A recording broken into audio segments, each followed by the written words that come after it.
Passerby, quick, help me check if there's anything wrong with my strategy for the Chunin exam. The one number 108. Damn, Orochimaru is terrifying. He's the strongest Hokage in history, and he actually killed him. Passerby C. Yes, yes. And what about mine? How can I swiftly replace the red-haired one and become one of the 4 emperors of the sea? Passerby Y. I'm just lucky I've already devised a plan. If I challenge the 5th Division and defeat Sosuke Aizen, I'll become the captain of the 5th Division. That weakling is bound to fall. I can definitely pull it off. In the World Strategy Forum, Jiang Chen observed the exhilarated strategist stepping into the perilous realm of the Deadfire Sea, while he looked at his own task list, which, read, eliminate Frieza, and fell into contemplation. His situation seemed rather peculiar. His login appeared to be a bit formidable. Upon traversing into this world of universal strategizing, Jiang Chen discovered that he was a mere sycophant, even going so far as to bestow his rare opportunity to log into the Hokage realm upon his childhood sweetheart, along with meticulously prepared intelligence. Meanwhile, he was left with the option of logging into an unknown world fraught with a daunting 70% mortality rate. To his surprise, this unknown world seemed to be Dragon Ball. Chapter 1. Have all the worlds been conquered, yet you still play the sycophant? Chunzi, have you lost your mind? Do you have any idea how difficult it is to obtain that login qualification? It's a 4th-tier world's login qualification, and you just gave it to Lu Qingxia. Now look where you are. You'll have to draw from the same unknown world permissions as those who weren't selected. I truly think you've gone M.A.D. in a haze. A familiar voice echoed at his ears.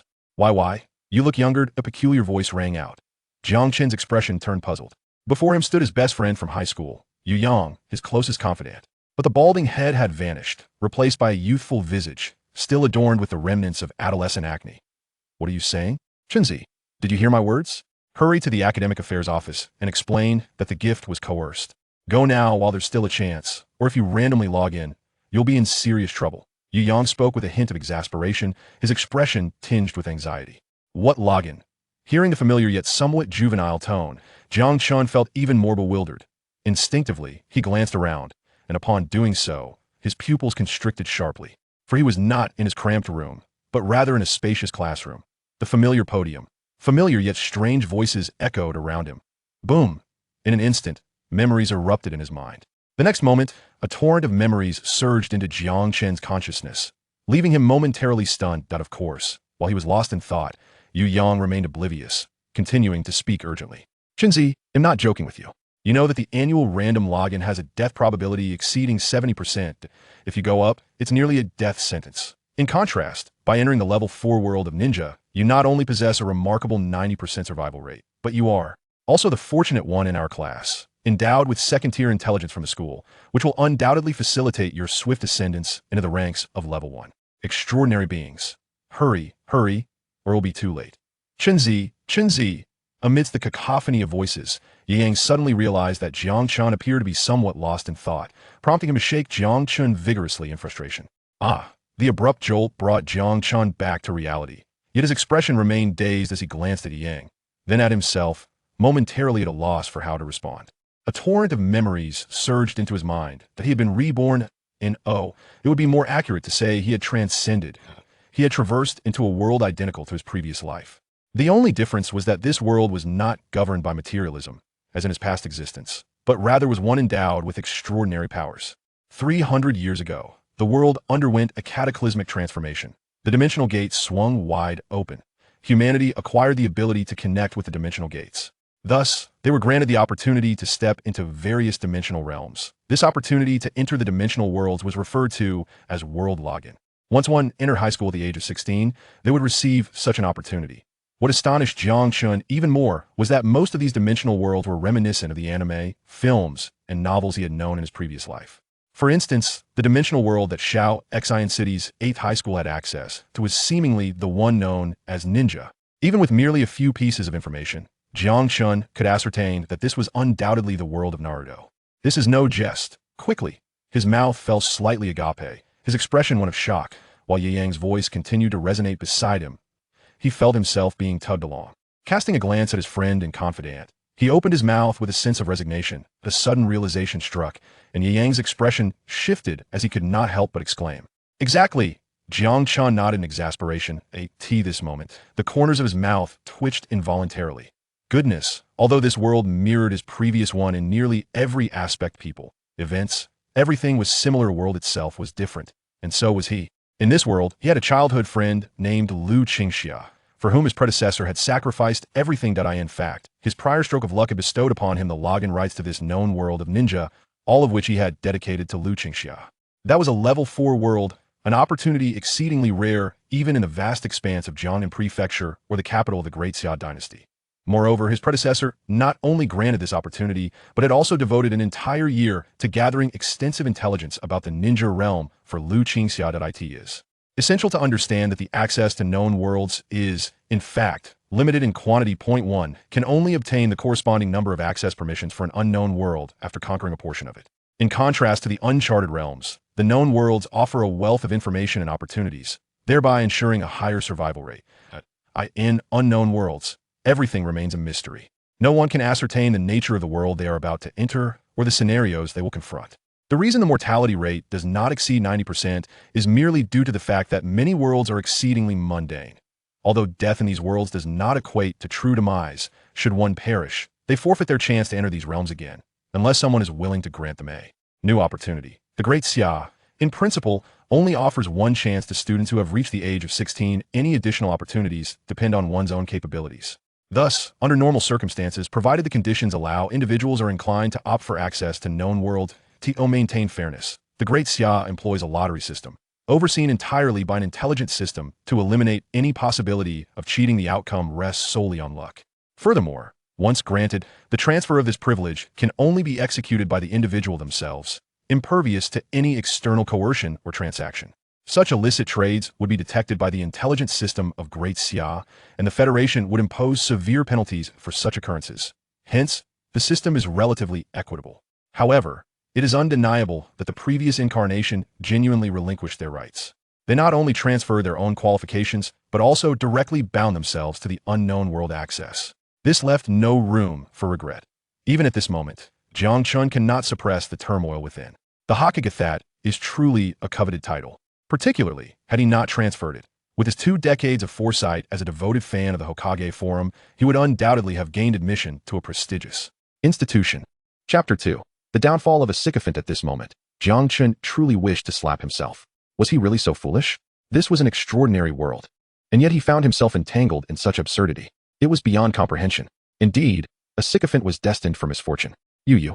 Beside him, Yu Yang was utterly exasperated, momentarily at a loss for words. All right, I've already made my decision. There's no turning back now. He continued, what world did you log into? With a sense of resignation, Jiang Chen began to speak, as if a thought had struck him, his gaze shifting to his close friend and confidant. What other world could it be but the world of the 4-step fruits? In that realm, achieving prominence is likely a formidable challenge. Yu Yang sighed in defeat, shaking his head as he elaborated. The opportunities for ordinary individuals to rise are quite limited. After all, not everyone possesses the luck to stumble upon a devil fruit. While one might consider joining the Navy, that path is not easily accessible either. Historically, among those who ventured into the world of One Piece, the number of individuals who attained extraordinary powers is scant, perhaps less than 1%. Moreover, most of those powers are far from formidable, with only a select few being exceptionally fortunate. Yes, indeed, the fruit world. With your remarkable luck, you've missed out on a world that is just beginning to be explored, Yu Yang lamented, his frustration palpable. You ought to be aware that my sister, due to her innate talent, possesses some unique information. You might consider giving it a try, Jiang Chen suggested, shaking his head as his thoughts stirred. Shall she? Really? Yu Yang's eyes lit up with excitement, his earlier complaints momentarily forgotten. Indeed, Jiang Chen affirmed. Do you know about the Navy hero? Yu Yang, glancing around to ensure their conversation went unnoticed, nodded slightly. Of course, he is a legendary figure within the Navy.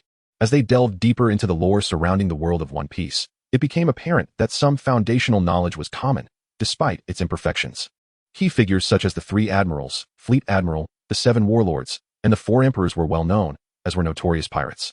The legendary Navy hero, Carp, was certainly among them. According to my knowledge, not merely from my sister, Carp has a grandson residing in Windmill Village in the East Blue. If you log in there and forge a good relationship with Carp's grandson, ideally becoming sworn brothers, you will undoubtedly be taken under Carp's wing for training at the Navy headquarters, Jiang Chen explained. Reflecting on his long-standing friendship of decades, Jiang Chen decided to lend a helping hand to his companion. After all, Yu Yang's character and integrity were deserving of trust. As for why didn't he consider other routes, such as the Thunder Fruit from Sky Island, or the Black Market Devil Fruits, Jiang Chen swiftly dismissed those thoughts. Such endeavors were far too reliant on chance. For my steadfast companion, the most crucial aspect remains the initiation. Compared to others, the paths of Kabi or Sabo are the most fitting for him. Upon hearing Jiang Chen's words, Yu Yang's eyes sparkled with excitement. He hastily surveyed his surroundings. Are you serious? After a brief moment, he nervously inquired. Of course, it's true. If you don't trust me, you must believe in my sister.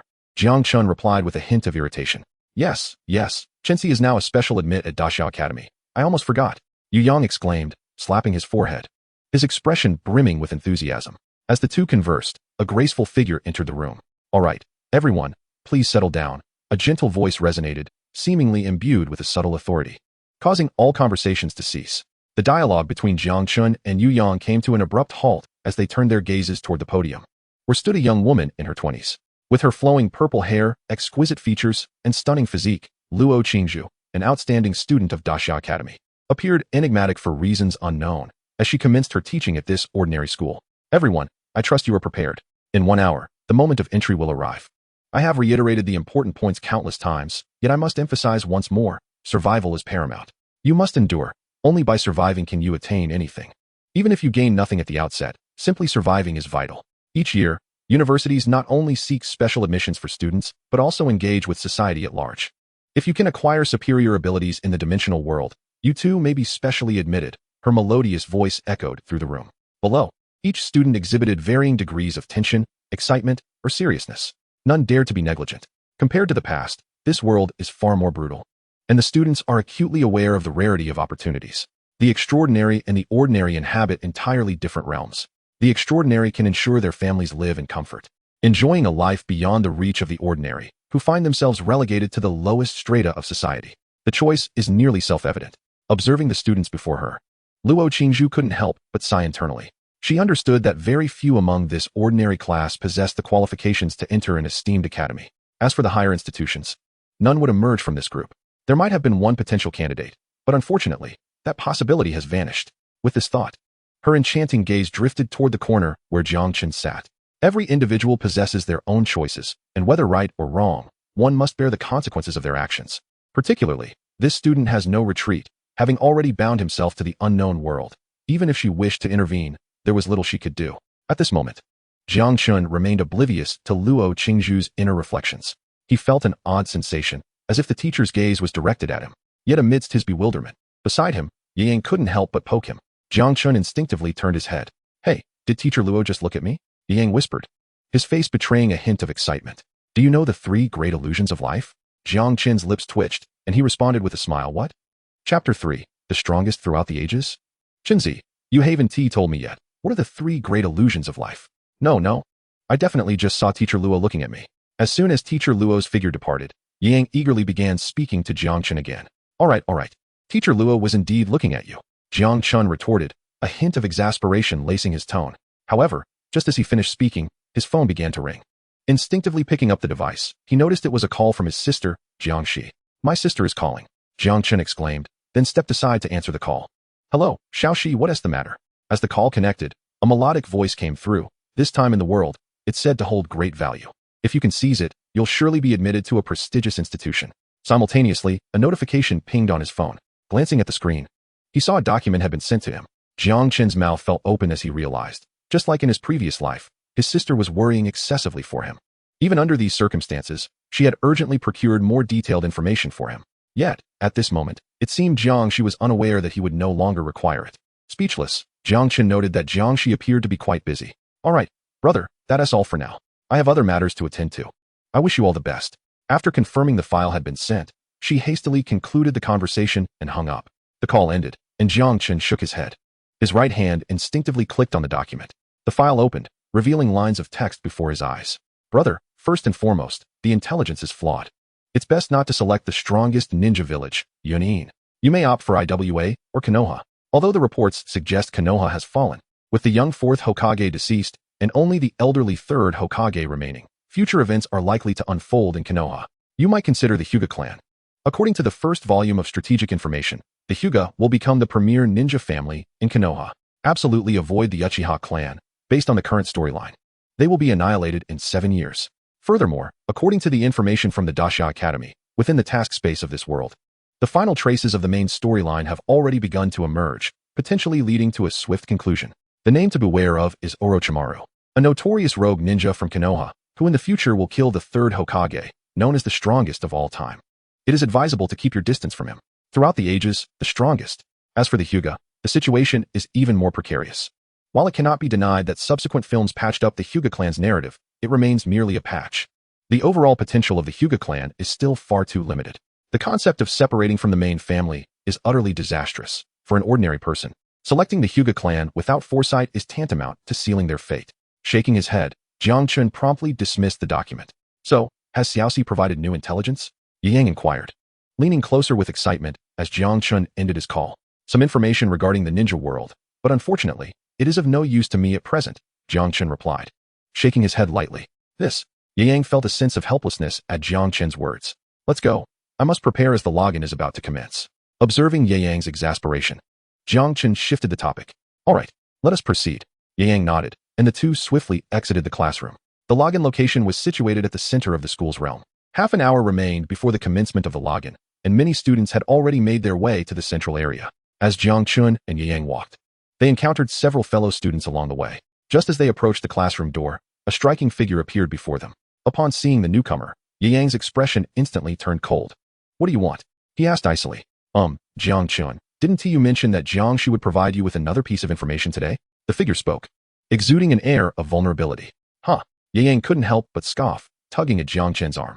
Jiang Chen, recognizing the familiar figure and hearing her words, felt somewhat speechless.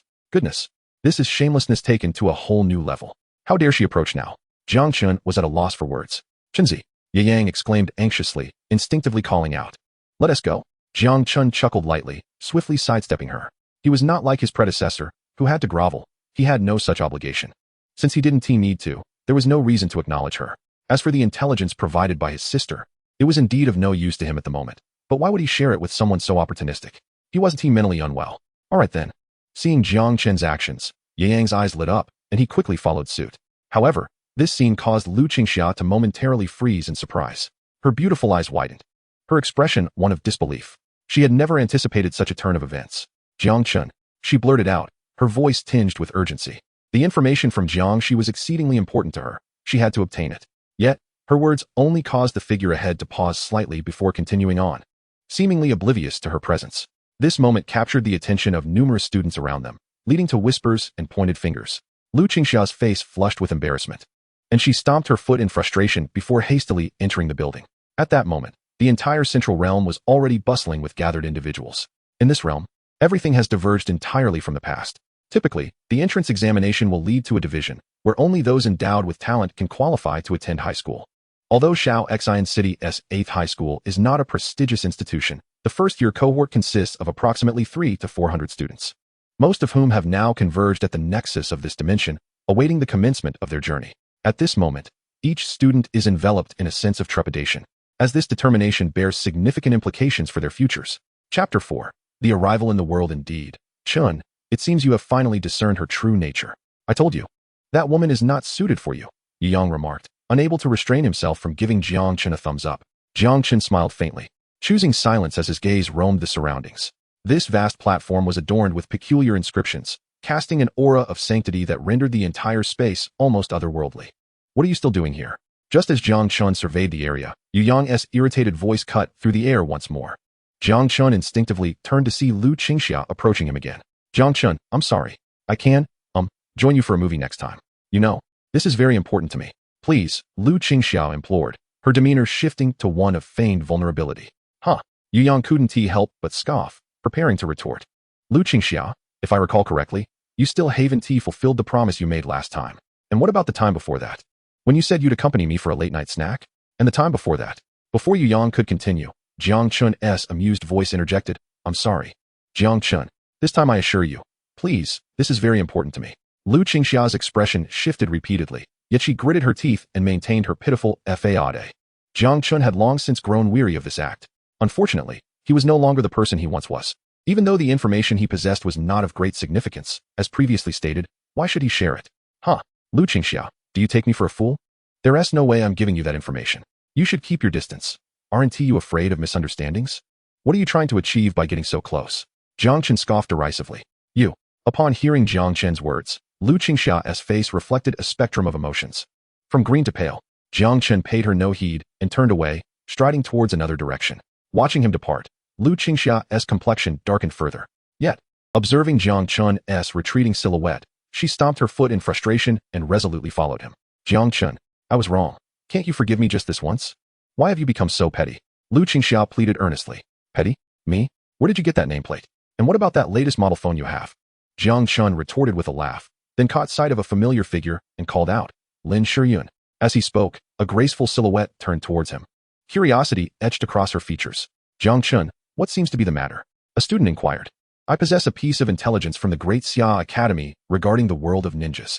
How about I offer it to you for 50,000 star credits? Jiang Chen replied. The Great Xia Academy's intelligence?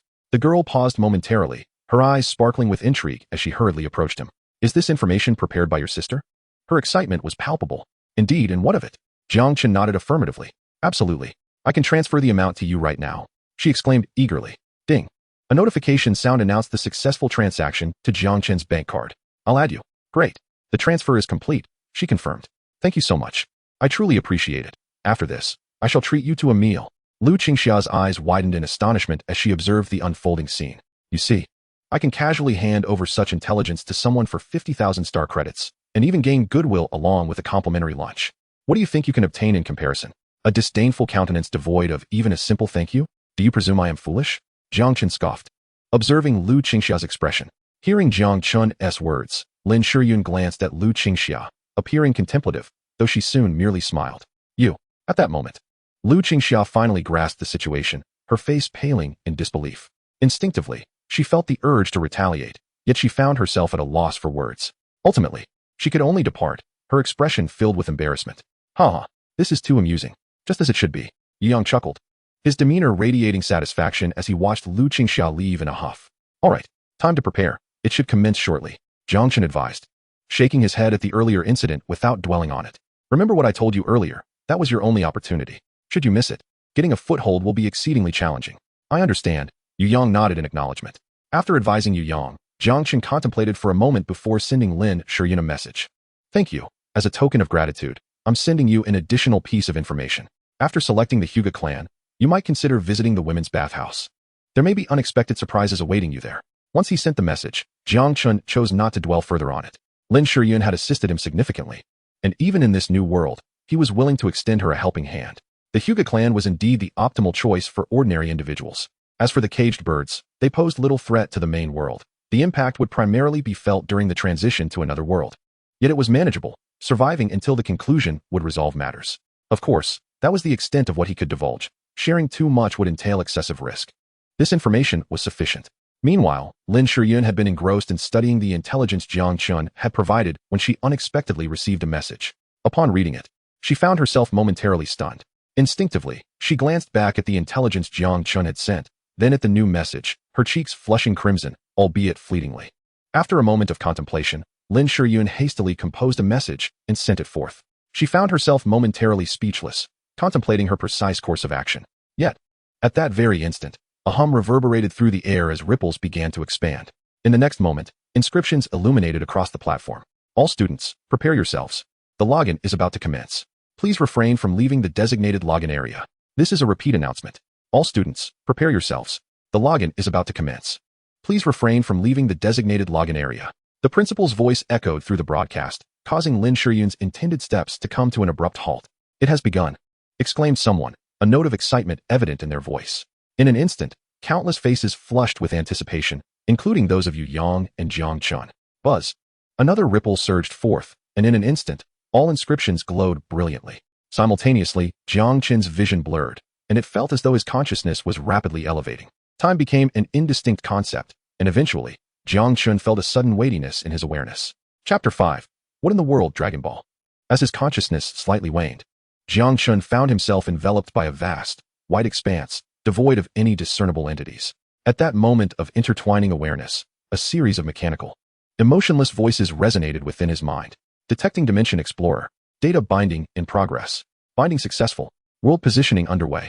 Accompanying the voice were lines of text traversing the blank realm. A thread of tension gripped Jiang Chen's heart. Although many worlds were familiar to him based on the information at hand, the randomness of this login left him uncertain. He could not ascertain whether the world he would enter would be one he recognized. Should it be unfamiliar or a mundane realm, he would find himself in considerable trouble, for he had no inkling of how long it might take to secure another opportunity. Amid his anxious anticipation, the mechanical voice resounded again, positioning successful. The world is currently matching. In the next moment, a ripple surged throughout the expansive whiteness. As the ripples spread, fragmented images emerged, revealing basic information about the world. World name, unknown. World level, unknown. Would you like to match immediately?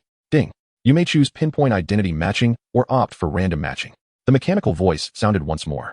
Yet, at that moment, Jiang Chen was oblivious to the options before him, his mouth agape and eyes wide with astonishment. The fleeting images that appeared in the white void were enough for him to discern the nature of the world he had randomly logged into. Goodness, Dragon Ball! Jiang Chen could not help but exclaim, his composure momentarily shattered. It was not that he lacked poise. However, the layers of the world before him far exceeded his imagination. The known new realms included the likes of One Piece, Naruto, Bleach, Hunter x Hunter, Attack on Titan, Imo Dao Zushi, Zhonhunjia, The Legend of the Condor Heroes, and The Return of the Condor Heroes, all either from his previous life as anime or novels. Yet, regardless of whether they were tales or animated series, the power levels depicted therein were not particularly high. Yet, what manifested before him now was the world of Dragon Ball. In that moment, Jiang Chen found himself momentarily bewildered, struggling to comprehend the reality before him. He meticulously scrutinized the scenes several times, yet the familiar sights, the well-known Kame house, and even the recognizable figures, undoubtedly confirmed that he was indeed in the realm of Dragon Ball. Ding. Would you like to initiate login? Please select the login method. As Jiang Chen stood in shock, the familiar mechanical voice echoed once more, jolting him back to awareness. A flush of excitement spread across his face. Dragon Ball. This was indeed Dragon Ball. In the currently known login realms, nothing surpassed the world of Dragon Ball. All previous apprehension and tension evaporated, leaving only exhilaration in their wake. A higher-level world, one that was also familiar. Jiang Chen could almost envision the bountiful gains awaiting him. Ding. Please select the login method. The familiar voice resonated again amidst his excitement. Select Fixed Identity Login. Taking a deep breath to calm his racing heart, Jiang Chen spoke with resolve. In the identity selection process, please choose your identity. Note, options include humanoids, humans, and beasts. The mechanical voice announced, and in the next instant, a series of simple images appeared, each representing a respective identity. Upon viewing these options, Jiang Chen couldn't help but twitch his lips. Choosing these races clearly offered little promise for the future. Fortunately, Jiang Chen was aware that the identity selections were not limited to the options presented. Theoretically, any identity or race within the world could be chosen, provided there existed a corresponding match. However, most individuals lacked knowledge of the world's intelligence, thereby significantly reducing their selection criteria. Yet, this evidently did not apply to Jiang Chen. Choose Saiyan. Taking another deep breath, Jiang Chen decisively voiced his choice. Ding. Identity detection in progress. Detection completed. Identity matching name. Aspera, Jiang Chen. World, unknown. Identity, Saiyan from planet Vegeta. Main quest, survive the destruction of planet Vegeta. Current reserve time, 1,095 days. Identity matching completed. Would you like to log in immediately? The familiar mechanical voice sounded again. Upon reviewing the information, a flush of excitement crept across Jiang Chen's face. Indeed, it is possible, he murmured, his expression brimming with enthusiasm. Without further hesitation, he focused his thoughts. Login. And with that, as his intent intertwined with the moment, the next instant unfolded. Buzz. A ripple spread across the vast expanse of a white world, as an immense beam of light descended from the heavens, illuminating Jiang Chen in an instant. With the arrival of this radiant column, Jiang Chen's figure vanished without a trace. Simultaneously, in Kyoto, at the heart of the Great Xia dimension, alarms blared. Warning. Warning. A large world is being extracted. World invasion countdown initiated. The urgent sound of sirens stirred the inhabitants of the Kyoto Dimension Center into action. In a flash, several figures appeared. A deep voice emerged from an elder, his expression grave. Minister, a student has activated a large world's landing. It appears to be a random extraction. A staff member reported swiftly. Random landing. Immediately assess the scale of this world and determine if a secondary landing can be forcibly executed. The elder's brow furrowed momentarily before he recalled something, promptly issuing commands. Each year, random landings could present various issues. There had been unfortunate souls who were randomly selected for large worlds. While unfortunate for the chosen individuals, it was a boon for the Great Xia. After all, the assistance a large world could provide was unparalleled by other realms. Once conquered, Great Xia's strength would ascend to new heights. Indeed, the higher the world's tier, the greater the benefits for Great Xia. The Dimension Center had long devised a comprehensive response plan for such scenarios. Understood. We are currently forcing a match. Though it may take some time. The staff member nodded, swiftly manipulating the relevant instruments and equipment. Chapter 6. On planet Vegeta, the weakest of warriors. What is this? A flicker of confusion crossed Jiang Chen's mind. Amidst his bewilderment, he perceived the sound of approaching footsteps. Simon, has the detection finished? A voice with an unfamiliar accent rang out. Although Jiang Chen had never learned this language, he understood it perfectly in that moment. Detection complete. Among this batch of children, the highest combat power belongs to that brat from the Nappa family, boasting an impressive 500 points of battle strength, a true Saiyan noble. 500? How remarkable. Indeed. However, this one here is merely a low-level warrior with a detected birth combat power of only 5. 5. Are you certain? Absolutely. I initially suspected a malfunction in the detection, but after rechecking, it indeed stands at 5. TSK, a Saiyan newborn with such low combat power, 5. That must be the weakest among low-level warriors.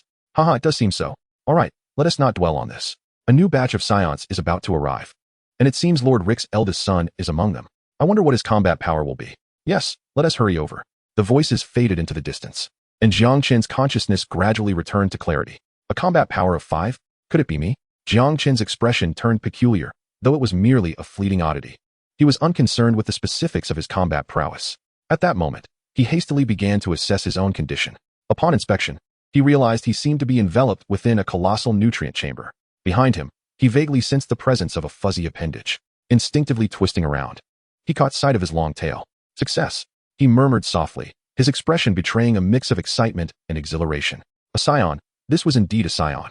It was undeniable that within the realm of Dragon Ball, numerous beings possessed talents, strengths, and abilities that surpassed those of the Saiyans. For instance, the Frost Demons, the Angels, and the Gods of Destruction. However, this world was fundamentally a tale of the Saiyans, and when it came to potential, even the most powerful entities might find themselves eclipsed by the Saiyans in their prime. Furthermore, the identity one assumed upon entering this world had to be appropriately matched. For example, an ordinary person aspiring to become an angel or a Kaioshin was merely indulging in fanciful thoughts.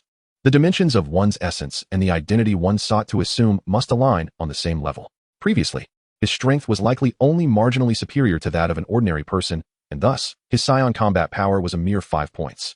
It was impossible for him to assume an identity with a combat power of 100 or even 10,000 points. Consequently, the array of racial identities available for selection was rather limited, and the Saiyan was undoubtedly the most advantageous choice. Name, Aspera, Jiang Chen. World, unknown. Identity, Saiyan from planet Vegeta. Main quest, survive the destruction of planet Vegeta. Current reserve time, 1,095 days. A thought flickered through his mind. And in the next instant, a line of text materialized before him. This was his personal attribute list, a crucial aspect of his inaugural login.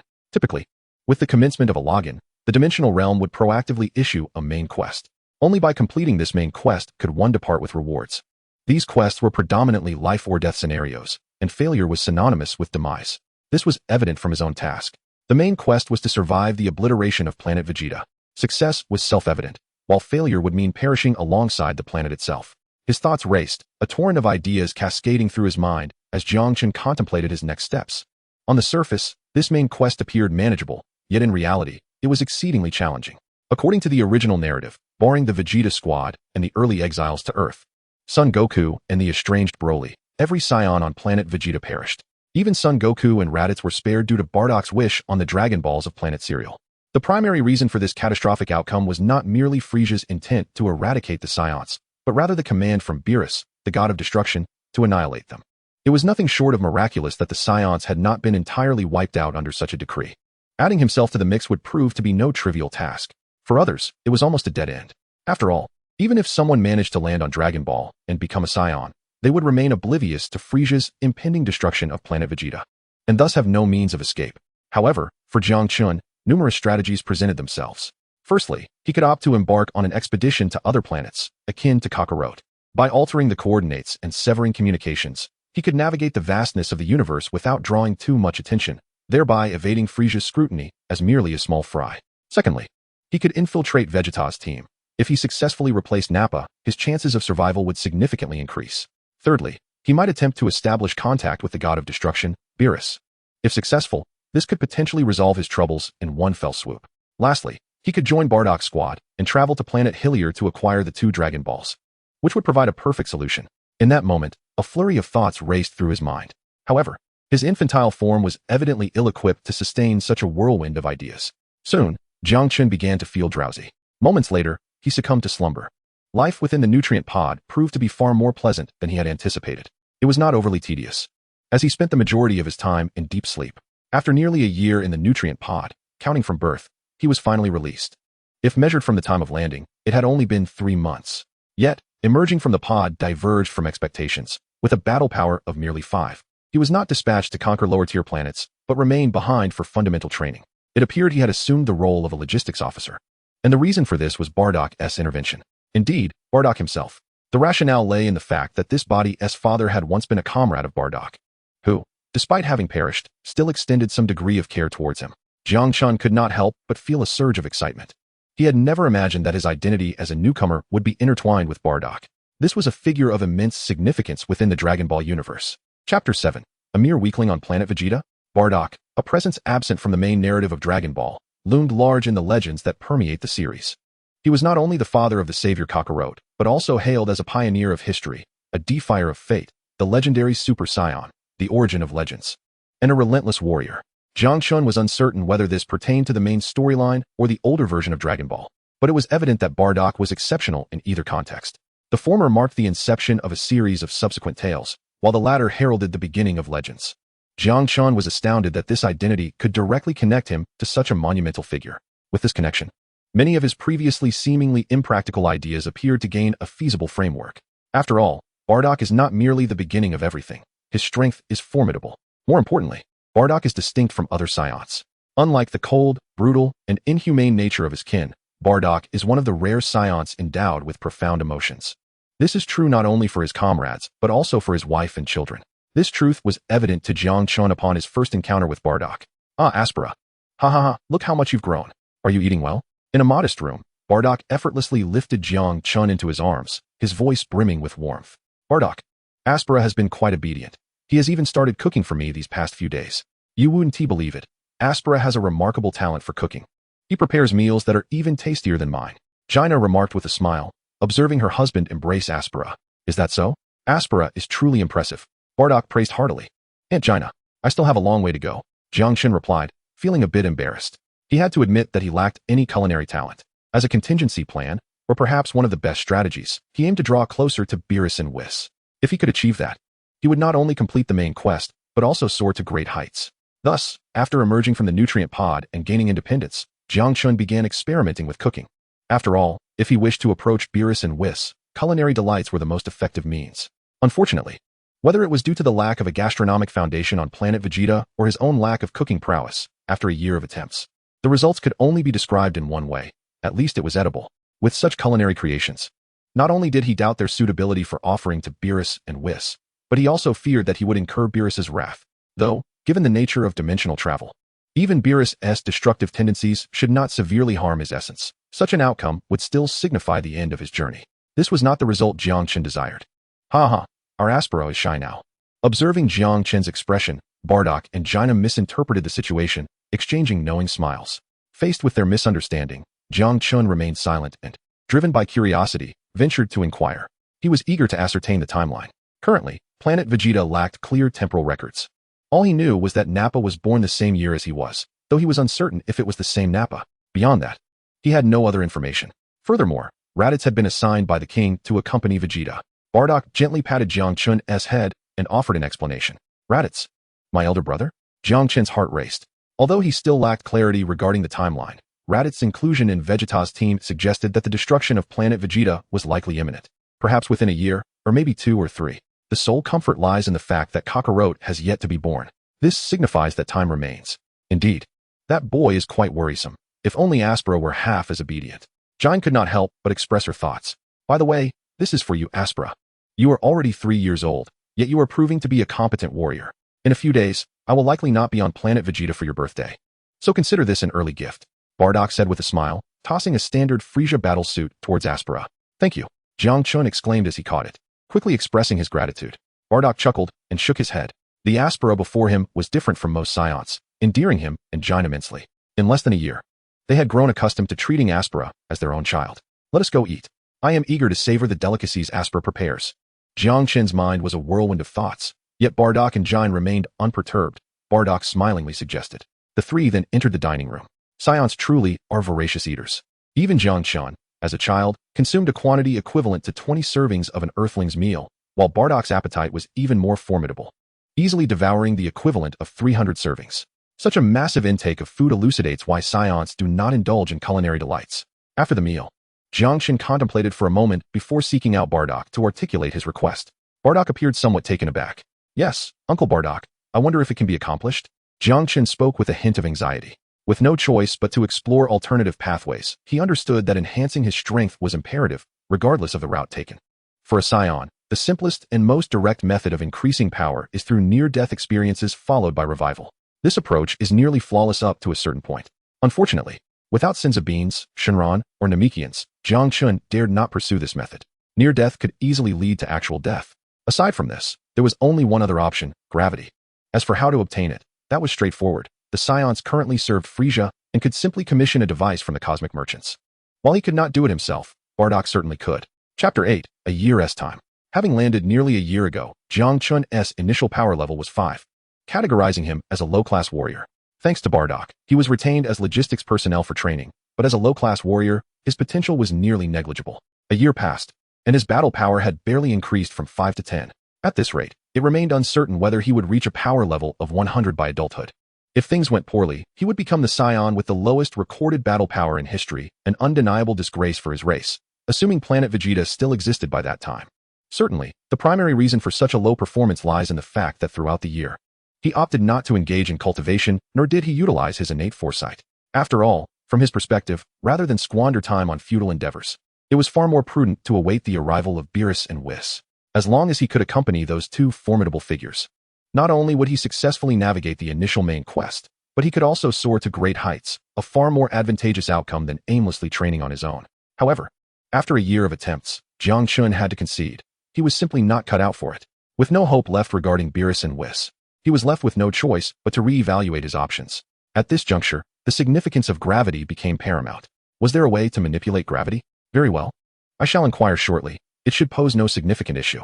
Although Bardock felt a twinge of confusion, he promptly nodded in agreement. This was not a troublesome matter for him.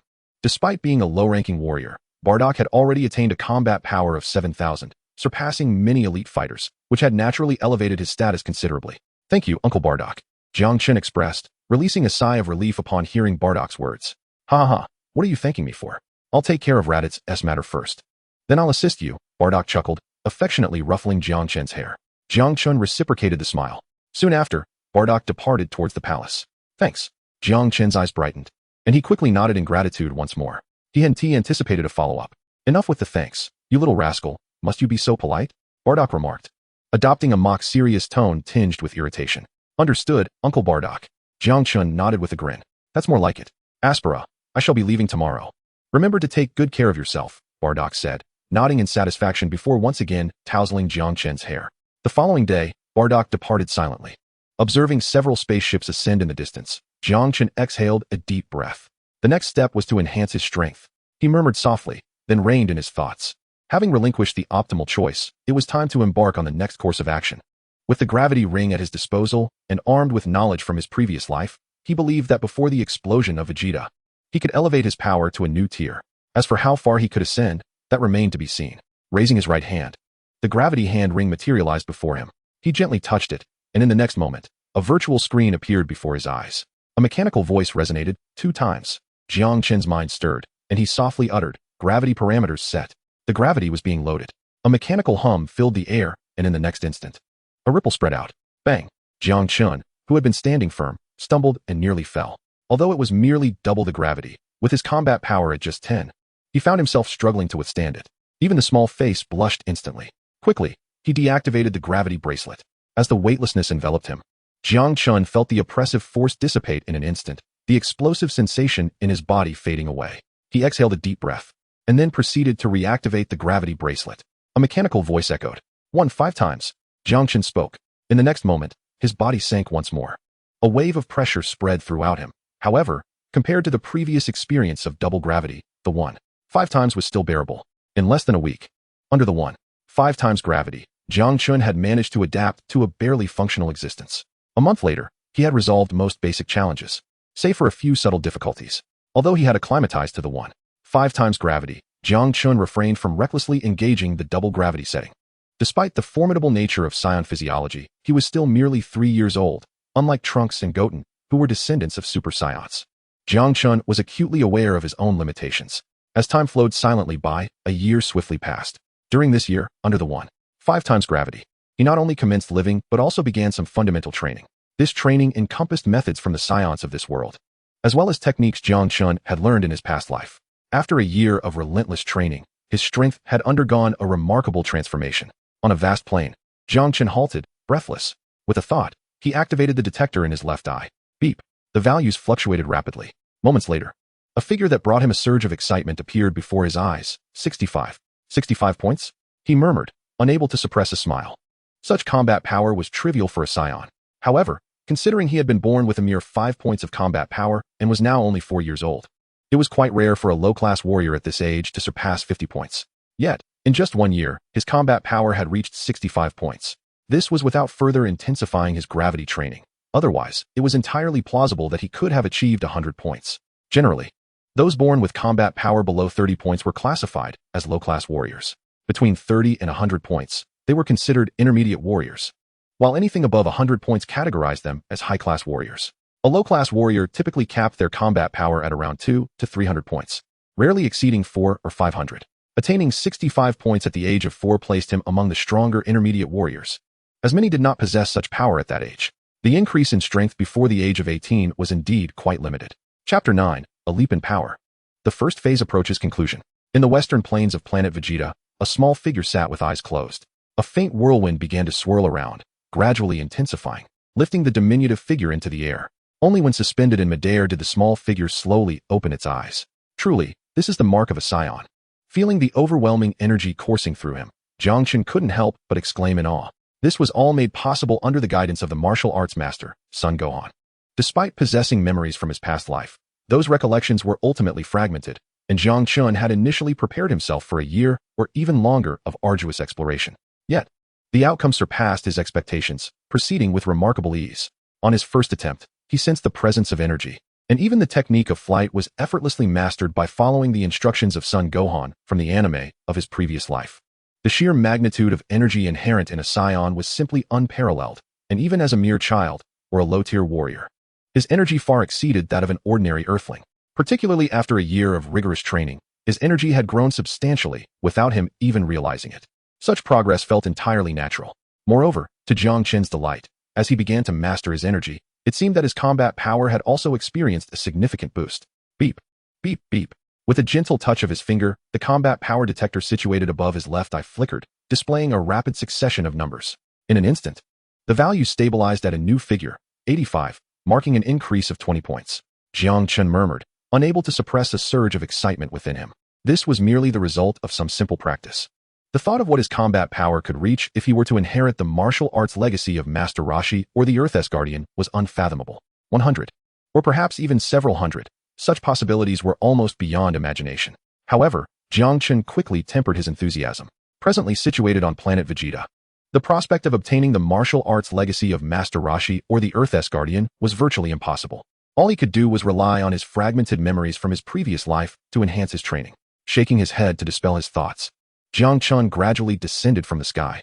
From this day forth, he would acclimate himself to 1.8 times the normal gravity. A mechanical voice resonated, gravity parameters set, 1.8 times. Jiang Chen felt a jolt of energy at the announcement. The gravitational load initiated, and a ripple spread through the air.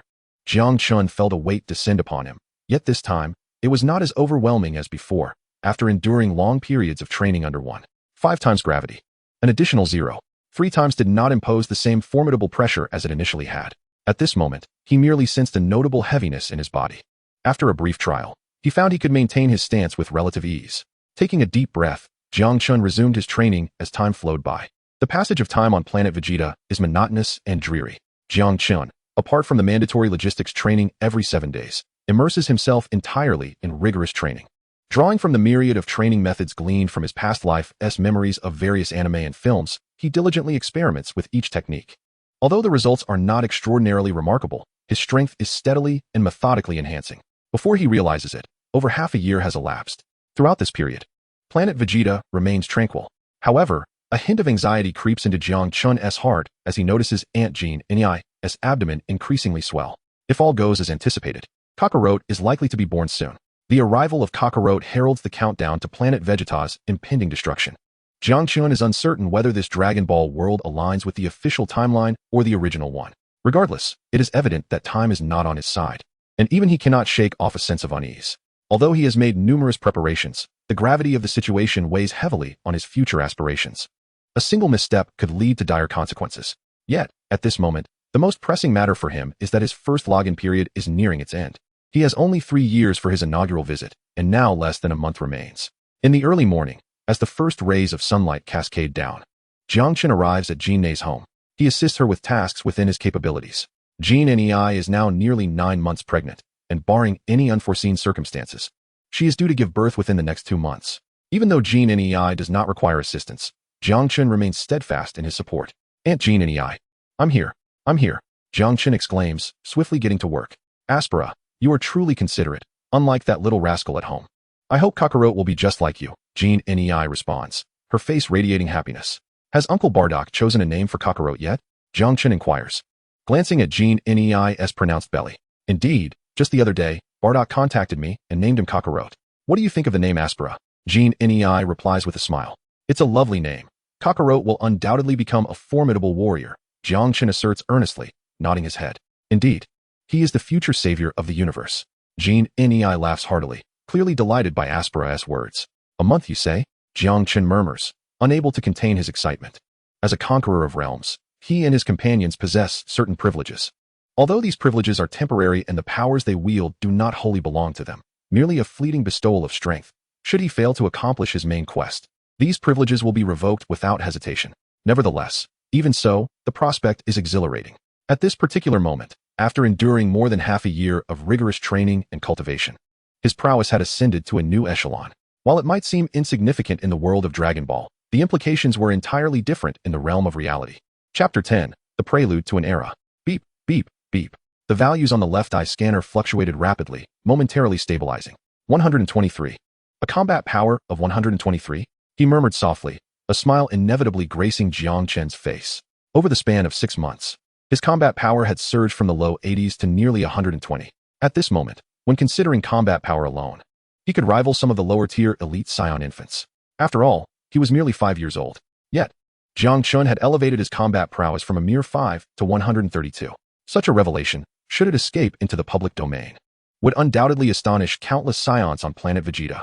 However, it was evident that Jiang Chen had no intention of drawing attention to himself. Today marked the final session of logistical training. He murmured softly, glancing at the sky before swiftly adjusting the gravity control bracelet with his right hand. A mechanical voice resonated. Double the gravity. An idea sparked in Jiang Chen's mind, and he uttered softly. The gravity parameters were set. As the gravity began to load, a ripple spread forth, and an overwhelming sensation threatened to crush his body. Every organ felt an unprecedented pressure. Typically, Jiang Chen would only activate a gravity setting of 8 times for training, reserving higher settings for training sessions. After all, his newfound combat power was glaringly conspicuous. Should it be discovered, it would easily attract unwanted attention, something Jiang Chen wished to avoid. Thus, he usually employed the gravity bracelet to exert increased pressure during training excursions. Under such elevated gravity, both his aura and energy would be suppressed to their bare minimum. Beep. 55. The value fluctuated. As his right hand touched the scanner, a new figure emerged. Was 2 times gravity insufficient? Observing the figure, Jiang Chen shook his head. Without a moment's hesitation, he compounded an additional 0. 5 times gravity. The gravity increased by another 0. 5 times. Jiang Chen's body staggered, nearly toppling over. His organs felt as though they might burst from the immense pressure. Beads of sweat began to form on his forehead.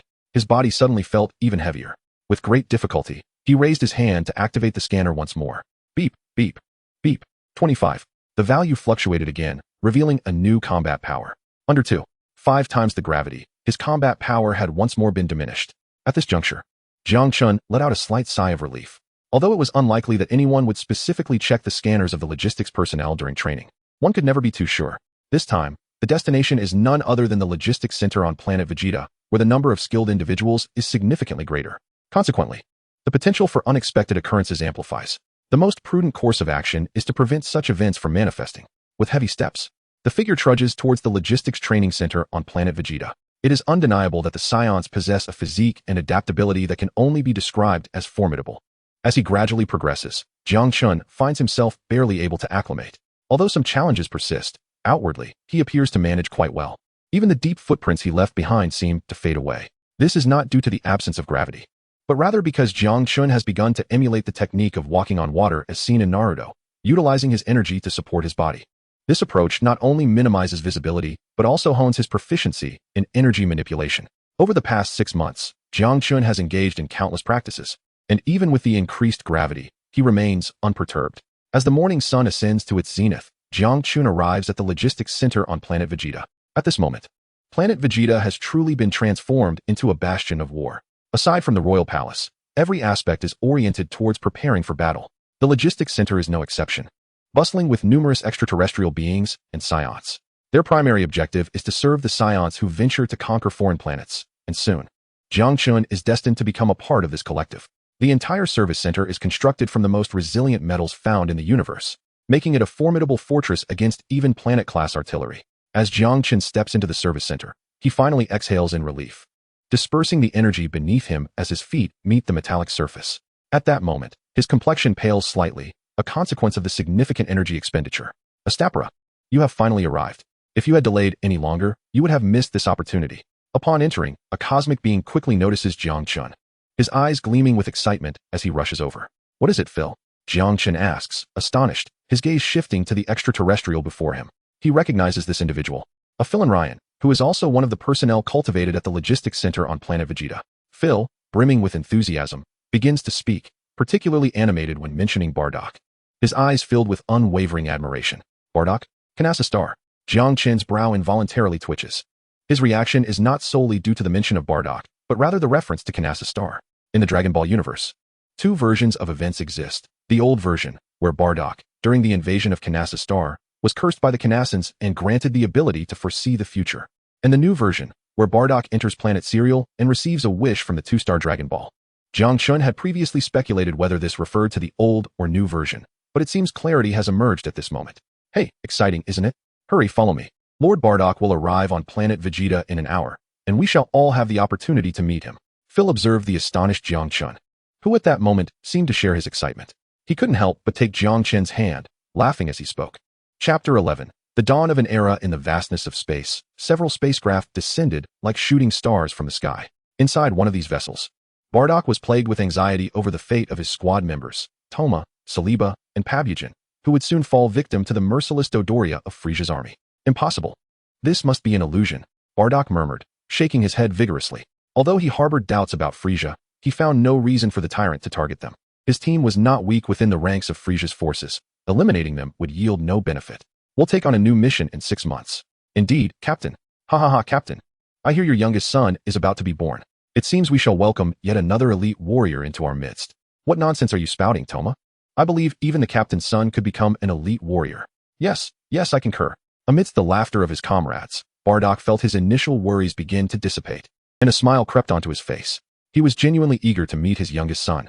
Inside the ship, the group continued their banter until they landed at the logistics center of planet Vegeta. The hatch opened swiftly, and they stepped out into the outside world. Damn, this cosmic journey has been exceedingly long. A gruff voice exclaimed. A portly Saiyan cursed under his breath. Dodoria, spare us your complaints. This time, we have been fortunate. A cool female voice retorted, followed by the emergence of a stunning female Saiyan.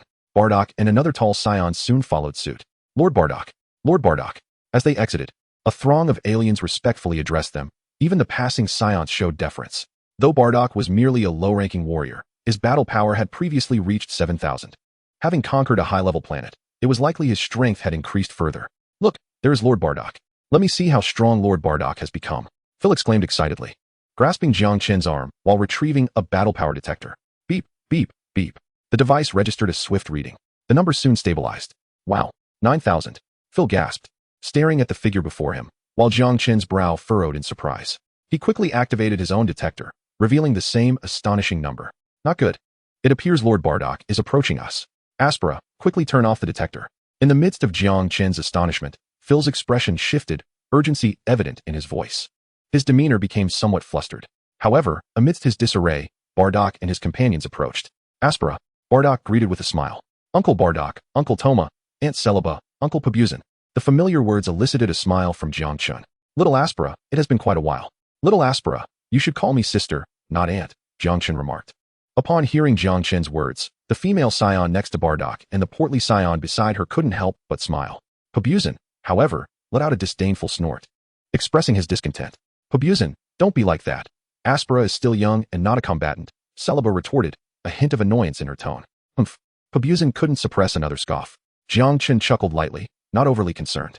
Having spent some time on the planet, he had come to understand Bardock's team members. Like Bardock, Pabuzin and the others were fundamentally good-hearted Saiyans, albeit Pabuzin tended to be a bit more aloof. Celiba shook her head and then turned her attention to Bardock, speaking as she affectionately ruffled Jiang Chen's hair. All right, Bardock nodded in agreement. After he gave his assent, the group waved goodbye to Bardock and Jiang Chen before departing.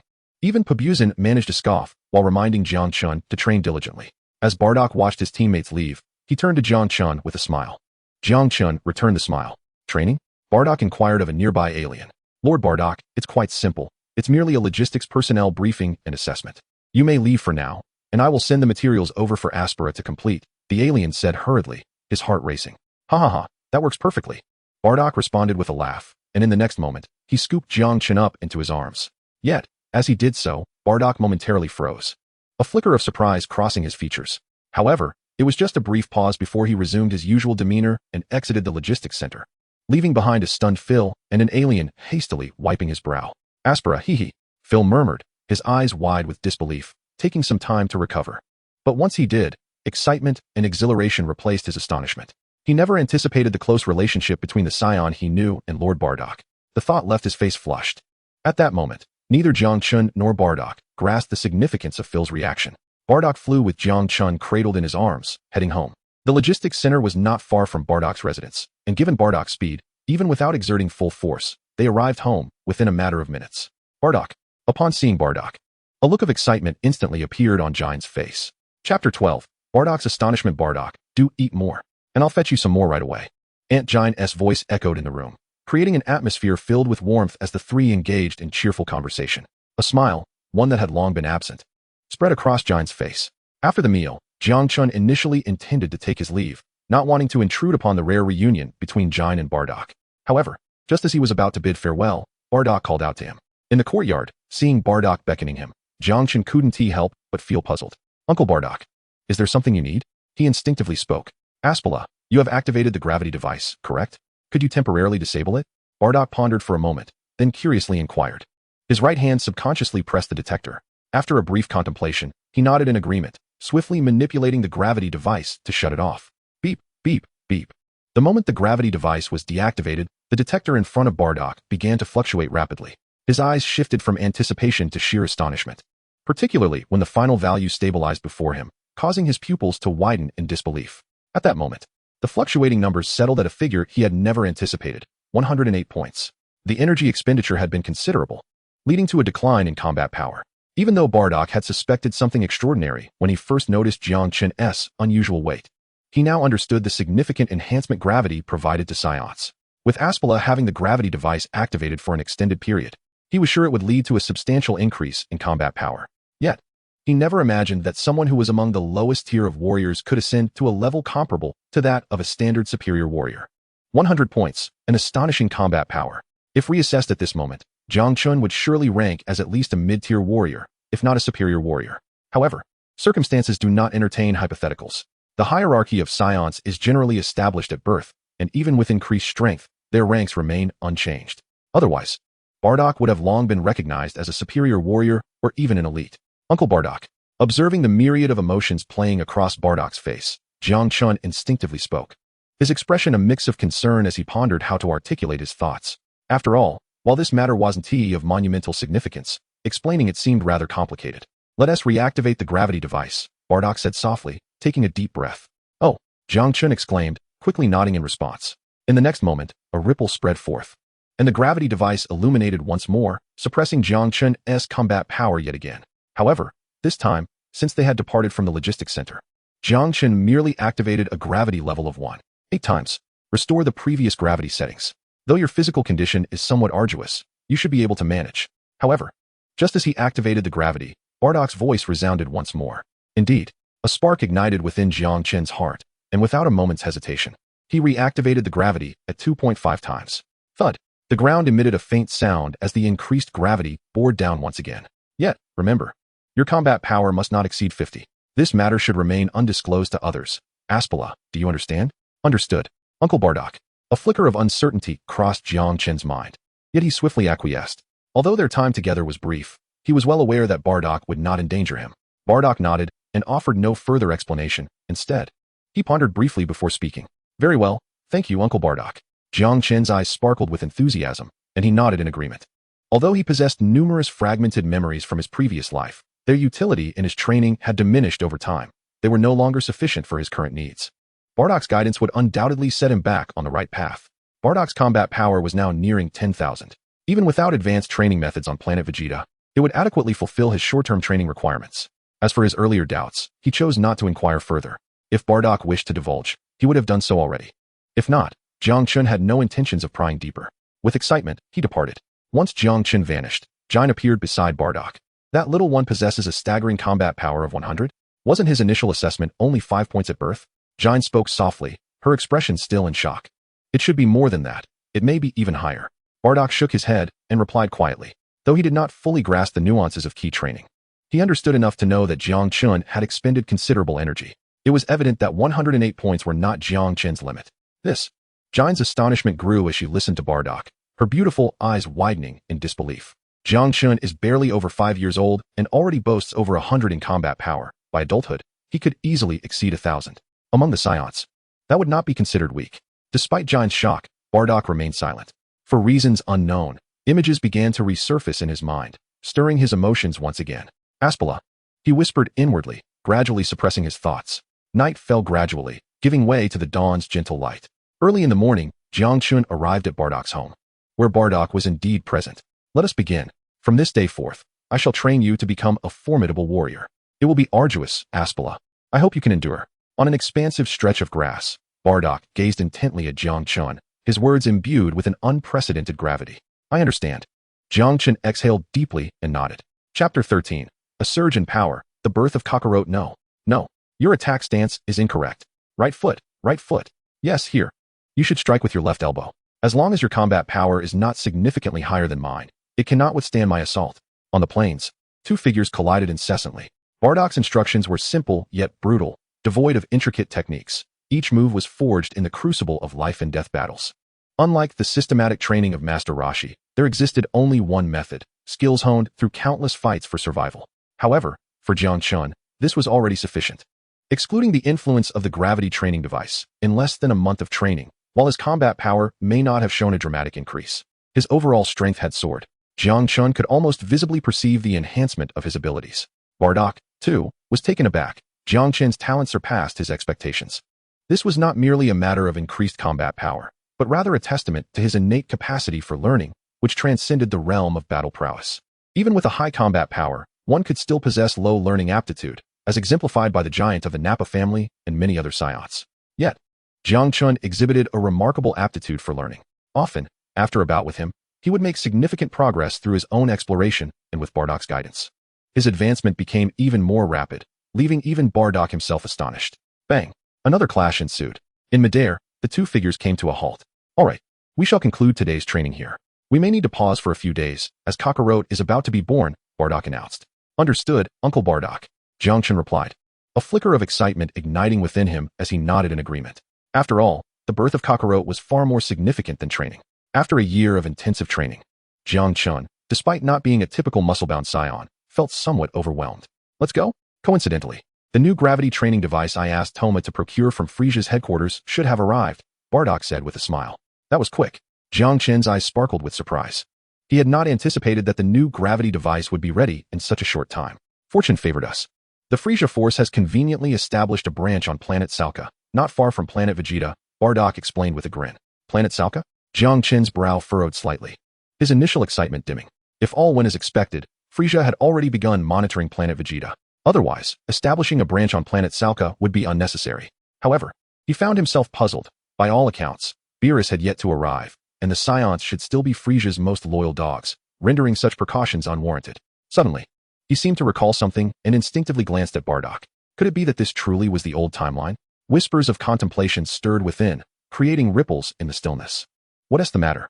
Bardock seemed to notice Jiang Chen's unusual demeanor and instinctively inquired. Nothing, just a fleeting thought, Jiang Chen replied, shaking his head and hastily shelving his musings. He then shifted the conversation, curiosity glimmering in his eyes as he turned to Bardock. Uncle Bardock, could you share with me the details of your recent mission? Phil mentioned that you conquered a high-level life planet. Is that true? Jiang Chen's voice was laced with intrigue. Ha. Indeed it is true, Bardock chuckled. However, what troubled Jiang Chen was that during their conversation, Bardock refrained from mentioning the curse of planet Kanasa. It remained unclear whether it had not occurred or if Bardock simply chose to omit it. This left Jiang Chen in a state of further perplexity. The more he learned, the stranger it seemed. The entire planet Vegeta appeared to be a revamped version, yet certain aspects overlapped with the old. Amidst his hesitation, a familiar figure appeared at the doorway. Uncle Toma, Jiang Chen exclaimed eagerly. Captain, Toma responded, swiftly approaching with a smile. Ha, little Aspala. Your Uncle Toma has used his precious holiday time for this. Toma chuckled, ruffling Jiang Chen's hair before presenting a metallic box to him. Thank you, Uncle Toma. Jiang Chen expressed his gratitude promptly. Not at all, Bardock added with a smile. Just teasing, Captain. It's no trouble at all. By the way, I must take my leave. Celeba has asked for me. Toma waved his hand dismissively, still grinning.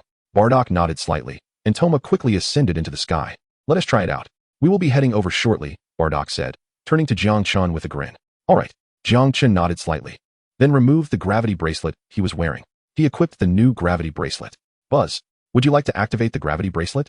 The sight of these words brought a smile to Jiang Chen's face. As expected of the Frieza Force, even a mere division produced a gravity bracelet of significantly higher caliber than the previous one. The gravitational force had escalated from 10 times to 30 times. Now with the added capability of monitoring various bodily metrics.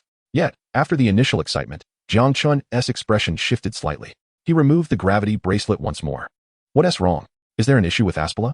Bardock questioned, a hint of confusion crossing his features at Jiang Chen's actions.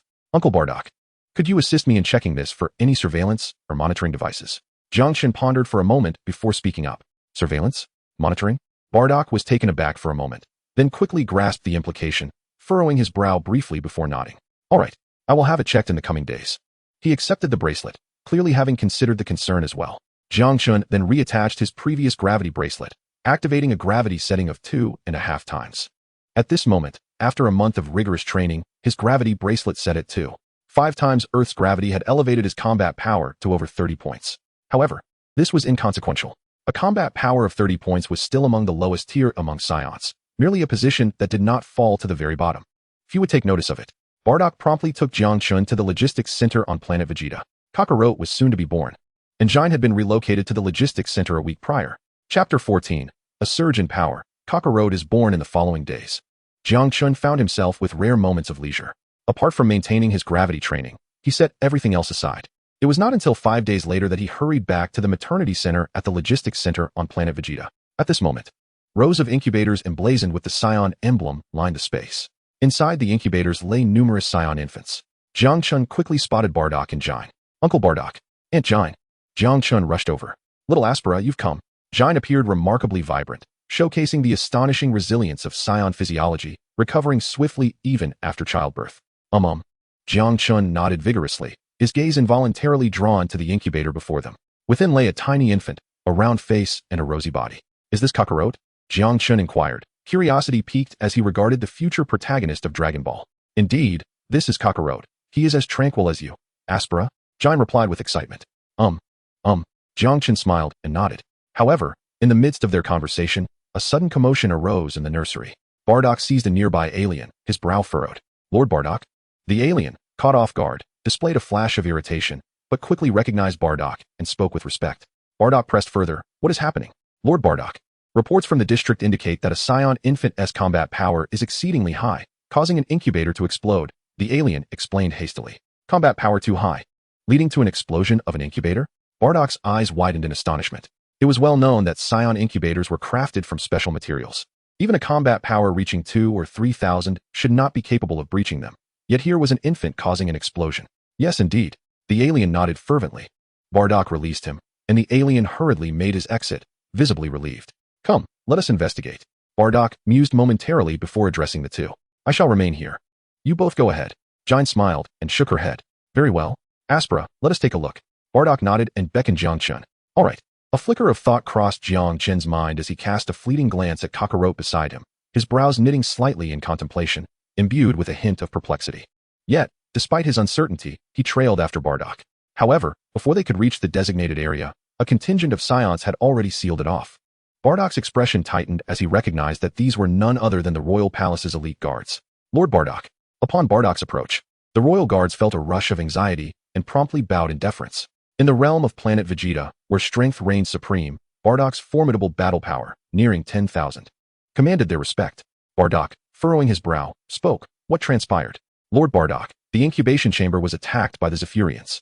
The king has dealt with them and is now ordering us to maintain strict vigilance to prevent any further incidents. One Saiyan respectfully replied. The Zephyrians? Bardock hesitated momentarily, instinctively inquiring further. Indeed, but the situation has been resolved. The figure nodded with respect. Wasn't it said that a Saiyan infant with exceptional battle power was born? Bardock queried in astonishment. That was due to a malfunction in the system. The Zephyrians sabotaged the incubation facility. The individual quickly clarified, shaking his head. I see.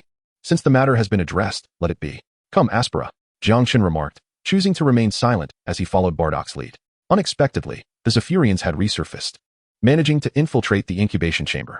Bardock furrowed his brow, his expression grave, for his youngest son was still within that chamber, and concern weighed heavily upon him. Uncle Bardock, do the Zephyrians truly possess the capability to infiltrate the incubation chamber? Jiang Chen suddenly interjected, breaking the silence. What do you mean? Bardock paused, instinctively looking at Jiang Chen. His expression laced with curiosity. As far as I know, the Zephyrians should have been eradicated by now. They ought to lack the means to penetrate the incubation chamber. Furthermore, even if they could, what would be their objective in sabotaging it? To annihilate the Saiyans? Jiang Chen mused thoughtfully. The incubation chamber consists of 5 distinct areas, which are not interconnected.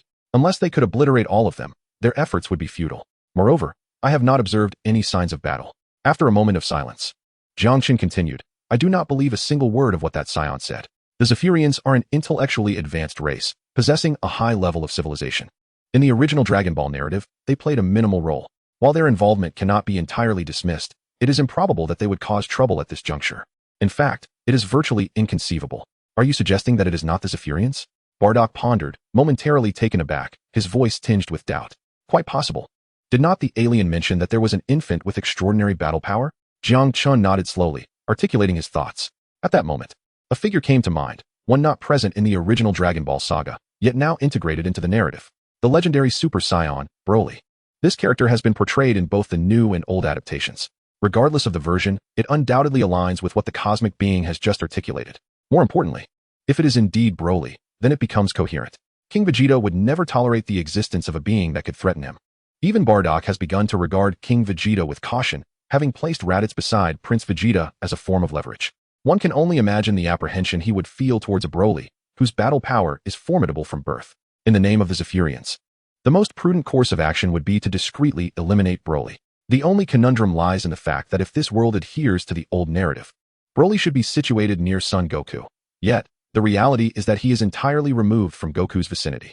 However, this does not preclude the possibility of such a scenario, especially in light of the cosmic being's recent declarations, which serve as compelling evidence. Upon hearing Jiang Chen's musings, Bardock couldn't help but furrow his brow. Chapter 15. Goodness. It truly is Broly. After concluding his conversation with Jiang Chen bid farewell to the two and left the nursery. However, he did not vacate the logistics center. Instead, he ventured to another area within, where he found his colleague, Phil. Aspera, Phil remarked, somewhat puzzled by Jiang Chen's arrival. Phil, have you been managing affairs at the nursery recently? Jiang Chen inquired after a moment of contemplation. Indeed, you have no idea how busy it has been at the nursery. I've been quite overwhelmed these days, Phil replied, his tone laced with complaint. I see. I wanted to ask if a child named Paragus, a Saiyan, has recently been born. Jiang Chen's expression brightened as he pondered the question. Paragus? Yes, just the other day, I was the one tending to him. They seem to be located in the area. Why do you ask? Phil replied.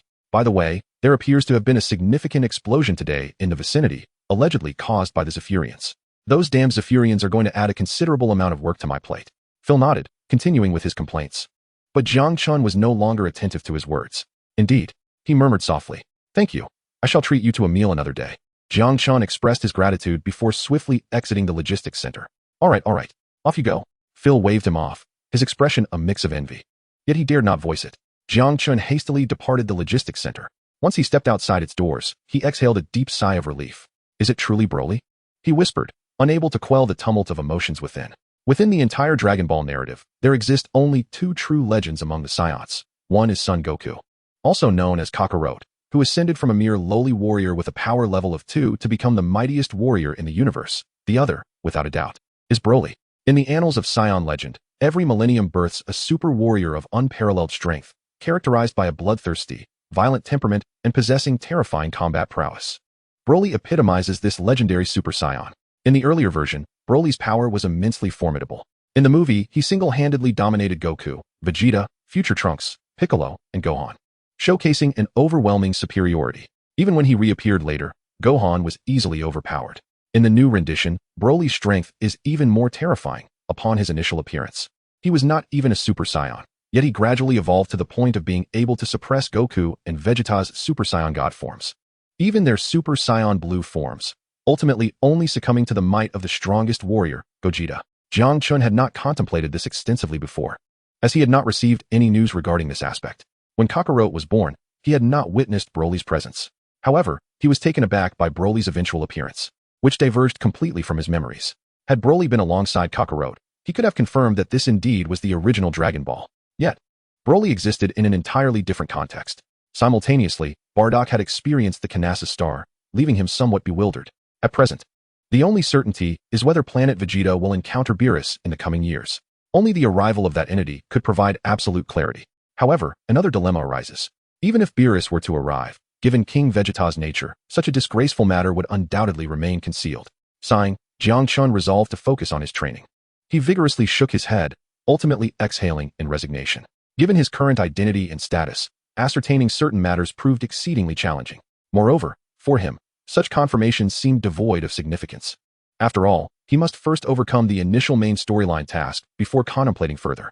He began employing a new gravity training device, and under such intense training, his strength visibly ascended. Within just 3 months, his battle power surged to 180 points, leaving him merely a step away from the coveted 200 points. It is noteworthy that most lower-class Saiyan warriors only achieve a battle power of 2 to 300 upon reaching adulthood, with those attaining 4 to 500 being a rare exception. For instance, Aunt Gina's battle power merely exceeds 200. At this moment, Jiang Chen had not yet reached the age of 6, yet his battle power rivaled that of typical upper-class warriors, edging ever closer to Raditz. It is said that Raditz's current battle power is merely around 210 points, leaving less than 30 points to bridge the gap. At this rate, he could potentially catch up within less than 2 months. However, he was acutely aware that time was of the essence. Only 3 days remained until the conclusion of the first landing. After 3 days, this phase would come to an end. Given the current circumstances, the crisis of the first main storyline task should arise in the next landing. After all, Kakarot is merely a few months old, with at least 2 years remaining before Frieza obliterates planet Vegeta, which brought a sense of relief to Jiang Chen. Although he currently possesses the means to escape any predicament, enhancing his strength significantly remains imperative. Safety is of utmost concern, for the universe is not a benevolent realm.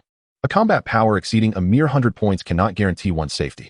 In Jiang Chen's estimation, it would be ideal for his strength to reach 400, or even 500 points, with the potential to exceed 1,000. Furthermore, mastering the technology of artificial moons is crucial. With these two conditions met, departure would be the safest course of action. After all, possessing 4 to 500 points of combat power, combined with an artificial moon, would equate to 4 to 5,000 points, a level of strength that would not be deemed weak in the vast cosmos, perhaps even categorizing him as a formidable warrior. While it is true that Frieza's army boasts numerous warriors with combat power exceeding 10,000, it is vital to remember that Frieza himself is the tyrant of the universe. Thus, any individual with such power is considered among the elite in the cosmos, a rarity indeed. Chapter 16, the conclusion of the first landing. Beyond mere combat power and the artificial moon, there lies a more critical aspect for Jiang Chen: how to maintain his sanity during the transformation into a great ape. If he could master this, it would not only enhance his strength, but also pave the way to potentially transforming into a Super Saiyan 4 in the future. However, compared to the previous two goals, mastering the control of great ape transformation is far more challenging. Nearly 3 years have elapsed, and he has yet to discover any viable methods. In contrast, he has gleaned some insights into the technology of artificial moons from Bardock. It is said that only those who belong to an elite squad of Saiyans are qualified to learn this ability. The definition of an elite squad is straightforward. Any team capable of conquering a high-level life-bearing planet qualifies as such. Bardock's team is currently one of these elite groups. Once Bardock's team successfully advances to elite status, they will be eligible to learn the technology of the artificial moon. If all goes according to plan, Jiang Chen need only wait for Bardock to master this capability before he seeks to acquire it himself. As for combat power, under present circumstances, he need only await his second landing. With an additional year or two of effort, he is confident he can elevate his strength to 500 or 600 points, if not 1,000. As time gradually passes, even as the conclusion of the landing approaches, Jiang Chen persists in his diligent training. 3 days swiftly come and go. As the countdown nears its end, the familiar mechanical voice echoes in his mind. As the countdown reaches its final moments, a radiant beam of light, visible solely to Jiang Chen, descends from the heavens, enveloping him in its brilliance. He feels a sudden heaviness in his head, followed by a sensation of weightlessness. Moments later, as his vision clears, he discovers that he is once again surrounded by a blindingly white expanse. The first landing has concluded. Data matching in progress. Matching complete. You have received a temporary character card. Please accept it. A mechanical voice rang out. In the next moment, radiant beams of light swiftly converged before Jiang Chen, and a shimmering card materialized. Name, Aspera. Identity, Saiyan from planet Vegeta. Combat power, 195 points. The information on the card presented itself, and a surge of knowledge flooded his mind, elucidating the card's function. Although he could not extract the essence of his Saiyan body due to the unfinished main quest, and the current form he inhabited did not align with it, he still obtained a card, a manifestation of his arrival in this world. As a privilege of his first safe landing, this type of card, once activated, would grant him the full power of his identity within this world for a limited time. At this moment, should he invoke the Aspera card, he would possess all of Aspera's strength, akin to when he first entered this world. The only distinction being the time constraint of 3 minutes. To truly acquire Aspera's power and form, he would need to complete his initial main quest. For now, he was merely an apprentice. Taking a deep breath, Jiang Chen exhaled a cloud of stale air. With a flicker of thought, he felt his form gradually enveloped in a sphere of light. As the radiance expanded, his figure vanished from the boundless white world. In the external realm, at the dimensional center of Shao Xian City's 8th Middle School, Jiang Chen was suddenly engulfed by a cacophony of sounds, prompting him to open his eyes involuntarily. Upon doing so, a familiar voice resonated beside him. How is it? Chenzi, how was your random world? Which one did you land in? Yu Yang's voice was laced with concern. Jiang Chen immediately opened his eyes and found Yu Yang's face uncomfortably close to his own, causing him to instinctively step back. Hey, don't get so close.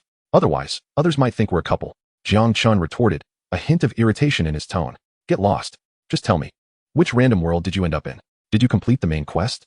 Yu Yang shot back, unable to suppress a playful punch aimed at Jiang Chen. It's a world called Dragon Ball. The main quest likely won't activate until my next landing. What about you? How did it go with Luffy? Have you become brothers yet?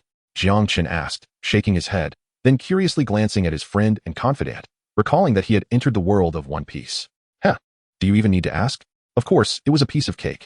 I'm now best buddies with Luffy, Ace, and Sabo. But those three are insane. Their bodies are just impossible to keep up with. Upon hearing Jiang Chen's words, Yu Yang's eyes lit up, and he eagerly responded. However, as he spoke, a shadow of disappointment crossed his face. Just after his arrival, feeling his 6 or 7-year-old body, which was almost identical to his current one, he had been filled with excitement. Witnessing Sabo, Ace, and Luffy left him utterly astonished. They were of an entirely different caliber. Had the trio not displayed indifference, he felt he would have been cast aside long ago. Indeed, those three are destined to become significant figures. It would be absurd to think a mere newcomer could compare. However, there is no need for haste. When the time comes, simply accompany Carp into the Navy headquarters. While becoming a top-tier powerhouse may be ambitious, ascending the ranks should be well within reach. Jiang Chen spoke with a smile, understanding Yu Yang's frustrations. Generally, those who qualify for high school and gain entry opportunities possess commendable physiques and talents. They typically exhibit greater strength than the average person. Yet, when compared to the likes of Luffy, Ace, and Sabo, those prodigies, it is an entirely different realm. It is akin to his recent transformation into a Saiyan, which had dramatically elevated the baseline of Saiyan combat prowess. Naturally, Yu Yang would not fare much better. Really? Listening to Jiang Chen's words, Yu Yang's eyes sparkled with newfound hope, his expression betraying a hint of excitement. Why would I deceive you? In your world, being a Tier 1 powerhouse is quite a straightforward feat, is it not? That does seem plausible. Chapter 17, Devotion, a step back for a broader horizon. In the real world, due to its connection with numerous dimensions and realms, the extraordinary system is exceedingly intricate. Over a century ago, the non-extraordinary denizens of reality established a comprehensive new framework. The classification system is rather straightforward. It is delineated by the tier of the world. Those who reach the pinnacle of Tier 1 are deemed Tier 1 extraordinary. Those at the pinnacle of Tier 2 are Tier 2 extraordinary, and so forth. with humanity currently distinguishing 6 tiers of extraordinary beings. The tiers from 1 to 6 have thus become the standard for assessing extraordinary individuals. However, due to differences among worlds, even within the same Tier 1 realm, disparities in strength exist. Tier 1 powerhouses are further subdivided into 4 levels: early, mid, late, and peak stages of Tier 1, with similar classifications for other tiers. As One Piece represents a Tier 4 extraordinary world, as long as Yu Yang can accompany Carp into the Navy headquarters, the prospects of ascending to Tier 2 or 1 are exceedingly bright. In fact, with a stroke of good fortune and a bit of assistance in acquiring more intelligence, even reaching Tier 3 would not be insurmountable. Despite humanity's current classification of 6 tiers, the number of Tier 1 extraordinary beings is not particularly abundant, and Tier 3 individuals are even scarcer. Generally, those at Tier 3 can join various legions as school-level officers or become esteemed professors at higher educational institutions. Few graduates from elite academies manage to reach the Tier 3 threshold, let alone those from other backgrounds. By the way, what is your main quest? Jiang Chen seemed to recall something and inquired curiously about the primary task assigned to Yu Yang in the One Piece world. The main quest? It appears to be surviving amidst the flames at the terminus. Are you certain? Jiang Chen paused for a moment, his lips twitching slightly as he spoke. Yes. Is this it? What is the problem? Yu Yang became noticeably anxious. No problem, Jiang Chen replied, shaking his head in resignation. He was aware of the arson incident at the terminal station.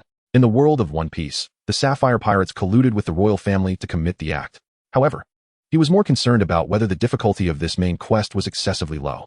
Looking at his own main quest, he felt as though he was being targeted. If it weren't for his foresight, completing this main quest would seem utterly impossible. Thank goodness, that scared me to death, Yu Yang exclaimed, patting his chest. As the two conversed, a cacophony of sounds emerged from their surroundings. They instinctively turned to see where the noise originated, and a young girl approached them. Is that Lin? Our class monitor? She seems to be coming this way, Yu Yang remarked, momentarily taken aback by the sight. Jiang Chen raised an eyebrow, directing his gaze towards the approaching girl, and soon, a myriad of eyes converged upon her.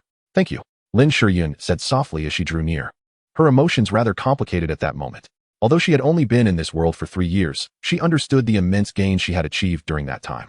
The limits of bloodshed were beyond imagination. If she could complete the main quest and obtain the rewards, her admission to a prestigious academy would be assured. There's no need to thank me. This is merely a transaction, Jiang Chen replied with a smile, not overly concerned about it. Perhaps for you, but not for me.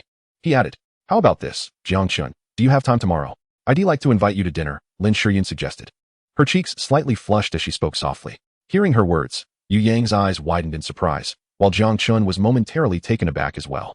However, he quickly shook his head. No, I have other matters to attend to tomorrow, he said with a smile. He had no inclination to pursue such matters. After all, he had traversed to another world, and strengthening himself was paramount, especially since his initial arrival had been in the Dragon Ball universe. With more than 10 days remaining until his second login, he needed to take this opportunity to clarify his thoughts and prepare accordingly. I see. I apologize for the inconvenience. Please contact me when you have time next, Jiang Chen, Lin Shiyun replied, somewhat disappointed, her voice stuttering as she spoke. After finishing her words, she quickly departed. Observing this scene, Jiang Chen felt a twinge of exasperation. Yet, at that very moment, he sensed an unfriendly gaze upon him. Hey, why are you looking at me like that? Jiang Chen exclaimed, startled by Yu Yang's intense stare, responding with irritation. You mentioned that you were flirting with Lin Dabin, which made me worry about you and Lu Qingxia, Yu Yang remarked, his tone laced with discontent. Flirting? Don't make wild assumptions. You saw it yourself. It was merely a transaction, Jiang Chen retorted, irritation creeping into his voice. Really? Yu Yang asked, skepticism evident. Of course, it's true. Let us go. If we linger here any longer, I sense trouble brewing, Jiang Chen replied brusquely, casting a wary glance at the numerous male gazes upon them, which sent shivers down his spine, prompting him to hastily pull Yu Yang away. Unbeknownst to them, a pair of furious eyes lingered in the distance. At that moment, Lu Qingxiao was seething with rage. The sight of Lin Shiyun and Jiang Chen together only intensified her ire. Although she harbored no affection for Jiang Chen, she relished the feeling of being pursued by him. Yet, witnessing her own shadow of pursuit slip into another's embrace ignited an overwhelming fury within her. The recollection of Jiang Chen's previous demeanor only fueled her agitation, causing her to gnash her teeth in frustration. Even if Jiang Chen had noticed Lu Qingxia's expression, he would hardly have cared. He was no longer the same person, while some traits remained. He had not inherited the obsessive affection or feelings for Lu Qingxia. Her thoughts and emotions were of no concern to him. His mind was preoccupied with logging in and collecting Dragon Balls, nothing else. As they departed the central area, Jiang Chen occasionally interjected with lighthearted remarks. Following their first login, the subsequent process merely required a registration, leading to a break. In just 15 days, they would return to school for a second login. The learning trajectory had undergone a significant transformation. Chapter 18. Different Worlds, Different Destinies. After the first login, the school would conduct a registration. Given the varying worlds logged into, the timelines differed. Some students embarked on main quests while others did not. Thus, following the first session, the school would initiate a new round of registration, or more accurately, class assignments. Indeed, class assignments. This round of registration primarily aimed to eliminate those students whose main quests had failed. Unavoidably, these students had forfeited their extraordinary potential. However, those fortunate enough to attend high school still possessed superior talents compared to the average individual. Hence, a class assignment process would ensue. Students who successfully completed their main quests or had yet to finish would be reassigned to a new class. The homeroom teacher, Luo Qingzhu, had already arrived. First and foremost, congratulations to you all on completing your initial login. I trust one need not elaborate on the subsequent procedures. Please fill out this form shortly, Luo Qingzhu announced. Waiting for all students to enter the classroom before she clapped her hands, her voice soft yet clear. Teacher Luo. Just as her words concluded, a timid voice emerged from the class, accompanied by a hesitant hand raised in the air. Li Qinghua, what is it? Observing the figure raising its hand, I couldn't help but shake my head, yet I still spoke up to acknowledge the silhouette. That one, this one. The figure stood, facing the penetrating gazes of the class, tears welling in its eyes, and its speech faltering. Upon hearing its words, many lowered their heads in the classroom, and some girls even burst into tears. For them, this was their sole opportunity. If they missed it this time, they would likely never have another chance in their lives. The weight of that pressure and suffering was simply unimaginable. I understand, said Li Qinghua. You may proceed to the administrative office shortly to complete your withdrawal procedures. Others may do the same, and I will endeavor to petition the school to see if some tuition can be refunded.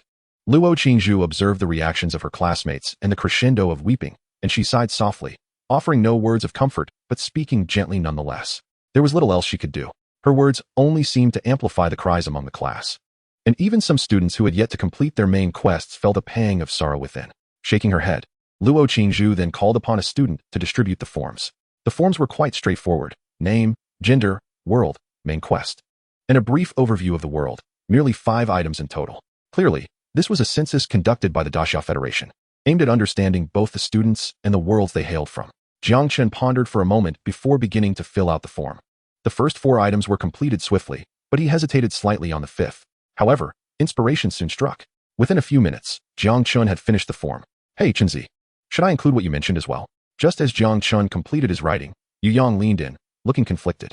Jiang Chen responded with an incredulous expression. Ahem. I was just speaking casually. By the way, Chenzi, you haven't mentioned what kind of world yours is. I've heard that the immediate login surprises can be quite significant, often leading to either mundane or exceedingly advanced worlds. Noticing Jiang Chen's gaze, Yu Yang quickly cleared his throat, feeling foolish, and hurriedly changed the subject. However, before he could finish speaking, a familiar figure approached to collect the forms. Jiang Chen, have you completed your form? Came Lin Shiyun's soft voice. Yes, I'm done. Thank you. Jiang Chen replied, smiling as he handed over the form. Lin Shiyun accepted it with a smile and a nod in return. Hey, I can't be mistaken. Lin Shiyun was definitely looking at you the moment she stood up. Yu Yang exclaimed, nearly frantic. Enough already. You should focus on how to prepare for the second login.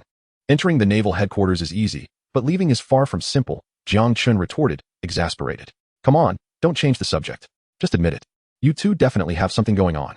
Yang could no longer contain his frustration and spoke up. Jiang Chen, however, chose to ignore him completely. This fellow had always been insufferable in his past life, and it was evident that nothing had changed in this realm. As his thoughts drifted, he began to contemplate the upcoming matters of registration. Noticing Jiang Chen's indifference, Yang could not help but curl his lip. Yet a faint smile crept onto his face as he glanced at a distant silhouette, feeling a slight sense of relief. Of course, Jiang Chen remained oblivious to all of this. Above on the platform, Luo Qingzhu was equally disinterested in their exchange. After organizing the reports, her voice rang out once more. All right, classmates, from today onward, those who have not completed the main task or have already fulfilled it will become members of the transformation class. Other students will be reassigned to regular classes or may opt to withdraw. I will do my utmost to request a refund of some tuition fees from the school. As for the class schedule, the regular class will commence tomorrow morning at 7. The transformation class is located on the first floor of the Dimensional Center. Remember to come for registration in 3 days. Class dismissed. With her words, she announced the conclusion of the lesson. For many, this was a class they would likely never attend again. They were irrevocably separated, particularly those who had completed the main task.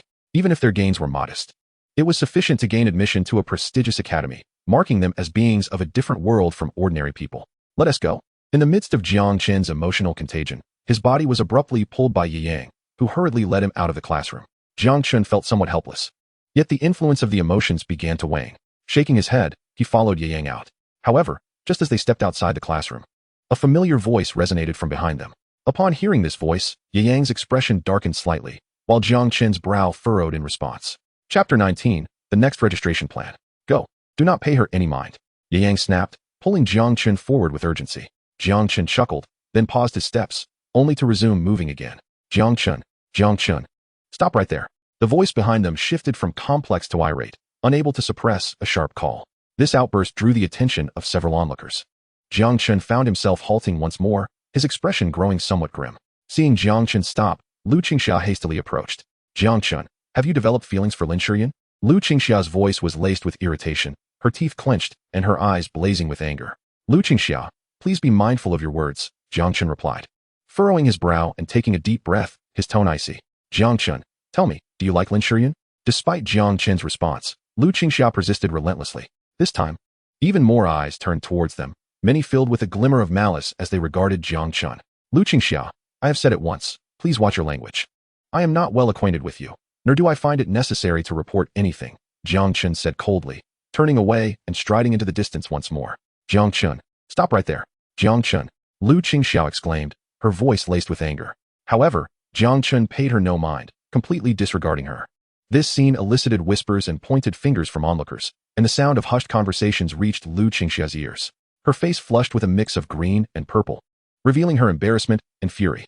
When had she ever been so blatantly ignored by Jiang Chen? This infuriated her to the utmost, yet it was futile. Jiang Chen was unresponsive, and her usual tactics had utterly failed. Rage spread within her eyes. At that moment, Jiang Chen and Yu Yang had already departed from the school. Hee, Chenzi. Is this how it should be? Yu Yang remarked with a grin. Lu Qingxia, she truly thinks of you as a fool. Jiang Chen chuckled and shook his head. At least attend a prestigious university to please Uncle Yu, he said. Hey, aren't you going to play? Yu Yang exclaimed, astonished by Jiang Chen's words. Disbelief etched across his face.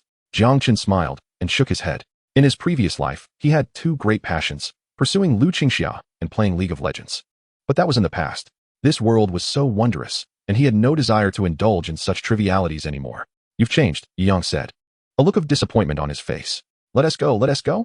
Jiang Chen retorted with a hint of annoyance, waving his hand as he boarded a bus that had just arrived. As he watched Jiang Chen leave, Yu Yang muttered to himself, it seems he really has changed, before stepping aside to hail a taxi and departing as well. Jiang Chen's home was situated approximately 4 to 5 kilometers from the school. The bus ride took about 20 minutes. Before long, he arrived home. It was a dilapidated housing complex on the outskirts of Shaoxing City, with a mere 60 or 70 square meters of living space. This was not a home purchased by Jiang Chen's parents, but rather a dwelling provided by his uncle for their family of 4. The living conditions could be described as exceedingly poor. He recalled that it was not until his sister graduated from university that their situation began to improve. Standing before the familiar door, Jiang Chen hesitated to knock. Though the world had changed, familiar faces remained unchanged. He felt an overwhelming sense of debt towards his parents, leaving him uncertain about how to proceed. After taking several deep breaths, he finally calmed himself. However, before he could knock, the door swung open. A middle-aged woman of unremarkable appearance stood before him. Upon seeing Jiang Chen, she paused momentarily, but her face soon lit up with surprise. Mom. Jiang Chen's emotions surged, and he smiled warmly. Come in quickly. Why are you standing at the door? The woman chided, casually tossing some trash aside. All right. Jiang Chen nodded and stepped inside. Good. The middle-aged woman said cheerfully. Jiang Chen entered the room, and the two engaged in simple conversation. Unexpectedly, the mother did not inquire about the matter of the login. Jiang Chen opened his mouth, attempting to speak several times, yet he found himself at a loss for words. After all, he was not entering the world of Naruto, but rather a completely new realm, and moreover, he had yet to complete the main quest. Half an hour later, after having lunch, he sat in his modest 50-square-meter room, which had been partitioned off, leaving his bedroom divided into 2, with less than 10 square meters of space remaining. Jiang Chen approached his desk, inhaled deeply, and endeavored to calm his racing thoughts before beginning to reorganize them. As night gradually descended, the door creaked open, and the sound of light footsteps echoed softly. Soon, murmurs could be heard from outside the room. Lihor, didn't Xiao Chen log into the realm today? How did it go? Shoo, it might not be good. When I took out the trash earlier, Xiao Chen didn't even dare to enter the house. Don't say anything more. All right, Sai. The hushed conversation faded into a sigh, and Jiang Chen, though not listening intently, caught snippets of their words. He instinctively considered rising to join them, but hesitated. ultimately opting to remain seated. Everything would have to wait until he completed his main quest. No matter how confident he felt, it was merely confidence and not reality. If something were to go awry, discussing it now would only lead to unnecessary joy for his parents. He shook his head and turned his gaze to the densely packed notes on the blank paper before him. At that moment, had someone from the Dragon Ball world appeared, they would have discovered that the paper was filled with intricate details pertaining to that universe. While he possessed a prophetic awareness, he still needed to determine how to utilize that foresight, which required him to organize the information swirling in his mind. As night deepened, Jiang Chen did not succumb to slumber until midnight. The following day, he awoke at 7, a habit formed from prolonged training on planet Vegeta. Shaking his head, he glanced at the sky and decided to rise and prepare a meal for himself. He then resumed organizing the information he had been compiling the previous night. Chapter 20. Intelligence on Naruto from the Great Xia Academy for 1,000 words. Meanwhile, as Jiang Chen busily contemplated his next login, the entire Great Xia was anything but tranquil. The strategy for conquering a level 4 world was underway, a matter of significant importance even for Great Xia. After all, a level 4 world, if harnessed effectively, could yield numerous tier 4 powerhouses. Such beings would be considered mid to high tier forces even within the entirety of Great Xia. Thus, following the conclusion of the initial login, a wealth of intelligence began to converge towards the Great Xia administration. The Great Xia Academy, as the leading institution of this nascent world, was naturally involved in this endeavor. Within an office at the Great Xia Academy, a woman furrowed her brow as she scrutinized the piles of documents before her, her expression fraught with confusion. Just as her mind was clouded with uncertainty, a gentle knock sounded at the door. "Come in."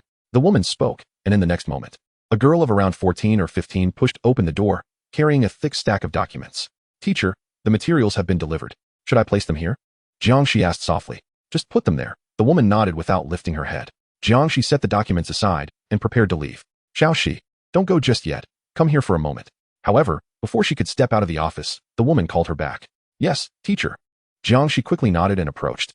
"Xiaoxi, there seems to be something amiss in this world. It does not appear to be as favorable as I once anticipated. I am considering changing your initial world entry. What do you think?" As Jiangxi drew closer, the woman looked up, her brow furrowed. "Ah." Jiangxi was taken aback, her eyes widening.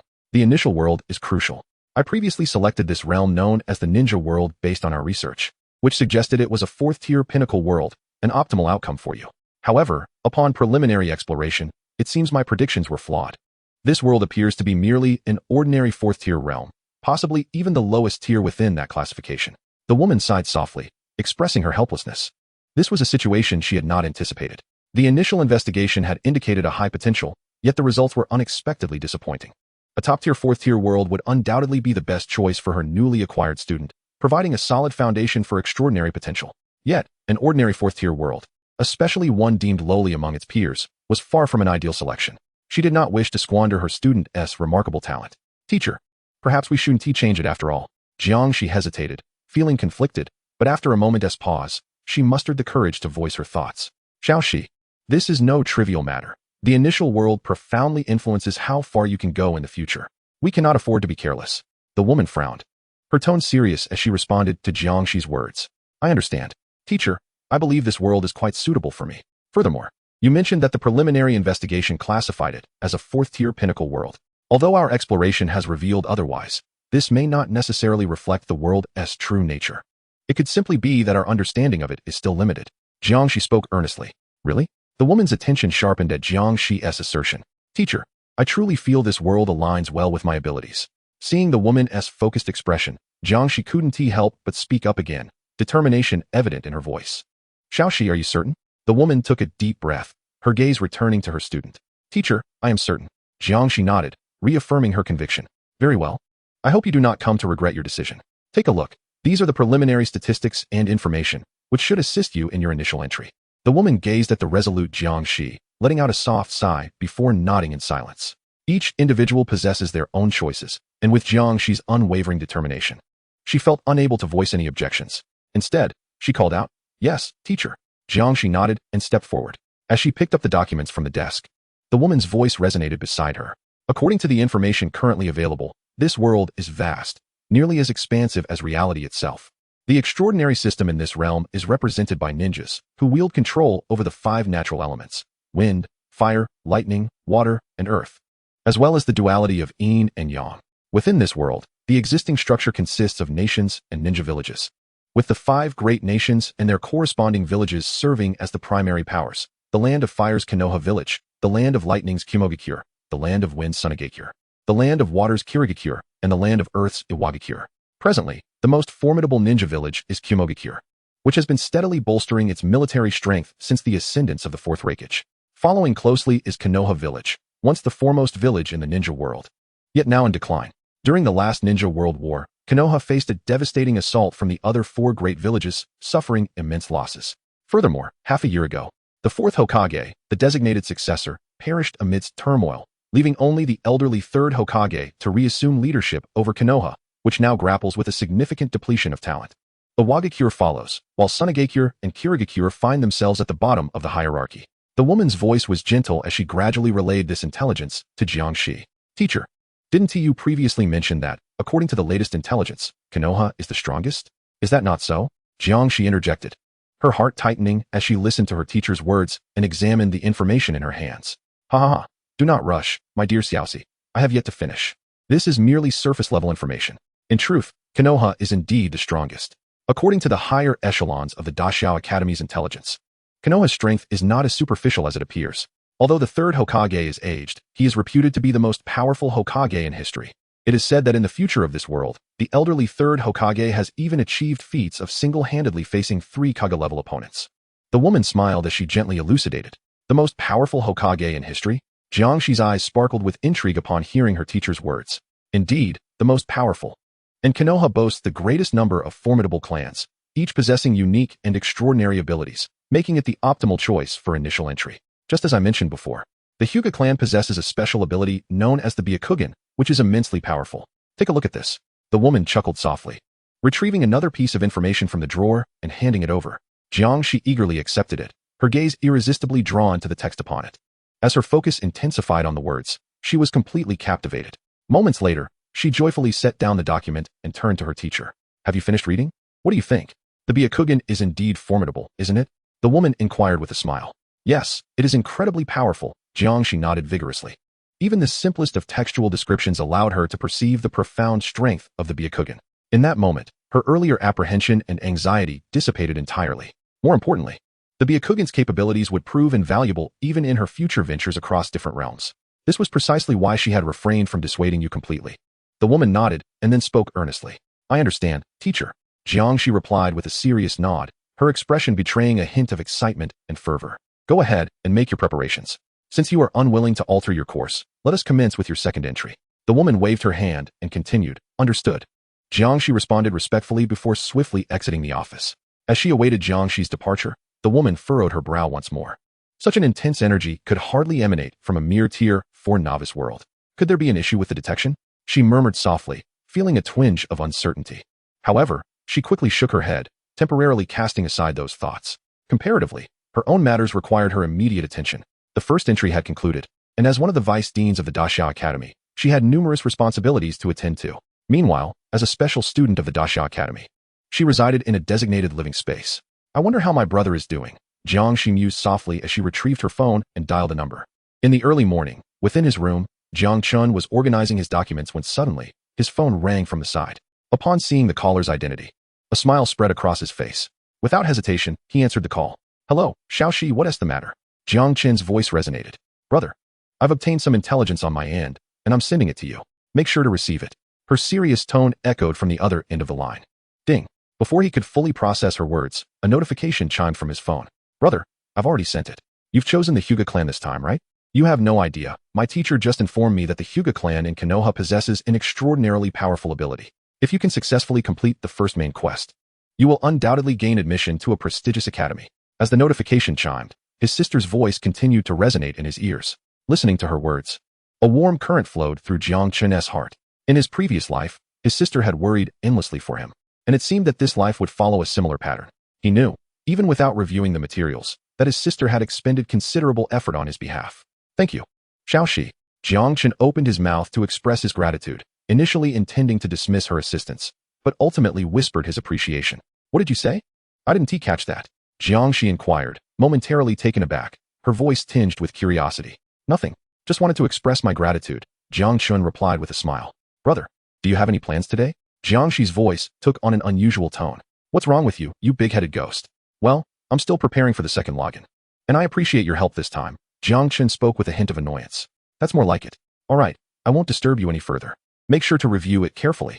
This information is quite precious, Jiang Shi replied with a cheerful tone before abruptly ending the call. Jiang Chen chuckled and shook his head, casually opening the message his sister had sent him. As expected, compared to the previous intelligence, this batch was undoubtedly more detailed. To his surprise, it even contained fragments of information regarding some upcoming plot developments in the world. Although the details were fragmented and often inaccurate, it was still astonishing. This world? Jiang Chen murmured, his brow furrowing slightly. Despite the simplicity and disjointed nature of the information, he sensed an unusual significance within it. However, he only furrowed his brow for a moment before shaking his head, dismissing the thought. For him, the second login was the priority. The secrets of this world were not his immediate concern. Xiao Shi, as a special recruit, should be able to log in early next year. I hope it's a familiar world, he whispered, redirecting his attention to the meticulously written documents in his hand. Time passed slowly. 3 days swiftly came and went. Subsequently, Jiang Shi continued to send him bits of information. 3 days later, Jiang Chen gathered his thoughts and stepped out of his home, making his way to school. He took the bus to the school and entered his classroom. Compared to before, the number of students in the class had noticeably decreased by more than half.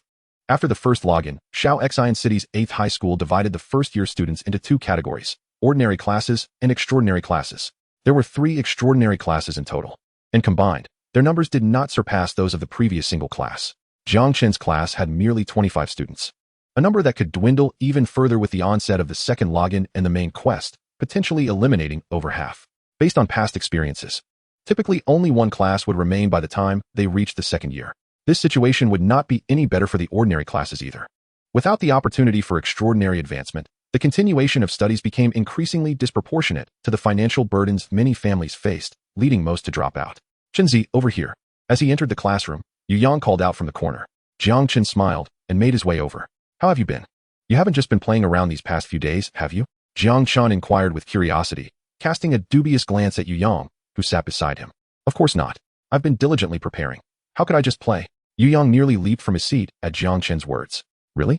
Absolutely. Chen, you are unaware that my father has suspended my internet access, rendering me unable to indulge in any online activities, even if I wish to. Ha ha ha, serves you right. The two of them exchanged banter as the number of students in the classroom steadily increased. Soon, all the students from the transformation class had gathered. At the entrance, Luo Qingzhu stepped in. As a distinguished student of the Great Xia Academy, she naturally assumed the role of the current homeroom teacher, having previously been Jiang Chen's instructor. All right, everyone, please settle down, Luo Qingzhu announced as she ascended the podium, her voice imbued with a gentle authority. An invisible force radiated outward, swiftly silencing the classroom. Even Jiang Chen and Yu Yang found themselves halting their conversation. Once everyone had quieted, Luo Qingzhu's voice resonated once more. Dear students, I trust you have had ample rest over the past 3 days. It is now time for us to strive forward. Whether you can secure admission to the academy, or even to a higher institution, will ultimately determine the course of your futures. I hope that each of you will approach this with the utmost seriousness. Her voice was soft yet resonant, compelling every student to listen intently. Yes, yes. The chorus of agreement echoed throughout the room at that moment. No one dared to voice dissent, even those who were feeling anxious. It was as if the innate passion within them had been stirred to life. Very well, let us commence our first lesson. This marks your inaugural class since entering this realm. Observing the expressions of her students, Luo Qingzhu nodded in satisfaction before turning to inscribe a line upon the blackboard. Her handwriting, contrary to expectations of delicate elegance, bore a sense of gravitas. The Dark Epic. Jiang Chen whispered, his gaze drawn to the text. Can anyone explain to me what the Dark Epic signifies? Her melodious voice once again brought a hush over the classroom. Yu Yang shrank back, and Jiang Chen could faintly hear him muttering, "Please don't pick me." This amused Jiang Chen. Yet, as he wore a smile, Luo Qingzhu's voice rang out once more. Yu Yang, it's your turn. Her voice remained as enchanting as ever, but it caused Yu Yang's expression to fall. The Dark Epic was the most significant upheaval in human history. Yu Yang began to speak, but his words faltered, becoming hesitant. This topic was part of the first semester curriculum, one of the most critical points of knowledge. Yu Yang, is this how you've been studying? Jiang Chen, your turn. Luo Qingzhu interjected coldly, a frostiness now evident on her otherwise exquisite visage.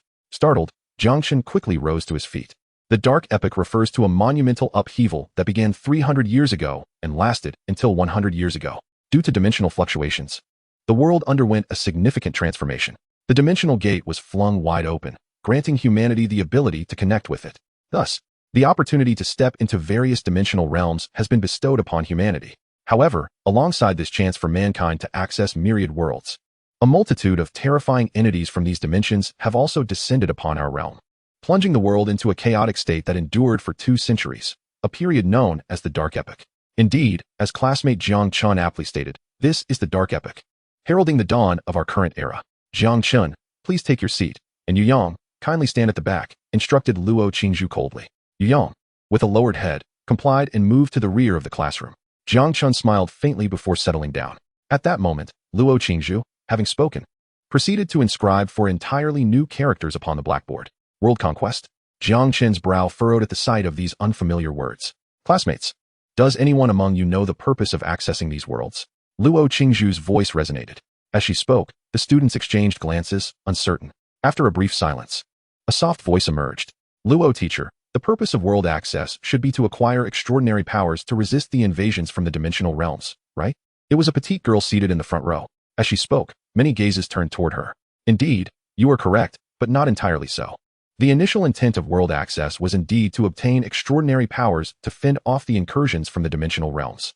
However, as time has progressed, the purpose has evolved into something greater, world conquest. Each world possesses its own hierarchy, much like the worlds you choose to access, which can be classified as Level 1, Level 2, or Level 3. Our own world is no exception.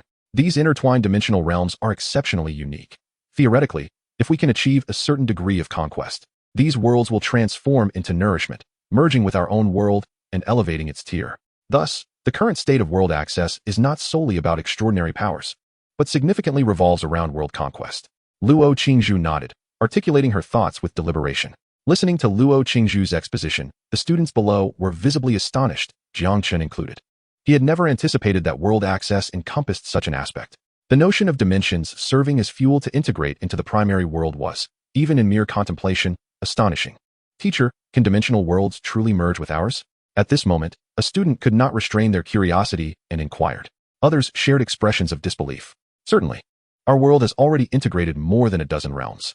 Currently, several worlds, such as the fruit world you are familiar with, are in the process of merging, and it is said that the conquest progress has reached 20%. Once we achieve 100%, complete fusion can occur. Besides the fruit world, numerous other realms are also in the merging stages. Theoretically, as long as the conquest commences, it can be recognized as the beginning of integration, Luo Qingzhu affirmed earnestly, nodding in response to the students' astonished inquiries. She could naturally comprehend the astonishment of those around her. She herself had been equally taken aback when she first learned of it. Teacher, what truly signifies the commencement of a world conquest? Amidst the cacophony of voices, a sudden utterance broke through. The words were not loud, yet they could not be overlooked. Luo Qingzhu instinctively glanced in that direction, and there stood Jiang Chen. Momentarily startled, she nodded in acknowledgement. On the other side, Jiang Chen bore a contemplative expression, realizing that the fusion of worlds was indeed beyond his initial expectations. Just moments prior, he had not pondered deeply. But soon he was jolted into awareness. His world of entry was unlike any other. Whether it be the world of Naruto or One Piece, these realms, while possessing a respectable level, amounted merely to 4 or 5 tiers at most, posing little threat to the overarching world. In simpler terms, humanity had the capacity to suppress these dimensions. However, he was in the Dragon Ball universe. What tier did the Dragon Ball world belong to? Jiang Chen was uncertain. Perhaps it was 6th, 7th, or even higher. Clearly, regardless of the tier, once a fusion occurred, it could spell significant trouble for the entire primary world. Thus, he felt compelled to voice his inquiries. In the midst of his anxiety, Luo Qingzhu clapped her hands, bringing the classroom to a hush. Her melodious voice resonated once more. Classmates, Jiang Chen's question pertains to the most crucial aspect of world conquest. Although the act of world entry signifies the commencement of the conquest, certain conditions must be fulfilled to truly embark on this journey. World entry necessitates either capturing a world or randomly pinpointing a location within it. Regardless of the method, the initial number of entrants is limited. Only after these entrants exert sufficient influence on the world's progression does the conquest genuinely begin. These worlds will gradually manifest entities descending into the main world. Should we vanquish these intruders, it will not only expedite the conquest process, but also yield pertinent intelligence and additional entry slots. A year ago, the captain of the Black Cat Pirates descended upon our Shao Exine city, only to be slain by the lord of the city, granting us a portion of the entry rights to the fruit world. Luo Qingzhu's voice echoed through the classroom, capturing the full attention of every student, Jiang Chen included. As he absorbed the information, he finally attained a comprehensive understanding of world fusion, conquest, and the multi-realm entry process. According to Luo Qingzhu's elucidation, achieving world fusion was no simple feat. One must conquer the world to 100%. To achieve this, not only must the number of entrants be substantial, but it is equally vital to vanquish all-powerful beings that descend. Given this scenario, fulfilling the requirements of the Dragon Ball universe seemed exceedingly challenging. The prospect of fusion in the short term appeared virtually impossible. This realization brought a sigh of relief, dissolving his earlier anxieties. With his concerns alleviated, time passed swiftly. And before long, the first day of classes had concluded. Compared to previous lessons, many changes had undoubtedly transpired.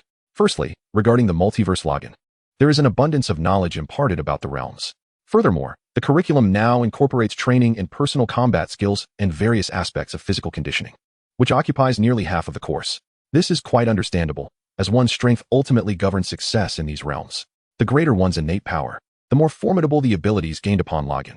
Although such enhancement is limited prior to acquiring extraordinary powers, any slight improvement may reverberate significantly within the multiverse. The Daxiao Federation has conducted extensive research on this matter. As time gradually passes, Jiang Chen finds himself completely immersed in this experience. Despite the fact that his progress may yield less impact on his login identity compared to others, perhaps even negligible, he refrains from exhibiting any desire for distinction. On one hand, Jiang Chen wishes to avoid drawing undue attention. On the other, even the tiniest enhancement is still an advancement, and he believes it prudent not to overlook it. In the blink of an eye, 10 days have elapsed since Jiang Chen's enrollment in school. During this time, his understanding of this world has deepened, and he has gained a clearer comprehension of the multiverse login, gradually integrating himself into this environment. As night unfolds, the room remains illuminated, casting light upon the blank pages, now adorned with new lines of text. Next, after departing from planet Vegeta, he can choose either Namek or Earth. No, it would be preferable to select both Namek and Yardrat. However, how can he rescue Aunt Jine and Uncle Bardock together? Jiang Chen murmurs softly, his brow slightly furrowed. As days drift by, his plan is gradually taking shape. The only dilemma remains Jine and Bardock, although it is merely a login world. Having spent 3 years with Jine and Bardock, Jiang Chen is determined to rescue them if possible. Jine, being a lower-class warrior, has a considerable chance of escape. However, rescuing Bardock poses a challenge akin to ascending to the heavens. Bardock has become the second most powerful individual beneath King Vegeta. Regardless of whether Frieza has received orders from the god of destruction Beerus or simply fears the Saiyans, the likelihood of sparing Bardock is non-existent.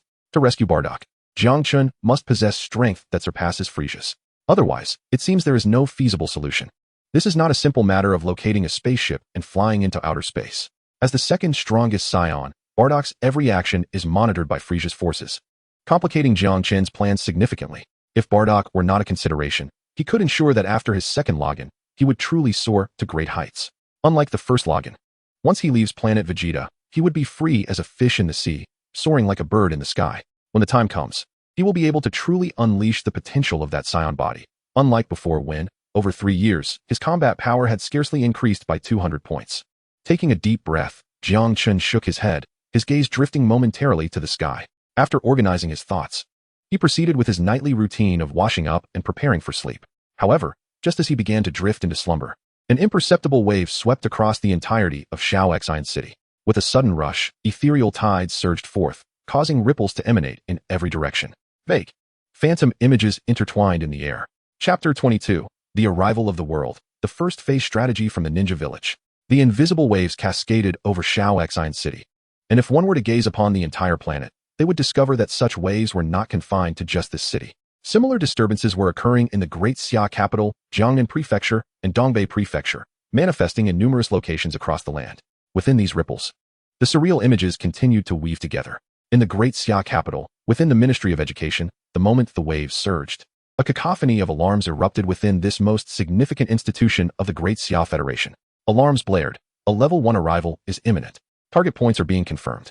The target points have now been established. Jiangnan Prefecture, the western urban area of the Great Xia capital, Yangqing in Dongbei Prefecture, and Xian City in Jiangnan Prefecture. The intensity of the arrival is currently under evaluation. Assessment complete. The current arrival level is classified as overall level 2, with the Great Xia capital and Jiangnan Prefecture classified as level 1, while Xian City and Yangcheng are deemed level 2. Local station forces are being contacted. In a flash, an elderly man appeared. Minister. His presence commanded immediate respect from the staff, who hurried to acknowledge him without a hint of complacency. Yet, the elder paid them no mind, instead focusing on the enormous screen before him, his brow furrowing slightly. A level 1 arrival. yet it possesses level 2 characteristics? The elder remarked in astonishment, his gaze shifting to a figure hurrying towards him. Yes, Minister, we have completed the assessment. It is indeed a level 2 arrival. The figure spoke respectfully, fully aware of the elder's significant standing within the Great Xia Federation, being the true authority of the Ministry of Education. Interesting. It seems this world is not as simple as it appears, the elder mused, a smile creeping onto his face upon hearing the report. What do you mean, Minister? The figure queried, eyes widening in surprise. Maintain close observation. The new intelligence we acquire must be relayed at once, the elder instructed softly, and in the next moment, he vanished from sight. Understood. Although the figure was taken aback, he quickly complied. Meanwhile, the scene unfolding before them remained unknown to the others. As the news rapidly disseminated, both Dongbei and Jiangnan prefectures found themselves shaken by the developments, especially in the city of Shaoxin, Jiangnan Prefecture, within the Grand Lord's manor. A sense of shock overcame Xiongko Wu as he abruptly stood up. As the lord of the Shaoxin base city, his strength was not particularly remarkable. Merely at the pinnacle of the second tier, given that Shaoxin could only be deemed a small base city of the 4th or 5th tier. Under normal circumstances, such prowess would suffice to handle ordinary incursions from dimensional beings. He had previously dealt with a formidable entity from the fruit world without issue. However, this was clearly not a routine occurrence. The emergence of a second-tier arrival in their modest locale was unprecedented. A second-tier arrival signified that the invader possessed at least second-tier capabilities, potentially even being of mid or late second-tier strength, or perhaps even at its peak. Should it be at the pinnacle of the second tier, the entirety of Shaoxin could suffer dire consequences. Xiongko Wu's expression shifted continuously, although internally shaken. He recognized the urgency of the moment and swiftly issued commands to commence preparations. The night passed in silence. Jiang Chen slumbered deeply, only to be awakened by the jarring sound of alarms in the morning. He momentarily froze, a look of confusion crossing his face as he scrambled out of bed. Is Xiao Chen up? He heard his mother's anxious voice from the doorway. I'm up, Mom. Jiang Chen instinctively replied as he hurried to open the door, revealing his mother, Yang Lihua, with a worried expression. What's wrong, Mom? He asked, concern evident in his tone. Xiao Chen, the East District has initiated first-level combat readiness and has been sealed off. Your father is still over there. What should we do? Is it a dimensional incursion? Yang Lihua's voice trembled with urgency. First-level combat readiness? Jiang Chen echoed, momentarily taken aback. Yes, I just saw the news. And there were numerous military vehicles rushing past early this morning, Yang Lihua confirmed, her anxiety deepening. In this world, most ordinary individuals lacked adequate protection. Whether from dimensional invasions or arrivals, a single event could obliterate a family. Especially with the collision of worlds, no one could predict the nature or form of the incursion. Mom, don't worry. Everything will be all right. I'll head to school right away. I should be able to gather more information there. Jiang Chen quickly reassured his mother, attempting to calm her nerves. Thoughts raced through his mind. Yes, the school would have detailed updates. Xiao Chen, hurry to school, Yang Lihua urged, finally realizing the gravity of the situation. All right, Jiang Chen responded, scarcely pausing to gather his belongings before swiftly exiting the house. Yet, upon stepping outside, he chose not to follow his mother's suggestion of going to school. Instead, he pivoted and made his way directly towards the East District. The school possesses comprehensive information regarding each dimensional invasion and descent, often disseminating it promptly for educational purposes. However, for Jiang Chen, the necessity lies not in information or education, but in ensuring the safety of his father. The means to secure that safety materialized as Jiang Chen closed his eyes, conjuring forth an ethereal card before him. Upon beholding the Aspera card once more, the tension that had gripped him dissipated entirely. Though Aspera is merely a juvenile scion, lacking significant prowess among his kind, this is ultimately the realm of Dragon Ball. In the primary world, unless confronted with beings of 5th or 6th tier strength, he should theoretically encounter no insurmountable obstacles. With swift determination, Jiang Chen took flight, soon spotting a shared electric bike by the roadside. Without hesitation, he scanned the QR code and mounted the bike. If he had previously been deemed weak, his combat capabilities now surged to a commendable 6 or 7 points. His momentum increased, akin to a gust of wind racing towards his destination. At that moment, the East District was already cordoned off by a contingent of city defense guards, while throngs of civilians hurriedly evacuated. Fortunately, the East District, predominantly an industrial area, facilitated a more efficient exodus compared to the central urban regions. Nevertheless, the sheer expanse of the district rendered even a night's evacuation insufficient, as vast areas remained unfreed. Meanwhile, within the void, a spectral image was on the verge of solidifying. It depicted an expansive forest, within which a colossal serpent, towering several stories high, coiled menacingly, accompanied by numerous figures engaged in battle against it. Even disregarding these figures, the mere presence of the serpent exuded an unprecedented aura of terror. How much longer? Grumbled the burly figure, his gaze fixed on the commander of the city defense forces beside him. At least one more hour. The inner city is still in the process of evacuation, the commander replied gravely, his expression equally somber. We're out of time. Wu Hao, notify everyone to complete the evacuation. Additionally, activate the city's defense system to brace for any unforeseen circumstances, the burly figure ordered swiftly. He was acutely aware that an hour was far too long. At the current rate of materialization, within a mere quarter of an hour, the dimensional fragments would fully descend. Understood. Wu Hao responded promptly, his figure darting away. Yet, barely 20 breaths had passed, when, boom, the ground trembled violently. In an instant, the surrounding structures began to collapse, while countless trees were uprooted from the earth. With a roar, an ethereal tide surged forth, causing the very fabric of reality to shudder. How swift! The burly figure exclaimed, his expression shifting to one of alarm. Not good. My lord, it has descended. In the distance, a figure emerged, yet at this moment, the imposing silhouette of Xiong had vanished from sight. Simultaneously, the entirety of Dongqing district was undergoing a rapid transformation. Countless buildings crumbled into oblivion, and the ground, once a solid mass of steel and concrete, began to be gradually engulfed by earth. Towering trees sprouted from the soil, while new structures appeared intermittently within the landscape. At this moment, the dimension had descended. In contrast to a dimensional invasion, the arrival of a dimension is an inevitable process that must be faced when conquering a world. When a world is extracted for landing, it intertwines with the main world, and the antagonists from these realms begin to manifest alongside the increasing number of arrivals. Only by vanquishing these entities can one secure new opportunities for landing and acquire further intelligence about the worlds. Generally, the danger level associated with dimensional descent is relatively lower than that of an invasion. After all, only after achieving a certain degree of conquest will stronger entities descend, unlike the uncontrollable chaos of an invasion. However, even with a comparatively reduced risk, significant dangers still loom. At this very moment, the landscape of Dongqing district in Shaoxing City was rapidly changing. Many citizens, unable to evacuate in time, were swept away by the collapsing buildings and burgeoning trees. In the heart of Dongqing district, within an auto repair shop, Jiang Huaqing was struggling to evade the surrounding collapsing structures and the encroaching trees. Fortunately, having served in the military years prior, his body was more resilient due to prolonged physical exertion. Though it was arduous, he managed to maintain his safety and even looked after a few of his co-workers. Are you all right, Lao Hai? Jiang Huaqing exclaimed, pulling his friend up with concern. Damn it, we are in serious trouble now. The dimensional descent has occurred right here. Lin Haitian could not restrain himself from speaking. Leaving? It's not that simple now. We have no idea in which direction the descent is extending, Jiang Huaqing replied helplessly, his gaze shifting to the outside.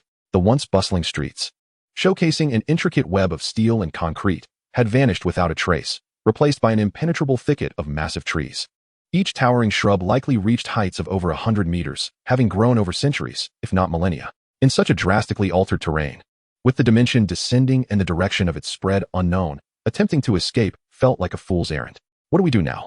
With the dimensional descent, we have no knowledge of what awaits us or how many dimensional beings there might be. We lack any extraordinary powers. Lin Haitian's face darkened as he spoke. Jiang Huaqing's expression mirrored his gravity. For ordinary individuals like them, ensnared in this dimensional descent, the situation appeared nearly hopeless. Unless the Daxiao Federation could swiftly address the dimensional crisis, their prospects were bleak. After all, given the scale of the situation, it is not easily resolvable. We must seek out some weaponry. Jiang Huaqing inhaled deeply before speaking. Although the faces of those around him were etched with anxiety, they swiftly assented. The group promptly retreated towards the distance. Meanwhile, in the outside world, a tremendous roar erupted, and in the next moment, a colossal serpent, measuring over 100 meters, appeared in an instant. Upon its emergence, a terrifying aura enveloped the surroundings. Merely sensing that presence caused the countenance of the hulking bear, who had just slipped into the jungle, to shift dramatically. Second-tier peak. Damn it. The words escaped his lips involuntarily, and at that moment, he could no longer maintain his composure. A second-tier peak is already exceedingly challenging to contend with, let alone one of such monstrous caliber. The bear now questioned his ability to confront it, for his strength was also merely at the second-tier peak. He struggled against even ordinary second-tier foes, let alone a behemoth of this nature. Director Zhang, Director Li, the bear bellowed. However, just as his words fell, his expression changed once more. For at that moment, the manifestation of the beast was not yet complete. Waves of energy rippled outward, and simultaneously, figures clad in peculiar attire, adorned with strange headgear, began to materialize. There are even more. The bear's voice trembled with a hint of fear. Chapter 23, A Small Shock from the Dragon Ball World. The arrival of a dimension typically signifies fragments of a dimensional realm descending into the primary world. These fragments may represent the past, present, or even the future of the dimensional world. Upon their descent, they transform from the ethereal into the tangible, becoming an integral part of the primary reality. Furthermore, due to the intertwining of dimensions, they are inherently antagonistic to the primary world, seeking to wreak havoc upon it. Only by completely eliminating them can one claim to have resolved such a dimensional incursion. However, achieving a stable resolution is not always feasible. Even during the relatively tranquil century that preceded, numerous base cities were utterly annihilated by dimensional incursions, including several that were once the capital of Jiang Chen 70 years ago. The phenomenon of incursion is uncontrollable. Even if the level of incursion can be detected, it merely indicates the level and not the quantity of incursions. At this moment, as the massive serpent descended, peculiar figures also appeared alongside it. What further weighed heavily on the bear's heart was the presence of several second-tier entities among them. Director Zhang, Director Li, block their advance. All city defense forces, obey orders and annihilate all dimensional foes. The bear commanded swiftly, altering his original plan in an instant. Initially, he intended to join forces with the two directors to confront the giant serpent. However, new second-tier entities have emerged, compelling him to consider reallocating his strength to confront these other second-tier beings as he faces the colossal serpent alone. Boom! As the words left his lips, he stepped forward in an instant, and in the next moment, his muscles began to swell rapidly. Strands of fur sprouted forth, and his pupils morphed into those of a beast. Roar! A tremendous roar erupted, and in the blink of an eye, his form transformed into a gigantic brown bear towering at 4 to 5 meters high. A ferocious aura surged around him as he charged headlong towards the giant serpent. Meanwhile, two elderly figures swiftly descended into the jungle, intercepting the shadowy figures clad in ninja attire. Old Zhang, it seems we are truly in trouble now. One elder remarked with a bitter smile, his expression tinged with gravity. We must delay them as much as possible. The Jiangnan prefecture should send reinforcements shortly. The other shook his head and spoke softly. As principals of two major high schools in Shaoxing City, they both understood the daunting challenge of withstanding the onslaught with their current abilities. It was questionable whether the robust bear could withstand the peak second-tier beast, and whether they could endure the battle before them remained uncertain. Though both were second-tier, their bodies had long succumbed to the ravages of age. Despite their status, they were not necessarily a match for these dimensional invaders, especially given their unfamiliarity with them. In this moment, they could only hold their ground. Should they abandon their defenses, the multitude of second-tier powerhouses, along with the peak second-tier beast, would be capable of utterly annihilating the entire Shaoxing base city. The battle erupted in an instant. In the distance, the bear collided with the giant serpent, yet its size still seemed diminutive in comparison. The serpent's tail swung, forcing him to evade with each strike. Damn it, how can it be so enormous? The bear felt a surge of anxiety, glancing towards the horizon. The situation was deteriorating rapidly. A significant number of city defense forces had already fallen, the speed of their demise far exceeding his expectations. Even the two principals appeared to be under severe pressure, intensifying his urgency. The bear was acutely aware that, despite having called for help the moment he charged into battle, it would take at least a quarter of an hour for reinforcements from Jiangnan Prefecture to reach Shaoxing City. Could they truly withstand for that long? His expression shifted continuously, anxiety mounting. At that moment, on the street, Jiang Chen was swiftly riding a shared electric bike towards the scene. After several minutes, he finally arrived in the eastern district. Suddenly, a colossal phantom image descended, and Jiang Chen beheld the scene in the distance. What is this? He halted, gazing at the enormous python and then at the figures engaged in combat nearby, an odd expression crossing his face. Familiar sights. Familiar shinobi from the sand and sound villages. At this moment, a scene from his memories involuntarily resurfaced in his mind, the Chunin exam. Whispering softly to himself, he did not dare to delay. In an instant, his consciousness reached out to a card in his mind. Buzz. A ripple expanded instantly. In the blink of an eye, Jiang Chen's form underwent a rapid transformation. His 16-year-old body gradually morphed into that of a 5 or 6-year-old child. A sudden itch arose at his rear, and the next moment, a brown, fluffy tail burst forth, tearing through his clothing. Simultaneously, his facial features and hair began to change. The most profound transformation, however, occurred within him. At this moment, he could distinctly feel a powerful energy surging within his body. He had become the Saiyan Aspera. No, it was not merely a resemblance. In this instant, he truly embodied the Saiyan Aspera. The only distinction was that he could wield this power for only 3 minutes.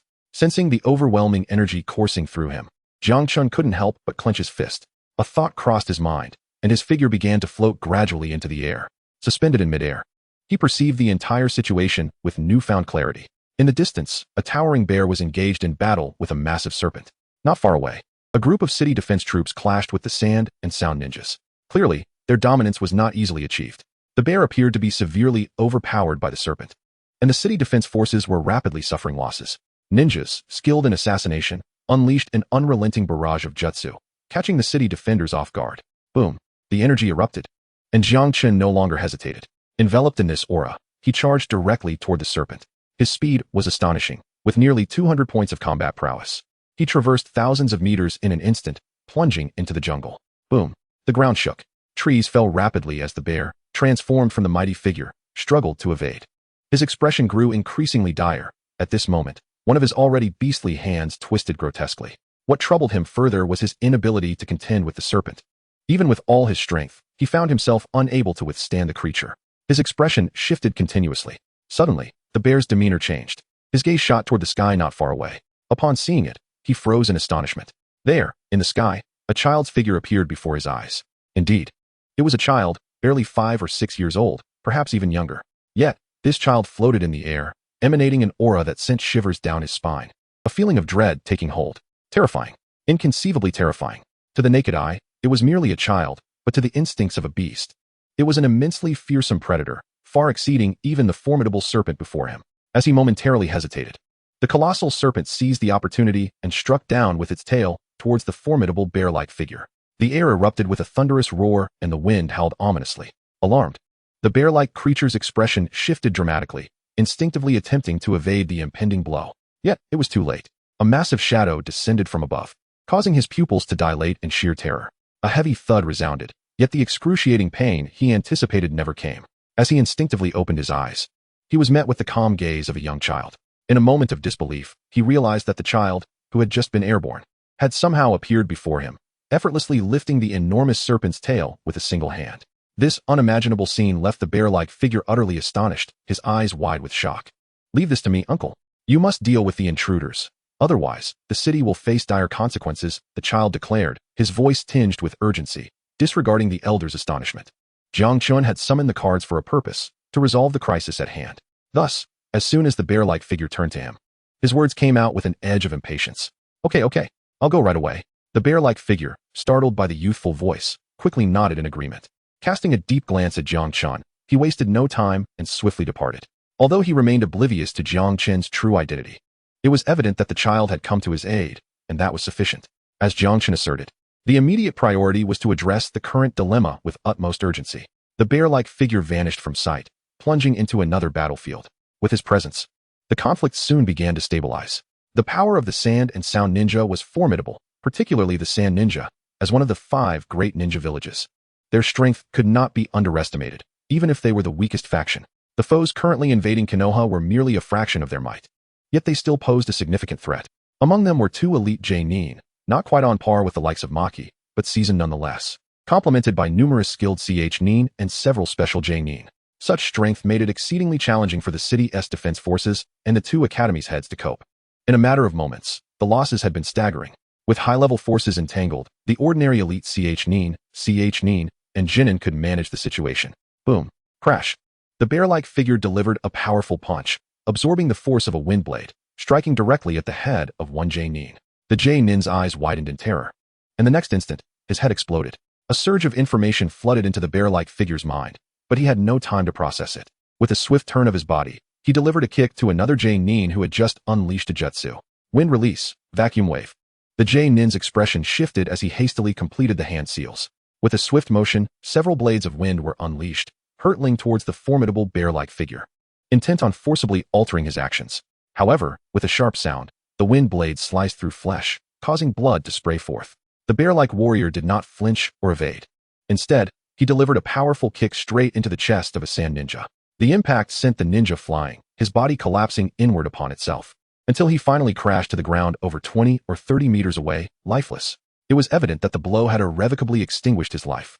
A streak of light surged forward, bringing new information. Exhaling a heavy breath, the bear-like figure sought to steady his own breath before casting his gaze into the distance. Upon doing so, his pupils widened in shock. This. His voice quivered with disbelief. At the center of the chaos, the forest had been utterly decimated. Jiang Chen stood suspended in midair. Beneath him a massive pit had formed, extending for hundreds of meters.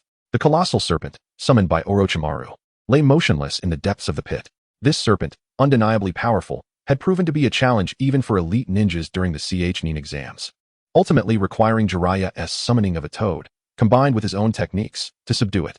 Yet, in the realm of the shinobi world, for Jiang Chen, this serpent posed little difficulty. His combat prowess approached 200 points, while the Turtle Sage's strength, at 120 points, was sufficient to obliterate the moon. Jiang Chen's might surpass that, nearing 200 points. It was inconceivable that even Orochimaru himself could withstand his strength. Suddenly, a flash of light erupted from the serpent's location, swiftly entering Jiang Chen's mind. A look of surprise crossed his features, but it was short-lived. As the light surged in, a wealth of information manifested within his consciousness. With his eyes closed, Jiang Chen soon opened them once more. The Ch-Nin exams. The allied forces of the Sound and Sand Ninjas. He murmured softly, a peculiar expression crossing his face. As the details of the Ch-Nin exams from the Naruto universe unfolded in his mind. Clearly, this was the reward for vanquishing a dimensional intruder. It represented the primary means of acquiring dimensional intelligence from the main world. Generally, the more formidable the foes defeated, the greater the information obtained, thus enhancing the advantages for future incursions. However, it was apparent that this intelligence held little relevance for Jiang Chen. Chapter 24, The Mysterious Powerhouse. Tremors in Shaoxin City. Jiang Chen stood aloft in the skies, while in the distance, the bear-like warrior and the two headmasters, who had just dispatched their opponents, gazed in astonishment. Their eyes widened, and their mouths agape, expressions filled with shock and disbelief. Old bear, who is that? The headmaster, Zhang, stammered. I'm not sure. He appears to be a world conqueror, the bear-like figure replied, shaking his head, his gaze drawn to Jiang Chen's tail, swaying behind him. In the realm of global conquerors, when did our modest Shaoxin City come to possess such formidable beings? The deep voice of the robust Xiong resounded, accompanied by another figure who descended, his expression fraught with confusion. Shaoxin City, merely a small base city, had its mightiest warrior capped at the pinnacle of the second tier, and their memories held no recollection of such a powerful existence. Let us proceed to investigate. Xiong inhaled deeply, beckoning the two companions before striding towards the distance. The two glanced at one another, urgency igniting their movements as they hastened to follow. In the expanse above, one shook his head, surveying his surroundings before commencing a rapid descent. He had not forgotten the primary objective of this venture. Enveloped in a forceful aura, Jiang Chen's speed, propelled by nearly 200 points of combat power, was astonishingly swift. In the blink of an eye, he vanished from the sight of Xiong and his companions, leaving them astonished and quickening their pace. Yet, Jiang Chen's velocity was so extraordinary that he soon became a mere specter. Stop searching. He likely does not wish to reveal himself, sighed Director Zhang with a wry smile. Xiong and his comrades felt a sense of resignation. Let us move on to address the battlefield. There are still numerous arrivals to contend with, Xiong remarked, shaking his head in exasperation. The others nodded in agreement, ceasing their pursuit. It was evident that Jiang Chen had sensed their presence, and upon their approach, he had simply evaporated into thin air. Given the abruptness of his arrival, the reasons were not hard to discern. They dared not provoke such a powerful world conqueror and opted to suppress their thoughts for the time being. Unbeknownst to the trio, Jiang Chen was not intentionally avoiding them. His sole purpose was to seek out his father. His figure skimmed just above the ground, swiftly traversing the vast distances.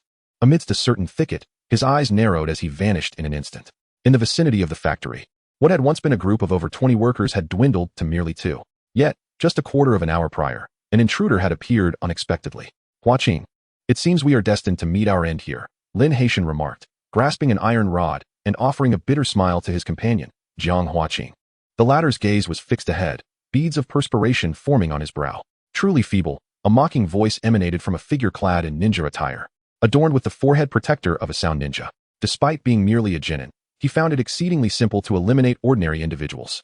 In just 2 minutes, he had dispatched the entire group of over 20. Presently, his chakra expenditure was still less than half. The survival of the two before him was merely a game of cat and mouse, and now he had grown weary of the sport. It is time to conclude. Your body shall serve in an instant. His chakra abruptly stagnated. A sharp pain pierced through his chest, and in the final moment of consciousness, he felt as though he had been struck by a colossal mountain. Subsequently, he succumbed to a profound haze. Jiang Huaqing and Lin Haitian found themselves bracing for the impending arrival of death. However, the spectacle that unfolded next left their eyes wide with astonishment. They beheld an incredible being, whose form was sent hurtling through the air. In mid-flight, his body astonishingly erupted, leaving behind a 5- or 6-year-old child. The child donned peculiar attire, with a fluffy tail swaying behind him. Lin Haitian could not help but swallow hard, his body trembling involuntarily. Jiang Huaqing also felt a shiver run through him. Just then, a faint glow emanated from the child, revealing a familiar figure. Upon seeing this recognizable silhouette, Jiang Huaqing was momentarily taken aback. Xiao Chen, damn it, another newcomer has arrived. Huaqing, this one seems even stronger. We are truly doomed now, Lin Haitian murmured, his desperation deepening. Meanwhile, as the light receded, Jiang Chen contemplated, is it over? He shook his head in disbelief. Being yet to complete his main quest, he found himself limited to a mere 3 minutes of power. From his emergence to the defeat of the serpent, and now to this moment, 3 minutes had elapsed. The card's power had consolidated. To wield it again, he would need to re-enter the world. A current limitation that required him to wait for the gradual progression of his main quest to alter. Xiao Chen. Amidst a swirl of thoughts, that familiar voice echoed. Jiang Chen quickly composed himself and approached. You, stay back. Even though Jiang Chen's appearance had changed, Lin Haitian instinctively recoiled upon seeing him. Father, are you all right? Jiang Chen spoke softly, his words leaving Lin Haitian momentarily stunned. It truly is you, Xiao Chen? Jiang Huaqing exclaimed, disbelief etched across his face. You're Xiao Chen? It is I, father. I merely harnessed the power of world, Jiang Chen explained with a smile. World? You successfully logged in? Jiang Huaqing's surprise blossomed as he fully comprehended Jiang Chen's words. Lin Haitian, too, was engulfed in astonishment. Indeed, fortune favored me. Father, Uncle Lin, we must leave this place at once. The city defense forces will likely conduct a sweep soon. Jiang Chen nodded, speaking in hushed tones. Yes, let us depart. Jiang Huaqing quickly agreed, and the trio set forth towards the exit. Under Jiang Chen's guidance, there was no need for concern regarding their path, as he had already familiarized himself with the area. Half an hour later, they arrived at the exit. At this moment, a considerable crowd had gathered at the exit. Although the scale of the dimensional arrival was colossal and quite unexpected, thanks to Jiang Chen's intervention, the situation quickly stabilized, and a significant number of survivors remained in the vast Donqing district. However, those who survived needed to stay for registration, as the base city typically provided some compensation. By the time Jiang Chen and his 2 companions emerged, a lengthy line had already formed. They naturally fell in at the end of the queue. After more than an hour, it was finally their turn. The trio first passed through a massive gate of light, which was said to be used for detecting the presence of beings from the main world. Jiang Chen and his companions encountered no issues. They soon arrived at a side area for registration. The process was quite straightforward, requiring only their names, genders, and residential addresses. They quickly completed the forms. However, just as they finished, a sudden commotion erupted at the location of the light gate. With a thunderous crash, a figure was violently thrown out. Jiang Chen raised an eyebrow in surprise, realizing that the figure was, in fact, a sand ninja. So they truly managed to infiltrate, he murmured, a peculiar expression crossing his face. He had previously considered that with ninjutsu, blending in would be relatively simple. It was only when the gate appeared that he felt relieved. Little did he expect that someone would soon be exposed. The crowd stirred slightly, but the excitement quickly subsided. After exchanging glances, Jiang Chen and his companions decided to leave the area. At a crossroads, Lin Haitian expressed his gratitude, saying, Xiao Chen, thank you very much this time. His demeanor shifted to seriousness, a hint of appreciation evident in his voice. He understood well that without Jiang Chen's intervention, he might have been left behind. Although Jiang Chen's primary objective was undoubtedly to rescue his father, he had indeed been saved. Uncle Lin, you're too polite, Jiang Chen replied with a smile. Shaking his head, this is no politeness, Lin Haitian insisted gravely, before bidding farewell to Jiang Huaqing and Jiang Chen. After parting ways with Lin Haitian, both father and son fell into a contemplative silence. Jiang Huaqing opened his mouth several times, unsure of what to say. Finally, after a moment, he could no longer contain himself and spoke in a hushed tone. Xiao Chen, have you completed your main quest? His words were laced with tension and uncertainty. No. Jiang Chen shook his head. It's all right. Don't be anxious. You will surely succeed. And even if you don't, it's not a problem. Jiang Huaqing hurriedly reassured him. Papa, you will definitely succeed. Mid-sentence, he suddenly felt something amiss and quickly corrected himself. Seeing his father's unease, Jiang Chen smiled knowingly. He understood his father's concerns. As a pivotal step in leaping over the Dragon Gate, it was difficult for anyone to remain calm, especially for a family like theirs, which faced its own challenges. Given the preparations he had made, theoretically, there should be no issues. That's good, Jiang Huaqing exclaimed, his eyes brightening with excitement upon hearing Jiang Chen's affirmations. Successfully completing the first main quest signifies that Jiang Chen can undoubtedly enter the academy, a result that fills him with joy. In an instant, the previous tension and anxiety seemed to dissipate. Jiang Chen smiles, feeling an inexplicable sense of tranquility as he gazes at his somewhat youthful father. Half an hour later, when he sees his father, his mother's initial apprehension and worry vanish entirely. Her expression brightens with joy, and she begins to glance around at his father, checking for any unusual occurrences. Dad, Mom, I'm heading to school now, Jiang Chen calls out, observing the affectionate interaction between the two. Be safe on your way, his mother replies without turning her head. Jiang Chen chuckles and shakes his head, then without further hesitation, he swiftly exits and boards the bus to school. As the dimensional arrival unfolds, all students are theoretically expected to head to the academy immediately. He is already running a bit late and needs to quicken his pace. An hour later, Jiang Chen arrives at school. As he enters the classroom, he raises an eyebrow in surprise. Everyone is already present. Jiang Chen, why have you arrived at this hour? Do you not realize the significance of the dimensional arrival? This is a critical moment. One student scowls, casting an irritated glance at Jiang Chen, while his peripheral vision unconsciously drifts toward Lu Qingxia. Mind your own business. Jiang Chen retorts coldly, fully aware of the disdainful gaze directed at him. What did you say? The boy's expression darkens, eyes blazing with fury as he blocks Jiang Chen's path, like a dog meddling in affairs that do not concern it. Can't you understand human speech? Should I repeat myself? Move aside. Jiang Chen huffs dismissively. You. The boy is about to say more, but in the next moment, he feels a sudden lightness in his body, followed by an excruciating pain in his abdomen. A soft thud echoes as he doubles over. Jiang Chen does not even glance back, simply sidestepping to his seat. This scene instantly stirs a murmur among the students in the classroom. Lu Qingxia's expression turns sour, while Lin Shiyun appears astonished. Many others exchange glances, their eyes glinting with intrigue. Huh, that fool thought stepping on you would make Lu Qingxia pay him any attention. Now he is tasting the consequences. Yu Yang comments with a hint of schadenfreude. By the way, which world did you log into? That fool's physique isn't weak. He has a solid 7 rating. Yu Yang muses, curiosity piqued after witnessing Jiang Chen's unexpected display of strength. Physical prowess is not the same as strength. What is the situation? Jiang Chen inquires casually, his curiosity evident. As for his earlier actions, they were merely instinctive, although his current physique is not exceptional. Even inferior to that of the boy, the combat training he has undergone under Bardock for several months allows him to handle such matters with ease, provided they do not exceed a certain threshold. Uncertain, this time the information arrived rather slowly, and teacher Luo has yet to make an appearance. Yu Yang furrowed his brow and spoke, but his attention was quickly diverted. Chapter 25, The Mysterious Powerhouse, The Tremors in Xiao City. Meanwhile, in the principal's office, the teachers of the 2A fan class, along with relevant school leaders, had already gathered. One teacher could no longer contain himself and spoke up. Not yet.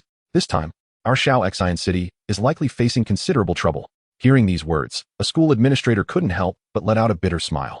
What is the matter? The teacher who had just spoken felt a pang of alarm in his heart and continued. This time, it is said that a peak second tier has descended. And it is not a solitary arrival. The city lord may not be able to manage it. The school administrator sighed once more. A peak second tier?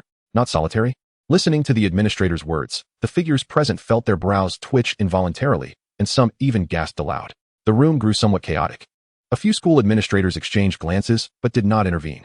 Amidst the clamor of voices, 2 soft coughs suddenly rang out. The familiar voice instantly silenced the noise in the room. As everyone's gaze converged, their expressions brightened with joy. Principal, principal. The figures spoke respectfully.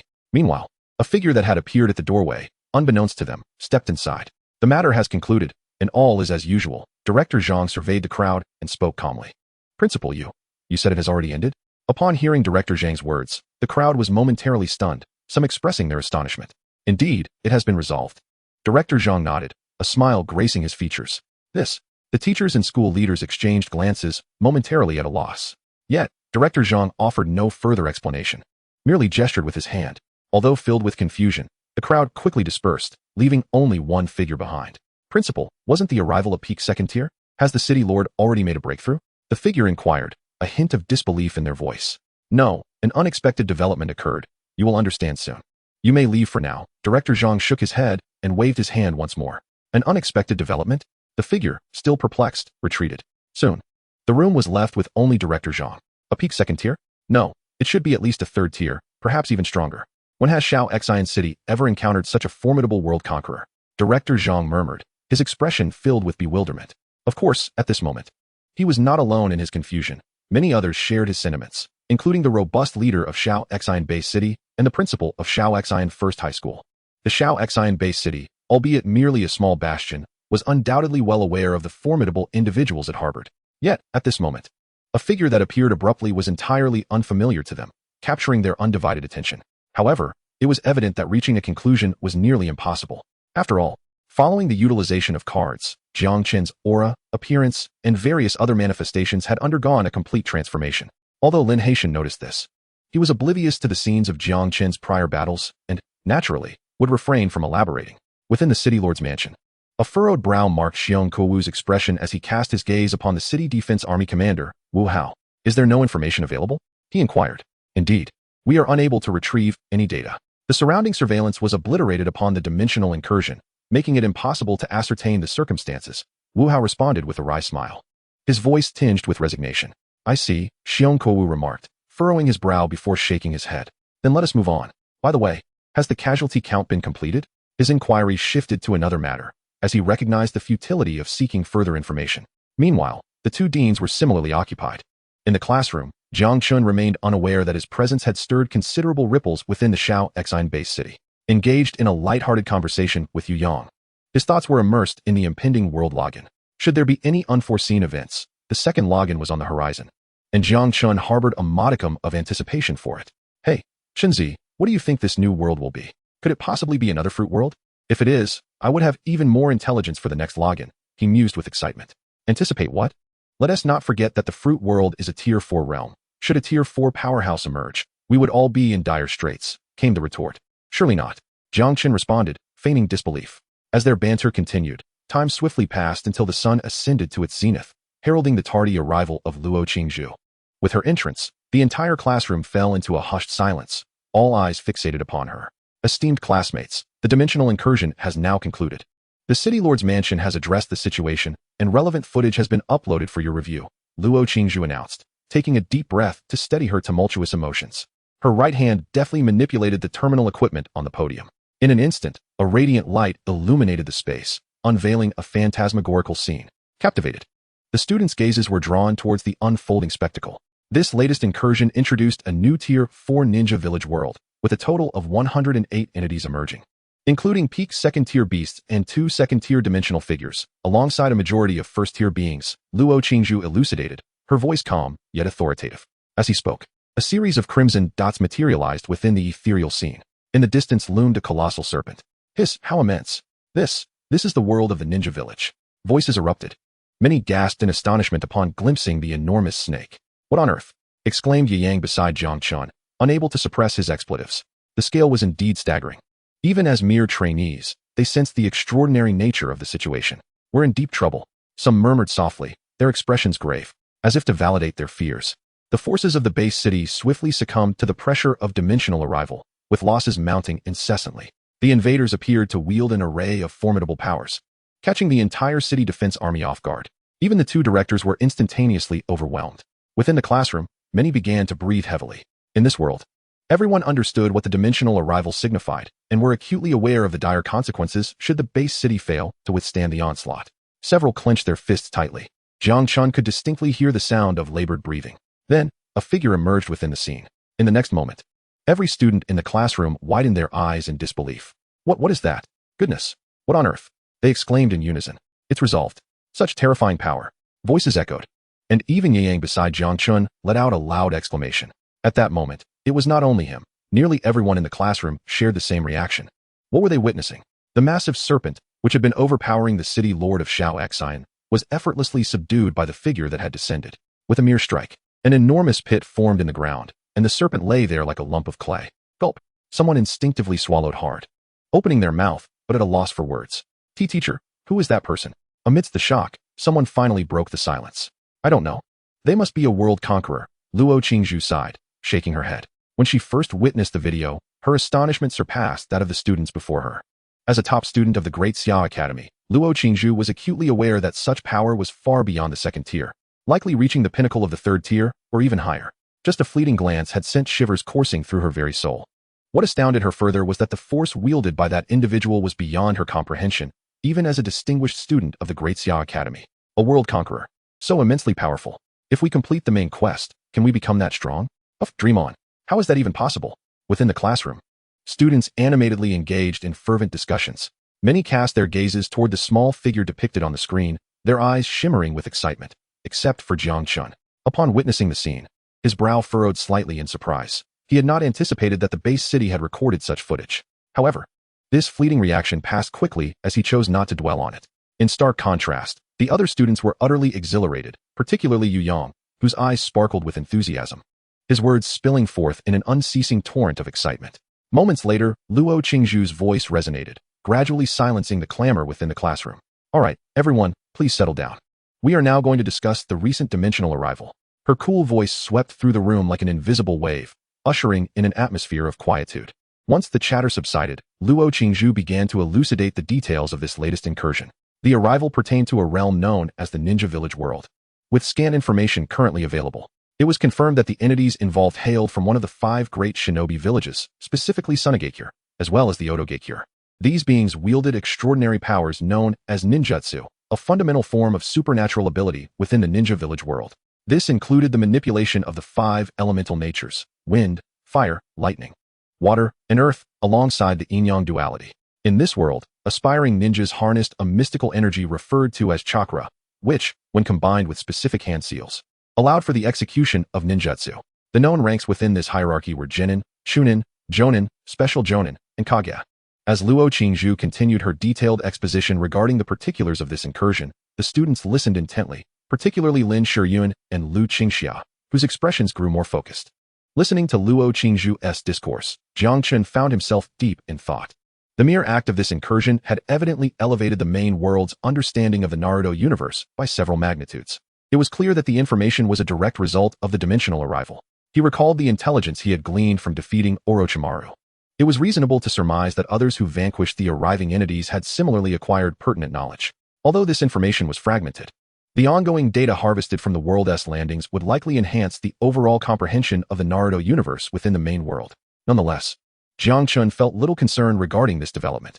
His musings flitted away as quickly as they had come. Unless the entire world was thoroughly conquered, matching his foresight and awareness would be nearly impossible. Moreover, it was crucial to note that the world he had entered was not the Naruto universe, rendering such knowledge largely irrelevant. As time passed, Luo Qingzhu continued to share insights about the Naruto world, even compressing some time originally allocated for physical training. The evening eventually descended, marking the conclusion of the class, signaled by the ringing of the bell.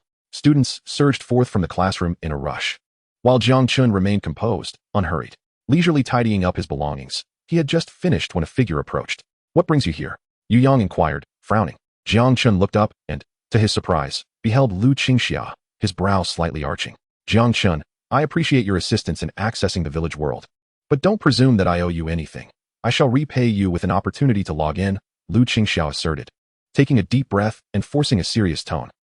Jiang Chen couldn't help but chuckle at Lu Qingxia's words. Casting a glance at her, he picked up his belongings, waved a hand, and strode out. "Very well."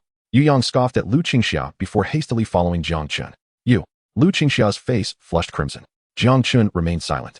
Yet that single scoff seemed to convey a multitude of unspoken words. One must possess self-awareness. "What do you have to offer in return for your first login opportunity?" A cool voice interjected, as Lin Shiyun spoke calmly. "What did you say, Lin Shiyun?" Lu Qingxia's eyes blazed with fury, her gaze fixed upon Lin Shiyun. "You know precisely what I mean. Furthermore, I am not as accommodating as Jiang Chen. Do not attempt to employ that same rhetoric with me," Lin Shiyun replied evenly, then turned away, her steps echoing as she departed. Lu Qingxia's complexion darkened to a shade of deep purple. Chapter 26. The third Hokage, the strongest Hokage of all time? Choosing the Sarutobi clan? Seriously? Hurry inside. Your mother has prepared your favorite roasted duck today." As he entered the room, a familiar aroma wafted through the air. Just then, Jiang Chen's father, Jiang Huaqing, called out with a smile. "Roasted duck." Jiang Chen's eyes sparkled, a look of delight gracing his features. "Yes, quickly wash your hands." Jiang Huaqing nodded with a grin, his face radiating pride. On this day, he was filled with excitement. Although his son had yet to complete the main quest, successfully logging in for the first time was a rare source of joy for him. Seeing his father's elation, Jiang Chen shook his head in amusement, obediently making his way to wash his hands. Meanwhile, his mother was bringing forth a sumptuous dinner. "You, my child, have successfully logged in. Yet you didn't even inform us, leaving us worried," Yang Lihua chided gently. Despite her reproach, her face remained adorned with a smile.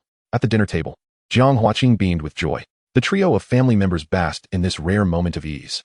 In this world, the ability to log in successfully often determined the future of a family. Jiang Chen had achieved this milestone, and without a doubt, this moment signified an opportunity for him to enter an esteemed academy, a matter of utmost importance for the Jiang family.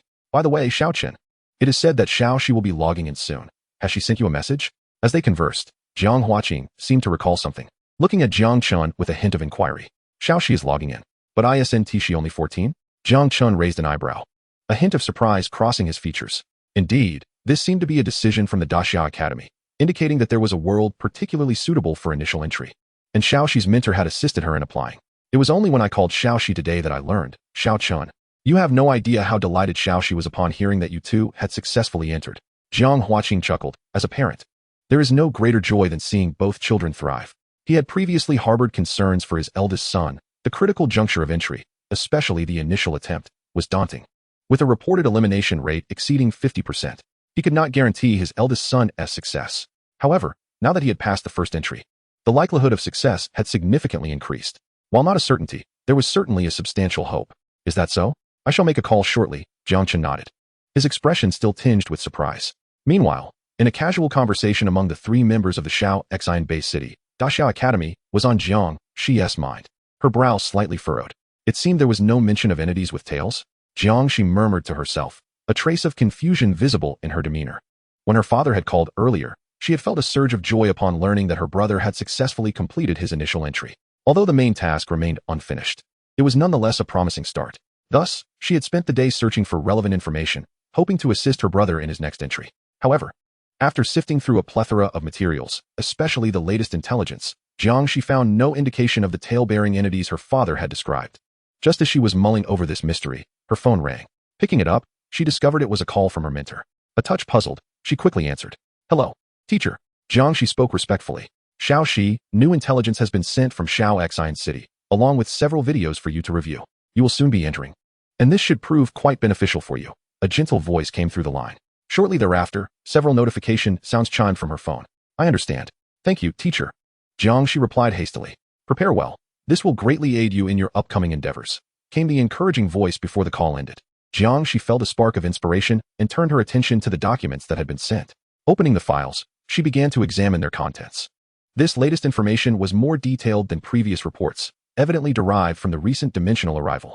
With this intelligence, her entry would undoubtedly afford her numerous advantages. However, upon completing her review, a frown returned to her lovely face. These documents still lacked any mention of the entities her father had described. How peculiar, Jiang Shi murmured softly, her right hand casually clicking on a video. The screen flickered to life. In the next moment, a dense jungle materialized on the screen, accompanied by figures clad in peculiar attire, along with a colossal serpent in the distance. Ninjas and summoned beasts, perhaps? Observing these strange silhouettes and the immense creature, Jiang Shi instantly recognized their counterparts from the intelligence reports.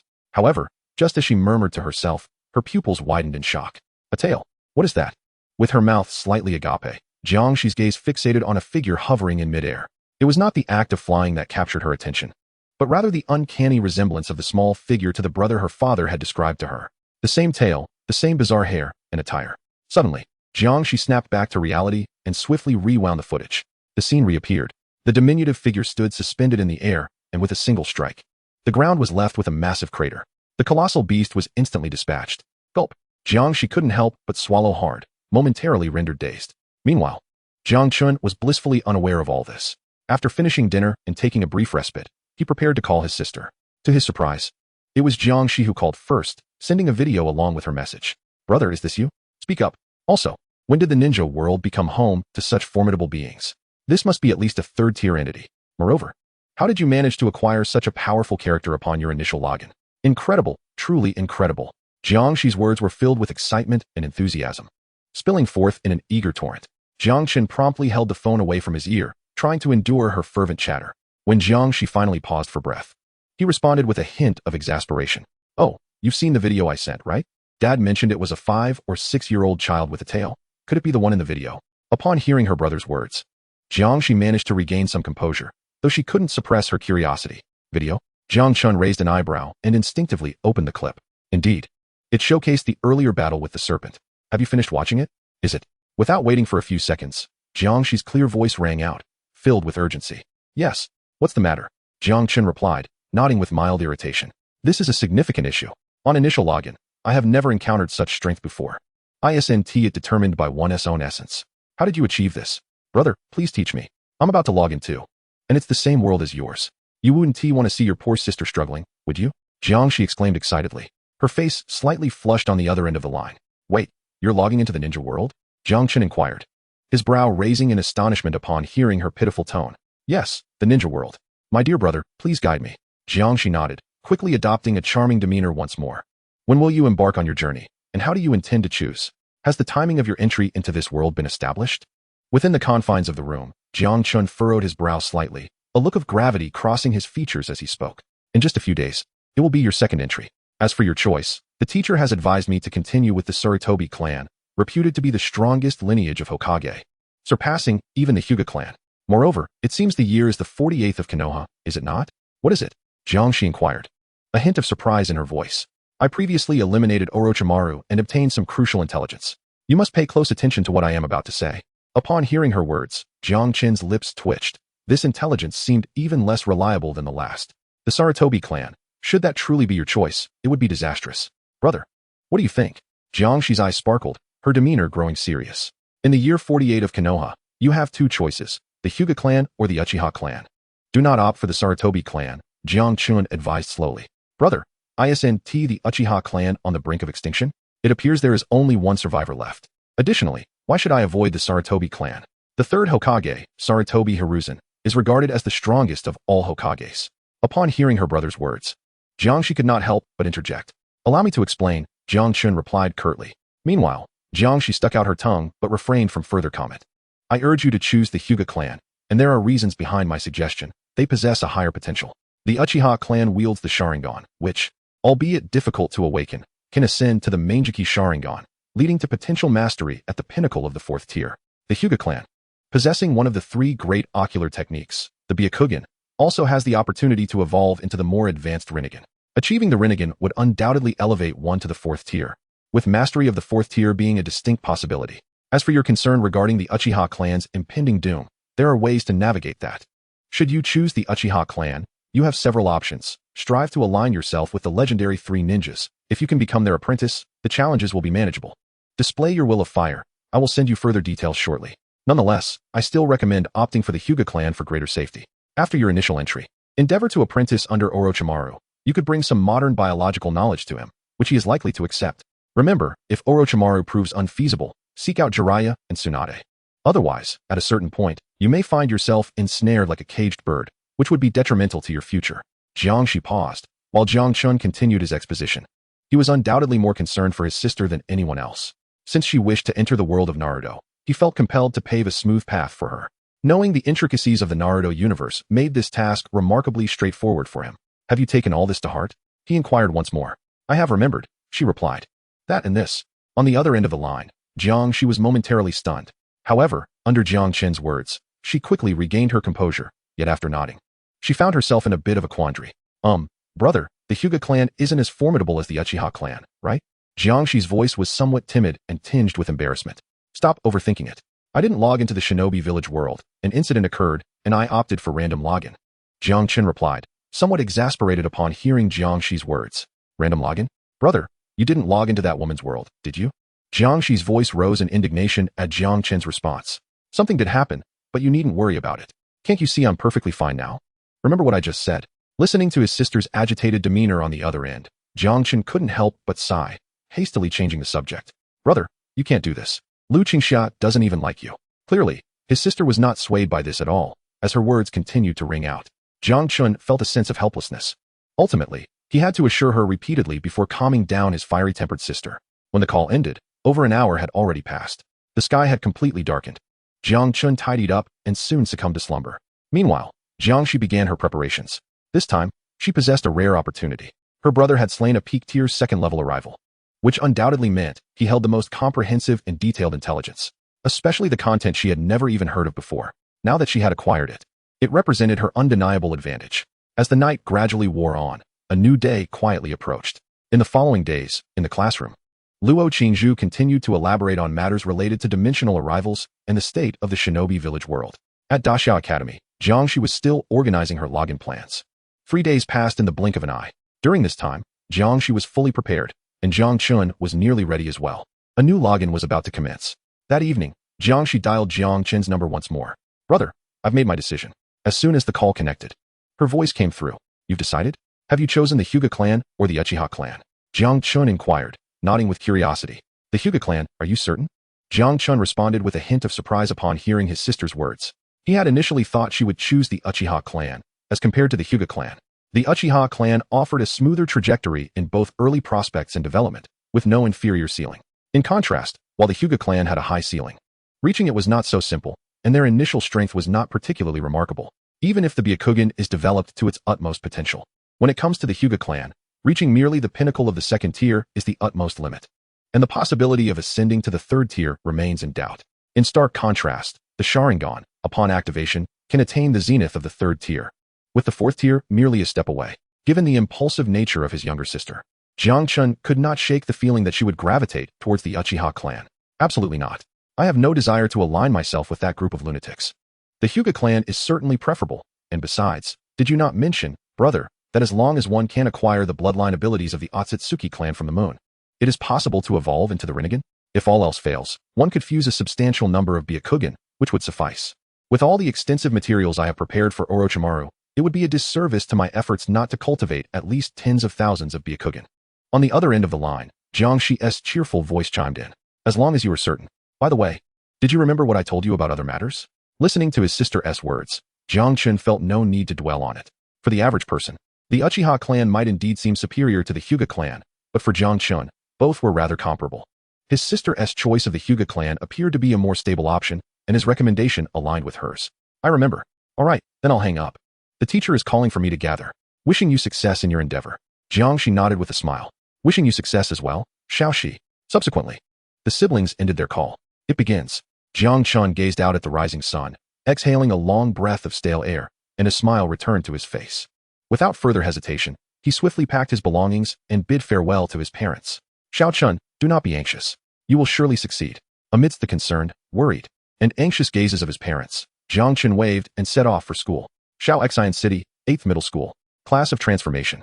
Upon his arrival, nearly all the students in the class had gathered. Why are you only just arriving? Today is the second login. As he took his seat, Yu Yang remarked in a hushed tone.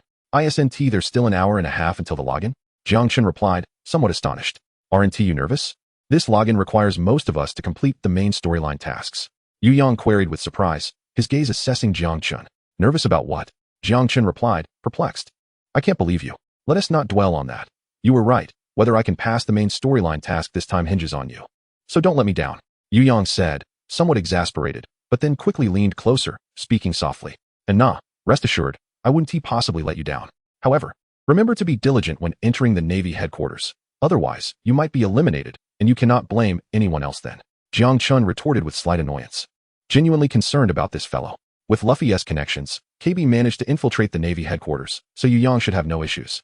The only concern is his tendency to be lazy. Should he slack off and fail to meet the qualifications for the Navy headquarters, he would be eliminated. And Garp would not be inclined to intercede. Rest assured, who am I? If you're still not at ease, how could I possibly be negligent? Yang declared, thumping his chest. However, he was met with Jiang Chen's doubtful gaze. What kind of expression is that? Yang erupted in indignation. Yet, before his words could settle, the figure of Luo Qingzhu appeared at the doorway. With her entrance, the classroom fell into a hushed silence. The login was imminent, and the students should be ready. I shall refrain from unnecessary words, but I must reiterate one point.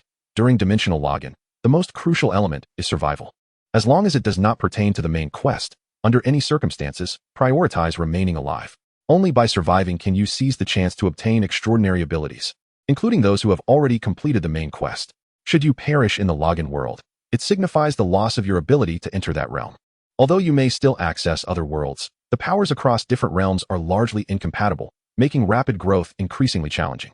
Luo Qingzhu approached the podium, and amidst the gathered gazes, her solemn voice resonated, imbued with gravity. Beneath the podium, each student felt a twinge of anxiety, even those who had successfully navigated the main quest.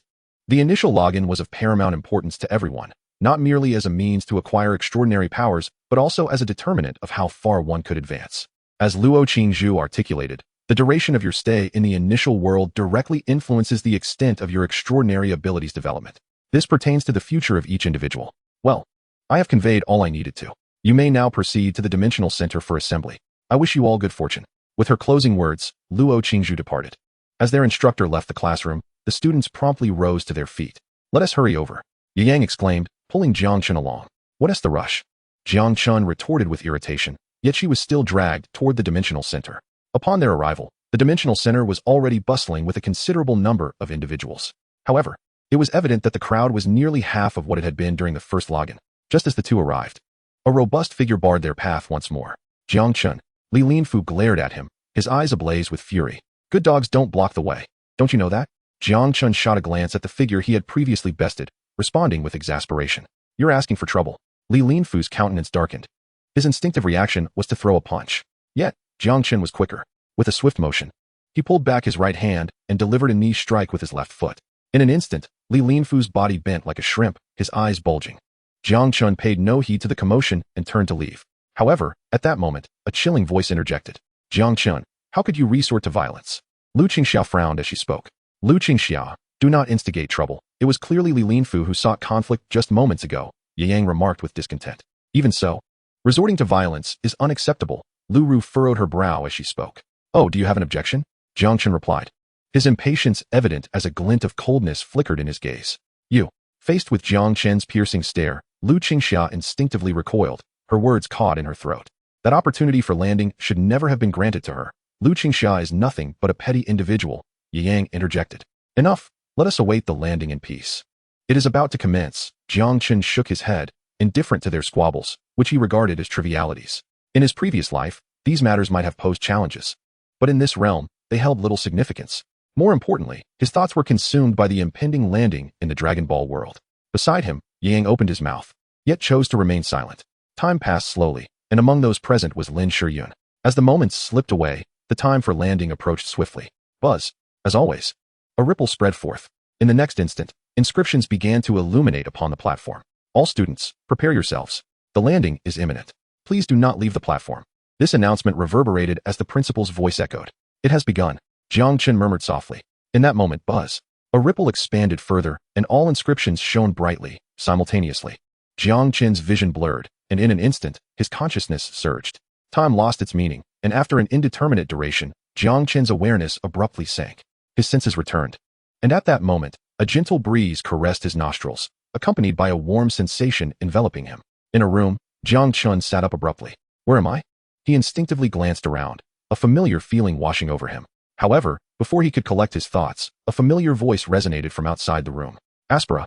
The call jolted Jiang Chen into full awareness. Disregarding everything else, he hastily descended from the bed. The creaking door swung open. Aspera, what is the matter with you today? Bardock's figure appeared, concern etched upon his features as he looked at Jiang Chen. Uncle Bardock, it's nothing. I simply trained too late last night and ended up oversleeping. Jiang Chen chuckled sheepishly, scratching his head. At this moment, he had indeed re-entered the Dragon Ball world. Unlike the initial landing, this second entry required no passage through the vast white expanse. He could directly access the starting world. Training must be approached with moderation. You are still young and should not overexert yourself, Bardock expressed his concern. Perhaps you should take a rest today and resume tomorrow. No need for that, Uncle Bardock. I have rested sufficiently, Jiang Chen replied with a smile and a shake of his head. Very well. Bardock cast a careful glance at Jiang Chen, reassured by the sight that all was well, and thus gave a slight nod of acquiescence. Jiang Chen promptly organized himself and followed Bardock out of the room. Stepping into the world of Dragon Ball, days swiftly passed, and during this time, Jiang Chen remained idle, merely accompanying Bardock in his training. Yet, as previously stated, regardless of any plans, strength remained paramount. It was the only consideration of significance for him at present. Meanwhile, as Jiang Chen trained on planet Vegeta, in the realm of Naruto, Jiang Shi suddenly opened her eyes. Character loading complete. Information binding in progress. At that moment, a series of system prompts sounded, and data began to circulate before Jiang Shi's eyes. Name, Jiang Shi. World name, Hinata Shi. Age, 5. Level, none. The data appeared exceedingly simple, lacking even basic attributes, which was entirely reasonable, given that she had only just accessed this character. Have I succeeded? This is the world of the ninja village, Jiang Shi murmured, her expression tinged with excitement. However, amidst her exhilaration, a firm knock echoed. A man in his 30s, bearing a square face and dressed in the distinctive attire of the Hyuga clan, stood before her. Upon seeing him, Jiang Shi instinctively recognized his identity. He was Hinata Hayashi's younger brother, Hinata Hizashi, serving as her uncle in this newly assumed identity. Hinata Shi's father and Hinata Hayashi, along with Hinata Hizashi, were all brothers. Shi, today you turn 5. It is time to learn chakra extraction. This is a fundamental technique. Observe closely, and feel free to ask me if you have any questions. Hinata Hizashi spoke gently, extending a scroll toward Jiang Shi. There was a subtle hint of melancholy in his eyes. As his younger brother, Jiang Shi's father, had perished while rescuing him and their elder brother during the early days of the Third Great Ninja War, fostering a deep affection for his niece. Thank you, uncle. I will. Jiang Shi eagerly nodded. After Hinata Hizashi departed, she could hardly contain her anticipation and promptly began to study the chakra extraction technique. In contrast to Jiang Chen, Jiang Shi, as a specially recruited student of the Great Xiao Academy, possessed prodigious talent that was no jest. Her training in chakra extraction proceeded exceptionally well. In fact, the moment she successfully extracted chakra, her Byakugan activated instinctively, as she reveled in the panoramic vision and the extraordinary abilities it conferred. A radiant smile graced Jiang Chen's delicate face, which she struggled to suppress. Truly remarkable. What my brother said was indeed true, Jiang Chen murmured, savoring the moment before she retracted her Byakugan. This was not the time for exposure. She was not yet prepared. In the ensuing hours, Jiang Chen diligently immersed herself in her training. Her innate talent for initial login surpassed that of others, rendering her journey remarkably smooth, particularly in the realm of chakra extraction. Chapter 28. The Resumption of Training, a First Encounter with Raditz. In the world of Naruto, Jiang Chen remained blissfully unaware of the unfolding events, his figure still immersed in rigorous training. Under the tutelage of Bardock, time passed both simply and fruitfully, yielding exceptional results. As previously mentioned, although there was no immediate enhancement to his battle power, his combat experience and skills were rapidly advancing at a visually perceptible rate. Compared to his earlier self, Jiang Chen could distinctly sense the transformation within him. Boom. In midair, two figures collided. The next moment, Jiang Chen was hurled backward, skidding several steps on the ground before coming to a halt. Uncle Bardock, you truly are formidable, he exclaimed, feeling the vibrations coursing through his body. Gazing at Bardock before him, he could not help but marvel inwardly. Bardock, the father of the protagonist and the legendary creator, had now seemingly grasped some basic control over Ki. It should be noted that there were no training methods for Ki on planet Vegeta. If all went as expected, it was Bardock who had learned this during his conquests across planets. Indeed, Aspera, your combat skills have improved significantly, Bardock remarked. Once you reach adulthood, your battle power will surely exceed 2,000. He could not help but express his wonder, for over the months spent training alongside Jiang Chen, he was repeatedly astonished by Jiang Chen's capacity for learning. Whatever was placed before him, he would master with remarkable speed. After these few months, Bardock found himself with little left to teach. In contrast, his eldest son Raditz's talent seemed far inferior. Uncle Bardock, you are far too generous with your praise. I still have much to improve, Jiang Chen replied with a smile, shaking his head modestly. Bardock appeared to recall something and then addressed Jiang Chen. Understood, Uncle Bardock. Please go ahead. Jiang Chen's eyes sparkled as he nodded eagerly. The artificial moon was a technique he had long desired to master. With this, his departure from planet Vegeta would be truly secured. After all, a tenfold increase in power, especially in the absence of the Kaioken and Super Saiyan transformations, was the most suitable explosion of strength he could hope for. Bardock soared into the sky, swiftly disappearing from view. Watching Bardock depart, Jiang Chen did not rush to Kin's home, but instead continued his training. For him at this moment, each day on planet Vegeta was an opportunity to grow stronger, and he was determined not to let it slip away. It was only as dusk began to settle that he tidied himself up, leaving the expansive grassland and flying towards Bardock's residence. 15 minutes later, he landed at the doorstep of Bardock's home. However, no sooner had he touched down than a voice echoed from within the room. What? Kakarot has a battle power of only 2. How could I, Raditz, have such a worthless brother? The voice was filled with astonishment. Raditz, what nonsense are you spouting? That is your brother, even if he is weak. Following this remark, a voice filled with discontent echoed, Giants. I don't have such a useless brother. Aspera is already pathetic enough, and Kakarot is even more so. The voice resounded once more. Raditz, silence yourself. He is indeed useless. Listening to the commotion in the room, Jiang Chen couldn't help but twitch his lips. Clearing his throat softly, he made a gentle sound that instantly stirred the two individuals within the room. After a brief pause, Jiang Chen lightly tapped on the door and spoke, Aunt Jine. His tone was soft, devoid of any significant inflection. Creak. The door opened. Aspera, you have come. Jine's expression reflected a hint of embarrassment. Aunt Jine. Brother Raditz. Jiang Chen smiled, undeterred by the earlier exchange, and even called out to Raditz by the doorway. Humph. Raditz's face revealed a trace of awkwardness. Yet he turned his head aside with a huff. Come in, quickly. Jine hastily interjected, seeking to change the subject and usher Jiang Chen inside. Thank you, Aunt Jine. Jiang Chen smiled and nodded as he stepped in, directing his gaze toward Raditz. Although Raditz was merely 6 or 7 years old at that moment, he already possessed long, flowing black hair. In contrast to his adult visage, which would later bear a menacing countenance, he appeared rather endearing now. When Jiang Chen looked over, Raditz activated the scouter. Beep, beep, 32 points. Aspera, how are you still so useless? You only have 32 points right now. How will you execute your missions? Raditz's expression reflected disappointment, swiftly replaced by a hint of disdain. The previous awkwardness vanished entirely. Raditz, Aspera has already been assigned as support personnel. Furthermore, you cannot speak of him in such a manner. He is your brother, Jine reprimanded, her tone lacking patience. Support personnel? How weak. Raditz scoffed, though he refrained from further argument. Jine spoke with a hint of embarrassment. Aunt Jine, I understand, Jiang Chen nodded, not overly concerned about the exchange. Following Jiang's words, Raditz chose to remain silent. Soon, Jiang brought forth the meal, indulging heartily. Amidst the feast, a gigantic dinosaur leg was offered. Here, Raditz turned his head away. Thank you. Jiang Chen paused momentarily, then smiled as he accepted the dinosaur leg. Clearly, this version of Raditz was not as unpleasant as during the original timeline. Observing this scene, Jiang couldn't help but smile as well. After dinner, Jiang Chen opted to stay rather than leave. Aspera, you are utterly useless. Come, I have some time now to teach you. Even if you are just a low-ranking warrior, I cannot allow you to tarnish my reputation. However, while he waited, Raditz's voice, laced with arrogance, broke the silence. Jiang Chen's expression turned peculiar upon hearing Raditz's words. What, do you not wish to learn?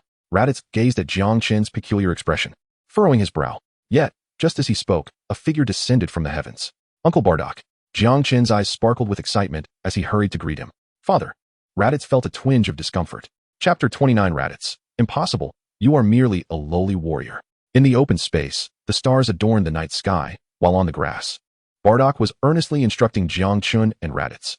The artificial moon is a unique skill of our Saiyan race. It allows us to create a moon in the absence of one, enabling us to unleash the Blood's waves and transform into a great ape. Although this moon lasts only 30 minutes. Aspera, Raditz, pay close attention. The first step is to gather energy. Bardock explained, and Jiang Chen listened intently. As he absorbed the information, Jiang Chen's eyes gleamed with realization. The ability to create an artificial moon was simpler than he had anticipated. The only challenge lay in controlling his ki, but at this moment, it was not a significant hurdle for him. Over the past 3 years, his mastery over ki had not yet reached the level of a martial arts master on Earth, yet it surpassed that of all Saiyans on planet Vegeta. After Bardock's explanation, he grasped the essence of the technique. He summoned the ki within him, and in mere moments, a glowing sphere materialized in his hand. Although it wavered slightly, it was undeniably a ball of light. Observing this luminous orb, Raditz's eyes widened in astonishment. While he still struggled to even manipulate his ki, Jiang Chen had already condensed his energy. Aspera, your learning ability is truly remarkable. I've been at it for half the day. Bardock exclaimed with admiration. Humph. What good is learning quickly if you remain a lowly warrior? Raditz muttered softly in response to his father's praise. Raditz, Bardock frowned, fixing his gaze on him. Father, I speak the truth. Not all lowly warriors are weak, including you, Raditz retorted, unable to restrain himself. Raditz, who told you that lowly warriors must be weak? Your Uncle Toma and Uncle Dodoria are both lowly warriors, yet their battle power approaches 4,000. Even your battle power as an adult may not reach that level. Bardock replied with a cold tone. They are different, Raditz protested again, his voice diminishing. In what way are they different? And Aspera is no less formidable than you. Bardock continued. All right. Jiang Chen glanced at Raditz, chuckling softly before nodding. He had no hesitation in this regard. A little reprimand for Raditz could be beneficial. This fellow, born of a higher warrior lineage, still barely surpassed 1,000 in battle power decades later. Although Raditz was not yet considered an adult at that time, if he had lived to maturity, he would have likely achieved a battle power of 3,000. However, if one possesses merely 3,000 battle power, it merely signifies a lower-tier warrior's position, as even some fortunate mid-tier and low-tier warriors might surpass this figure. On planet Vegeta, the threshold for low-tier warriors generally hovers around 4 to 500, while mid-tier warriors range from 4 to 500 up to approximately 3,000. Upper-tier warriors typically exhibit power between 3,000 and 5,000, with a few exceptional individuals reaching 7 or 8,000. Elite warriors, on the other hand, usually boast power levels between 5,000 and 7 to 8,000. Raditz, in terms of his performance in the Dragon Ball realm, is undeniably at the lower end of upper-tier warriors, which is evidently abnormal. On one hand, it is highly probable that Raditz has not encountered significant battles. On the other hand, he seems overly fixated on his status as an upper-tier warrior. Born into a family of low-tier warriors, he nonetheless considers himself among the upper echelon. Shaking his head in amusement, the gravity wristband was promptly deactivated. Jiang Chen's aura began to noticeably elevate. Now, observe how much battle power Aspera possesses, Bardock remarked with irritation. How much could it possibly be? Merely a low-tier warrior, Raditz retorted defiantly, his words grumbling, yet his actions remained unceasing. Beep. The numbers fluctuated swiftly. 50, 70, 100. Oh, 100? How remarkably high. Raditz exclaimed in surprise. Yet, in the next moment, astonishment morphed into sheer shock as his pupils dilated. 150, 170. 200. Impossible. How could he possibly have 200 points of battle power? However, an even more astounding revelation occurred as the readings did not cease until they reached 220 points. 220 points? No way. The scouter must be malfunctioning. Raditz could not help but declare, his eyes widening in disbelief as he fixed his gaze upon Jiang Chen. Seemingly recalling something, he hastily removed the scouter. Here. Bardock said nothing further, instead tossing another scouter back to Raditz. He hurriedly caught it. Beep. 220 points. The numbers fluctuated once more. The same reading. The same data. At this moment, Raditz was utterly unable to maintain his composure. He quickly removed the scouter again to assess his own power. Beep. 210 points. Gulp. The familiar number emerged once more, causing Raditz to swallow hard. Do you understand now? Aspera was born with a battle power of merely 5. Now, he is 2 years younger than you and has already attained 220 points. While you, born with a battle power exceeding 170, now only possess 210 points. Are you truly certain you will surpass Aspera in the future? Bardock's serious voice resonated. He had longed to instill some discipline in his eldest son, but had never found the opportunity. Now seemed just right. Jiang Chen smiled quietly, choosing not to speak. He was well aware of Bardock's intentions and felt no resistance towards them. This. Listening to his father's words and glancing at Jiang Chen, Raditz's heart was filled with shock, rendering him utterly unable to regain his composure. Do you believe that upper-tier warriors are truly formidable? Each year, numerous upper-tier warriors perish while conquering planets. Do not belittle your current battle power of merely 200 points. Even a power of 3,000 points is insignificant when compared to the might of higher celestial bodies. Bardock's words echoed incessantly, compelling Raditz to lower his gaze. The pride he once held began to dissipate.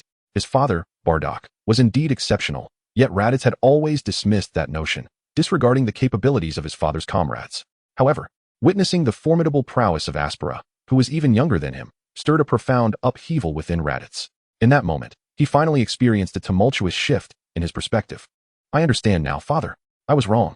Raditz murmured softly, his head bowed. As long as you recognize your mistake, that is sufficient. For the time being, refrain from joining the Vegeta squad.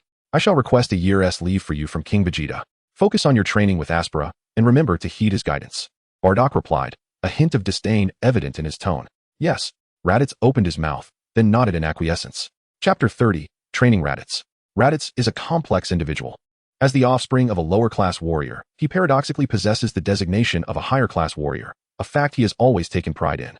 Perhaps to mask his identity as a lower-class warrior's child, he is particularly sensitive about his status as a higher-class warrior, often emulating the attitudes and behaviors of those stronger than himself. In the original narrative, his conduct mirrored that of Nappa, especially after spending considerable time with Vegeta and Nappa. However, that was during the original storyline. The current Raditz, though still somewhat unlikable in demeanor, is merely that, unlikable, not excessively malevolent. Therefore, upon Bardock's request, Jiang Chen contemplated and ultimately agreed. Beginning the following day, Jiang Chen took Raditz under his wing. I understand, Uncle Bardock. Jiang Chen replied with a smile, nodding affirmatively. Observing Jiang Chen's acknowledgement, Bardock exhaled, then turned to Raditz with a serious expression. I comprehend, father. Raditz responded, a shiver coursing through him at the mention of planet Wampa. He had heard tales of the planet's desolation, a place even he could not dismiss lightly. I shall take my leave now. Aspera, I entrust Raditz to you. Bardock stated once more. After Jiang Chen responded with a smile, Bardock soared into the sky. Raditz, adjust the gravity wristband to double the weight. Jiang Chen said, beaming at Raditz as he watched Bardock depart. Raditz grimaced but quickly complied. As the gravity wristband activated, a sudden jolt caused him to stumble and crash to the ground. So heavy. Raditz's eyes widened in disbelief.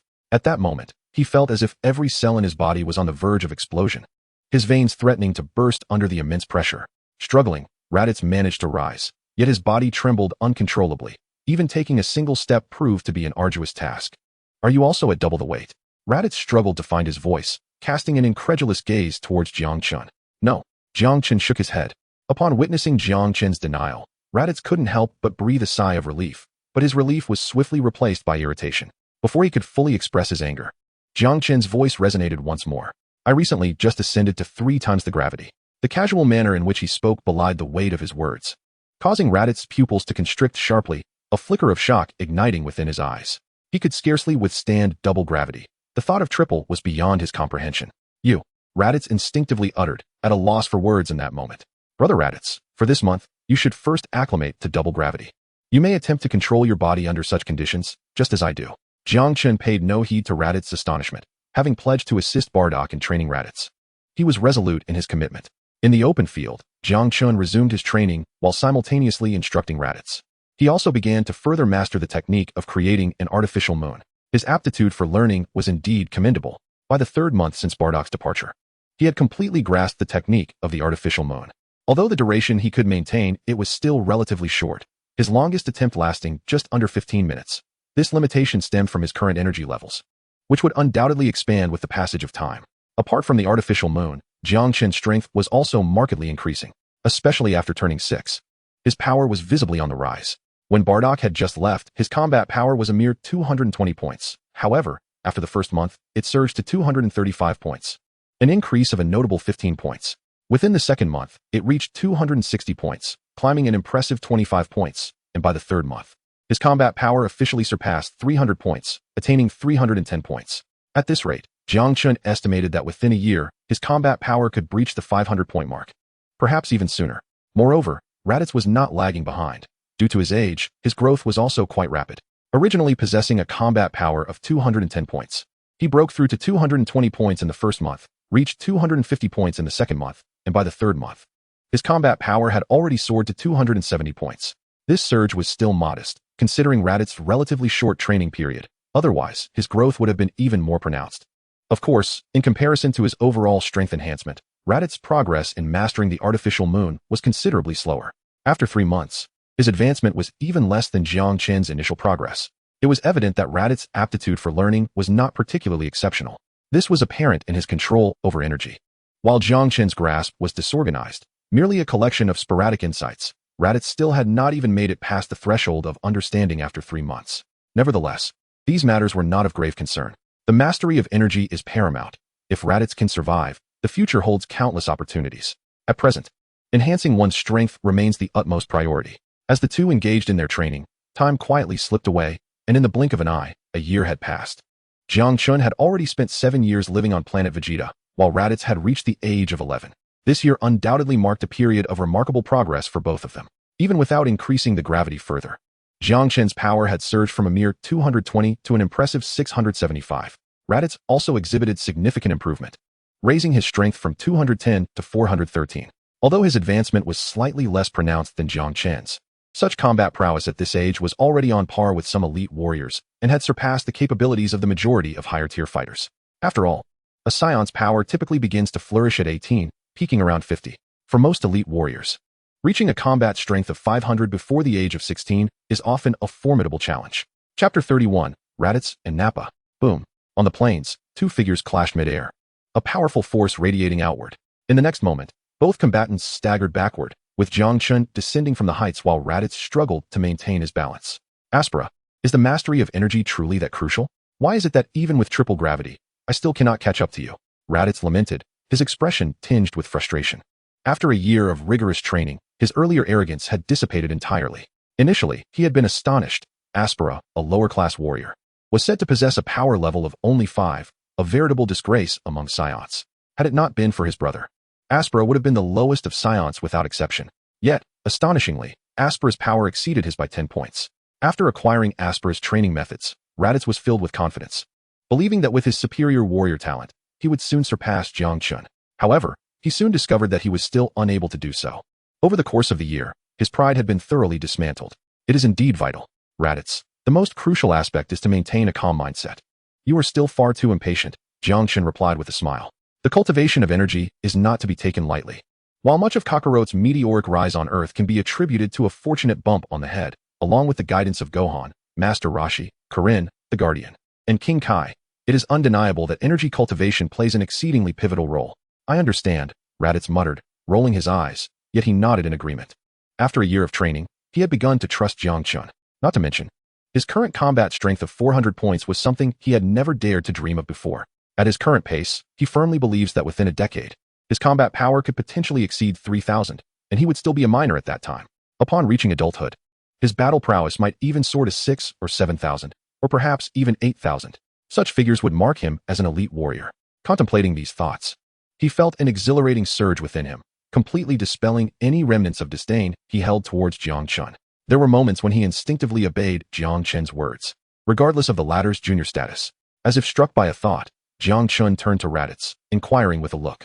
Raditz paused momentarily before nodding in agreement. As for strength, you may choose to suppress it or not. Should Prince Vegeta inquire, simply attribute it to the training bestowed upon you by your father. Jiang Chen pondered for a brief moment before speaking. Currently, his strength was insufficient, and he did not wish to alter the plot too drastically, as it could lead to significant upheaval. All right, I understand. Raditz, though somewhat conflicted, ultimately nodded in assent. Upon joining Vegeta's team, You may head to Frieza's headquarters to forge a superior gravity ring, but remember to have it checked for any listening devices. Moreover, do not slacken your training. 400 points of combat power are inadequate. Uncle Bardock, as a lower-tier warrior, managed to reach 10,000. As an upper-tier warrior, you cannot possibly be weaker, can you?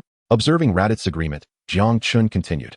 Hearing Jiang Chen's words again, Raditz opened his mouth, intending to mention that his father's strength fell short of even that of elite warriors, but after a moment's consideration, he refrained from speaking. Given Aspera's circumstances, it was conceivable that he might indeed surpass his father in the future. If Aspera could achieve this, perhaps he could as well. With this thought, Raditz felt a simmering excitement within him. All right, reactivate the gravity ring. It is essential to maintain it over an extended period, Jiang Chen instructed, having previously deactivated Raditz's gravity ring entirely for the sake of testing. Understood. Raditz nodded, preparing to re-engage the device. Just then, two figures ambled into view from a distance. Hey Raditz, so you truly are here, boomed a voice, brimming with casualness and jest. Both Raditz and Jiang Chen turned their gazes towards the newcomers. Upon recognizing them, Jiang Chen's brow furrowed slightly, while Raditz instinctively tensed up. However, he quickly regained his composure, the tension on his face dissipating in an instant. Prince Vegeta, Raditz exclaimed. Raditz, you truly have a talent for slacking off. This invasion of the planet has caused us considerable effort.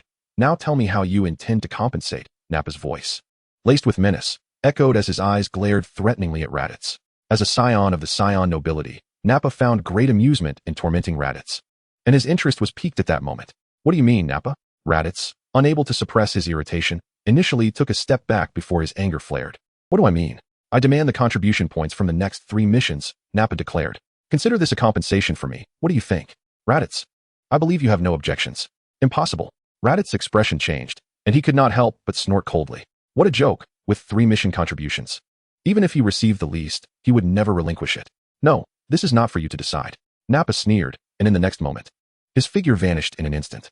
When he reappeared, he was already behind Raditz. He delivered a powerful punch aimed at Raditz's abdomen.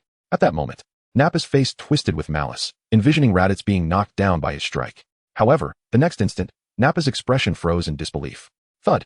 His right hand suddenly felt as if it had struck iron, abruptly halting his attack. Raditz had somehow turned around and caught Nappa's fist with one hand. How could this be? Nappa's pupils widened in shock. His attack was actually blocked. It is known that his combat power was 500 points, while Raditz was only 200. In the distance, Vegeta also displayed a hint of surprise. He opened his scouter. Beep beep. The scouter swiftly initiated. Soon, a new set of values appeared before him. 413. Chapter 32. Shocked Vegeta. Beep beep. 413.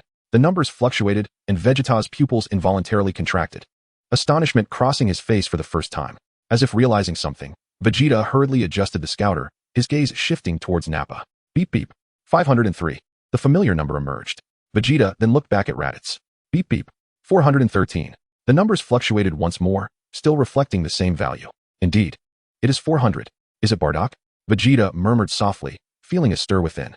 He knew that Raditz's father was a legendary warrior among the Saiyans, possessing combat power close to that of his father, King Vegeta, despite being a lower-class warrior. Bardock had taken a year off from King Vegeta to ask for Raditz's leave, and Vegeta was aware of this. However, he did not expect that in just 1 year, Raditz's strength would rise so significantly, nearly catching up to Nappa. It is understood that while Raditz was classified as a higher-class warrior, he was not particularly outstanding among them, often regarded as below the average standard. According to the Saiyan classification system, those born with a combat power below 30 points are classified as lower-class warriors. 30 to 100 points are middle-class warriors. Above 100 points are higher-class warriors. Raditz was born with a power level of just over 170 points. Typically, it would be remarkable for him to reach 3,000 upon adulthood. Yet now he had already attained 400, nearly matching the elite warrior Nappa, with the potential to grow to 5,000 or 6,000 combat power in the future. In that moment, Vegeta's previously indifferent demeanor experienced a shift. If Raditz's future battle power were to reach only 3,000, he might not care much. However, if it exceeded 5,000 or 6,000, it would significantly aid him in taking over planet Vegeta and conquering other worlds. Contemplating this, Vegeta was about to speak. Yet, at that very moment, a thunderous sound erupted. And in the next instant, a figure was sent flying. Vegeta's words were abruptly cut off, his expression one of surprise. Raditz, you seek death. Nappa's voice boomed, his eyes almost ablaze with fury. A formidable aura erupted from his body. At this moment, Nappa was consumed by rage. He had been struck down by Raditz, whom he had always looked down upon. Anger clouded his judgment. Nappa, stop. But before he could act, Vegeta's cold voice rang out. Prince Vegeta, The sudden address startled Nappa, causing him to halt in disbelief as he turned to face Vegeta. You worthless fool. Raditz possesses only 400 battle power, and yet you, with 500, cannot defeat him, Vegeta scoffed. He then disregarded Nappa entirely and approached Raditz. Prince Vegeta.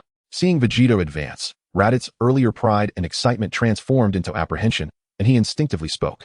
Raditz, it seems your father has trained you well. Previously, I spared you out of respect for your father, but now you have only qualified to join my team. Prepare yourself. In 3 days, we shall embark on a mission to a mid-tier planet. Vegeta spoke calmly. I understand, Prince Vegeta, Raditz replied hastily. Vegeta nodded, and then turned to walk away. Prince Vegeta, Nappa instinctively called out, casting a venomous glance at Raditz before quickly following suit. Throughout, neither Vegeta nor Nappa had cast a single glance at Jiang Chen. Jiang Chen smiled, unperturbed by the situation. Once the two departed, he stepped forward. How did it go? Jiang Chen inquired with a smile. He was not surprised that Raditz had triumphed over Nappa, even with 500 battle power. The inability to fully utilize it posed a significant challenge. It was astonishing that a brute like Nappa could be defeated. Ha ha ha, that guy Nappa is no longer my match. Joining Vegeta's team, I have always been ignored by him, while Nappa continually bullied me. As the weakest, I felt nearly invisible. Yet at this moment, I have actually defeated Nappa, a distinguished elite whom I previously could not surpass. Raditz felt an exhilarating sense of achievement. What of it? Uncle Bardock's battle power is close to that of Prince Vegeta, surpassing many elite warriors. Jiang Chen chuckled at Raditz's excitement. Upon hearing Jiang Chen's words, Raditz's expression froze. Ha ha ha, enough, enough. Jiang Chen's smile deepened as he patted Raditz's shoulder. In the next moment, his figure soared into the air. Raditz's lips twitched, yet he promptly followed suit. Over the course of a year, Raditz had undergone remarkable changes during his training with Jiang Chen. Perhaps in the future, he would continue to evolve, but at this very moment, Raditz had already begun to transform for the better. This was also the reason behind his significant improvement in strength over the past year. A quarter of an hour later, Jiang had prepared the meal. With Jiang Chen and Raditz's increase in strength, their appetites had also begun to grow exponentially. Fortunately, Bardock, as a member of the elite Saiyan squad and one of the strongest warriors next to King Vegeta, ensured that Jiang's household was never short of resources. Eat more. Aspala. This and this too. Raditz, you as well. Jiang said with a gentle smile, her eyes reflecting the happiness that blossomed on her son's and Aspala's faces. Mother. Today Prince Vegeta came to see me. I will be on a mission in 3 days, Raditz said, relishing his meal. As he recalled something, he turned his gaze towards Jiang and spoke softly. 3 days, so soon? Jiang paused for a moment, then grew slightly flustered. Yes, father took a year's leave. And that time has now elapsed, Raditz replied quietly. I know. Just be careful and don't overexert yourself, especially with Prince Vegeta around. Chapter 33, The Furion. Indeed, it is I. After satisfying their hunger, Jiang Chen once again urged Raditz to continue their training. Although only 3 days remained before Raditz's mission commenced, Jiang Chen had no intention of halting their progress. On one hand, he needed to train himself, and on the other, every bit of improvement for Raditz counted. The future was uncertain, after all. Meanwhile, at the very center of planet Vegeta, the Saiyan royal palace stood majestically. However, at this moment, in the innermost depths of the palace, the throne that symbolized the utmost power and strength of the Saiyans was not occupied by King Vegeta, but rather by a cat with blue-gray fur, deep complexion, a robust physique, and a cold demeanor. Beside the throne stood a figure with smooth white hair, an exquisite visage, and a gentle complexion, wielding an unusual staff. At this moment, King Vegeta was prostrated on the ground, paralyzed with fear, beads of cold sweat trickling down his forehead. The terror he felt was unimaginable, a dread far greater than that of facing Frieza. Suddenly, King Vegeta felt a weight on his head, as a foot pressed down upon him. Yet, in that moment, he dared not utter a sound. He could hardly fathom that the most powerful and mysterious god of destruction in the universe had descended upon planet Vegeta, as a member of an ancient lineage. Even after experiencing a great extermination, Vegeta was acutely aware of the god of destruction's overwhelming might. To this, he dared not show the slightest negligence. However, it was evident that the god of destruction, Beerus, was far from satisfied. King Vegeta, are you attempting to humiliate me? Do you comprehend what I desire? Beerus's voice resonated ominously, with destructive purple light flickering in his eyes. Lord Beerus, please spare me. I have already sent someone to procure the finest pillow in the universe for you. Just a moment, please. 3 months. No, merely 1 month. King Vegeta stammered, his body trembling. Fear spreading relentlessly. At that moment, he felt no humiliation, only an overwhelming dread, as though death loomed just a heartbeat away. No, it was not merely a feeling. King Vegeta knew all too well that if he failed to satisfy the god of destruction before him, his demise was imminent, and he deeply regretted this moment. Do you take me for a fool? Boom. The palace trembled, collapsing in on itself. King Vegeta's figure was firmly embedded in the rubble. In an instant, Beerus appeared, seizing King Vegeta's head, his fierce gaze locking onto the Saiyan King. The commotion instantly alerted the guards. Thud! The urgent sounds echoed as elite Saiyan warriors rushed to the scene. Yet, before they could approach, the next moment saw them collapse to the ground. I commanded you to find the most comfortable pillow in the universe. I do not care how many you killed for it, but you reserve the best for yourself and the second best for me. Do you wish to die? The chilling voice reverberated, the destructive purple light intensifying. Beerus did not even glance at the fallen Saiyan warriors, his focus solely on King Vegeta. Stop! A voice suddenly rang out. At that moment, a figure dashed from the entrance. However, upon emerging, they immediately crumpled to the ground. A powerful pressure pinned them down, rendering them unable to move even an inch. Vegeta's pupils widened in terror. He had never encountered such overwhelming strength. It was a tremor that resonated from the depths of his soul. King Vegeta, the king of the Saiyans, truly pitiable, not one of the little ones has the courage. Whis, I am tired. Beerus casually tossed aside King Vegeta, his words following suit. Very well, Lord Beerus. Whis responded with a smile, and in the next moment, he gently tapped his staff. A soft glow enveloped Beerus and Whis, their figures transforming into a streak of light as they soared into the sky, swiftly vanishing from planet Vegeta. In the vastness of space, a trail of light encased Beerus and Whis. Lord Beerus, our next destination is Planet Tartar, which should take about the duration of a level 1 animated series. You may take this time to rest, Whis's gentle voice chimed. Is it that long? By the way, isn't that rascal Frieza nearby? Let us first make a visit. I wish to ascertain the progress of his mission, remarked Beerus with a yawn, as a sudden thought crossed his mind, prompting him to speak again. Indeed. It should take approximately 3 minutes to arrive, replied Whis with a smile. In the next moment, a flash of light surged into the depths of the universe. Meanwhile, on planet Vegeta, nearly an hour had passed since Beerus had vanished. Soon, commotion within the royal palace drew attention. A considerable uproar erupted as numerous Saiyan warriors rushed into the palace. However, the instant they flooded in, a cataclysmic explosion resounded. Following this, an alarming report emerged. The Zafarans had allied with extraterrestrials to launch a surprise attack within the palace, attempting to assassinate King Vegeta, which resulted in chaos across the kingdom and the demise of 3 elite Saiyan squads. Fortunately, King Vegeta acted decisively, neutralizing the marauding Zafarans. Upon the dissemination of this news, a wave of shock swept through planet Vegeta. Subsequently, countless Saiyans mobilized to survey the surroundings. Before long, several collaborating extraterrestrials associated with the Zafarans were slain. Had King Vegeta indeed been attacked by the Zafarans? The next day, amidst the plains, Jiang Chen's expression turned peculiar as he listened to Raditz recount the events. Indeed, it is said that today, the Pabuzin squad annihilated an infiltrating alien team. Regrettably, they were unable to capture any Zafarans. Those individuals are akin to rats in a gutter. Raditz nodded, speaking with fierce intensity. The Saiyans naturally harbored an innate animosity towards the Zafarans, and Raditz was no exception, particularly in recent years. The turmoil instigated by the Zafarans seemed abundant, intensifying this enmity.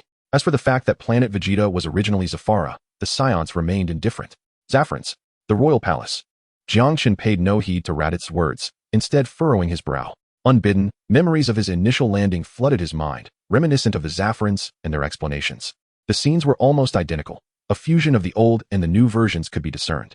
Chapter 34, The Saiyan Extinction Plan. In the vast expanse of the cosmic starry sky, a colossal spaceship loomed, reigning supreme over the celestial realm. Indeed, this immense vessel was the sovereign of the entire northern galaxy, wielding formidable authority even among the 4 great galaxies. For it served as the emissary of the god of destruction. Within the grand interior of the spaceship, on a baby carriage, a figure sat poised, a faint smile gracing his face. Mr. Dodoria, I require an explanation as to why planet Patel has not been subdued, inquired Frieza, his smile unwavering. Yet, upon witnessing this smile and hearing his voice, Dodoria felt a chill creeping up from the soles of his feet. Lord Frieza, this is merely an unforeseen circumstance. I assure you, within a month, I shall personally oversee the conquest. Doria spoke hurriedly, beads of sweat trickling down his forehead. Oh, I shall await the good news from Mr. Doria here. Do not disappoint me, came the lilting voice of Frieza. Yes, Lord Frieza. Doria nodded fervently, and in the next instant, his figure swiftly retreated. Soon, several elite warriors entered the chamber. My lord, arrangements concerning the Saiyans have been finalized, one alien reported respectfully. Haha, the Saiyans truly are excellent tools, Frieza replied with a smile. By the way, what of planet Tana? Has it yet to be claimed? Let them take care of that as well. Yes, the alien responded with deference. However, at that moment, Frieza's pupils suddenly constricted sharply. Panic surged through him, and in an instant, he sprang to his feet, collapsing to the ground before his soldiers, who stared in astonishment. Lord Beerus, I must apologize. I did not perceive your arrival, Frieza stammered, cold sweat beginning to bead on his skin. His soldiers hastily followed suit, prostrating themselves on the floor. It seems your work has been satisfactory. Since you have done well, you may continue, but also take care of those barbaric monkeys on planet Vegeta, Beerus's languid voice echoed. Initially startled, Frieza quickly regained his composure and exhaled in relief. Yes, Lord Beerus. I shall attend to it immediately, he answered hastily.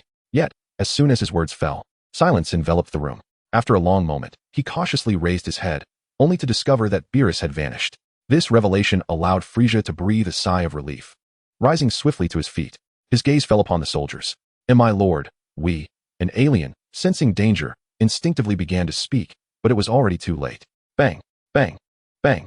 A shower of blood erupted as the bodies of the aliens exploded. Mr. Sabo? Frieza licked his lips, his voice low and menacing. In moments, a figure entered. My lord, Sabo knelt on one knee, speaking with reverence. Convey my orders. The plan shall commence ahead of schedule. Those barbaric monkeys must be dealt with. Frieza's voice was grave. Yes, my lord. Sabo nodded respectfully. The next moment, messages were dispatched rapidly from Frieza's headquarters. The Saiyan extermination plan was officially set in motion. Unbeknownst to them, Jiang Chen was still on planet Vegeta.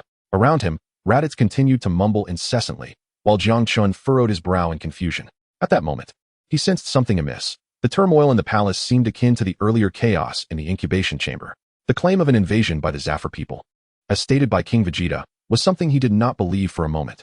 According to the narrative, the turmoil within the royal palace appears to stem from but one source: the arrival of the god of destruction, Beerus. Should Beerus be present, coupled with Broly's absence from Kakarot's side, it would suggest a new iteration of events. Yet, the prior invasion of planet Kanasa by Bardock remains a factual element. All of this seems to hint at a divergence from the original timeline, intensifying Jiang Chen's peculiar expression. Raditz.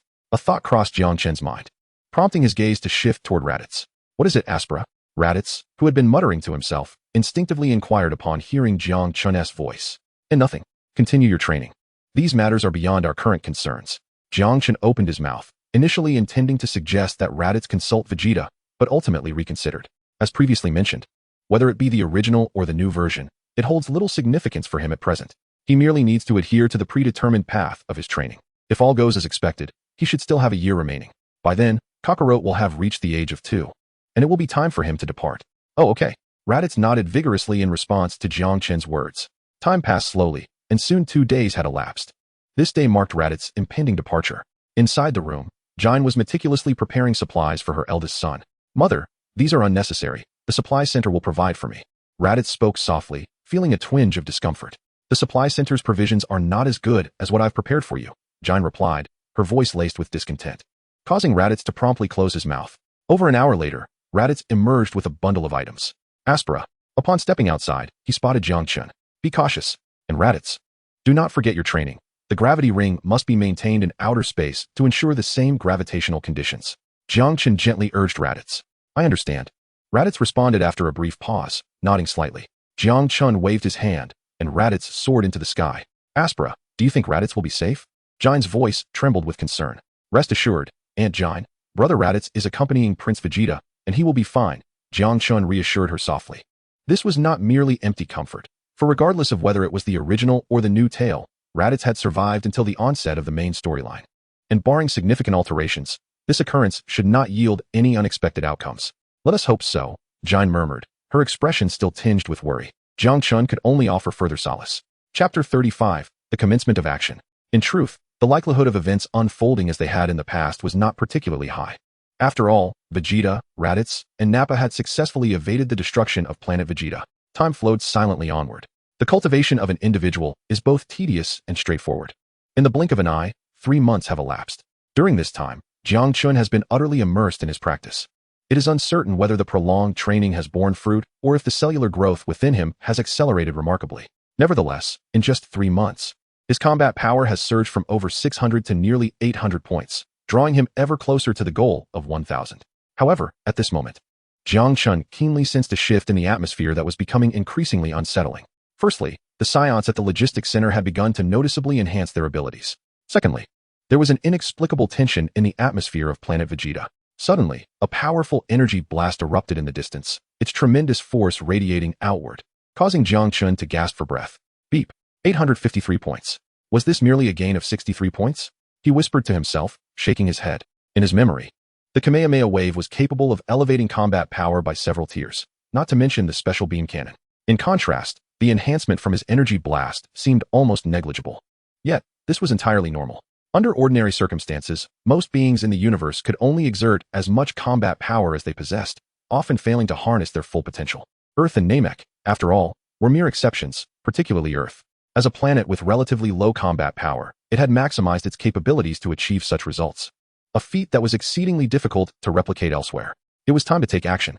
With a murmured thought, Jiang Chen glanced at the sky. In an instant, he soared into the air, heading towards the distant logistics center. A quarter of an hour later, he arrived at his destination. Quickly, he located Phil. Years had passed, and Phil had now become a moderately significant supervisor. Aspera. Upon seeing Jiang Chen, Phil was somewhat surprised and hurried over. Jiang Chen, I intend to apply for a combat position. Could you assist me with this? After a brief contemplation, Jiang Chen spoke. A combat position? Phil was taken aback. Due to Bardock, this individual had been relegated to logistics work and had not engaged in any tasks for an entire year. He never expected Jiang Chen to suddenly request a shift to a combat role. Yes, I'll change my status. This should pose no issue. Jiang Chen nodded and elaborated further. This is not a problem, but an application is necessary. It should be completed within 3 days, Phil affirmed, though with some hesitation, he added, but Aspera, are you certain? Combat personnel must undertake a mission every 3 years. I am certain, Phil. Do not forget, I am still a Saiyan. Jiang Chen responded with a smile. Indeed. I nearly overlooked that. Very well, I shall assist you immediately. Phil chuckled, tapping his forehead in realization. Thank you. Jiang Chen expressed his gratitude with a nod. No need. I will handle it for you first. Just wait for my news. I believe it will be completed soon, Phil said with a smile. All that remained was the anticipation. The application for combat personnel was indeed quite straightforward. Remarkably, by the following day, the application was finalized. Jiang Chen's status transitioned from that of logistics personnel to combat personnel. Although his identity had changed, his daily life remained largely unchanged, as he continued his relentless training routine. The only distinction was the addition of an option to view tasks. As a combatant, he would undertake a mission every 3 years, barring death. As the foremost enforcer of the real estate magnate Frieza, the Saiyan's sole mission was to conquer planets. While Jiang Chen contemplated departing for any random planet, he also sought a suitable one. Ideally one that met his criteria along the way. As he embarked on this search, time once again slipped away unnoticed. 3 months had passed in the blink of an eye. During this period, his combat power had officially surpassed 1,000. Should this level of power become known, it would undoubtedly cause quite a stir among the Saiyans, especially considering that Jiang Chen's current form had not yet reached the age of 9. At just 9 years old, achieving a combat power exceeding 1,000 was remarkably close to that of Prince Vegeta, surpassing nearly all other Saiyans. Of course, due to his growing mastery over ki. Coupled with the effects of gravity, Jiang Chen could not yet perfectly conceal his ki as he could on Earth, but he was able to suppress it to a degree. Currently, the combat power he exhibited remained only around 70 or 80 points, not drawing any attention. It seemed that the number of missions was dwindling. Is it about to begin? Jiang Chen murmured, gazing at the rows of tasks in the logistics center, lost in thought. Indeed, he pondered, something seemed amiss. Over these past few months, the number of tasks had noticeably decreased. As if sensing Jiang Chen's musings, Phil nodded and, with a hint of surprise, spoke up. Has it really been 3 months? Jiang Chen paused, directing his gaze at Phil. Yes, precisely these past 3 months. What's the matter? Nothing much, Phil. Please assist me in registering. Let us select the planet Nirma, Jiang Chen replied, shaking his head softly. All right, I will take care of it right away, Phil affirmed, not pressing further, and swiftly proceeded with the task. A short while later, Phil completed the registration. Aspera has been registered. You can depart for the next 3 months at your convenience. I've also checked. It's merely a low-level planet, and among low-level planets, it's on the weaker side. It shouldn't pose much of a challenge, Phil said with a smile. Thank you. Phil, I recall that you are from the Filinaria race. Correct? Jiang Chen inquired, a thought suddenly dawning upon him. Yes, why do you ask? Phil responded, puzzled. The Filinaria planet has been invaded, Jiang Chen stated hesitantly. Phil's eyes widened in shock, his expression turning frantic. Jiang Chen shook his head gently and spoke softly. All right, thank you. Phil hurriedly expressed his gratitude. Chapter 36. Discussing the setting issues, which have been frequently raised. The first issue pertains to the login mechanism. A world is first captured and then logged in. Though random login is also possible. Generally, the time of the logged-in world is fixed while the space is not. For instance, in the Naruto world, if the login occurs in the 48th year of Konoha, then all individuals logging in are situated in that same time, albeit not in the identical world, but rather in different timelines, unless a special event occurs, which will be discussed later. The second issue concerns the identity upon login. Theoretically, any identity or race present in the world can log in. However, the character's power levels must align. For example, if the protagonist has an external combat power of 5, meaning they are above ordinary humans and can enter high school, then the Saiyan logged in must possess a combat power of 5 as well, not hundreds or thousands. One cannot opt for beings like the Ice Demon, Majin Buu, or God of Destruction, as such weak entities do not exist. Similarly, in the Naruto world, one may choose from the Otsutsuki clan, but they must identify a member with a combat power of merely 5 points. By the 48th year of Konoha, it seems only 2 Otsutsuki remain on the moon. One cannot claim their power is below 10 points. The third issue is regarding speedrunning. This does not imply that the plot concludes in just 2 or 3 chapters. The title itself is Dragon Ball, and it is improbable for such an extensive narrative to resolve so swiftly, particularly given Dragon Ball's vast scope. Speedrunning here indicates that the protagonist is well acquainted with the material, making it relatively straightforward for them to progress, while for others, the protagonist serves as the speedrun facilitator. The fourth issue is the primary world. This is not merely fan fiction, but rather resembles semi-fan fiction. The primary world will undoubtedly incorporate certain plot elements, though for now, it will largely revolve around Dragon Ball, and I will endeavor to limit the amount of primary world narrative included. Chapter 37. King Vegeta, my combat power is 10,000. And with the Great Ape transformation, it increases tenfold, giving me an advantage. His expression bore a grave seriousness. Compared to others on planet Vegeta, he endowed with foresight into the plot, sensed the peculiarities almost immediately. As the most formidable enforcers of Frieza's army, Saiyans possess a significance that surpasses even that of the Ginyu Force. After all, how many members does the Ginyu Force comprise? The Saiyan population reaches tens of thousands, even as a minority. Moreover, due to their capacity to amplify their power tenfold through the Great Ape transformation, Saiyans play an unparalleled role in conquering planets. Even a low-ranking warrior can attain a combat power of 400 upon maturity, with the least capable reaching 2 or 300, under a tenfold boost. That translates to 2 to 3,000, or even 4 to 5,000 combat power, more than sufficient to annihilate the native inhabitants of a planet. This is even more pronounced for mid- and high-ranking warriors. Typically, Frieza's army is eager to exploit the Saiyans to their fullest potential, leaving them with little opportunity for respite. Yet at this moment, they find themselves with unexpected leisure, not merely for a day or two, but for several months. The outcome is already evident. Has it begun? It seems I must hasten my preparations. Jiang Chen murmured softly, his gaze drawn to the starry sky, a trace of gravity appearing upon his countenance. For him, the destruction of planet Vegeta held paramount importance, surpassing all else. This matter not only pertained to his future accomplishments, but also represented a pivotal juncture for the realization of his plans, rendering any caution entirely justified. Thus, in the ensuing days, Jiang Chen commenced his swift preparations. As he undertook these preparations, the missions concerning planet Vegeta had gradually diminished over the past few months, particularly those assigned to elite squads. Now, an increasing number of Saiyans were converging upon planet Vegeta. Remarkably, this had transpired unnoticed, even by King Vegeta himself.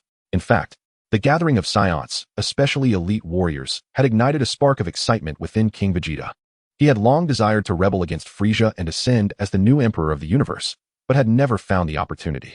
Although he believed his strength rivaled that of Frieza, the Saiyans had been scattered across the cosmos from the outset, making it difficult to unite them. Yet now, a chance had emerged. A significant number of Saiyans had gathered on planet Vegeta, with over 7,000 or 8,000 elite warriors among them. Within the royal palace, King Vegeta sat regally upon his throne, while below him knelt a Saiyan bearing a scroll. At that moment, had any members of Frieza's army been present, they would have noted that the assembly of 40 to 50 Saiyans comprised the elite warriors of their race, the weakest among them boasting a battle power of 5,000 to 6,000, while the strongest reached an impressive 9,000. Is there no news from Bardock? King Vegeta's voice resonated, his gaze shifting to the figure beside him. Your Majesty, according to the intelligence from Frieza's side, Bardock has received orders to conquer Planet Chiller and should have just set off, the Saiyan reported. Planet Chiller?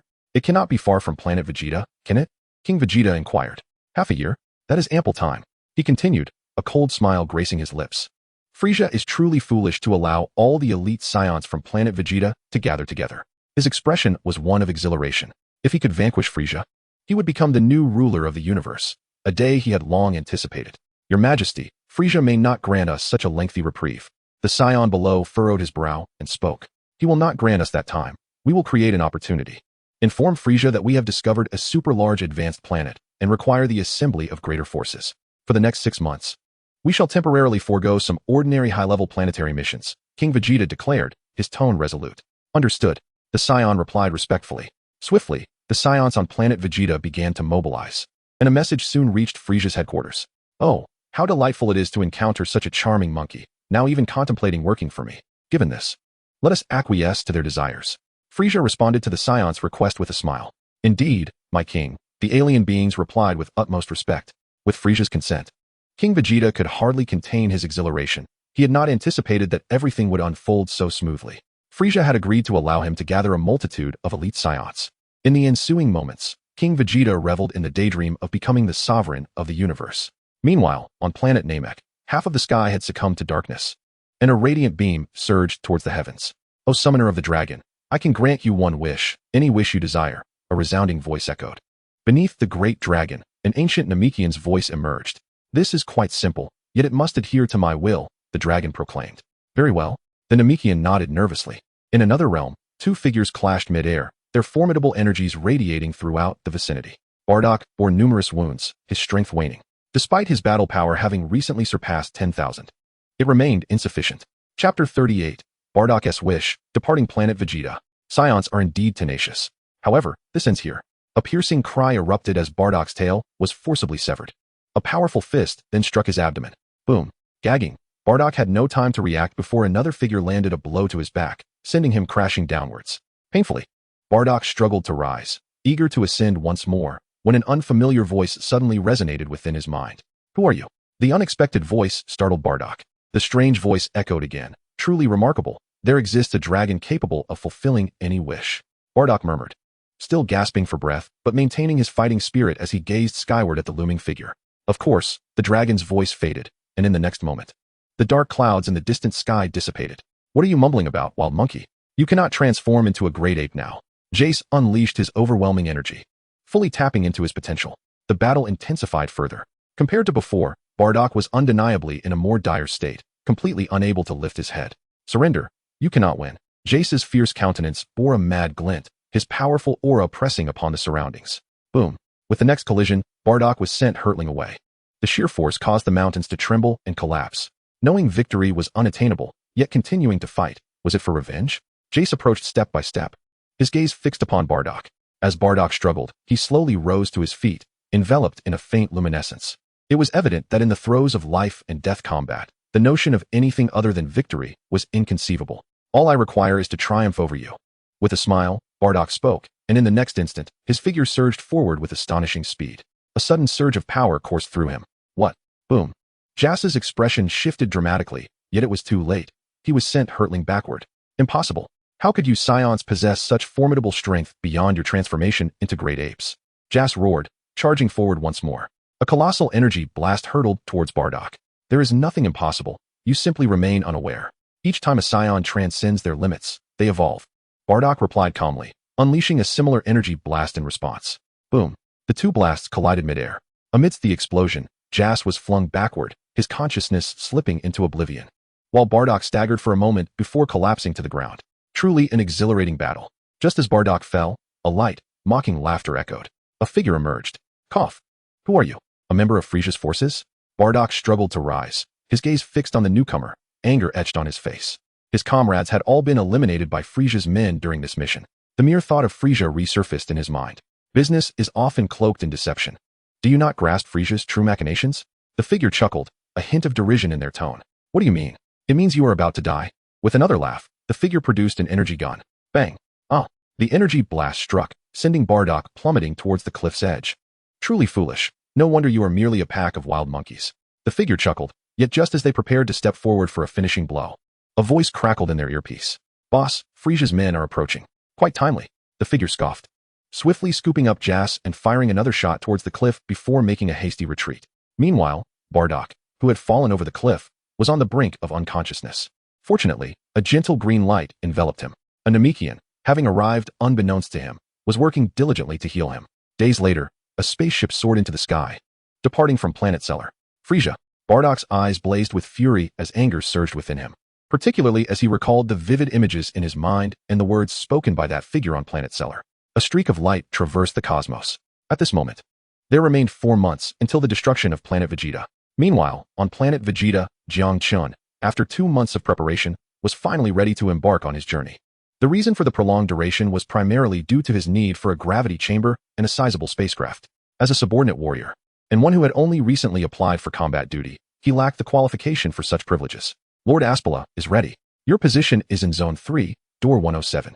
A respectful alien from the logistics center announced. I understand, Jiang Chen replied, nodding before taking a deep breath and proceeding toward his destination. Moments later, he arrived at the designated Zone 3, Door 107, as indicated by the alien. Under the alien's guidance, he soon stepped aboard the spacecraft, which was considerably larger than the simplistic personal vessels typical of the Saiyans. While it could not compare to the ship Goku had boarded on Namek, it was still roughly half its size. More importantly, it contained a gravity chamber. Jiang Chen was acutely aware that this vessel surely bore Frieza's surveillance devices. Yet he dismissed this concern. It's time to depart, he murmured softly. In the next instant, the spacecraft ignited, streaking towards the sky like a comet.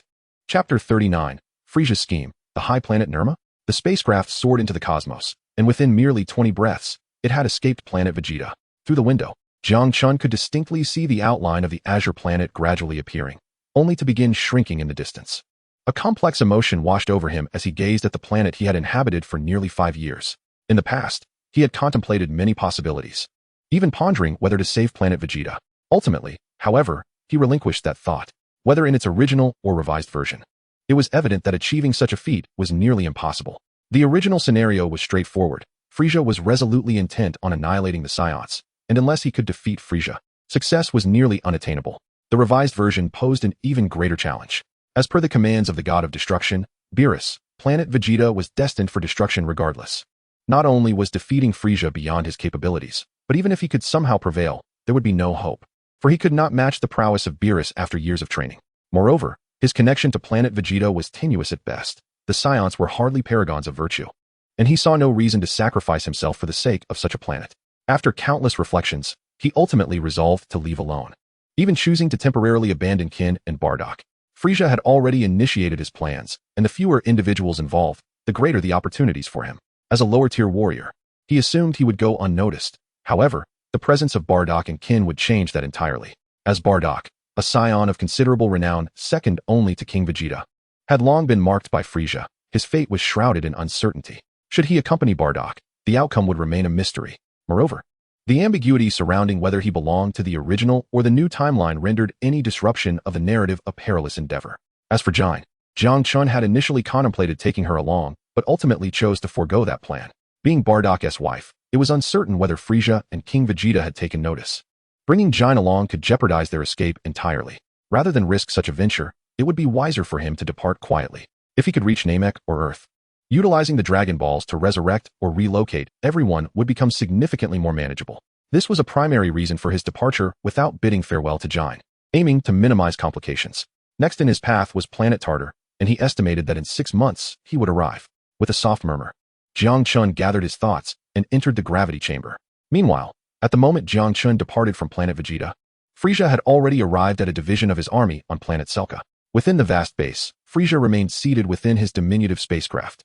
The tasks of the elite squads had been entirely suspended, while the assignments of lower-ranking warriors had been curtailed. At the current pace, they would cease entirely within 6 months.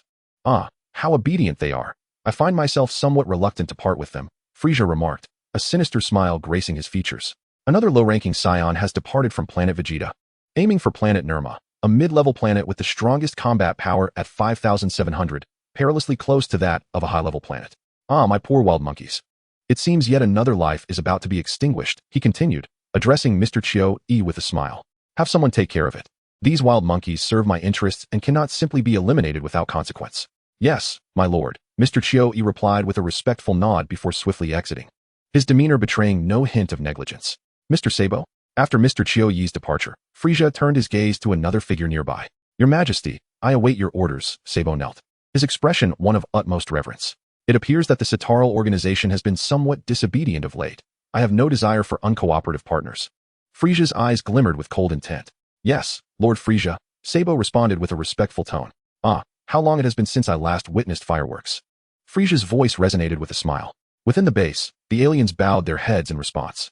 Unbeknownst to Jiang Chen, all of this transpired as he remained oblivious to the unfolding events. He was entirely unaware that the so-called lower-level planet, planet Nerma, was far from being a primitive world. Rather, it was a medium planet that could nearly rival higher-level planets. Its combat power was not merely a few hundred points, but an impressive 5,700 points. Of course, this was not limited to planet Nerma alone. The Frieza Force, as the overlords of the Saiyans, held all intelligence and data firmly in their grasp. Manipulating matters was an exceedingly simple task for the Frieza Force. Although Frieza did not initiate direct action to ensure a decisive resolution, he chose to gather information first before taking any steps.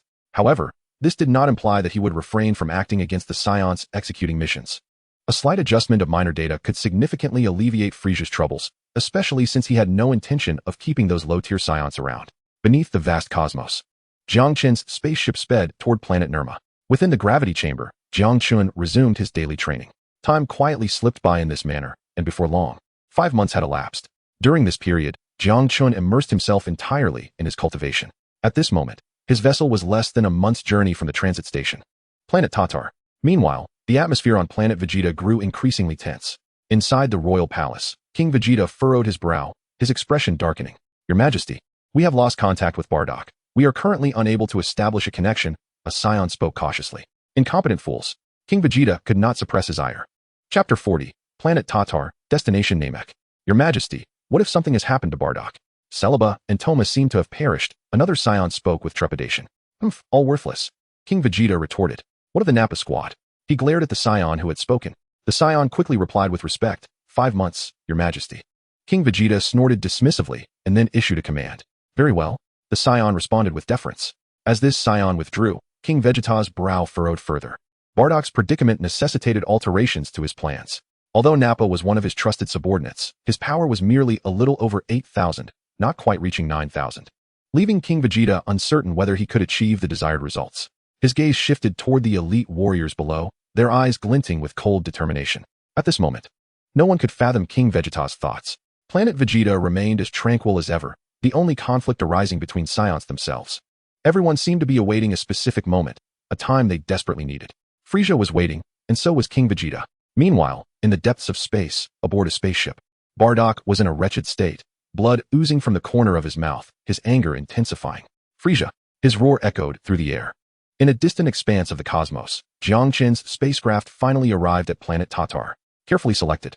Tatar not only lies along the crucial route from planet Vegeta to planet Nirma, but is also a world of remarkable technological advancement, currently beyond the grasp of the Frieza Force. Though the Frieza Force has earned the title of Cosmic Overlords, their dominion over the entire galaxy remains incomplete.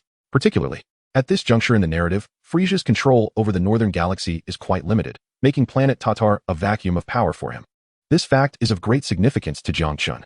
He realizes that to evade the watchful eyes of the Frieza Force, relying solely on his current spacecraft is insufficient. He must procure a new vessel. Should he be discovered in his flight, the Frieza Force would undoubtedly dispatch agents to hunt him down. With a combat power of just over 1,000, and even with his great ape transformation reaching merely over 10,000, he may be considered formidable in the vast universe. Yet within the ranks of the Frieza Force, he is merely average. Jiang Chen is unwilling to take such risks.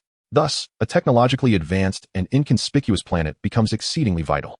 The spacecraft descended onto planet Tatar, landing swiftly at the space center. As the hatch opened, Jiang Chen emerged, having altered his attire to avoid drawing attention. He no longer donned the standard garb of the Frieza Force, and his tail was concealed. He appeared as an ordinary child. As he stepped into the space center, observing the bustling crowd around him, Jiang Chen couldn't help but marvel at the vibrancy of this planet. However, he quickly reminded himself that he was not here for sightseeing. He soon approached a Tatarian at the space center to convey his purpose. Good sir, are you interested in purchasing a new spacecraft? And perhaps selling your current one? The Tatarian inquired courteously. Similar in appearance to Earthlings, Tatarians possessed 4 ears and stood about 1 meter tall, their heads slightly larger, seemingly a result of prolonged cerebral evolution. Indeed, I seek guidance on where I may conduct such transactions, Jiang Chen replied with a nod. Very well, follow me. The Tatarian smiled, leading the way. Thank you. Jiang Chen expressed his gratitude as he followed the Tatarian into the distance. Soon, they boarded a hovercar, and after half an hour, the Tatarian brought Jiang Chen to a grand edifice. Upon entering, another Tatarian approached promptly. Esteemed guest, how may I assist you? Came the respectful voice. I require a spacecraft and wish to sell my current vessel, Jiang Chen reiterated, nodding at the Tatarian who had guided him earlier. This is quite simple. Please follow me. Here, we possess the most advanced spacecraft in the entire northern galaxy, along with the universe's most detailed star maps, which are certain to satisfy you. Upon hearing Jiang Chen's words, the Tatarian's eyes brightened, and he spoke with a smile. Under his guidance, Jiang Chen swiftly beheld a fleet of exceptionally new spacecraft. The Tatarian was not exaggerating. Indeed, this place housed remarkably advanced vessels, with technology that could rival even that of the Frieza headquarters. Moreover, Jiang Chen was further delighted to discover that his large spacecraft held significant value. After selling it, not only could he purchase a small yet advanced spacecraft, but he would also be left with a considerable profit. Without hesitation, Jiang Chen acquired a combat power detector and a complete star map of the northern galaxy. With his goods in hand, he wasted no time and swiftly activated his ship, soaring into the starry expanse. After all, he had sold his vessel. The longer he lingered, the greater the risk that the Frieza force might discover him and take action, potentially cornering him on Tatar. At this moment, retreat was undoubtedly the wisest course. While the Frieza force might not care about such a small fry, one could never be too cautious. His main quest remained incomplete, and Jiang Chen was determined to avoid any untoward incidents due to negligence. His decision proved to be astute. On planet Sarka, what? Xiao Yi furrowed his brow, a change washing over his countenance. Lord Xiao Yi, that spacecraft is docked at Tatar, and that Saiyan has sold it, a cautious alien reported. Beads of cold sweat forming on his forehead. Damn monkey. Quickly, send someone to Tatar. I demand more information. Xiao Yi bellowed in fury. Chapter 41. The astonished Xiao Yi arrives at Namek. Crash. Useless. All of you are worthless. A mere Saiyan child. And you let him slip away again. How many times has it been? Within a massive spacecraft, Xiao Yi's voice echoed with rage. His fierce gaze directed at the robust aliens before him, his expression particularly grim. Over 2 months ago, he received a command from King Frieza to handle the aftermath of the affairs on planet Nirma. However, he discovered that the Saiyan, who was supposed to be sent to his demise on Nirma, had instead sold his spacecraft midway and vanished from their monitoring. This outcome caused his expression to shift dramatically, prompting immediate action. He dispatched his capable subordinates to deal with that accursed Saiyan monkey. With his dispatched forces boasting combat powers exceeding 7 or 8,000, he believed the task would be easily accomplished. Yet, an unforeseen complication arose. A month prior, his subordinates traced the spacecraft, only to find it docked on an unknown desolate planet, and that damned Saiyan had once again disappeared. Consequently, Xiao Yi was compelled to conduct thorough investigations along the route. Once again, fortune favored him as he discovered some traces. Yet, the outcome seemed little changed. The spacecraft had vanished once more, another forsaken vessel. Search. Find it, commanded a sweating alien, hastily beginning operations. As the military of the Cosmic Emperor, the Frieza force exhibited remarkable capability and efficiency. After approximately half a month, they finally uncovered further clues. Armed with this information, Xiao Yi swiftly mobilized once more. However, it was evident that his efforts would be in vain. In a bid to evade the surveillance of the Frieza force, Jiang Chen did not merely switch ships twice. He had replaced them 5 times in total. Unlike his initial attempts, he directed each subsequent vessel to fly in a specified direction. Thus, even if the Frieza force sought him, they could only track the spacecraft that had departed.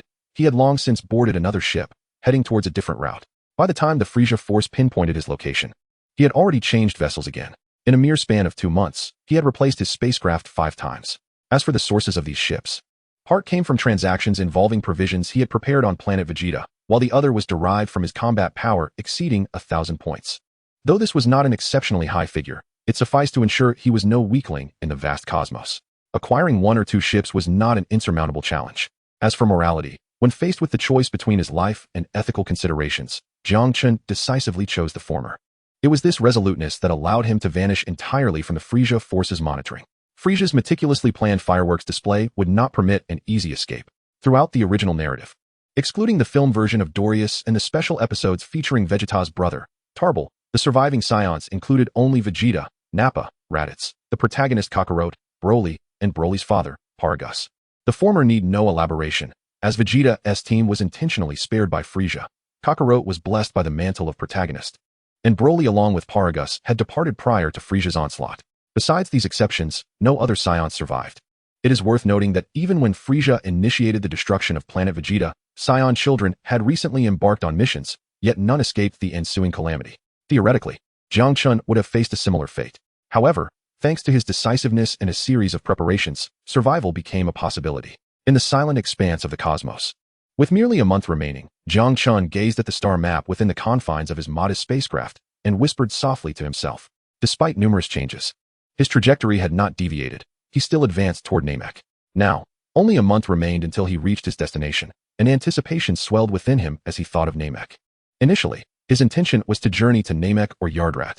Namek, renowned for its Dragon Balls and the Elder capable of unlocking immense potential, promised an unparalleled enhancement of his abilities upon arrival. Yardrat, equally remarkable, was a unique planet boasting not only the incredible technique of instant transmission, but also an array of astonishing powers. In terms of the mastery of ki, Yardrat stood as the closest entity to divinity, surpassing even Namek. Yet, he ultimately had to relinquish this ambition. The reason was straightforward: the current Frieza force, including the previous Tataru planet, had no knowledge of Yardrat's location. Finding the whereabouts of Yardrat seemed nearly impossible. In light of this predicament, there remained but one option: Namek. His eyes gleamed with determination as a flurry of thoughts cascaded through Jiang Chen's mind. Meanwhile, the spacecraft he occupied streaked through the cosmic expanse, hurtling towards Namek at an astonishing speed. Time slipped away swiftly, and in the blink of an eye, a month had passed. On a desolate planet, Chiu-Yi surveyed the wreckage of the spacecraft, his face contorted with uncontainable fury. Moments later, a brilliant explosion illuminated the starry sky. Inside the ship, Chiu-Yi, trembling with fear, reported to Frieza. Mr. Chiu-Yi, this news is rather displeasing, Frieza remarked, his characteristic laughter echoing ominously. His gaze fixed upon Chiu-Yi, the smile on his face growing increasingly sinister. Lord Frieza, grant me a little time. 1 year, at most 1 year, and I will assuredly locate that wretched wild monkey. Chiu-Yi implored, prostrating himself on the ground, his voice quaking. Beads of sweat trickled down his forehead. The gravity of his failure weighed heavily upon him, and he could scarcely fathom the repercussions. Such a clever monkey. 1 year, you say? I shall await your good news, Mr. Chiu-Yi, Frieza responded, unexpectedly calm. Yet his tone was laced with foreboding amusement. Yes, yes, Chiu-Yi exclaimed, his expression brightening as he eagerly acquiesced. Chapter 42. Arrival at Namek and the Elder's Bargain. Unbeknownst to Jiang Chen, the unfolding drama within the Frieza force was far removed from his awareness. As for Chiu-Yi's promise to find him in a year, had he known, he would have scoffed at the audacity of such a notion. The likelihood of locating him diminished significantly after the initial search. This vast expanse of the northern galaxy was not akin to a mere garden or even a single planet. Finding an individual was nearly impossible without the intervention of the Dragon Balls or divine beings. Unfortunately, neither the Dragon Balls nor divine assistance were within the Frieza force's grasp at present. Within the starry void, light streaked by. A month rolled on, and at last, a verdant planet loomed ahead of the spacecraft. This is the 4th planet of the 27th main star system in the constellation of Aquila, where the atmospheric composition and surface gravity closely resemble that of Earth. Encircled by 3 stars, the sky is tinted green, and night is but a memory. A year on Namek spans a mere 130 days. Upon beholding this planet, a flicker of excitement danced across Jiang Chen's countenance. Namek, he murmured, his eyes shimmering with exhilaration. In his grand scheme, the journey to Namek was undoubtedly a pivotal step. Not only does this world harbor the most wondrous Dragon Balls, but it also possesses profound techniques for the cultivation of ki. The significance of the former is self-evident. To realize his ambitions, the Dragon Balls are indispensable, even if those on Namek have certain limitations. Nevertheless, they hold immense value for him at this juncture. The latter is even more urgently required. Although he had unearthed some fragmented methods of ki cultivation during his explorations on planet Vegeta, they lacked coherence and offered little substantial aid to his training. In contrast, mastering the ki cultivation techniques of Namek would undoubtedly set his training on a proper course, allowing for a systematic approach compared to the Earth's methods. For him, establishing a solid foundation in training is of utmost importance.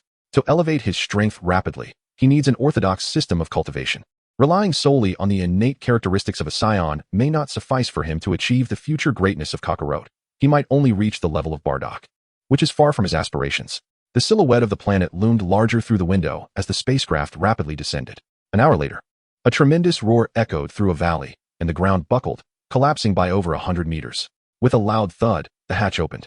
Jiang Chen took a deep breath and stepped out slowly. What a relief, he murmured, stretching languidly. After over a year of constant travel, he finally felt a sense of comfort upon landing.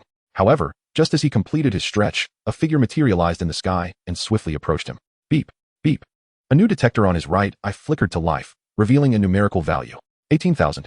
Jiang Chen's brow furrowed, his expression growing serious. As he focused, the figure descended directly above him. Upon closer inspection, Jiang Chen recognized the familiar visage, devoid of body hair, with 2 antennae atop its head and green skin. It bore the quintessential appearance of a Namekian. Esteemed guest, the Grand Elder requests your presence. The Namekian intoned softly as it landed before him. Indeed? Then please, lead the way, Jiang Chen replied, nodding slightly, his demeanor betraying no surprise. The supreme ruler of Namek, a solitary survivor from the last near extinction of his race, stands as the progenitor of all Namekians, save for Piccolo. He is one of the most ancient and enigmatic entities in the cosmos.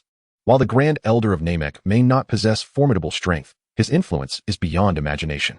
Naturally, his arrival could not elude the scrutiny of others.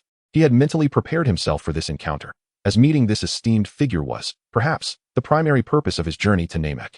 Only in the presence of this venerable being could he hope to obtain the Dragon Balls and fulfill his ambitions. Esteemed guest, please follow me. Upon hearing Jiang Chen's words, the Namekian nodded slightly and ascended into the sky, with Jiang Chen hastily following suit. During their flight, Jiang Chen learned the Namekian's name, Zeno, like Piccolo and Dent. It bore the name of a snail. Zeno served as the Grand Elder's protector and was a warrior-type Namekian, currently the strongest among all Namekians. Clearly, Nail had yet to be born. However, this was to be expected, as there remained several decades before the story's commencement, a time frame that did not align with Nail's birth. It was highly probable that the Grand Elder sensed a looming crisis for Namek and thus hastily brought forth his progeny. This would explain Nail's extraordinary prowess compared to ordinary Namekians, and how his fusion with Piccolo could yield such a significant enhancement in strength. These musings occupied Jiang Chen's thoughts as their conversation continued. They did not fly for long, approximately a quarter of an hour, before arriving at a colossal structure. Esteemed guest, the Grand Elder is already awaiting you within, Zeno spoke softly. Thank you. Jiang Chen expressed his gratitude, inhaling deeply before stepping inside. Upon entering the room, he found it to be quite luminous rather than dim. His gaze was immediately drawn to the Grand Elder of Namek, who sat regally upon a massive stone throne. There was no ignoring the Grand Elder's formidable size. Welcome, visitor from afar. The Grand Elder's gentle voice resonated as Jiang Chen acknowledged him. I am honored to meet you. Grand Elder, I apologize for my presumptuous visit, Jiang Chen said, bowing slightly with a hint of contrition. He dared not treat this venerable figure with anything less than the utmost respect. You are too kind. Your presence is a privilege for our Namek. The Grand Elder replied with a warm smile, shaking his head in modesty. You honor me, Grand Elder, Jiang Chen hurriedly responded, yet found himself at a loss for words. Uncertain how to proceed. Directly requesting the Dragon Balls seemed somewhat inappropriate, yet he was not one to engage in excessive pleasantries. The carefully crafted words he had prepared now eluded him. Fortunately, after a brief pause, the Grand Elder's voice broke the silence once more. Visitor, I presume your purpose here is to seek the Dragon Balls. A deep and resonant voice echoed, causing Jiang Chen to momentarily freeze. Although he was already aware of the extraordinary nature of the Grand Elder from Planet Meek, he was still taken aback when the Elder directly articulated his purpose for coming. Indeed, he humbly implored the Grand Elder for assistance. I am in dire need of the power of Polona. Jiang Chen inhaled deeply, slightly bowing in a gesture of utmost respect as he spoke. I comprehend your earnestness, the Grand Elder replied with a gentle smile. The power of Polona can be lent to you, but would you be willing to accept a condition? Please, Grand Elder, go ahead, Jiang Chen responded, taking another deep breath and nodding affirmatively. It is apparent to me that an unprecedented calamity shall befall Planet Meek in the near future. I have only glimpsed a portion of this future, and it appears that the planet endures peacefully. However, I implore you, should your abilities allow, to look after my people in the future. The Grand Elder spoke softly, his clouded eyes seeming to pierce through time and witness the shattered Planet Meek. Rest assured, Grand Elder, if I possess the means, I shall certainly protect Planet Meek, Jiang Chen declared solemnly. Thank you, Zeno. The Grand Elder nodded with a smile before calling out towards the entrance. Soon, the Mykian who had previously guided Jiang Chen entered the room. Grand Elder, Zeno greeted with a respectful bow. Please inform the second Elder and third Elder to gather the Dragon Balls, the Grand Elder instructed kindly. Zeno was taken aback by the Grand Elder's words. Go on. The Grand Elder waved his hand dismissively. Though puzzled, Zeno bowed again and exited. Once Zeno had departed, the Grand Elder's gaze returned to Jiang Chen. Dear guest, I possess a unique ability to enhance human potential. I can sense the immense potential within you. Would you require my assistance?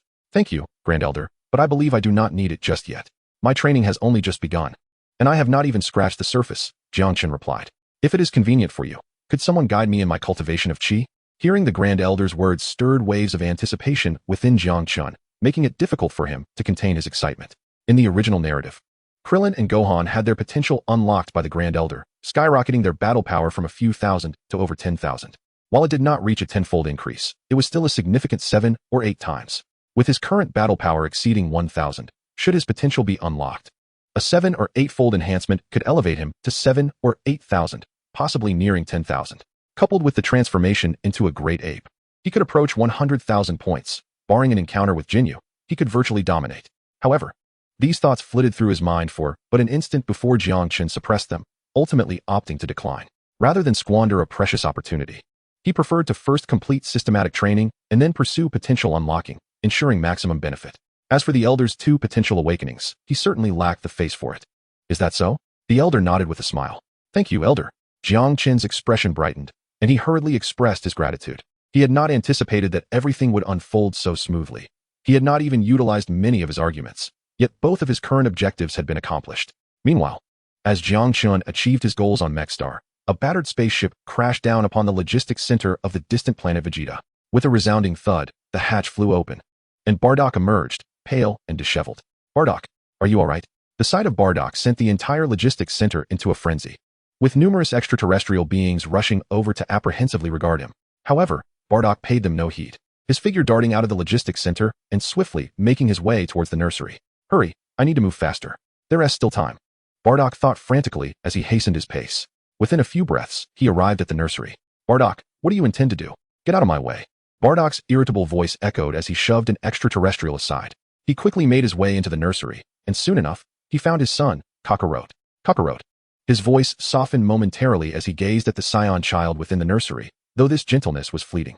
Gritting his teeth, he swiftly took Kakarot along with the incubation chamber. Bardock, what are you doing? A few Saiyans who had rushed over were momentarily baffled, instinctively speaking out. Yet Bardock paid them no mind, his figure ascending into the sky with the incubation chamber and a small spaceship he had seized. It seems Bardock is taking his son Kakarot away. Indeed, it appears so, but Bardock seems to have sustained severe injuries. A group of Saiyans conversed, their expressions filled with confusion, utterly unable to comprehend Bardock's actions. At that moment, above the skies of planet Vegeta, a colossal fleet had assembled. The enormous ship representing the Cosmic Emperor Frieza loomed ominously in the vicinity. Ah, the fireworks are finally about to commence. I have awaited this moment for so long. Such a grand planet will surely produce even more splendid fireworks. Within the ship, Frieza sat in a baby carriage, his triumphant laughter resonating throughout the vessel. Chapter 44. The Destruction of Planet Vegeta and 3 Wishes. Bardock, must you truly proceed with this? On a plane, Jine looked nervously at her husband, then glanced at their child within the spaceship. Jine, Frieza is indeed intent on obliterating planet Vegeta. We must send Kakarot away. I have ascertained that the celestial body known as Earth is indeed a lowly planet, where Kakarot will be quite safe. Bardock spoke softly, his gaze upon the Saiyan child within the spaceship softening with tenderness. Very well, I understand, Kairatsu replied, though with reluctance, she nodded in agreement. Bardock, no longer hesitating, unleashed his formidable aura, enveloping the spacecraft, and then, with a battle power surpassing 10,000, he erupted forth in an instant. Boom. The spacecraft shot off into the cosmic expanse. Wah. Inside the spacecraft, Kakarot was jolted awake, and upon seeing his departing parents, he burst into tears. Yet, the distance between them grew ever wider. Kaiatsu, you stay here at home. I will go search for Aspera, Bardock instructed as he sent his son away. All right, you go ahead, Kaiatsu quickly nodded. Bardock's figure was poised to soar into the skies. However, at that moment, a vision flashed through his mind, accompanied by the sensation of a powerful presence descending from the cosmos. Damn it, Frieza. Bardock's eyes widened in realization, and with a fierce roar, he gritted his teeth and launched himself towards the heavens. Meanwhile, in the vast expanse of space, a colossal spaceship had completely encircled planet Vegeta. Lord, we have detected a spacecraft departing from planet Vegeta. Should we shoot it down immediately? Asked the respectful voice of Cyberman. Oh ho ho. Are there still Saiyans attempting to flee? Truly diligent servants. Frieza's voice, laced with amusement, resonated. What is its battle power? 2 points, targeting Earth, a lower-tier planet. Cyberman replied with deference. 2 points? Frieza paused momentarily. Hahaha, 2 points. Is it possible for a Saiyan to be so weak? His laughter echoed, igniting a chorus of raucous guffaws among the surrounding extraterrestrials. Oh ho ho. Frieza's jovial voice rang out. Yes, Lord Frieza, Cyberman dutifully responded. Come, Mr. Cyberman. For now is the most splendid moment for fireworks. Frieza's cheerful tone emerged as he maneuvered a pram from the spaceship, appearing amidst the cosmos, followed closely by beings capable of surviving the void of space. Before long, Frieza and his entourage gathered above planet Vegeta. Just as they materialized, a figure surged forth. Frieza. Bardock's furious voice echoed. Oh ho ho, it seems a wild monkey has discovered us. How brave indeed. Frieza chuckled, and in the next instant, he raised a finger with a smile. A crimson energy sphere rapidly formed atop his fingertip. Almost instantaneously, the orb expanded to the size of a planet. With a mere flick of his finger, Frieza sent the energy sphere hurtling toward Bardock and the distant planet Vegeta, engulfing all in its massive embrace.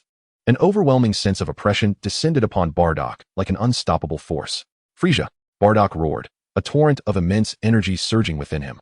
His right hand unleashed a powerful wave of energy, and in that moment, his combat power skyrocketed as if propelled by a rocket. 10,000, 12,000, 20,000, 30,000, 100,000, 200,000. In the blink of an eye, his combat power surged to an astonishing 200,000. Yet, it proved futile. The crimson light consumed everything, overshadowing his energy blast. His body was engulfed, and the fiery energy orb continued its descent unabated. Above planet Vegeta, a blazing sun suddenly appeared in the sky. At that moment, countless Saiyans looked up in astonishment, their eyes wide with disbelief. On the plains, Chine could not help but widen her eyes in shock. Just as she did, a voice echoed in her ear. Chine, are you willing to relocate to Namek? The unfamiliar words momentarily stunned her. However, a familiar voice soon followed. Aunt Chine, please agree. I will teleport you out. The urgent voice rang out. Aspala. Chine was taken aback. Aunt Chine, please agree. The familiar voice urged again. All right. Chine instinctively nodded. In the next moment, a stream of light enveloped her form. And in the blink of an eye, she vanished from planet Vegeta. At the very moment of her disappearance, a thunderous explosion engulfed the entirety of planet Vegeta. In an instant, the planet transformed into the most resplendent fireworks in the cosmos. Oh ho ho, what splendid fireworks. Frieza's mocking laughter echoed throughout the starry expanse. Days later, news swiftly spread across the Frieza force. Planet Vegeta had suffered a catastrophic meteorite impact, leading to its complete annihilation. However, that was a tale for another time. On Namek, just hours prior, under the Elder's command, the Second Elder and Third Elder quickly gathered the Dragon Balls. With the Second Elder's words, the eternal dragon Purunga materialized in the skies of Namek. Guest, you may make your wishes. You have 3 wishes to utilize, the Second Elder's gentle voice announced. Thank you. Second Elder, for my first wish, could you teleport Bardock and Chine from planet Vegeta to Namek? Jiang Chen pondered briefly before speaking. Very well. Garalalalala. The unique Namekian incantation resonated. This wish is simple, but it must adhere to the will of the individual, Purunga's voice proclaimed. Purunga, can you relay my voice to them? Jiang Chen quickly interjected. The Second Elder promptly relayed the request. It can be done. Purunga's voice echoed, and in the next moment, red light emanated from his eyes. However, it extinguished a brief moment later. I sincerely apologize. Bardock is unable to be transported. He is the architect of history, bearing his own mission, and I lack the ability to facilitate his transfer. The voice of Purunga resonated. Chapter 45. The Shadows of Legends Past. The Old Dragon Ball? A mission? Jiang Chen's brow furrowed slightly. Your wish cannot be fulfilled. Please articulate your first wish anew. Purunga's voice echoed once more, offering no further explanation. The gaze of the Second Elder subsequently turned towards Jiang Chen. Purunga, send my voice to Jaina. Taking a deep breath, Jiang Chen refrained from further inquiries, for he vaguely understood the reasons behind this limitation. Thus he directly amended his wish. Very well. Under the Second Elder's repetition, Purunga's eyes glowed red once again. Moments later, a flash of light darted by. Jaina's figure abruptly appeared before Jiang Chen. Aspala, is that truly you? Upon seeing Jiang Chen, Jaina's expression revealed a hint of excitement. Aunt Jaina. Jiang Chen smiled broadly at her. Aspala Bardock. Jaina's countenance shifted slightly as if recalling something, her voice tinged with urgency. Aunt Jaina. Uncle Bardock seems to have a mission and cannot be transported here. Jiang Chen offered a wry smile, softly explaining the situation. Jaina's expression altered noticeably. Jiang Chen opened his mouth, ultimately addressing the Second Elder in a hushed tone. Second Elder, I wish to know what Bardock's mission entails. Although he had his suspicions, he sought to confirm his thoughts, both to solidify his understanding and to enlighten Jaina on the matter. Certainly. The Second Elder nodded, promptly relaying the words. Purunga's voice resounded. Indeed. Jiang Chen nodded slightly, confirming his suspicions. A millennium ago? Hearing Purunga's words, Jaina was momentarily stunned. Please state your third wish. Purunga's voice reverberated once more. I desire the ability to teleport instantaneously to King Kai's realm or to planet Yardrat. With his expression shifting, Jiang Chen pondered briefly before speaking. He had long contemplated this wish. Instantaneous teleportation, a striking ability within the Dragon Ball universe, held undeniable significance. I regret to inform you that this wish cannot be granted. The powers of the King Kai are beyond the reach of this dragon, and the instantaneous movement of planet Yardrat is among divine techniques, unattainable through my wishes. To acquire this, one must journey to planet Yardrat or train on King Kai's planet. The voice of Purunga echoed, leaving Jiang Chen momentarily taken aback. The fact that instantaneous teleportation could not be obtained through a wish was astonishing. Please articulate your third wish. The voice of the dragon resonated again. Jiang Chen took a deep breath, forcibly suppressing the tumult within, and then spoke once more. Please allow me to transform into a great ape without losing my sanity. Jiang Chen reiterated, as this was one of his prepared wishes. Since he had not acquired that ability on planet Vegeta, he naturally thought of the dragon. The Elder quickly revived. This was quite simple. However, I need to enhance your bloodline. The voice of the dragon Purunga resonated. As Jiang Chen nodded, a crimson light instantly enveloped him. In that moment, he felt as if every cell in his body ignited, and powerful sensations began to surge forth from within him. Sweat began to seep out in layers. Time passed, though he could not discern how long it had been, when the figure of the dragon Purunga vanished. Transforming into shimmering orbs descending from the sky, the dimness above receded. Only then did Jiang Chen's eyes flutter open, revealing a glimmer of surprise in his pupils. Instinctively clenching his fist, a torrent of formidable energy erupted from within him. Crack, crack, crack. Suddenly recalling something, Jiang Chen instinctively activated his detector. Beep, beep. The detector's readings fluctuated rapidly. In mere moments, a brand new value appeared before him. 2,700 points. 2,700 points. An increase of 1,200? He murmured to himself, excitement radiating from his expression. He had not anticipated that merely acquiring the Great Ape transformation would yield such a significant boost in combat power. Furthermore, he sensed that the potential of his body seemed to have escalated even further. 1,200 points was certainly not the limit. With continued cultivation, he believed he could extract even more. The enhancement of his bloodline appeared to have triggered substantial changes within him. Meanwhile, Jiang, who stood nearby, widened her eyes in astonishment. Even without a detector, she could feel the immense aura emanating from Jiang Chen. Aspera, Jiang instinctively exclaimed. Aunt Jiang, this. Jiang glanced around, her words faltering. Aunt Jiang, please wait a moment, Jiang Chen urged, quickly expressing his gratitude to the elder. The elder smiled and nodded. Come, the Grand Elder has already arranged accommodations for you. Please follow me. After thanking the elder, Zeno stepped forward to address the two. Thank you, Jiang Chen replied with a smile, then, accompanied by Jiang, followed Zeno to a residence on Namek. Along the way, Jiang Chen recounted the entire situation to Jiang. Listening intently, Jiang's eyes widened in shock. Aspera, you mean you left long ago? She instinctively asked. Yes, Aunt Jiang. I was initially preparing to carry out a mission, but I discovered Namek along the way and learned that Frieza intended to attack planet Vegeta. Thus, I decided to summon you and Bardock using the Dragon Balls of Namek. Jiang Chen explained softly, nodding. It truly is remarkable, Jiang remarked in awe. Aunt Jiang, rest assured that the Dragon Balls will cool down in merely 180 days. At that time, I can summon Raditz, and we shall embark on a quest to locate Kakarot. Seemingly grasping Aunt Jiang's thoughts, Jiang Chen smiled as he spoke. He had 3 wishes at his disposal. Yet he refrained from using one to bring Raditz here, as that would complicate matters. Raditz bore a scouter on his head. To retrieve Raditz without the scouter would require at least 2 wishes, which he deemed too extravagant, thus deciding to postpone that endeavor. As for Kakarot, Jiang Chen was reluctant to disrupt his growth trajectory, even if it appeared he had already matured into his older self. After all, the Dragon Balls held the potential for a multiversal probability, and altering the course of history too drastically could invite unforeseen consequences. Especially should a time deity or a certain red-haired Trunks appear, or should Super Saiyan 4 Goku make an entrance, such a scenario would be rather farcical. The skills of the Yardrat people are not akin to ordinary abilities, and it is entirely reasonable that Shenron cannot intervene in such matters. Chapter 46. Main task completed. Daily training on Namek. Zeno spoke softly, and the group descended. Thank you. Jiang Chen expressed his gratitude. He was quite pleased with this locale. 2 simple dwellings stood nearby, alongside a vast expanse of open space, more than sufficient for his daily training needs. No need to thank me. Zeno shook his head and proceeded to arrange a training schedule with Jiang Chen for the following day before taking his leave. Jiang Chen then began to organize his life alongside Aunt Jiang. Upon learning that her husband and son were both safe, Jiang relaxed completely. Especially since Jiang Chen had promised to bring Raditz next time, which filled her with anticipation. Meanwhile, Jiang Chen started to strategize his forthcoming endeavors. This time, he had nearly half a year at his disposal, and he had no intention of squandering it.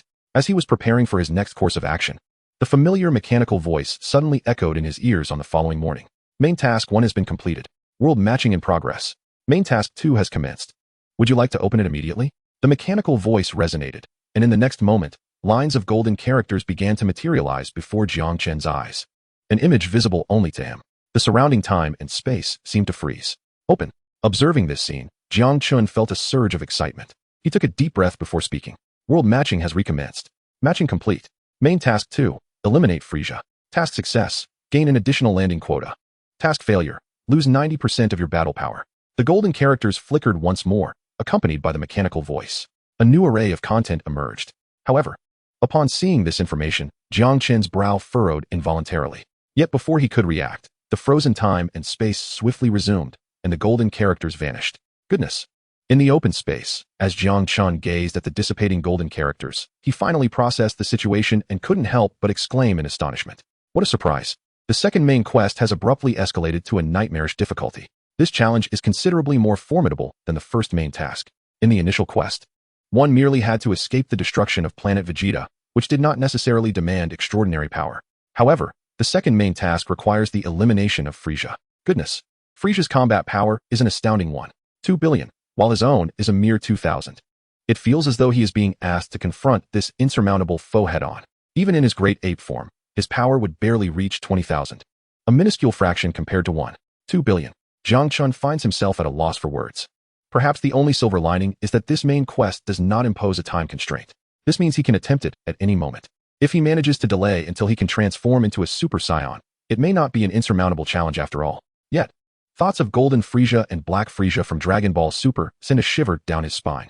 Clearly, this so-called postponement cannot extend indefinitely. In the end, he may genuinely find himself unable to achieve the objective. He shakes his head with a wry smile. Subsequently, Jiang Chen collects his thoughts.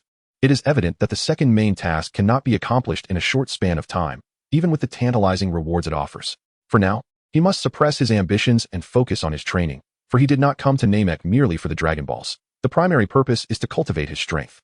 He intends to stay on Namek for a year, and he does not wish to squander that time.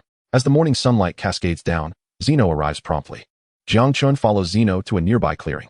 Guest, how familiar are you with the concept of Qi? Zeno inquires after a moment's hesitation. Every living being harbors hidden energy within, encompassing righteous energy, malevolent energy, courage, and vital energy, all belonging to Qi. Qi empowers the body to transcend its limits. Jiang Chen reflects before responding. You are correct. That is indeed Qi. And since all creatures possess it, the question is not whether one can condense Qi, but rather how to guide and utilize this energy. Observe. Despite his surprise, Zeno's words and actions continue unabated. He raises his right hand gently, and in the next moment, a pebble flies into his grasp. With a sound, a white aura envelopes it, and in an instant, the pebble is reduced to powder. What is this? Witnessing this spectacle, Jiang Chen is momentarily taken aback. His expression one of astonishment. He perceives that it is not overwhelming power that crushed the stone, but rather the shattering of that subtle energy. Follow me.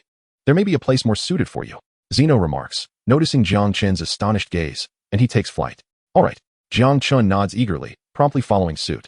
The two ascend through the air, soon landing near a waterfall. Do not use your strength. Instead, harness that energy of yours to part the waters here, just as I will demonstrate. Remember, rocks cannot be destroyed. It is sufficient to merely part the flow of water. Clear your mind of distractions and concentrate all your power at your fingertips. Zeno spoke, and in the next moment, with a swift motion of his right hand, a radiant light flashed, cleaving the waterfall asunder, yet the rocks remained unscathed.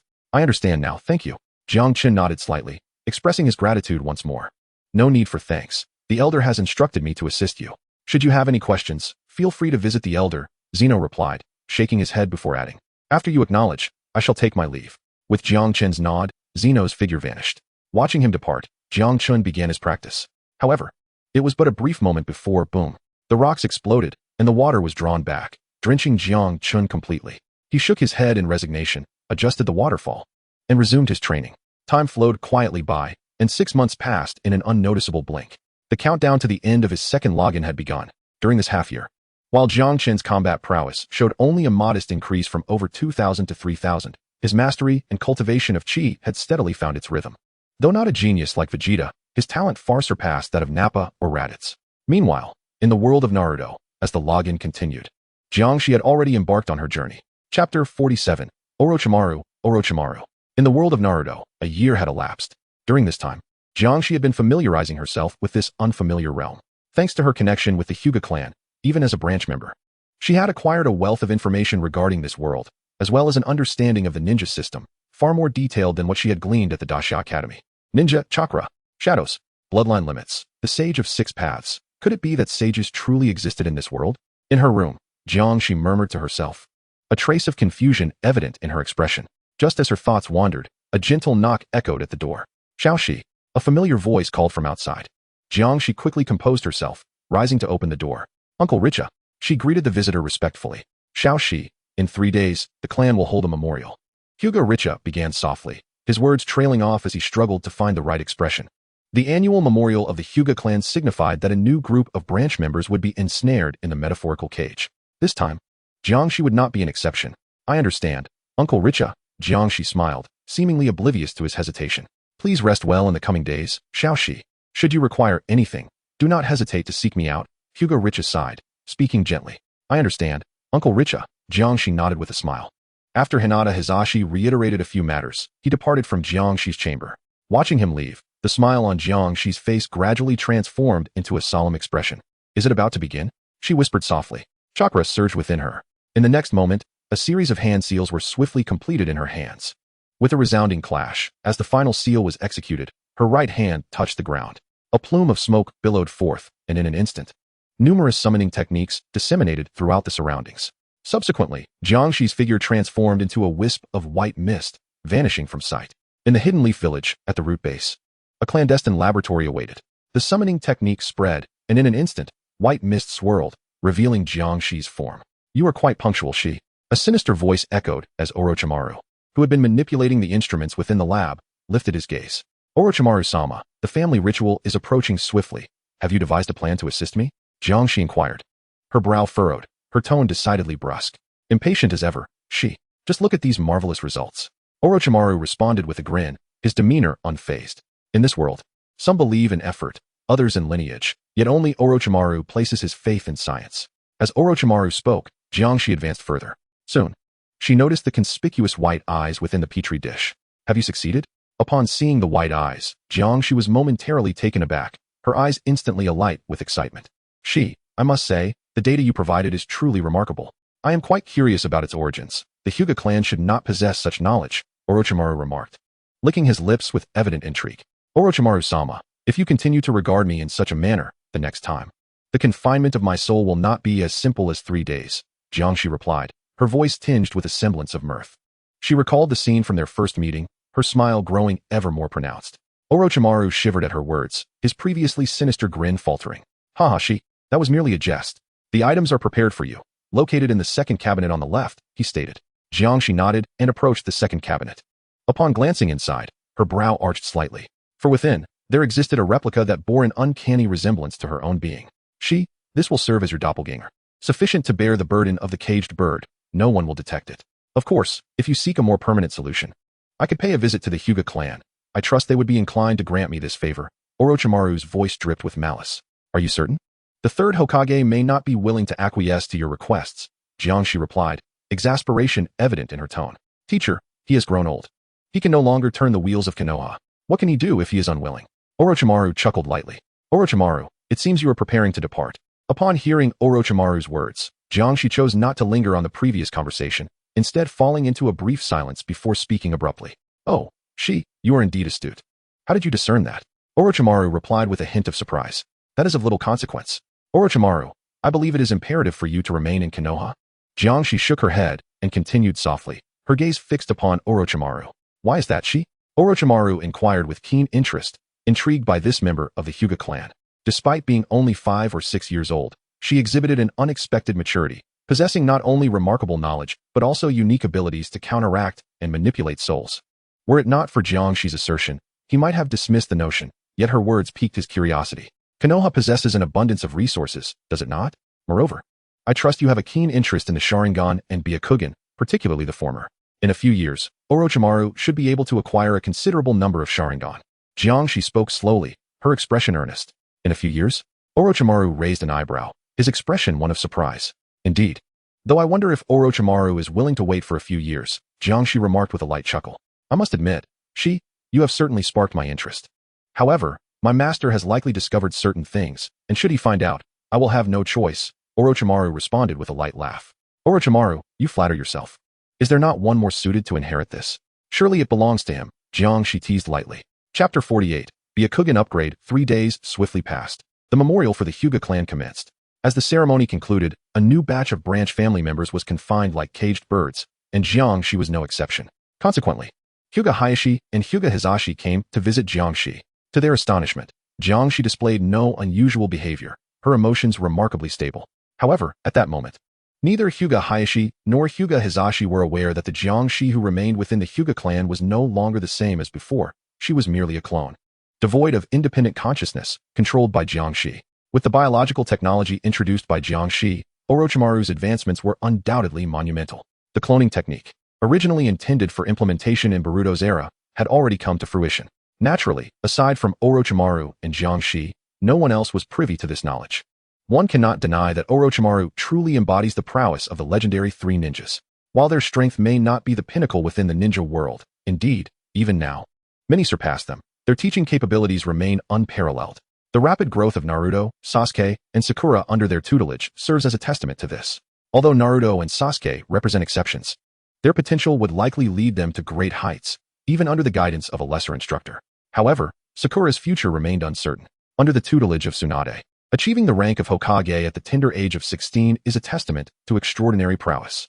Similarly, Orochimaru's guidance has proven equally transformative. Within a mere year of instruction, Jiang Chen felt her strength ascend to a new echelon, aligning her capabilities with the standards of a nin in the ninja world. And not just any nin, but one of elite status. However, beyond the advancement in her own abilities, what thrilled Jiang Chen even more was Orochimaru's groundbreaking progress in the study of the Byakugan. With the ongoing conflict, Orochimaru had access to a considerable number of cells from the Hyuga clan. Despite the challenges in obtaining the Byakugan due to the clan's protective nature, Orochimaru's biotechnological prowess allowed him to acquire sufficient cells. In just over a year, he had cultivated dozens of pairs of Byakugan. In a dimly lit cavern, Orochimaru gazed at the petri dish before him, where two pairs of intertwining Byakugan shimmered with an extraordinary brilliance. What a marvelous bloodline limit. It can indeed merge, he murmured, his eyes alight with an unprecedented excitement. To pursue this experiment, he had forsaken all other research. Beside him, Jiang Chen's beautiful eyes sparkled with a touch of exhilaration. Orochimaru's advancements greatly benefited her as well. She couldn't help but recall her brother's words before he departed. What my brother said was indeed true. Jiang Chen whispered to herself. She, help me retrieve the Byakugan from Petri dish number 2. Orochimaru's eager voice resonated. Yes. Jiang Chen nodded and swiftly approached the designated dish. In no time, a new pair of Byakugan was brought forth. Orochimaru immediately resumed his work, his gaze fixated solely on the Byakugan with an obsession that consumed him. He had initially believed he had reached the limits of Byakugan research. Yet, in this moment, he realized that his exploration was far from complete. His attention even diverted from the cells of Hashirama. In the cavern, the experiment continued. While Jiang Chen practiced her skills, she assisted Orochimaru in his research. The study of the Byakugan progressed remarkably smoothly, with a multitude of Byakugan merging, gradually forming a pair of resplendent, translucent eyes within the cavern. Even though it was merely a pair of eyes, they seemed to harbor an exceptionally pure chakra. This was the result of over 500 pairs of Byakugan merging, including Jiang Chen's own. It was not that further fusion was impossible, but rather a reflection of the limits of what Jiang Chen could endure. Reaching the pinnacle of her capacity, at this moment, she lay flat on the operating table as Orochimaru began his swift maneuvers. For him, the transplantation of the eyes was merely a minor procedure, executed with ease and proficiency. Moments later, as the art of illusion was invoked, Jiang Chen felt an immense surge of chakra erupting from her eyes, enveloping her form. The chakra, initially characteristic of an elite chunin, rapidly escalated to unprecedented levels. In the blink of an eye, it transcended the elite chunin realm, reaching that of a jonin, and continued to ascend without pause. After an indeterminate interval, the tumultuous chakra gradually subsided, and Jiang Chen slowly opened her eyes. At that moment, the world appeared to her with an unparalleled clarity, accompanied by an elusive, intangible sensation. Though it remained subtle, how extraordinary, such pure Byakugan. It is indeed my first encounter with it, came the voice of Orochimaru, laced with a smile. My chakra has likely multiplied tenfold. Moreover, I sense an additional layer, as if the purity of my Byakugan is still insufficient. Jiang Chen mused, her brow furrowed slightly. Tenfold. That is indeed an awe-inspiring power. As for purity, there is no need for haste. You have merely begun, and an excessively potent Byakugan is beyond your current capacity. Orochimaru replied with a light chuckle. Jiang Chen nodded slightly, yet at that moment, her expression hardened. Orochimaru seemed to sense something amiss and cast his gaze into the distance. It appears your clone has perished, he remarked, still smiling. At that instant, a mechanical voice resonated. Main Quest 1 has been completed. World matching in progress. Main Quest 2 has commenced. Would you like to open it immediately? Lines of golden text materialized before Jiang Chen, a sight visible only to her. While the surrounding time and space appeared to freeze, capturing Orochimaru's expression in a moment of stillness. Completed? Jiang Chen was taken aback, having never anticipated that the main quest would conclude with the demise of her clone. Open it. Despite her momentary shock, she swiftly chose to proceed with the new quest. World matching restarted. Matching complete. Main Quest 2. Survive until the Chunin exam in Konoha 60 years hence. Success. Gain an additional login. Failure. Death. New lines of text emerged. Unveiling the next main quest. Chapter 49. The Death of Lu Qingxia. Completed. The golden characters danced before her, leaving Jiang Chen momentarily stunned, struggling to process the information. Just then, a rustle drew her attention. From the corner, a small snake appeared. Orochimaru crouched down, allowing the serpent to slither into his body. Sensei Sarutobi, you truly have aged, he remarked with a hint of a smile as the snake disappeared within him. My lord Orochimaru, has something occurred? Jiang Chen inquired. Her gaze fixed on him. Nothing of great concern. It seems the fourth raikage of the Cloud Village is becoming rather impatient. It appears you will no longer be able to officially appear in Konoha. Orochimaru let out a light chuckle before proceeding to explain to Jiang Chen. Meanwhile, the outside world of Konoha village was engulfed in chaos. Fortunately, the Umbu swiftly mobilized, quickly quelling the disturbance. The entire village was stirred with fervor, some even yearning for another confrontation with the Cloud Village. However, in the Hokage's office, the third Hokage, Sarutobi Hiruzen, furrowed his brow deeply. Konoha had just endured the Third Shinobi World War and the Nine-Tails Rampage, leaving the village in a precarious state, with many elite shinobi lost. More critically, only one of the legendary Sannin remained, while the other two had defected. In contrast, the Cloud Village had not suffered such severe losses. Although the third raikage had perished in battle, the overall strength of the Cloud Village remained largely intact, making Konoha's chances against them uncertain. With this thought, Sarutobi Hiruzen could not help but sigh. In the next moment, his figure vanished. The third day arrived. Konoha chose to compromise, surrendering Hinata Hizashi, the brother of Hinata Hayashi, as the leader for this covert operation. Naturally, this endeavor was shrouded in secrecy, with only a select few in Konoha being privy to it, resulting in minimal uproar. For Jiang Chen, however, these events bore little impact. Her life continued within Orochimaru's laboratory, where she was engaged in training while assisting in Orochimaru's experiments. The only notable change was her transition from Hinata Shi to simply Shi, becoming one of Orochimaru's subordinates. As one of the legendary Sannin, Orochimaru found it exceedingly easy to achieve this. It was expected that Orochimaru would have defected from the village over a year ago, yet he still lingered in Konoha. As for the human experimentation, he had long since delegated that responsibility more than a year prior and had not interfered since. Thus, there was no concern for the third Hokage, Sarutobi Hiruzen, to discover any wrongdoing. Simultaneously, another plot was unfolding elsewhere. The incident regarding Hinata's abduction was occurring as well. In a spacious room, a group of Cloud Village shinobi was engaged in clandestine discussions. They constituted the negotiating team for the Cloud Village's talks with Konoha, but beneath the facade of diplomacy, they harbored intentions to ascertain the true extent of Konoha's losses from the Nine-Tails incident. The Raikage has just issued orders for us to attempt to capture a member of the Hyuga clan's main family. The representative from the Cloud Village announced in a hushed tone within the dimly lit room. Hearing this, the expressions of those present shifted dramatically. To plunder a member of the Hyuga clan from within Konoha was akin to courting death, particularly for the lone woman among them, whose complexion turned ashen. As I gather, that little princess of the Hyuga clan passes through the alley every evening. We will act there. Wang, Lin, you will assist me in diverting the Hyuga clan's attention. Xia, your task is to carry her away. The leader spoke in a low voice, indifferent to the apprehensions of those around him. Boss, Xia is merely a genin. One individual could not help but interject. The lower-ranked ninja is indeed the most suitable. Let us proceed with my plan and commence action today. The leader waved his hand and swiftly issued commands. Understood. Though anxious, the group responded promptly. The evening glow gradually enveloped the surroundings as several shadowy figures clad in black stealthily approached the Hyuga clan. Who goes there? A voice resonated, quickly capturing the attention of the Hyuga clan. Simultaneously, as their focus shifted, a figure silently arrived before Hinata Hyuga, delivering a swift chop that rendered her unconscious. Lu Qingxia, unhesitating and quick, scooped Hinata into her arms and sprinted away into the distance. In mere moments, they vanished from sight. However, as she rounded a corner, a commanding voice pierced the air. Halt! A figure emerged, exuding an icy demeanor. Upon recognizing the identity of the newcomer, Lu Qingxia's expression shifted dramatically beneath her mask. The next instant, she felt an excruciating pain in her chest. Player has been eliminated. Logging out. Please wait. A countdown began. 19, 18, 17. The familiar mechanical voice echoed in her mind as the countdown approached its conclusion. Buzz.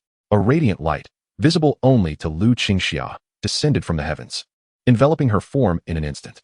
To her astonishment, she found herself at the center of a void. Gazing around the desolate expanse, her complexion paled in an instant. I have failed, Lu Qingxia murmured, her body nearly collapsing under the weight of despair. Meanwhile, in the administrative office, a teacher sighed. Another failure? In the quest for world domination, success is inevitably accompanied by failure. Even among those who manage to enter high school, they are considered prodigies. Yet, there is no decree that mandates success for geniuses. Failure is the norm. In the vast Xia Federation, while many persist in their endeavors each year, the actual number is meager when viewed proportionately against the immense population. Having witnessed Lu Qingxia's mindset countless times, the staff remained largely unperturbed by the situation. Chapter 50. The conclusion of training and potential development. Jiang Chen was unaware of Lu Qingxia's predicament or Jiang Shi's circumstances. He held no significant worry for his sister. Even after recommending the perilous Orochimaru, he was confident in her abilities, having been trained in special dimensional techniques by the Xia Academy. As a special admit, every student possesses extraordinary capabilities. His sister, endowed with formidable soul power, had acquired a dimension technique specifically targeting the soul, which perfectly counters Orochimaru's abilities. It was precisely for this reason that Jiang Chen encouraged Jiang Shi to seek out Orochimaru. After all, the world of Naruto is vastly different from that of Dragon Ball. In the realm of Dragon Ball, even if one is not the protagonist or possesses any extraordinary talents, there lies an opportunity to ascend to great heights. Through the avenues of artificial beings, Dragon Balls, and divine training methods, self-improvement is always within reach. Conversely, in the world of Naruto, such prospects become exceedingly arduous. The achievements of individuals are often predetermined from the very beginning, not at birth, but traced back to their ancestors. The closer one's bloodline is to Kagaya Otsutsuki, the greater their potential. It is not merely a matter of their efforts or opportunities. They are, after all, the reincarnations of Ashura and Indra, wielding their chakra. For the average person striving to make a name for themselves in this world, the utmost they might aspire to is the level of a Kage. And even that is a stretch. Most would struggle to attain the rank of J-Nin, let alone reach the Six Paths level. With the prospect of surpassing a Kage being utterly inconceivable, the sole avenue for transcendence lies with Orochimaru. In the Naruto universe, some place their faith in strength, while others believe in spirit. Yet only Orochimaru, who has comprehended the essence of life, recognizes that knowledge and science reign supreme. His research permeates the entirety of the Naruto world and even extends into the later Boruto series, establishing him as the singular entity capable of breaking free from the shackles of fatalism. This truth becomes evident in the latter phases of the Naruto saga. In the Dragon Ball universe, on planet Namek, the morning sun casts its golden rays. Huh, Jiang Chen exclaims lightly, and in the next moment, his right hand swiftly descends. His aura erupts instantaneously. As his action culminates, the colossal waterfall before him is cleaved apart in an instant. Remarkably, unlike the demonstration by Zeno, the stone wall behind the waterfall remains entirely unscathed. The water cascades tumultuously. Yet, Jiang Chen, consumed by his thoughts, pays little mind to this spectacle. With a deep exhale, he releases a breath of turbid air, a hint of joy illuminating his expression. After months of rigorous training, he has finally completed his cultivation. His innate talent is commendable, especially when compared to Raditz, though it has still required considerable time. Reflecting on the original story, he cannot help but marvel at Vegeta's astonishing aptitude. Excluding Broly and the protagonist Goku, Vegeta undoubtedly stands as the most gifted character within the Dragon Ball series, without exception. Upon his arrival on Earth, he swiftly mastered the control of Ki merely through initial contact. His subsequent learning of instant transmission and the techniques of the Yardrats was equally rapid. Such talent is simply extraordinary. When it comes to learning prowess, he can only be rivaled by the likes of Frieza, Cell, and Bu, who are all exceptional beings. Nonetheless, after a moment of contemplation, Jiang Chen quickly refocuses his thoughts. As a transmigrator, he is acutely aware that his own talent pales in comparison to these anomalies, nor does he aspire to measure up to them. For him, the greatest advantage lies in his familiarity with this world, a quality that most lack. And for those who possess it, there is little need to strive for more. The end is near. Just 2 days remain. He must first seek out the Elder to ascertain how much his battle power has increased. With his gaze fixed on the horizon, Jiang Chen's expression radiates excitement. He had previously restrained himself, allowing the Namekian Elder to unleash his potential, with the key being the anticipation of this very moment. Although his combat power had already surpassed 1,000, after nearly 5 years of cultivation, he undoubtedly possessed considerable potential. However, whether this potential could rival that of Krillin remained an open question. This was no jest, but rather a distinct possibility. Despite being merely a human from Earth, Krillin had undergone a systematic training regimen, beginning his journey under the tutelage of Master Roshi, followed by insights from Kirin and other deities, culminating in the battle against the Saiyan invasion. His latent abilities were indeed formidable, as evidenced by the awakening initiated by the Elder. Prior to his awakening, Krillin's combat power was likely just over 3,000, yet post-awakening, it soared to an astounding 13,000. In comparison, Gohan, who was recognized by Vegeta as the foremost Saiyan prodigy, only elevated his power from 2,008 to 14,000, thus narrowing the gap significantly. In contrast, he himself had yet to reach such heights and might struggle to enhance his combat power even 2- or 3-fold. Now, after several months had passed, his strength had first been refined by the dragon's blessing, elevating his bloodline, followed by months of chi cultivation. Although his combat power had only increased by a couple of 100 points, his potential had already experienced a remarkable leap. Coupled with his readiness to take action, there was no need for further delay. Boom. His aura erupted, and in an instant, His figure shot towards the heavens. A few minutes later, he landed at the residence of the elder. As he descended, Zeno emerged. Aspra, the elder has been waiting for some time. Zeno spoke softly. I understand. Thank you. Jiang Chen expressed his gratitude before entering the room. He soon found himself in the presence of the Namekian elder. Elder. Jiang Chen bowed respectfully. Come closer, distant guest. The elder's gentle voice resonated. Jiang Chen nodded. Taking a deep breath, filled with anxiety and trepidation, he stepped forward. As he approached, the elder did not hesitate. His broad palm enveloped Jiang Chen's head in that instant. Boom. As the hand descended, Jiang Chen felt a tremendous force surging from the depths of his being. His blood and energy began to stir vigorously at that moment. After a brief pause, boom. An overwhelming aura erupted forth, swiftly enhancing his combat power. Do not underestimate Krillin.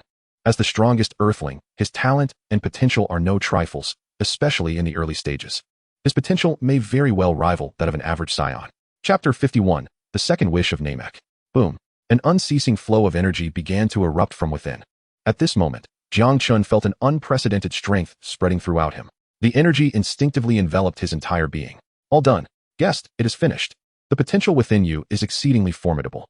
To consider your physical state, I have only temporarily guided a portion of it. A gentle voice emanated from the Grand Elder of Namek. Thank you, Grand Elder, Jiang Chen replied, bowing slightly in gratitude. No need for thanks. Dear guest, I have instructed the Second Elder and the others to prepare the Dragon Balls anew. You may utilize them at your convenience. The Grand Elder shook his head, his soothing voice resuming. Thank you once more, Grand Elder. Jiang Chen expressed his gratitude again before taking his leave. Upon exiting the chamber, Jiang Chen eagerly activated the scouter. Beep, beep. The readings began to fluctuate rapidly. In mere moments, the values surged to a level that filled him with astonishment. 15,000 points. Gazing at the numbers, Jiang Chen, despite having anticipated this, could not suppress his excitement. Such a power level was sufficient to surpass most top-tier warriors. Aside from the Frieza force, it was exceedingly rare to encounter such combat strength in the universe. For Jiang Chen, the most significant aspect was that he had transcended the limitations of the Saiyan race. Typically, even the most elite Saiyans possess a power level ranging from 8,000 to 10,000 points. Surpassing 10,000 essentially means breaking through a threshold. This signified that a certain limitation within his body had been unlocked, paving the way for a smoother journey ahead. Moreover, he still retained the ability to maintain his intellect while in great ape form, rendering his 15,000-point combat strength comparable to that of 100,000. While there are certain flaws, such power undoubtedly places him among the most elite entities in the universe. Congratulations. Zeno approached, offering a soft commendation. Thank you. Certainly. Jiang Chen nodded with a smile. He did not decline Zeno's invitation to battle, even though Zeno's strength surpassed his own. Although he was a newcomer, he was still a Saiyan, and he could feel the deep-seated desire for combat coursing through his veins. Let us proceed. The Second Elder has been waiting for quite some time. I shall go ahead. Zeno nodded softly and beckoned Jiang Chen before soaring into the sky. Jiang Chen quickly followed suit. Moments later, the two descended upon a designated dwelling. Second Elder. Second Elder. Zeno and Jiang Chen greeted respectfully. Dear guest, the Dragon Balls are prepared. Do you wish to utilize them now? The Second Elder inquired, directing his gaze towards Jiang Chen. Yes, Second Elder. Jiang Chen replied with a slight nod. Please wait a moment. The Second Elder responded, approaching the 7 colossal Dragon Balls. He summoned the Eternal Dragon using the Namekian language. Boom. Thunder rumbled as dense dark clouds rapidly enveloped the sky. The 7 enormous Dragon Balls burst forth with an incredibly radiant light, piercing through the clouds and revealing an immense green dragon soaring above. State your wish. I can fulfill any desire you have, and you may make 3 wishes. The voice of the dragon Purunga resonated, and the gaze of the Second Elder swiftly turned towards Jiang Chen. Second Elder, my first wish, and my second wish, are to completely destroy the detectors on Raditz, and to bring him to Namek. Without a moment's hesitation, Jiang Chen articulated his desires in response to the Elder's scrutiny. Compared to the Earth Dragon, the Namekian Dragon is undoubtedly far more stringent, leaving little room for loopholes, and devoid of the ability to add prefixes. Thus, he could only utilize 2 wishes to transport Raditz. As for whether these 2 wishes might be considered excessive, that notion is laughable in the world of Dragon Ball. Fearing the waste of wishes is utterly absurd. The Earth Dragon Balls are available once a year, while the Namekian Dragon Balls appear biannually. Not to mention the Dragon Balls of Planet Chilled and the Super Dragon Balls. If one's strength is sufficient, acquiring wishes is remarkably simple. Guru Jie La Li Pi Si 11. The peculiar Namekian language echoed. The next moment, the voice of the dragon Purunga emerged. This is quite simple. The dragon's eyes glimmered with a crimson light in that instant. Simultaneously, on planet Salta, 3 figures had just completed their mission and were seated together, indulging in a hearty meal. Yet, at this moment, The circumstances of the trio had evidently shifted from their previous state. Although Vegeta still held the position of leader, the one now ranked behind him was no longer Nappa, but Raditz. Nearly 2 years had passed, and Raditz's transformation was monumental. Firstly, regarding his strength, having reached over 400 points under Jiang Chen's training. Raditz's combat power had formally surpassed 1,000 in these 2 years, whereas Nappa had only attained a combat power of just over 700, still shy of 800. Let us go, we must depart. The next destination is a high-level planet. Nappa, if you continue to be so useless, you might as well perish there next time. Vegeta rose, emitting a cold snort. Yes, Prince Vegeta. Nappa hurriedly stood up, a hint of panic crossing his face. Raditz, seated nearby, also rose in silence. Since the destruction of planet Vegeta, he seemed particularly withdrawn. However, just as he stood, a sudden explosion shattered the detector on his body. The unexpected blast startled all three. Raditz, taken aback, soon revealed a flicker of joy on his face. Who is it? Vegeta scoffed.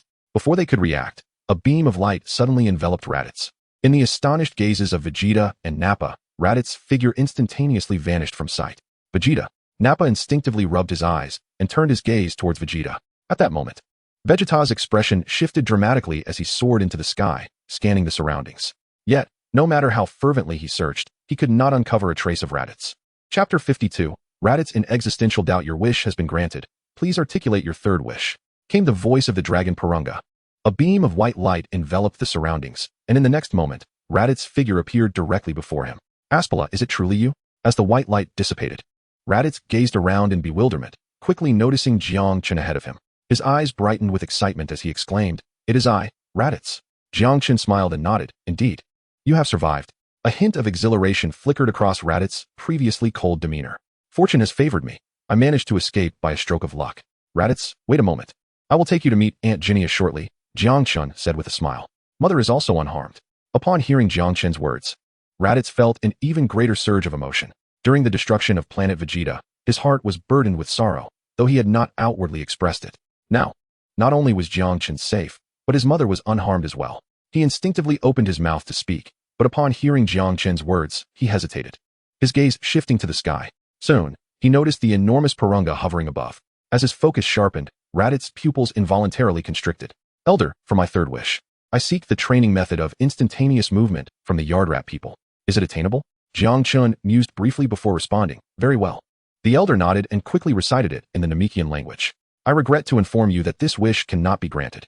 The divine technique can only be performed in the presence of divine energy. The training method for instantaneous movement cannot be transmitted. The voice of the dragon Purunga echoed, prompting Jiang Chen to shake his head. Yet, he had anticipated this outcome. In the entirety of the Dragon Ball universe, aside from the unique Yardrat people and the Kaioshin's attendants, only Goku, Cell, Bu, and Vegeta possessed this ability. Goku and Vegeta had learned it on Yardrat and had not attempted to teach it to others. Cell was an anomaly, as he was a forced plot device, perhaps explained by his possession of Goku's cells. As for Bu, being a primordial demon, it was not surprising that he could learn it by observing Goku. Relying on the dragon to acquire such knowledge seemed futile. Perhaps only the Super Dragon could fulfill that wish. Elder, I would like to change my third wish to the coordinates of Yardrat. After a moment of contemplation, Jiang Chen revised his desire. This wish was rather straightforward. As the elder recited it, the voice of the dragon Purunga resounded.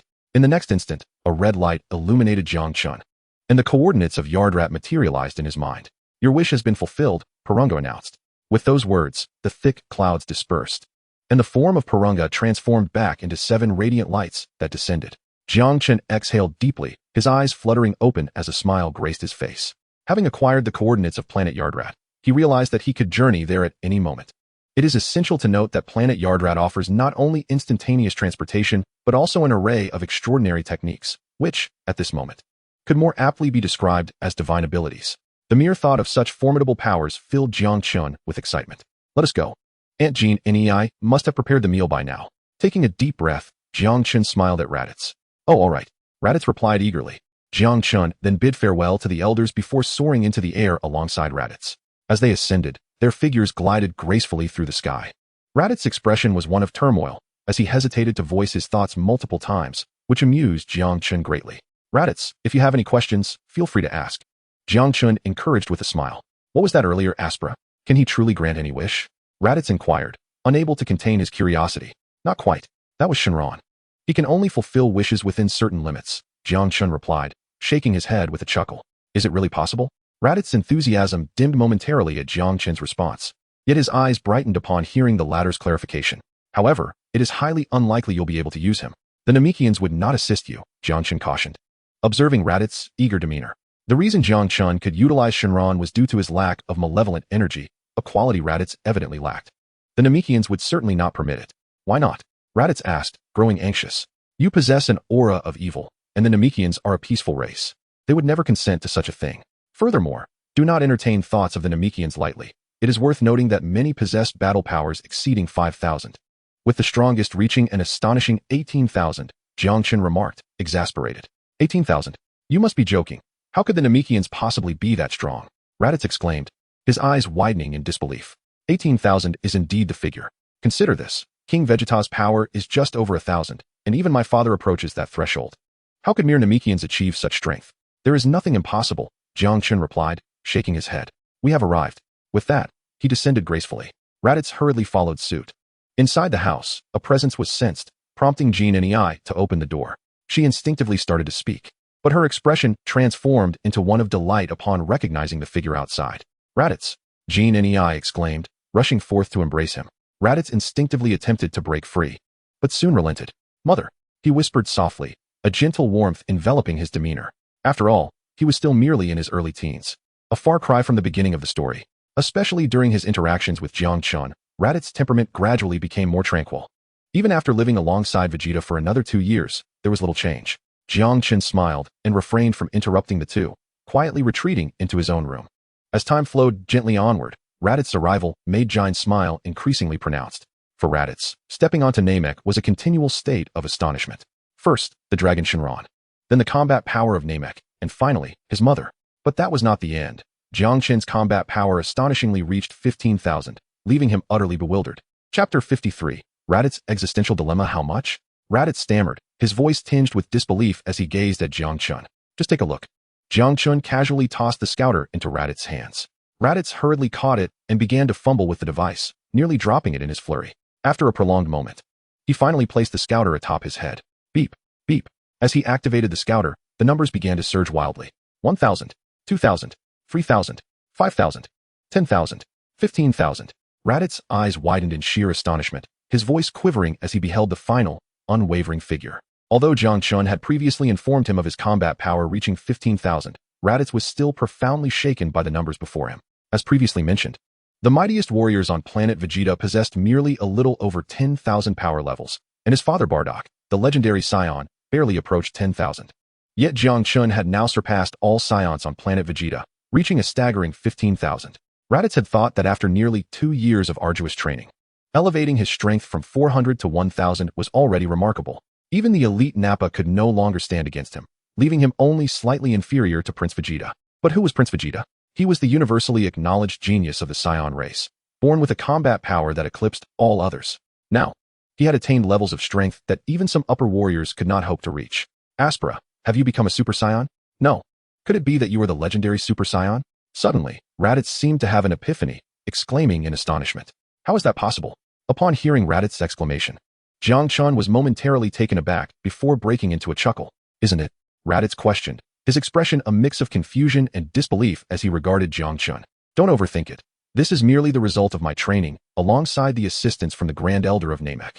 Jiang Chen slowly began to speak, revealing little in the way of concealment. As he listened to Jiang Chen's words, Raditz's eyes widened in astonishment. Previously, he had sensed that planet Namek was extraordinary due to the dragon's matter, yet he had not anticipated the multitude of peculiarities it harbored. Not only did it possess profound cultivation techniques, but it also had the capability to unlock potential and enhance combat prowess. At this revelation, Raditz could hardly contain his excitement. If Jiang Chen could ascend to 15,000 power levels, Raditz thought it not too ambitious to aim for a mere 10,000. Or even 7 or 8,000 if necessary. But he resolved to set aside such lofty aspirations and focus earnestly on his training instead. Observing Raditz's eager anticipation, Jiang Chen chuckled. Very well, Aspera, let us commence. Raditz nodded vigorously, showing no reluctance, though he felt an overwhelming eagerness.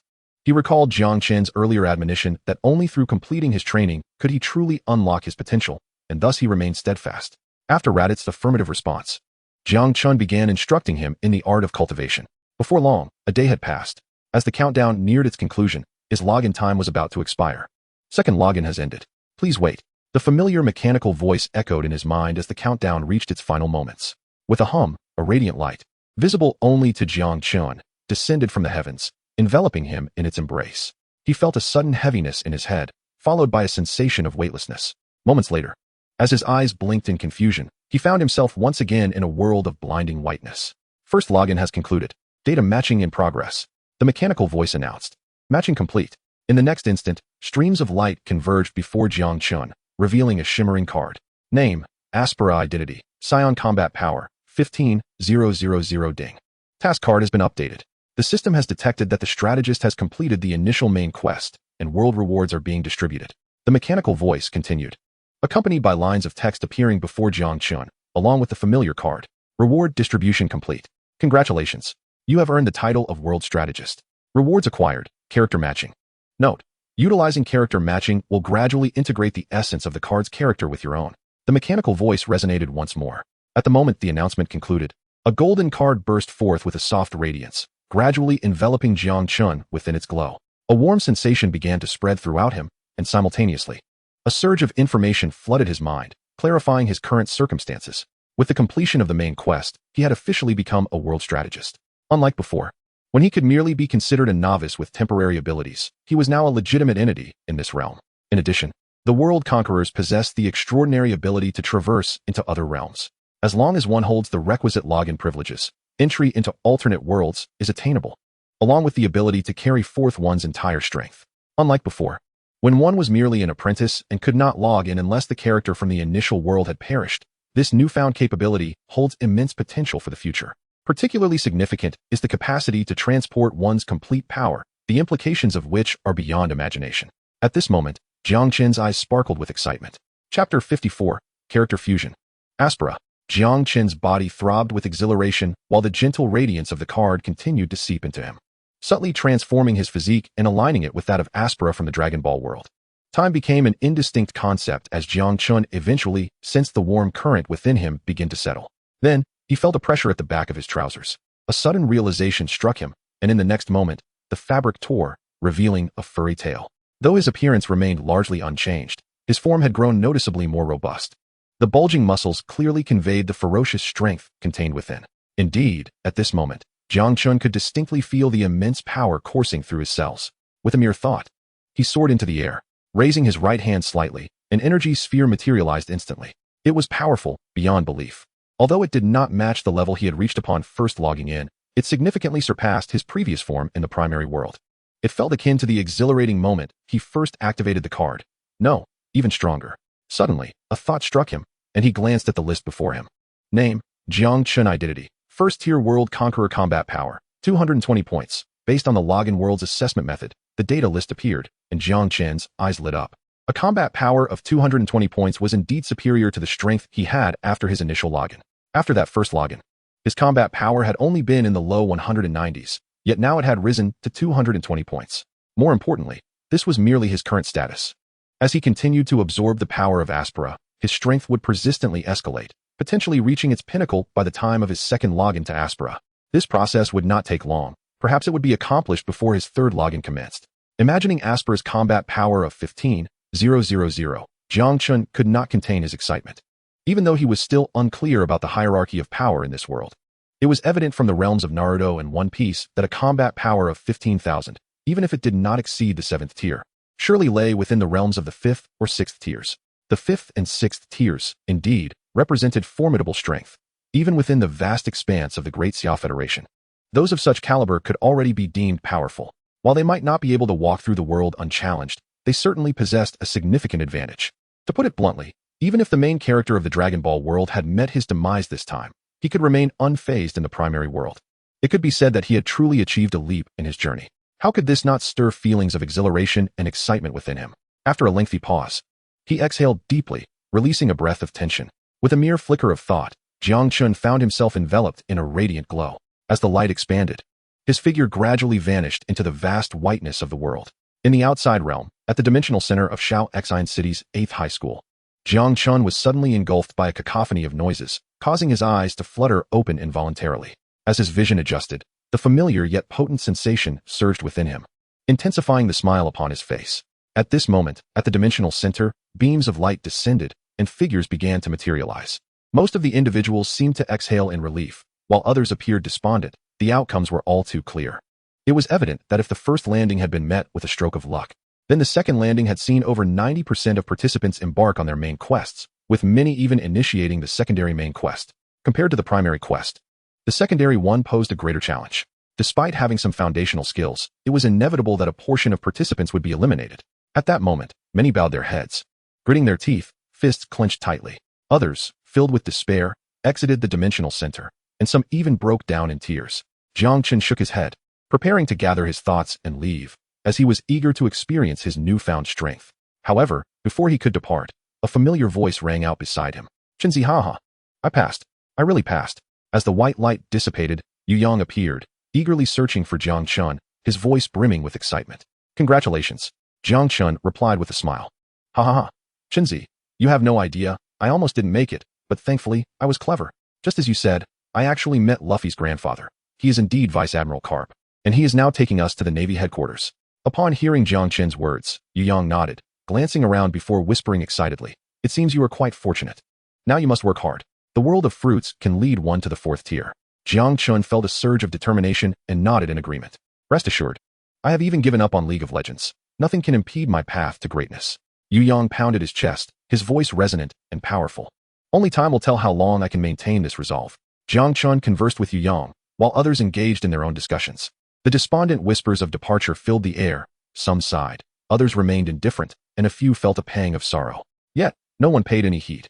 This world is inherently cruel. Those who cannot attain their desires are destined to become strangers in their own realm. Even Jiang Chen couldn't help but feel a twinge of melancholy. Just then, a familiar voice approached, prompting a slight lift of his brow. "Thank you," Lin Shiyun said softly as she approached. Upon her arrival, Yu Yang instinctively fell silent. "It seems you are quite fortunate," Jiang Chen remarked, his gaze drawn to her pale eyes. "I owe you a debt of gratitude this time." "Jiang Chen, my father wishes to invite you to dinner," Lin Shiyun said, her voice tinged with nervousness. "There's no need. It was merely a transaction." "Let us go," Jiang Chen replied, shaking his head and beckoning to Yu Yang. "All right." Yu Yang nodded eagerly and followed suit. Watching Jiang Chen depart, Lin Shiyun stamped her foot in frustration, but ultimately lacked the courage to pursue him. Meanwhile, Jiang Chen, after a brief exchange with Yu Yang, chose not to dwell on the matter and redirected the conversation to other topics. "Women are no match for Dragon Balls," he mused, as his mind was preoccupied with more pressing concerns than trivialities. Rather than waste time here, he preferred to contemplate his upcoming login and the strategies for navigating this world. Chapter 55. The Overwhelming Power from the Dragon Ball World. "Chenzi, aren't you logging in as a human? How come you have a tail? And why does this seem oddly familiar?" At the entrance of the dimensional center, as they walked, Yu Yang teased Jiang Chen, his gaze fixated on Jiang Chen's tail, perplexity evident in his voice. "Of course, I'm human. How poorly have you grasped the fundamentals? Countless dimensional worlds possess humans beyond just our kind. What is the big deal about having an extra tail? There are beings with additional heads too," Jiang Chen retorted, slightly annoyed. "Haha, I completely forgot." Yu Yang chuckled awkwardly upon hearing Jiang Chen's words. He indeed had little foundational knowledge, and without Jiang Chen's prompt, he would have never recalled such a fact. This diversion allowed the conversation to shift, and Yu Yang no longer pondered the issue of familiarity. Instead, he began recounting his experiences from his recent login. Compared to Jiang Chen, Yu Yang's adventures in the world of One Piece were decidedly more straightforward. His escapades revolved around mingling with Luffy and his crew, occasionally engaging in skirmishes with pirates, ruffians, and scoundrels. The most perilous incident he faced was merely a case of arson at the destination. In contrast, such trivialities paled against Jiang Chen's harrowing encounters with the destruction of planet Vegeta and the relentless pursuit of Frieza's army.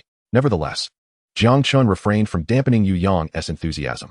The two continued their discourse as they made their way toward the classroom. However, just as they reached the entrance, an angry voice erupted from behind them. "Jiang Chen, stop right there." The abrupt voice halted both Jiang Chen and Yu Yang in their tracks, drawing the attention of onlookers around them. "Li Qingxia, how much longer will you persist?" Yu Yang turned to face the irate Li Qingxia, his voice laced with irritation. "Jiang Chen, you scoundrel. Are you displeased with my interactions with Wang Tingfeng? I have told you repeatedly that he is merely a friend." Li Qingxia's fury, coupled with profound disappointment, was directed solely at Jiang Chen, disregarding Yu Yang.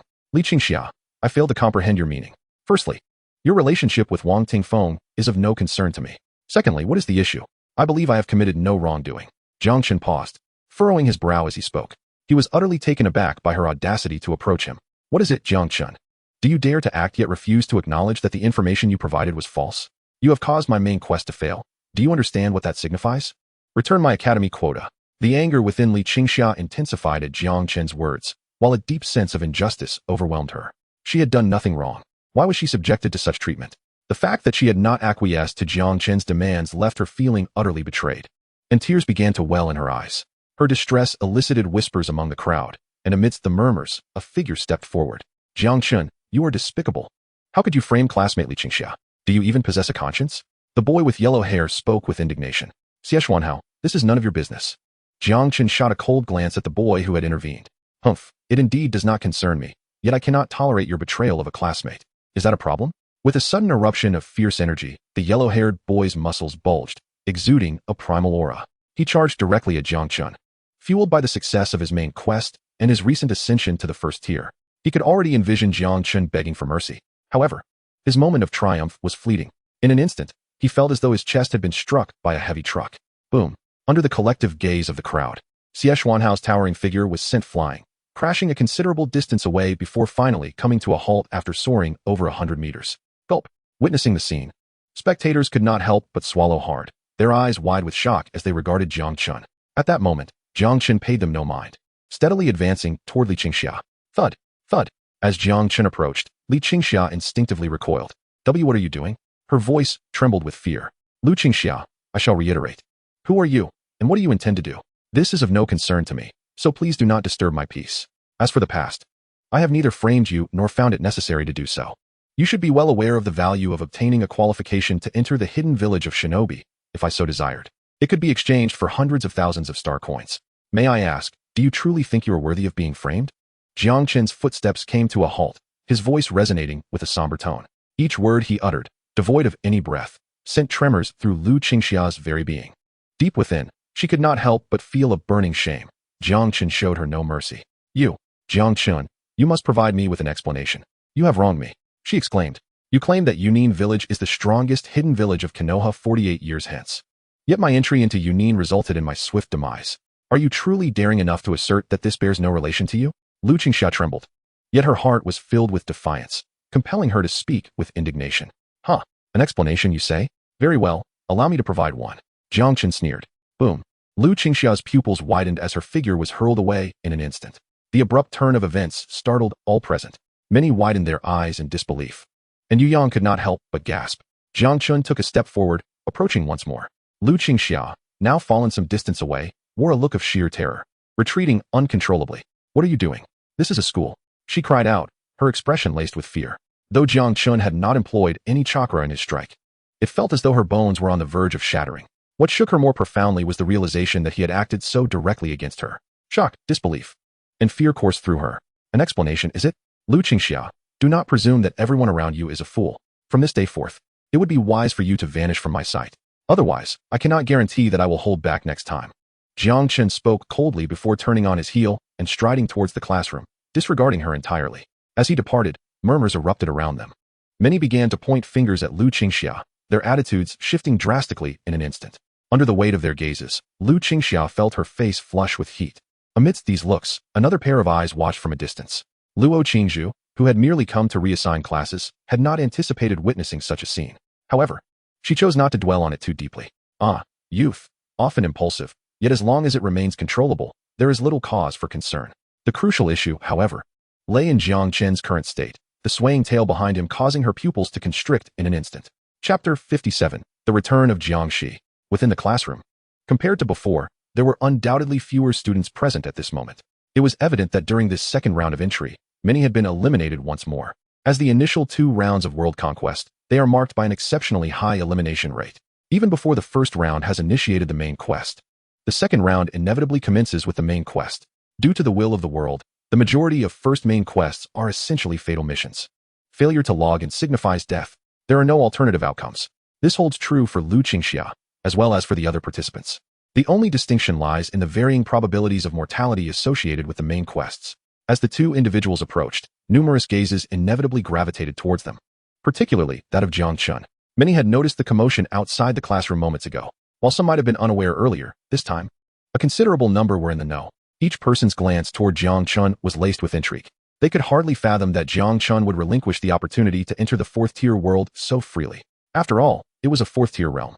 Among those present, fewer than 3 had the privilege of such an opportunity, and the 8th high school of Shaoxing City had not even seen a tally of 10 candidates. Chenzi, you can't possibly have given that fourth-tier world to Lu Qingxia, can you? As he settled into his seat, a curious classmate inquired. Xiaoqing, where does your curiosity come from? Yu Yang shot a glance at Jiang Chen, then responded with a hint of annoyance. I'm merely curious, came the retort from the classmate beside them, who chuckled awkwardly. Just as Jiang Chen was about to respond, a figure entered through the door. The moment the figure appeared, an immediate hush fell over the classroom. All right, congratulations to all the students for successfully completing the main quest. From this moment on, you should consider yourselves zero-tier world conquerors. This marks your first step, announced Luo Qingzhu. Excitement rippled through the classroom as the students absorbed the news. World conquerors, at this instant, they had ascended to that status. Even if they were unable to accomplish anything further, and even if their logins resulted in immediate failure, they remained world conquerors, possessing extraordinary powers. The prospects of entering a prestigious institution or securing a respectable job seemed exceedingly attainable. Should they gather further achievements in the world, their chances of entering an esteemed academy would significantly increase. Once admitted to an academy, it would herald a transformative shift in their lives, akin to a leap through social strata. Consequently, hope surged within all present. As time flowed steadily onward, Luo Qingzhu elaborated on the role of world conquerors and the forthcoming educational process. Unlike the previous world, this high school provided systematic instruction prior to entering the world, covering survival skills, combat capabilities, and various techniques, all aimed at ensuring that world conquerors could thrive in other realms. This explains why Jiang Chen's combat prowess surpassed that of ordinary individuals. Upon entering the world login phase, the school resembled a launching pad, offering minimal assistance and experiential guidance, allowing for a relatively free-form educational environment.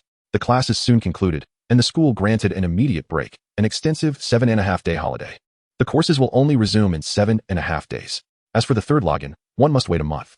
Generally, the second login takes half a month, the third a month, the fourth 3 months, followed by 6 months, then a year. After the 7th login, the duration for accessing the world becomes uniformly 1 year. Let us go. The school bell rang, and Yu Yang's cheerful voice resonated. At that moment, he was still basking in the excitement of having completed the main storyline quest. Let us go. Jiang Chen nodded, promptly gathering his belongings and rising as well. However, just as the two of them stepped out of the classroom, Jiang Chen's phone rang. Pausing for a moment, he took out his phone and realized it was a call from Jiang Shi.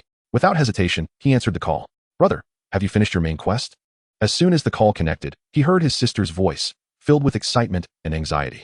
I've completed it. How about you? Jiang Chen inquired curiously. Hehe. You should know who I am. Of course, I have no issues. Jiang Shi responded. By the way, brother, the information you provided was indeed accurate. Although Orochimaru is a bit twisted, his teaching abilities are truly remarkable. I feel like I'm almost at the second tier. Jiang Shi's excitement was palpable through the phone. It took a moment for her exhilaration to subside as she conveyed another message to Jiang Chen. I've already set off today. There's a high probability I will reach home by tonight. After hanging up, Jiang Chen remarked, Xiaoxi has also advanced? Isn't she only 14? How did she unlock the world? Indeed, it's an opportunity granted by the Daxia Academy, Jiang Chen affirmed with a smile. TSK, as expected of a special recruit. She is ahead of us by such a margin. Yu Yang exclaimed in awe. Jiang Chen shook his head with a smile. The two of them chatted and laughed as they left the school, making their way home. Meanwhile, within the school's teacher's office, Luo Qingzhu watched the video before her. Her beautiful eyes sparkling with intrigue. Could it really be him? The initial login, the initial quest card, she murmured to herself. Her gaze fixated on the video of the previous dimensional invasion. More precisely, it depicted Jiang Chen in battle against Orochimaru. Luo Qingzhu's attention was drawn to Jiang Chen's swaying tail. Memories of previous scenes flooded her mind, stirring her emotions. If this figure in the video was indeed Jiang Chen, she could hardly fathom the extent of his power and the nature of the world he inhabited. In a typical world, the task card obtained during the initial login merely signifies the existence of characters within that world. It is impossible to gain anything beyond that. If this were true, it would mean that Jiang Chen's strength had already surpassed the third tier upon his initial login. The third tier, such a significant milestone. Many world conquerors do not attain the third tier even after completing their quests, let alone surpassing it. The fourth tier represents a formidable threshold for most world conquerors. Ordinary individuals often find themselves unable to transcend their limitations throughout their lives. Yet, at this very moment, there exists someone who has already surpassed those boundaries from the onset of their journey. If this is indeed the case, it is likely to incite a tremendous upheaval within the Great Xia Federation. Randomly logging in, murmured Luo Qingzhu, her eyes shimmering with excitement. Chapter 58, bestowing information about the Naruto world to her sister. At this juncture, Jiang Chen remained oblivious to Luo Qingzhu's thoughts. As for the matter of his own exposure, he harbored little concern. His current strength was far beyond what it once was. With the passage of time, his combat power could be restored to 15,000, augmented by the artificial moon and the transformation into a giant ape, elevating his prowess to an astonishing 150,000. With such formidable strength, even if he remained uncertain of its corresponding tier within this world, he would at the very least be classified as a 5th or even 6th tier existence. Such a being, within the entirety of the Great Xia Federation, would undoubtedly rank among the elite, if not the strongest. There was little reason to worry any longer. Moreover, should his strength be revealed, it would not pose a significant issue. The Great Xia Federation was vast enough to accommodate a multitude of prodigies, especially in this era of dimensional invasion, where the need for talent was more pressing than ever. While riding the bus, Jiang Chen was taken aback to find both of his parents at home today. When he informed them of his successful completion of the main quest, the joy on their faces was unmistakable. Wonderful, wonderful, they exclaimed. Earlier, Xiaoxi called to tell us she also completed the main quest, and now you have too. This is truly a momentous occasion for the Jiang family. Come, come. We must celebrate with a grand feast, especially since your sister will be home shortly. Let us go pick her up. Jiang Huaqing's voice resonated with excitement, his cheeks flushed with elation. The couple had taken a day off specifically to await news from their daughter and son, and the outcome was nothing short of delightful. Not only had their daughter officially completed her main quest, but their son had as well. For a couple from an ordinary family, nothing could be more exhilarating than this. In light of his parents' enthusiasm, Jiang Chen smiled and nodded, not wishing to decline their joy. He understood their excitement. Completing the main quest held significance far greater than merely gaining admission to prestigious universities in his previous life. It represented a true leap in social class, particularly since they had previously held little hope for him. As the family ventured out, they swiftly made their way to the bus station to greet his sister, Jiang Shi. Brother, Dad, Mom. Upon spotting Jiang Chen and the others, Jiang Shi rushed over with exuberance. However, when Jiang Chen noticed the changes in her appearance, his eyes flickered momentarily. The most striking transformation in Jiang Shi was her eyes, which had shifted from ordinary to resembling those of the Hyuga clan, even without activating the Byakugan. The difference was palpably evident. Come on, your dad has gone all out today, reserving a lavish feast at the Tiandu restaurant. Yang Lihua chimed in with a smile. Really? Upon hearing her mother's words, Jiang Shi's eyes instantly sparkled with excitement. Of course it's true. Let us go. Yang Lihua replied with a smile, her cheerful demeanor unwavering. For parents, the achievements of their children are of utmost importance, and it was evident that both of her offspring were living up to their expectations. All right, Jiang Shi exclaimed joyfully, and soon the group boarded the car, heading towards the Tiandu restaurant. Inside the restaurant, the family indulged in a feast, their spirits high. Even the thrifty father and mother momentarily set aside their frugality, overwhelmed with happiness. By the way, in a few days, we plan to host a banquet and invite relatives over for a meal. How does that sound, Xiaoxi Xiaochen? Yang Lihua inquired, as if struck by a thought, glancing at her two children expectantly. Sure, you all decide. Jiang Shi pouted a little, about to voice a refusal, but was interrupted by Jiang Chen. All right then. Jiang Shi huffed, yet nodded in agreement. Upon hearing their children's responses, Jiang Huaqing and Yang Lihua breathed a sigh of relief, their smiles growing even more radiant. In the back seat, after agreeing, Jiang Shi's attention swiftly shifted, her gaze sparkling as she focused on Jiang Chen's fluffy tail, which she found utterly fascinating. Bro, what kind of world did you enter? How come you have a tail? She asked with curiosity. A world called Dragon Ball. Its level is likely much higher than your ninja village, Jiang Chen replied with a smile. Higher than the ninja village? Could it be a tier 5 world? Jiang Shi's eyes lit up, her voice filled with astonishment. Bro, that's amazing. A tier 5 world, and you managed to complete the main quest? Jiang Shi exclaimed, her initial surprise giving way to admiration. I was fortunate enough, Jiang Chen replied. By the way, Xiaoxi, how was your landing? Tell me about it. I'd like to hear for reference.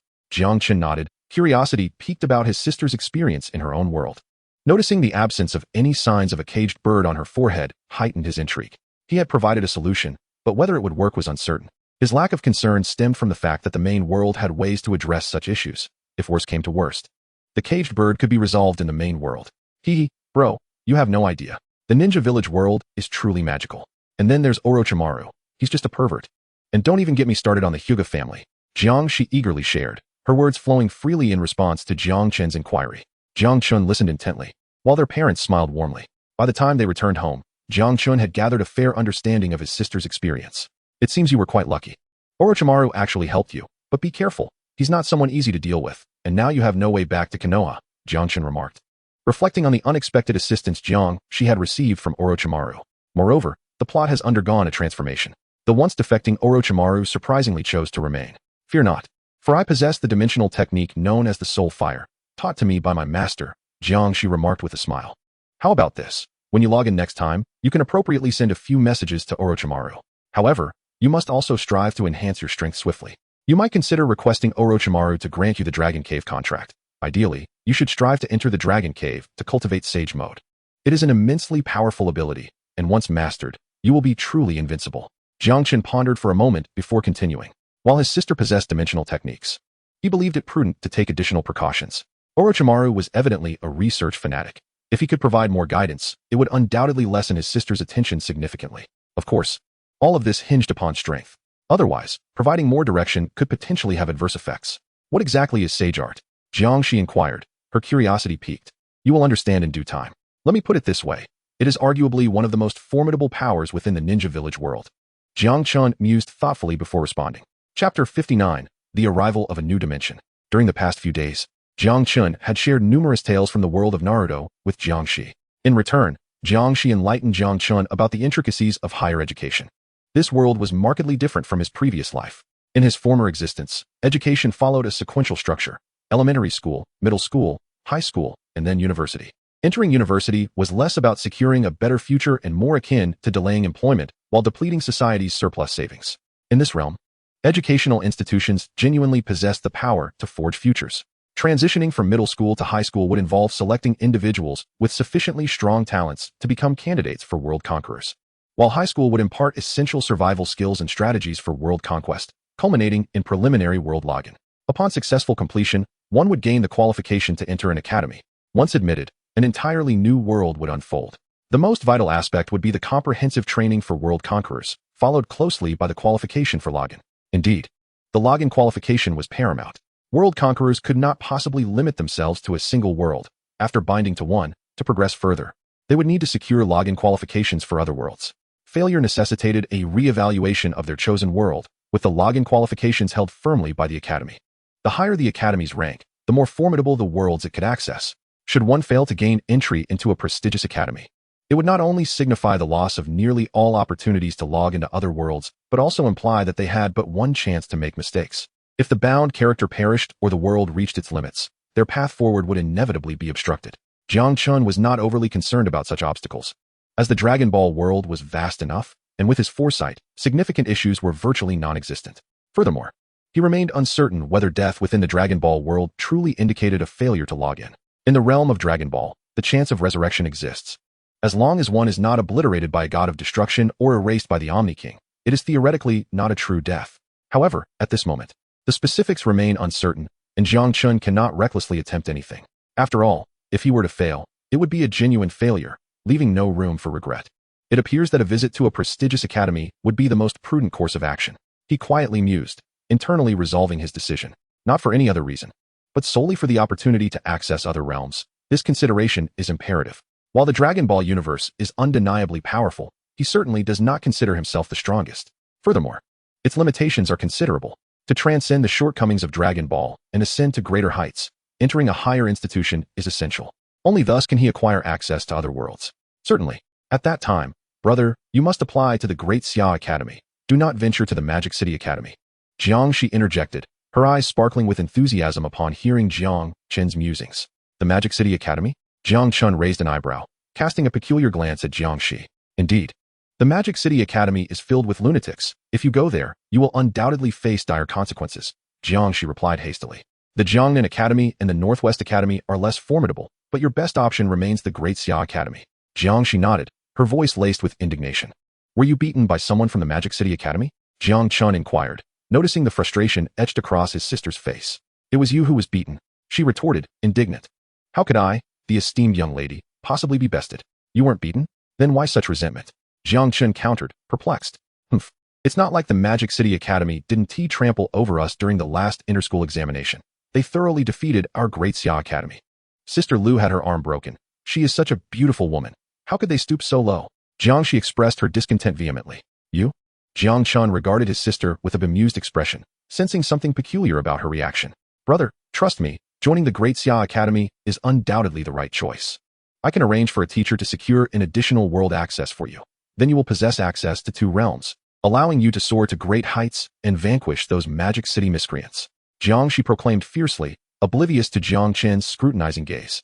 However, at that moment, his brow furrowed, and his gaze shifted towards the distance. What is that? He murmured, his expression tinged with curiosity. Brother.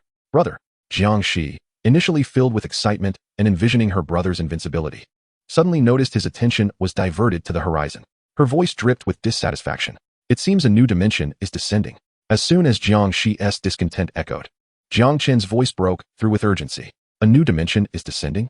Jiang Shi paused in surprise. Indeed, Jiang Chen affirmed. Quick, let us hurry. This is a rare opportunity. Hearing Jiang Chen's nod, Jiang Shi's eyes sparkled with excitement, even seeming to glimmer like coins. Her attention was instantly diverted. Jiang Chen gave a slight nod, then swiftly seized his sister, propelling them forward in a rush. Meanwhile, in the Great Xia Federation, at the Ministry of Education in the capital, a sudden wave of disturbance triggered a cacophony of alarm bells within this crucial institution. An urgent alert echoed. Warning, warning. Level 1 incursion is imminent. Target point is being determined. The target point has been confirmed. Xiaoxian City in Jiangnan Prefecture.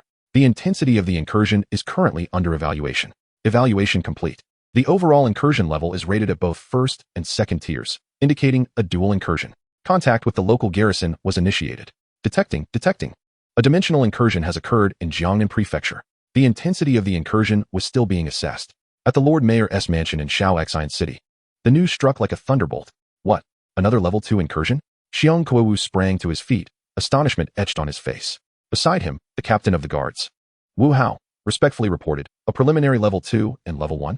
Upon hearing Wu Hao's words, Xiong Kuo exhaled in relief. The previous incursion had truly terrified him. Facing another peak level 2 incursion left him uncertain of his ability to resist. As for whether that formidable entity would intervene again, who could tell if they were still present? Immediately relay the orders. Action must commence. Xiong Kuo took a deep breath, swiftly issuing commands. Chapter 60. Dual Dimensions. Jiang Shi no longer severed. Simultaneously, in the southeastern and northwestern regions of the western district of Xiaoxian City, invisible ripples spread forth, enveloping these areas entirely. Ethereal images began to intertwine continuously, and as the scenes unfolded, chaos erupted throughout the western district. Fortunately, the Lord Mayor's mansion responded with remarkable swiftness. City guards mobilized rapidly, beginning to evacuate the populace from the two affected locations. In midair, Xiong Kuo and the two deans arrived quietly. Lord Mayor, have we reached a conclusion? Dean Li spoke in a low voice, his gaze directed towards Xiong Kuo. Dean Zhang echoed the sentiment, their previous encounter with an incursion still fresh in their minds. If the situation seemed dire, seeking assistance promptly would be prudent. After all, not every occasion would present such good fortune. It has been confirmed. There will be no unforeseen complications this time. The entities involved are few in number and of low rank, with the most formidable being merely at the initial stage of level 2, Xiong Kuo affirmed. That is reassuring. Both Dean Zhang and Dean Li felt a weight lift from their shoulders. Gentlemen, I will handle the level 2 incursion. You two can manage the level 1. Xiong Kuo suggested, beckoning to them. Understood. They exchanged glances and nodded in agreement without hesitation. A level 1 incursion posed little challenge for them. As they conversed, the atmosphere grew charged with anticipation. At this moment, ripples began to spread across the dimensional fabric, twisting the surrounding rules and laws. While the forces from the real world were gradually obscured, much like a dimensional invasion, once a dimension descends, the principles of reality are shrouded, rendering all powers impotent save for the extraordinary. This is a primary reason why the arrival of dimensions, along with invasions, poses such grave dangers. However, it is fortunate that Blue Star is no longer what it once was. With the increasing number of world conquerors, they have become adept at handling such occurrences. Images began to materialize in the sky, as laws and rules were suffused with new energies. The three individuals stood in silent anticipation, while those below swiftly retreated. Yet, at that very moment, boom, a powerful aura erupted from the distance, startling the trio, who instinctively turned to witness two figures materializing before them. Upon recognizing the pair, their pupils involuntarily constricted, especially that of Xiong Kuo, whose gaze fixated intently on the tail behind Jiang Chen. Brother, you truly can fly. How fast? Jiang Shi's excited voice rang out. Flight was a privilege reserved for second-tier powerhouses. Although Jiang Shi was aware of her brother's strength, she had not anticipated that he could actually soar through the skies. At that moment, her cheeks flushed slightly. What is this? Jiang Chen, however, paid no heed to his sister, instead directing his attention to the scene unfolding in the sky, his brow slightly furrowing. The familiar sight, the well-known elements, instantly led him to deduce the identity of the dimension that had descended. The prominent bridge and the two indistinct figures were enough to elucidate the matter. The land of waves, is it not Zabuza? He murmured softly. What did you say, brother? Jiang Shi asked, momentarily taken aback and curious. Little Shi. This time it should be the ninja village world, featuring the ninjas of the mist. Would you like to give it a try? Jiang Chen responded abruptly, glancing at his sister. Ninja village world? Mist ninjas? Jiang Shi's eyes widened in astonishment. Indeed, do you dare? Jiang Chen nodded. Humph, brother, you always underestimate me. I have no reason to shy away. Jiang Shi retorted with a huff, her gaze shifting toward the distant dimensional rift, brimming with eagerness. Excuse me, esteemed guests. This time the descent is of the second tier, Director Zhang interjected, his gaze particularly fixed on Jiang Shi, who was being held by Jiang Chen, his brow furrowing in concern. It was evident that Jiang Shi had yet to reach the second tier, and confronting a second-tier descent would be nearly impossible for her, prompting him to voice his apprehension. Yes, esteemed guests, perhaps we should handle this ourselves, Director Li quickly concurred. A dimensional descent presented an excellent opportunity, and he was reluctant to squander it. Are you the one from before? In contrast, Xiong Kuei inhaled deeply before addressing Jiang Chen, a hint of hesitation in his voice. Indeed, Lord City Master, might I trouble you to allow my sister to take part in this descent? Jiang Chen nodded slightly, neither denying nor concealing his request. At this moment, he no longer needed to worry about exposing any issues, and there was no necessity for subterfuge. In contrast, this was a rare opportunity for his younger sister to gain experience, and he was determined not to miss it. Certainly, Xiong Kuei's pupils contracted momentarily. His heart stirred with astonishment, yet he quickly inhaled deeply and nodded in agreement. Lord City Master, both Dean Zhang and Dean Li turned their gaze towards Xiong Kuei. Do you both recall the individual from our last encounter? Xiong Kuei softly inquired. The last one. The two expressed some confusion, but soon their attention was drawn to Jiang Chen's tail, causing their pupils to dilate in shock. They nodded in silence, refraining from further comment. Having concluded his conversation with the three, Jiang Chen's gaze shifted to another arrival point. However, he found himself perplexed by this unfamiliar location. Yet, the moment of confusion passed swiftly. The multiverse was vast, and it was only natural that he would encounter realms he was unacquainted with. It was impossible for him to be intimately familiar with every facet, as he had not transported his previous life as computer to this existence. There would always be unknowns. You two must now be formal world strategists. May I inquire which academy you hail from? Dean Li pondered for a moment before casting a curious look towards Jiang Chen and his companion. My brother hasn't graduated yet. Jiang Shi chimed in with a playful grin. And Dean Li, do you not recognize me? Who are you? Dean Li's pupils initially contracted in surprise, but he quickly responded, You are Jiang Shi, aren't you? Dean Li spoke with astonishment. As he was well acquainted with Jiang Shi, she was the first special recruit from their Shaoxin city's first high school to the prestigious Daxia Academy in 30 years. He had simply taken a moment to process it. Indeed, it's me, Dean Li. By the way, this is my brother, who is still a student at Shaoxin City's 8th high school. Jiang Shi nodded with a smile, then mischievously added, A student of the 8th high school? Dean Li was momentarily taken aback. You are a student of our institution. Dean Zhang's eyes widened in disbelief, his breath growing heavy as he spoke. At that moment, even Xiong Kuei beside them was astonished, his gaze drawn towards them. Chapter 61. Dual Dimensions. Jiang Shi no longer hesitates.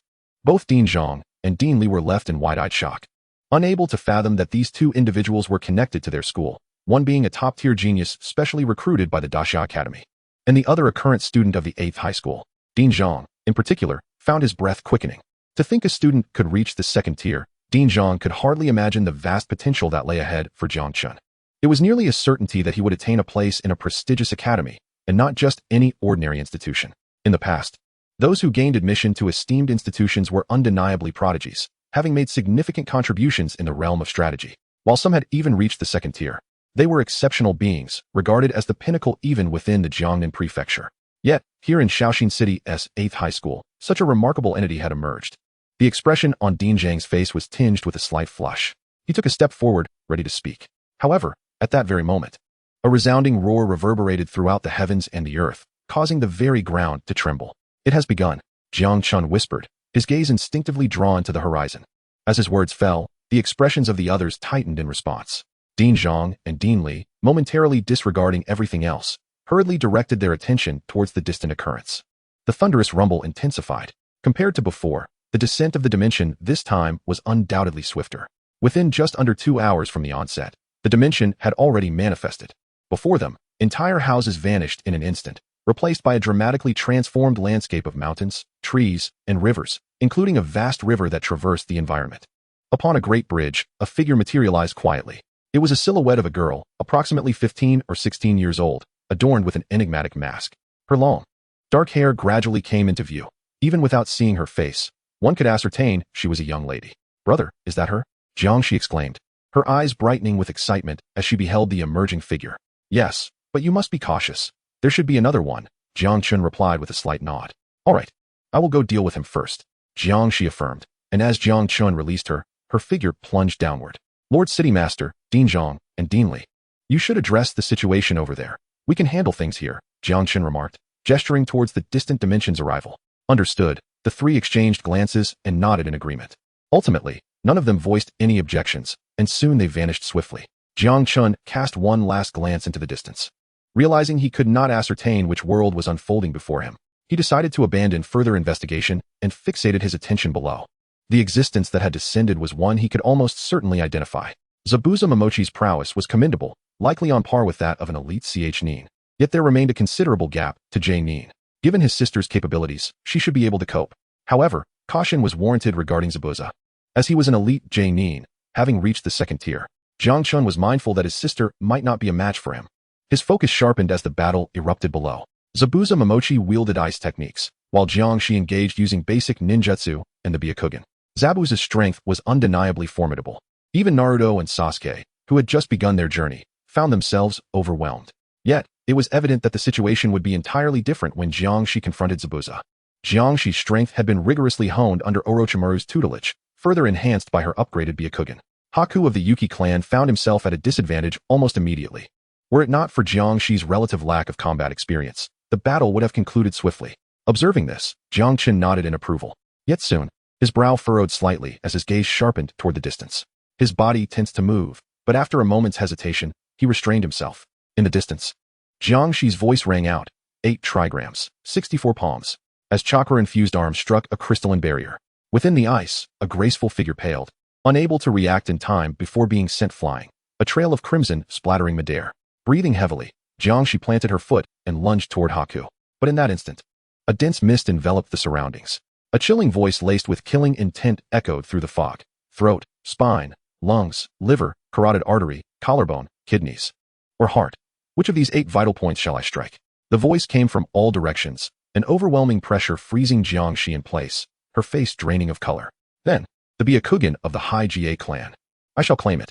Zabuza's figure materialized silently, his executioner's blade sweeping horizontally toward Jiang. Move, move. Sweat beaded on Jiang's forehead as she strained against the paralyzing aura of bloodlust. The blade descended, poised to cleave her in two, until, at the last possible moment, she twisted aside. Boom. So strong. Wiping blood from her lips, Jiang's expression darkened with focus. Though only a split second had passed, the sheer force of Zabuza's assault had been staggering. Her Byakugan had perceived his approach, yet her body had barely responded. Too fast. Is this the level of a Jonin? Her thoughts flickered to Orochimaru. If memory served, her brother had once mentioned Orochimaru being Kaga level, undoubtedly surpassing even Jonin. If a Jonin was this formidable, how terrifying must a Kage be? Impressive defense, Zabuza's voice cut through the mist, cold and mocking. But how long can you last? Next time, your heart. In an instant, he vanished. Jiang's Byakugan flared as she tracked his movement. Right. She pivoted, arms raised, 8 trigrams, only to abruptly shift stance as Zabuza's blade flashed past. Boom. Again, he disappeared. The two clashed repeatedly, Jiang growing steadier with each exchange. Her mastery of the Byakugan deepening under the relentless assault. The evolved Byakugan possesses an exceptionally formidable insight. Every movement of Zabuza can be distinctly perceived. Her body gradually acclimatizes to the oppressive aura of killing intent. In that moment, Zabuza found himself at a loss against Jiang. However, at that instant, shards of ice began to spread as Mizuki Bai quietly launched an attack.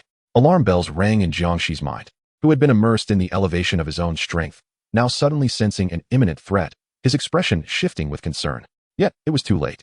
Mizuki Bai and Zabuza had silently completed their encirclement. Gritting his teeth, Jiang braced himself for impact, realizing there was no alternative. In the next moment, a resounding crash echoed as the decapitating blade was instantly immobilized. A figure materialized beside Jiang. Brother, Jiang exclaimed with surprise. You just handle that guy? I'll take care of this one. Jiang Chen spoke, and in the blink of an eye, as Zabuza's eyes widened in disbelief, an energy orb coalesced in Jiang Chen's hand. Boom. The energy orb surged forth, enveloping Zabuza's figure, which vanished from sight in an instant. Simultaneously, a massive shockwave obliterated the distant bridge of the Land of Waves. Buzz. A streak of light surged from afar, swiftly entering Jiang Chen's mind, unveiling a wealth of new information. It manifested as vivid images from Naruto, depicting the land of waves, even showcasing Naruto unleashing the Nine Tails. Chapter 63, A New World, the Realm of Dragon Ball. Several days had passed since the fusion of character cards, and Jiang Chen's strength had escalated from 200 to an impressive 2,000. Confronting Zabuza, who was merely an ordinary elite J-nin, posed little challenge. After absorbing the information in his mind, Jiang Chen's gaze shifted towards the battleground where Jiang Shi was engaged. In the face of Mizuki Bai, Jiang Shi swiftly resolved her conflict. In mere moments, she had vanquished Mizuki Bai. Brother, Jiang Shi approached, her eyes gleaming with excitement. Following her victory, she had once again received fragments of valuable intelligence. Even these scattered bits felt significant to her. It seems we've made a good haul. Let us go. We must leave. Things will soon return to normal here. Observing Jiang Shi's beaming smile, Jiang Chen nodded, swiftly grasping her and propelling them into the air. As they ascended, the surroundings began to shatter, invisible spatial waves sweeping across the area. The landscape near the land of waves rapidly receded. Bridges vanished, rivers disappeared. Jungles faded away, leaving behind only a chaotic terrain strewn with debris and shattered buildings. The dimensional descent had begun, distinct from a dimensional invasion. Though both dimensions exert influence over the surrounding laws and regulations, once the descent of a dimension concludes, everything returns to normal. In contrast, a dimension invasion, even if resolved, leaves a permanent mark upon Blue Star. As Jiang Chen and his companions soared into the sky, the scene had completely returned to its former state. Not only here, but in the distance, another primary descent had also come to an end. With 3 second-tier powerhouses present, resolving a primary descent proved to be a trivial task. Jiang Chen cast a glance around, and, without waiting for the others, soared directly toward home. Moments later, as the 3 figures emerged, they gazed at the emptiness surrounding them, feeling a twinge of regret. Old Jiang, quickly, show me who that student is. This time, your 8th high school has truly excelled. Suddenly recalling something, Dean Li hastily interjected. Congratulations, Dean Zhang. Xuan Kuei also expressed his eagerness. Dean Zhang beamed with a broad smile, his demeanor radiating excitement. Even he had not anticipated such an unexpected windfall. Naturally, he did not linger, swiftly commencing an investigation. After a brief period, when the information surfaced, the 3 could not help but widen their eyes in astonishment. Are you joking? He has just logged in? Dean Li exclaimed, disbelief etched across his face. He is still only on his second login, Xuan Kuei muttered to himself. At that moment, Dean Zhang was equally taken aback. Though they were aware that Jiang Chen was a student from Shaoxin City's 8th high school, they had assumed he had completed at least 3, or even 5, logins as a sophomore or junior. They were utterly astonished to learn that Jiang Chen was merely an initial student, having completed only his second login. Unbeknownst to the trio, Jiang Chen was oblivious to their surprise. Bro, do you know what I just discovered? He queried in astonishment. What is going on? Jiang Chen continued. Hehe, you surely don't know. I found the destined protagonists of the Hidden Village world. I guarantee that the individuals named Naruto Uzumaki and Sasuke Uchiha are among them. Both are orphans. One is a demon fox, while the other was responsible for the demise of his own parents. Look, that is almost a certainty. Jiang Shi's eyes sparkled with excitement as she spoke. With the dimensional login, the main world had become quite clear about certain matters, such as the destined protagonists and their characteristics. The information acquired from defeating Mizuki Bai had drawn Jiang Shi's attention to 2 figures, and she was now certain of her findings. This revelation was undoubtedly exhilarating, as the destined protagonists represented boundless opportunities. How many world conquerors had soared to greatness by relying on them? Flying high? Spare me. Don't go near them, Jiang Chen retorted, his tone laced with irritation as he listened to Jiang Shi's enthusiastic musings. What a joke. Approaching Naruto and Sasuke, based on the situation of his younger sister, it is certain that something will happen. These 2 individuals are of significant interest to the Sage of 6 Paths. What is going on? Upon hearing her brother's words, Jiang Shi was momentarily taken aback, instinctively voicing her confusion. Those 2 are not to be trifled with. Approaching them is fraught with peril. For now, adhere to my guidance. Focus on enhancing the purity of your Byakugan, and ideally, strive to master the sage arts. Ultimately, you may venture to the land of fire, where a spatial passage to the moon exists, inhabited by the Otsutsuki clan. Once you have gained sufficient strength, you can enlist Orochimaru's assistance to acquire the cells of Otsutsuki Kagaya for fusion. Jiang Chen shook his head and spoke softly. To the moon. Otsutsuki? Jiang Shi was bewildered. Even after 3 years of survival in the shinobi world, these terms remained foreign to her. Just follow my method, and I assure you, you will attain the 4th tier. Jiang Chen refrained from further explanation, as the matter was complex. As for the plan concerning the Otsutsuki, it was primarily for his sister's future considerations. Although he possessed a superior strategy, acquiring the reincarnation eye at this stage was also commendable. Very well. Jiang Shi nodded slightly, her heart brimming with uncertainty. Yet, since childhood, Her brother's words had never led her astray, and she chose to comply once more. Meanwhile, as Jiang Chen and his sister dealt with the dimensional incursion in Shaoxing City. At the same time, in the capital of the Great Xia Federation, the Ministry of Education was in turmoil. Alarm! Alarm! New world login permissions acquired. A random world login has been detected. World level assessment in progress. Assessment successful. Classified as a 5th-tier comedic world. Preliminary estimates suggest it is a derivative of the journey to the west. On the massive screen, images began to materialize. There stood a youth clad in martial attire, wielding the golden staff, riding on a cloud, engaged in continuous combat. Is this a joke? A 5th-tier comedic world? A derivative of mythology? Could there truly be a mythological realm? The voices of discussion echoed within the Ministry of Education, imbued with confusion, curiosity, and astonishment. Suddenly, a figure appeared. A 5th-tier world? The elder's gaze fixed upon the LCD screen, his voice tinged with surprise. Yes, it has currently been classified as 5th tier, and it is likely a super-large 5th-tier world. This realm is immense, seemingly surpassing even 6th-tier worlds. What is displayed is merely a fraction. A middle-aged man respectfully replied. Just a portion, and it is already this vast? Are you certain this isn't a genuine mythological world? The elder's pupils constricted as he turned to the middle-aged man, his demeanor earnest. Mythology. This has been an elusive pursuit for the entire Great Xia Federation for over a century. Since various dimensions can evolve worlds, it stands to reason that mythology could also give rise to worlds, particularly considering that other federations have already encountered mythological realms. Great Xia is in urgent need of a world born from mythology. After all, compared to worlds evolved from other dimensions, mythological worlds typically commence at the 6th tier, with rumors even suggesting the existence of 7th-tier mythological worlds. Only such an existence could elevate the strength of the Great Xia Federation to a new echelon. It has become evident that this world does not adhere to the framework of a mythical realm. It is evidently a derivative system. The middle-aged man let out a bitter laugh and shook his head, fully aware of the elder's expectations. Initially, he too felt a surge of excitement, but he soon realized that this was indeed not the case. Although the mythical framework has lost much, fragments of it, combined with other mythological systems, can still help ascertain whether one is within a mythical world. What a pity. The elder shook his head and sighed. At that moment, the discussions within the Ministry of Education went unnoticed by Jiang Chen and Jiang Shi. Upon returning home, the siblings engaged in conversation about various matters as time gradually passed. On the 6th day, as soon as Jiang Chen arrived at school, he sensed a notable liveliness within the classroom. Morning, do you know? As he settled into his seat, Yu Yang eagerly leaned over, speaking in a conspiratorial tone. What is going on? Jiang Chen replied, intrigued. Hee, you're oblivious.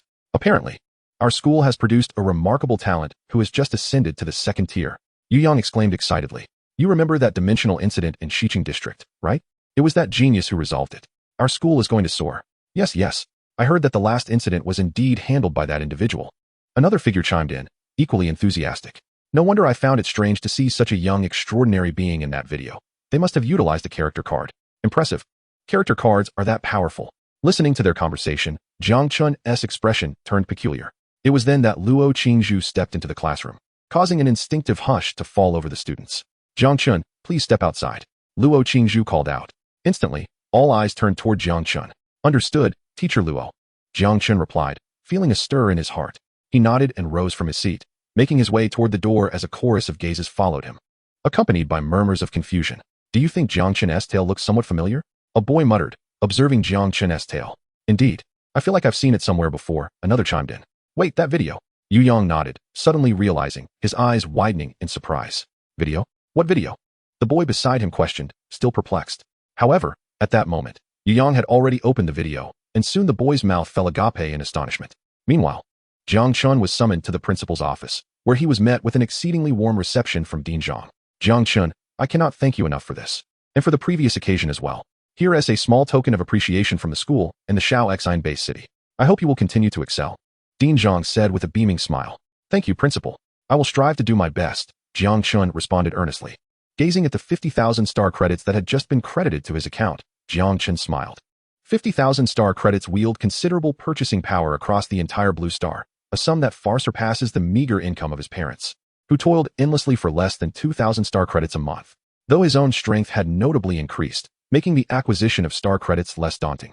Receiving such an unexpected windfall is always a welcome surprise. Haha, splendid. Jiang Chen, this year you shall undoubtedly become the pride of our Shaoxing city. Furthermore, if you have any requests, do not hesitate to voice them. The school will make every effort to accommodate you, Dean Zhang remarked with a smile, nodding approvingly. Thank you, Principal. Jiang Chen replied. After a brief exchange of pleasantries, they departed from the principal's office. Who would have thought you possessed such a remarkable alternative? Luo Qingzhu marveled upon leaving the office. Previously, upon learning that Jiang Chen had relinquished an opportunity to Lu Qingxia, she had shaken her head in disbelief. Yet, she had not anticipated that Jiang Chen had an even better option at his disposal. Teacher Luo, it is merely a stroke of good fortune. Jiang Chen replied with a smile. There is no such thing as luck alone. Luck itself is a form of skill. Even in higher realms, success is not guaranteed, as greater opportunities often come paired with greater dangers. Luo Qingzhu shook her head, contemplating, and then seemed to recall something, adding, your words resonate deeply. This statement left Jiang Chen momentarily taken aback. However, before he could respond, she had already departed. Soon, a throng of classmates gathered around him, brimming with excitement and inquiries, leaving Jiang Chen feeling somewhat overwhelmed. Fortunately, the ringing of the class bell soon interrupted the commotion, bringing a brief respite. In the days that followed, he found himself rarely alone, though the impact of their presence remained manageable, and Jiang Chen gradually adapted. As the month drew to a close, the third login was imminent. During this month, the educational curriculum had shifted to provide more detailed instruction for world strategists, as those still present had essentially become zero-level world strategists, now deemed competent in their roles. Naturally, the teaching approach required adjustment. Jiang Chen did not presume to know it all. The experiences of other world strategists were invaluable even to him. Chapter 64. The Growth of Raditz, New Aspirations. A month passed quietly within the school's teachings, causing little turbulence.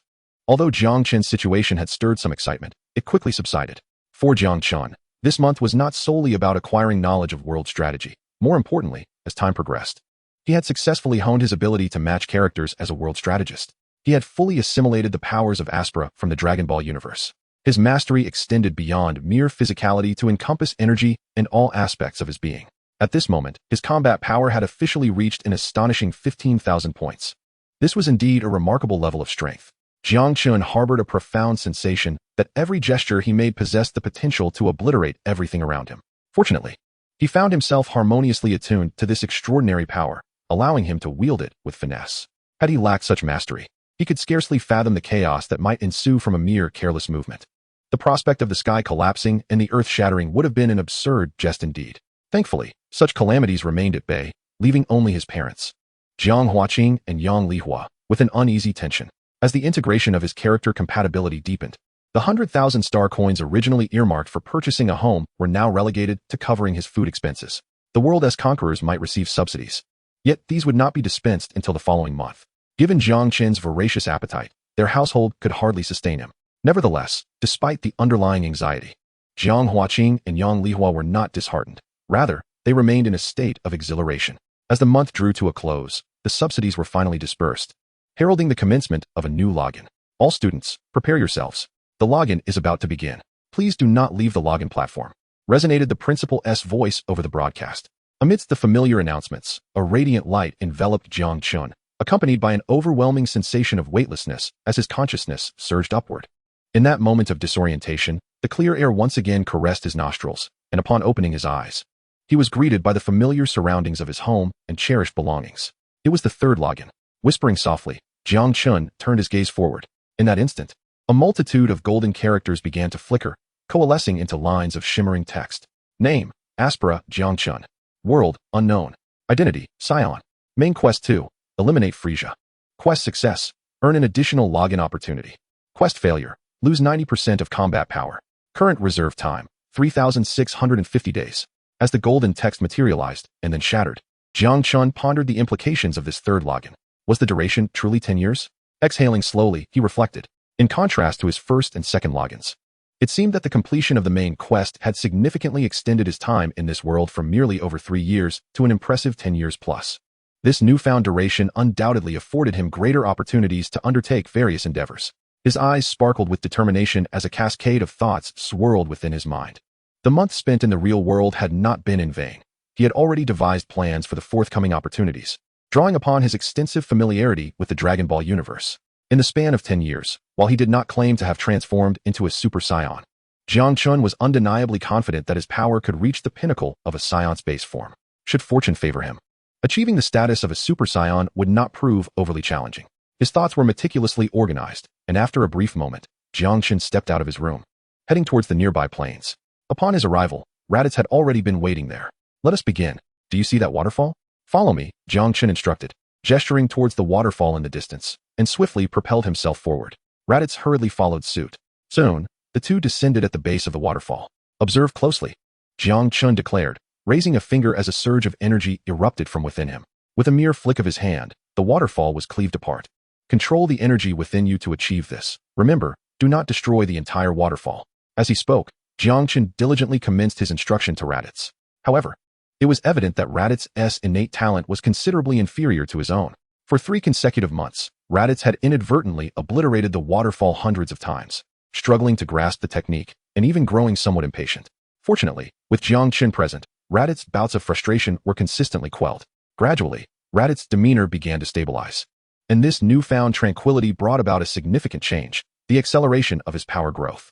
Originally possessing a battle power of 1,000. Raditz's strength surged dramatically within just 3 short months, officially surpassing 1,500, reaching a level comparable to his battle power years into the future. Naturally, as Raditz's prowess escalated, Jiang Chen's advancement was even more pronounced. Uncertain whether it was due to the Elder's potential awakening or the gradual increase in the number of cells within him over time, Jiang Chen's battle power rose from 15,000 to 18,000 within the brief period of 3 months, rendering him no less formidable than the previous Xeno. Even now, Xeno's strength was only marginally superior to Jiang Chen's, by less than 1,000 battle power. It could be anticipated that within a month, Jiang Chen would wholly surpass Xeno. However, his aspirations had shifted beyond Xeno, now targeting the members of the Frieza Force. Time passed imperceptibly. The training was monotonous yet swift. Both Raditz and Jiang Chen continued their respective endeavors. The training methods of Namek, while inferior to those of Earth or Planet Yardrat, were nonetheless among the most distinguished in the universe, providing immense assistance to Jiang Chen. It could be said that a solid foundation had been established, greatly benefiting his future training. As time progressed, Jiang Chen increasingly recognized the profound impact of this training. The night gradually faded, and time once again moved forward. In the blink of an eye, 180 days had come to a close, prompting Jiang Chen to reactivate the Dragon Balls. To be candid, Jiang Chen felt a twinge of embarrassment from his repeated use of the Dragon Balls. However, he understood that to realize his ambitions, the Dragon Balls were indispensable this time. The following day, dark clouds gathered ominously, and 7 beams of light shot skyward, heralding the majestic presence of Shenron Purunga in the heavens. State your wish. Any wish can be granted, and you may make 3, echoed the voice of Shenron Purunga. The gaze of the second elder shifted to Jiang Chen. My first wish is to acquire the ability to survive in space. Jiang Chen inhaled deeply before articulating his desire. Having utilized the Dragon Balls for the 3rd time, he had given considerable thought to his wish. Unlike others, the most significant limitation of the Saiyans was their inability to endure the void of space. To avert unforeseen circumstances, he needed to address this issue. As he spoke, the second elder nodded in agreement, and at that moment, Shenron Purunga's voice resonated once more. Granted, however, this wish will require an elevation of your dimensional tier. The eyes of Shenron glowed crimson, and a beam of light illuminated Jiang Chen. As the red radiance enveloped him, he distinctly sensed transformations occurring within his very being. Nay, even within his soul. Time passed, though how long he could not tell. Eventually, the red light receded, and Jiang Chen felt a remarkable lightness, a sensation that transcended even his corporeal form. Your wish has been fulfilled. Please state your second wish. Shenron Purunga's voice reverberated once again. Please grant us a large spacecraft. Jiang Chen pondered briefly before speaking. Upon his arrival, he had traveled in a small spaceship, while Jain and Raditz were transported by Shenron's magic. This time, however, departing was not feasible without assistance. The current Namekians lacked advanced technological capabilities and could only rely on the dragon's wishes. This is quite simple, Purunga replied, and in the next moment, a colossal spacecraft materialized in the distant clearing. Your second wish has been granted. Please state your third wish. No further wishes are necessary. Jiang Chen contemplated for a moment, then shook his head gently, addressing the second elder. At present, he truly had no new desires to express. Given this, he saw no reason to insist on making another wish. It would be wiser to reserve that wish for the Namekians, should any unexpected situation arise. Very well. The second elder regarded Jiang Chen with mild surprise before nodding with a smile. As the Namekian incantation rang out, the dark clouds began to disperse, and radiant light cascaded down once more. Thank you, second elder. Jiang Chen bowed deeply in gratitude. He felt a renewed sense of modesty after having utilized the Dragon Balls 3 times in succession. No need for thanks, esteemed guest. It is our honor to assist you. The second elder replied with a smile. Subsequently, Jiang Chen bid farewell to the second elder and resumed his training with Raditz as time flowed gently onward, fleeting as a galloping horse. In the blink of an eye, a year has elapsed. Upon the expansive plains of Namek, a tremendous roar resounds, echoing through the air. The powerful vibrations permeate the surroundings, causing the ground beneath to tremble as it struggles to withstand the force emanating from the two figures in midair. Gradually succumbing to their might, time seemed to stretch indefinitely, yet the clash continued. With a resounding impact, the two silhouettes collided once more, resulting in one figure being propelled backward. As this figure soared away, the other became discernible in the air. It was Jiang Chen. In this moment, Jiang Chen exuded immense power. Were there a detector nearby, it would reveal that his battle strength had reached an astonishing 23,000. Over the course of a year, his combat prowess had escalated by nearly 5,000 points, a truly remarkable feat. It is noteworthy that he is merely 8 years old. And such a battle power at this tender age likely places him second only to the legendary Super Saiyan Broly in the annals of Saiyan history. Are all Saiyans really this formidable? From afar, Zeno emerged from behind a rock, unable to suppress his astonishment. Throughout the past year, he had witnessed Jiang Chen's ascent from a position of inferiority to one of overwhelming superiority. Zeno, isn't the elder preparing to enhance your potential? Once he does, your strength will surely surpass mine, Jiang Chen remarked with a smile. That is not the case. My potential cannot be significantly augmented. And the elder's health is already quite frail. I do not wish to cause him any further harm, Zeno replied, shaking his head with a sigh. Listening to Zeno's words, Jiang Chen fell silent. The matter was indeed complex. Other races might be different, but the Namekians were distinct in their affinity for peace and nature. Given the harsh conditions of their environment, they had never considered using the Dragon Balls to improve their circumstances. Instead, they endeavored to effect change with their own hands, which spoke volumes about their character. The Elder's health issues might have countless remedies, yet both the Elder and the Namekians would refrain from seeking solutions, as they accepted it as part of nature. This was also the reason Jiang Chen had previously chosen not to use a wish to aid the Namekians. They neither required it nor deemed it necessary. Zeno, in a few days, we shall prepare to depart. Taking a deep breath, Jiang Chen shook his head and shifted the topic. Are we leaving? Zeno inquired, momentarily taken aback and filled with curiosity. Indeed, we have overstayed our welcome on Namek. It is time to move on, Jiang Chen replied with a smile. During his year on Namek, he had devoted himself to training while also utilizing the Dragon Balls. With those objectives now accomplished, it was only natural to leave. After all, compared to lingering on Namek, his upcoming journeys to Earth or Yardrat would greatly enhance his training. In contrast, the assistance from Namek has become rather minimal. I understand. I wish you all a smooth journey. Zeno nodded slightly. Jiang Chen expressed his gratitude with a nod. Although Zeno's mastery of Qi cultivation cannot compare to that of Earth, nor can it rival that of planet Yardrat, it is undeniable that Zeno has laid a solid foundation for Jiang Chen. Moving forward, his cultivation of Qi will undoubtedly progress with greater ease, much like Goku, who was guided by Gohan. No need for thanks. I merely follow the elder's instructions, Zeno replied, shaking his head. Yet, I must express my gratitude. Without you, I would be lost in my Qi training. By the time Jiang Chen arrived, Jine had already packed her things. Only Raditz was missing. Chapter 65, Frieza's Army and the Doubts of Chioe. Raditz, why are you so slow? Jine complained, her smile unwavering. Raditz opened his mouth to respond but, after a moment's thought, chose to remain silent. Jiang Chen smiled and looked at Raditz. Over the course of more than a year, Raditz had finally grasped the fundamentals of Qi cultivation, and his strength had increased rapidly due to his calm mindset. 3 months prior, his battle power had officially surpassed 3,000, and now it exceeded that threshold. For someone of Raditz's age, even among the elite warriors of the Saiyan lineage, such a level is quite rare. With his current rate of growth, it is highly likely that he will directly surpass 10,000 battle power in the future. On planet Vegeta, such strength would certainly cause a stir. However, it was evident that Raditz felt little pride in this accomplishment, especially with Jiang Chen as a living example. At present, Jiang Chen's battle power had reached 23,000, and he was still under 8 years old. In comparison, Raditz's battle power of over 3,000, despite being commendable, seemed trivial. Aunt Jine, Raditz, let us depart. Jiang Chen called with a smile, his figure soaring into the air. Jine and Raditz followed suit. The group first made their way to the elder to bid farewell. During this farewell, the trio received an unexpected surprise. After some hesitation, the elder chose to assist Raditz in unlocking some of his potential, though Raditz's potential was evidently less pronounced. This enhancement raised his battle power from 3,100 to 11,000. Comparatively, this was still far inferior to Gohan, and even Krillin outmatched him. Yet, for Jiang Chen and his companions, it was a tremendous surprise, particularly for Raditz. 11,000. This was a battle power once held solely by King Vegeta. A result he had never dared to dream of was now within his grasp. Guest, I can sense that your heart is leaning towards righteousness. I hope my decision is not a mistake. The elder spoke softly, his gaze inevitably drifting towards Raditz. Thank you. Raditz's face flushed slightly upon hearing the elder's words. He momentarily restrained himself, his figure emanating a sense of conflict as he spoke. Thank you, elder. Jiang Chen expressed his gratitude as well.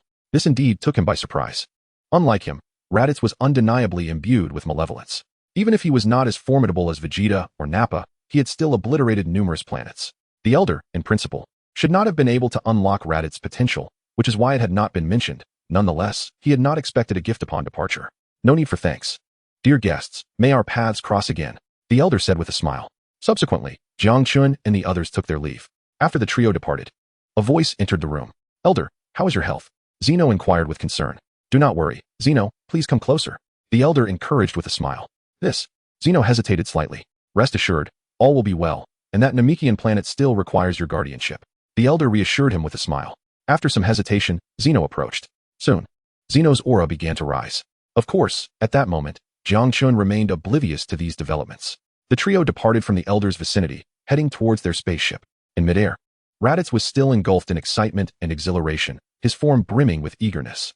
Jiang Chen chuckled and shook his head, choosing not to disrupt Raditz's enthusiasm. A combat power exceeding 10,000 was indeed exhilarating for an ordinary Saiyan. Jiang Chen fully understood Raditz's emotions.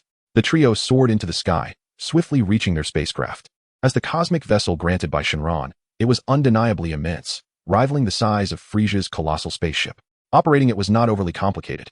Soon, the massive spaceship lifted off from Namek, soaring directly into the vastness of space. Boom! The force shattered the air. The green planet gradually receded into the distance, giving way to the boundless cosmos. All right, Jiang Chen spoke slowly.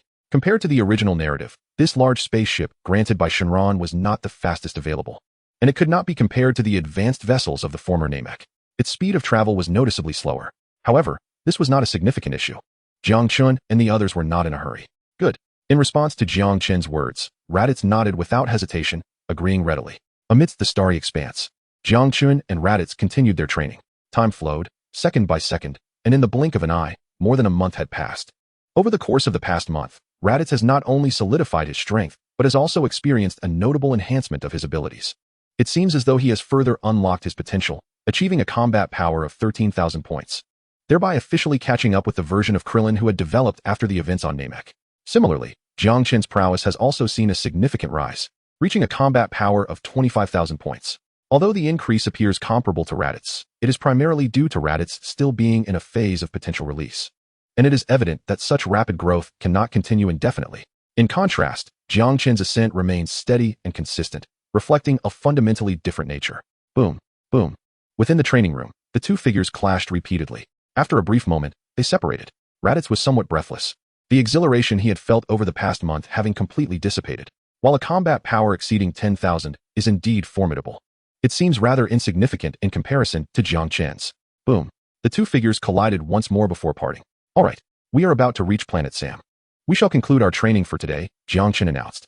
Raditz nodded in agreement, not declining the suggestion. After more than a month of cosmic travel, Planet Sam was the designated rest stop for them. This planet, located at the edge of the universe, lies at the very center between Earth and Namek. Compared to other underdeveloped planets at the universe's periphery, Planet Sam boasts a relatively advanced level of development, often classified as a high-tier planet in evaluations. However, due to its distance, Planet Sam has not been a target for the Frieza Force. After all, this planet is situated very close to the outermost edges of the North Galaxy, with proximity to the West Galaxy, thus falling outside Frieza's sphere of control. Yet this time, for reasons unknown, a small squad from the Frieza Force has arrived at Planet Sam. Damn it, where has that wild monkey run off to? At a space center on Planet Sam, Chiu-Yi stormed out, visibly irate. For nearly 2 years, he has been unable to track down the elusive wild monkey. Fortunately, King Frieza has more pressing tasks at hand. Otherwise, he could scarcely fathom the consequences. Lord Chiu-Yi, that damned wild monkey may very well be dead. You are worrying unnecessarily, one subordinate remarked. Indeed, there are many powerful beings in this universe. And that infernal wild monkey is merely a low-level warrior with a combat power of only a few dozen points. Yes, another subordinate chimed in hastily. Enough chatter. Have the individuals from Lord Gula arrived? If they have not, we will be delayed significantly. Chiu-Yi retorted brusquely. At that moment, he could find little joy in the flattery of his subordinates. Although King Frieza ultimately chose not to punish him, it was evident that this incident left a rather unfavorable impression on Frieza, something he certainly wished to avoid. My lord, the news from Lord Chiu-Yi and Lord Gula will arrive within a fortnight at the latest, a respectful alien interjected. A fortnight, is it? Very well, Chiu-Yi replied, unable to suppress his frustration. It appears we shall have to endure this wretched planet for several more days. The aliens exchanged glances, refraining from interjecting. Meanwhile, as Chiu-Yi and his companions arrived on Planet Sam, Jiang Chen and his crew's spacecraft also touched down on the same planet. This is Planet Sam.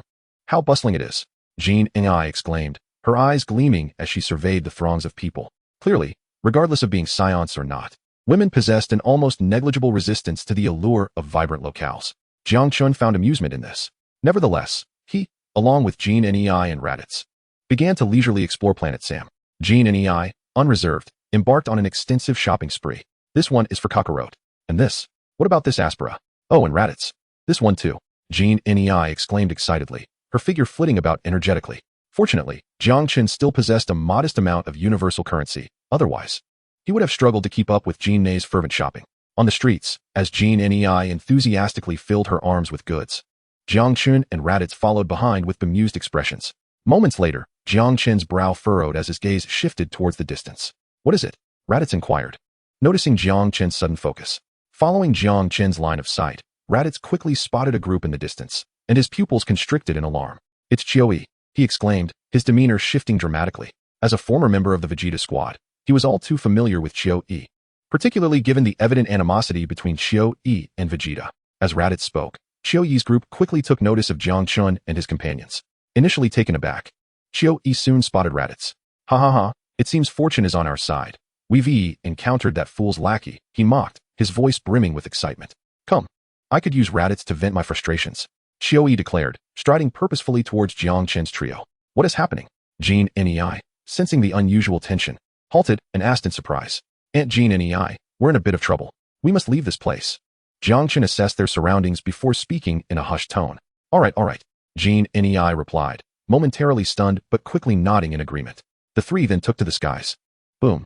With a powerful burst of energy, Raditz propelled himself and his mother upwards. Thinking of fleeing? Too late. Chiu-Yi sneered, his figure soaring into the air after them. The surrounding scenery swiftly faded away. The bustling streets vanished, giving way to a vast plain. Only then did the figures of Jiang Chen and Raditz come to a halt. Why have you stopped running? To his astonishment, a multitude of straggling wild monkeys from planet Vegeta remained. This was a perfect opportunity to assist King Frieza in his extermination efforts. Chiu-Yi and his companions quickly caught up, encircling the three of them in an instant. And then Chiu-Yi's mocking voice rang out. At this moment, he was filled with exhilaration, seemingly envisioning the scene of these Saiyan wild monkeys being reduced to ashes before him. Raditz, why don't you give it a try? Jiang Chen spoke calmly, directing his gaze toward Raditz. It was still not the time for the main event. Chiu-Yi's power had not yet reached 18,000 points, but merely stood at 15,000. Raditz, possessing a fighting power of 13,000, along with his control over Ki, could potentially bridge the gap of 2,000 points, making it an opportune moment for Raditz to test himself. All right, Raditz replied, a hint of nervousness in his voice, yet he nodded in agreement. Since when did you Saiyan wild monkeys become so arrogant? Upon hearing Jiang Chen's words, the pride in Chiu-Yi's expression gradually morphed into anger, a glint of murderous intent flashing in his eyes. What did you say? Raditz, also incensed by Chiu-Yi's repeated taunts of wild monkeys, felt his anger rise. What's wrong? If you're dissatisfied, allow me to enlighten you. My fighting power stands at 15,000 points. With your meager 1,000, how could you possibly contend with me? Even if you transform into that grotesque giant ape, it wouldn't suffice. Not that I'm denying you a chance. You have 20 breaths to hurry and transform into that hideous giant ape, Chiu-Yi sneered, his expression dripping with derision. With a fighting power of 15,000, he could easily overpower Raditz, and even Vegeta would only pose a challenge in his giant ape form, which had significant drawbacks. He was utterly unconcerned. Chapter 66. Vegeta, Raditz is so strong? If Vegeta felt this way, then his two subordinates, Raditz and Nappa, were even less worried. After all, one had a fighting power of merely a few hundred, while the other was nearing 1,000. Although nearly 2 years had passed, and Raditz would have undoubtedly improved. Could he surpass 1,000? Even if he reached that milestone, his giant ape form could not rival Chiu-Yi's strength. At this moment, Chiu-Yi's eyes shimmered with mockery, his expression taking on a provocative tone. Raditz, the stage is yours. He seemed to look down upon us. Jiang Chen chuckled lightly, turning his gaze towards Raditz. Leave it to me, Aspala. Raditz snorted coldly, and in the next instant, his figure moved with remarkable speed. Chiu-Yi's expression was still one of triumph, but in the following moment, his pupils involuntarily constricted. So fast, he exclaimed in disbelief. Almost instinctively, his body reacted. Boom. The collision of fists and palms unleashed a terrifying aura that reverberated through the sky. On the right arm of Chiu-yi, a tremendous force surged forth, causing him to involuntarily retreat a few steps, caught off guard and unable to muster enough strength. How could this be? Chiu-yi was filled with astonishment and disbelief. Even if he hadn't exerted all his power, it was inconceivable that Raditz could be his equal. With this strike, Raditz should have been sent flying. Yet, the outcome was that he himself was the one who staggered back. In a moment of panic, he seemed to recall something and hastily adjusted his scouter. Soon, the device emitted a series of beeps. As the numbers fluctuated, shock returned to Chiu-yi's eyes. In that instant, his previous arrogance and mockery vanished entirely. What had he just witnessed? 13,000 points. Raditz's combat power was astonishingly at 13,000. Impossible. How could this wretched band of wild monkeys possess such strength? No. The scouter must be malfunctioning. How could this be? Chiu-yi's voice trembled with a hint of desperation. It wasn't that he had lost his composure. Rather, the revelation of such combat power had genuinely unsettled him. 13,000 points of combat power. Even if that was still below his own, it was alarmingly close. More importantly, he had understood Raditz's combat power to be nearly 1,000. So how had it suddenly surged to 13,000? While Chiu-yi was in disarray, Raditz remained composed. He moved once more, charging directly at Chiu-yi. Combat erupted anew. The training methods of Planet Meat, though not capable of significantly amplifying power, allowed for a far superior utilization of 1's strength compared to typical beings of the universe. Chiu-yi's combat power of 15,000 could only be effectively wielded to a maximum of 12 to 13,000 points, while Raditz could perfectly unleash his full 13,000. In an instant, Chiu-yi found himself thoroughly suppressed. Boom, boom. The two figures collided continuously in midair. Chiu-yi struggled to maintain his footing, his expression increasingly one of horror. Attack! Subdue them! Chiu-yi's subordinates, witnessing this scene, were equally astonished. But soon, they regained their wits. Their gazes shifted towards Jiang Chen and Janae, prompted by a quiet command from one of the aliens. A dozen or so extraterrestrial beings advanced towards Jiang Chen and Janae. Aspera, Janae felt a wave of anxiety. Do not worry, Aunt Janae, Raditz will be fine. Just wait a moment. Jiang Che-jin's eyes widened in astonishment as she gazed at the figures plummeting from the sky in the distance, then turned her attention to Aspera before her. Although Jin was already aware of Jiang Chen's formidable strength, she never anticipated it to be to such an extraordinary extent. Those figures were none other than the warriors of Frieza's army. As Bardock's wife, Jin was acutely aware of the might possessed by these soldiers. Even her husband would likely struggle to deal with them so effortlessly. Jin, just wait a moment. Raditz should be finishing up soon, Jiang Chen said with a gentle smile. His voice soothing amidst Jin's shock. As if to validate his words, a deafening roar erupted in the distance. In midair, two figures met in a clash of energy blasts. Chiu-yi's expression soured, and before he could make a new move, his pupils widened in alarm. Not good. The thought barely formed when Raditz suddenly appeared. A close-range energy blast struck him squarely in the face. Boom. The ground trembled as Chiu-yi's form plummeted like a cannonball, causing the earth to collapse beneath him. The terrain within 1,000 meters rapidly giving way. The sheer force was tearing the surroundings apart, with a battle power exceeding 10,000. It was evident this was the limit for a planet. Even without targeting the core, the entire planet experienced immense upheaval. In the air, Raditz gasped for breath. Yet his face radiated excitement. He had actually triumphed over Chiu-yi, an elite warrior of Frieza's army, whose status was even higher than that of the current Prince Vegeta. But in the midst of his exhilaration, a beam of light shot past him. Raditz was startled, instinctively vanishing from his spot. In the instant he disappeared, a battered figure in the distance, covered in wounds, widened his eyes in disbelief, staring down at his chest. A beam had pierced through his heart. Confusion, doubt, and shock washed over his features, and in the next moment, his body fell helplessly downward. Yet, just as he descended, an energy blast engulfed him completely. Aspera, you? Raditz finally realized what had occurred, frowning as he turned to Jiang Chen. Raditz, this is not the time for pride, Jiang Chen admonished, exasperation evident in his tone. You have not completely eliminated him. If he intends to destroy the entire planet, do you wish to perish alongside him? Observing Raditz, Jiang Chen recognized that this tendency was evidently a tradition among the Sun family, always prone to causing unforeseen complications. Chiu-yi's energy had been decidedly abnormal. He was genuinely intent on annihilating the entire planet.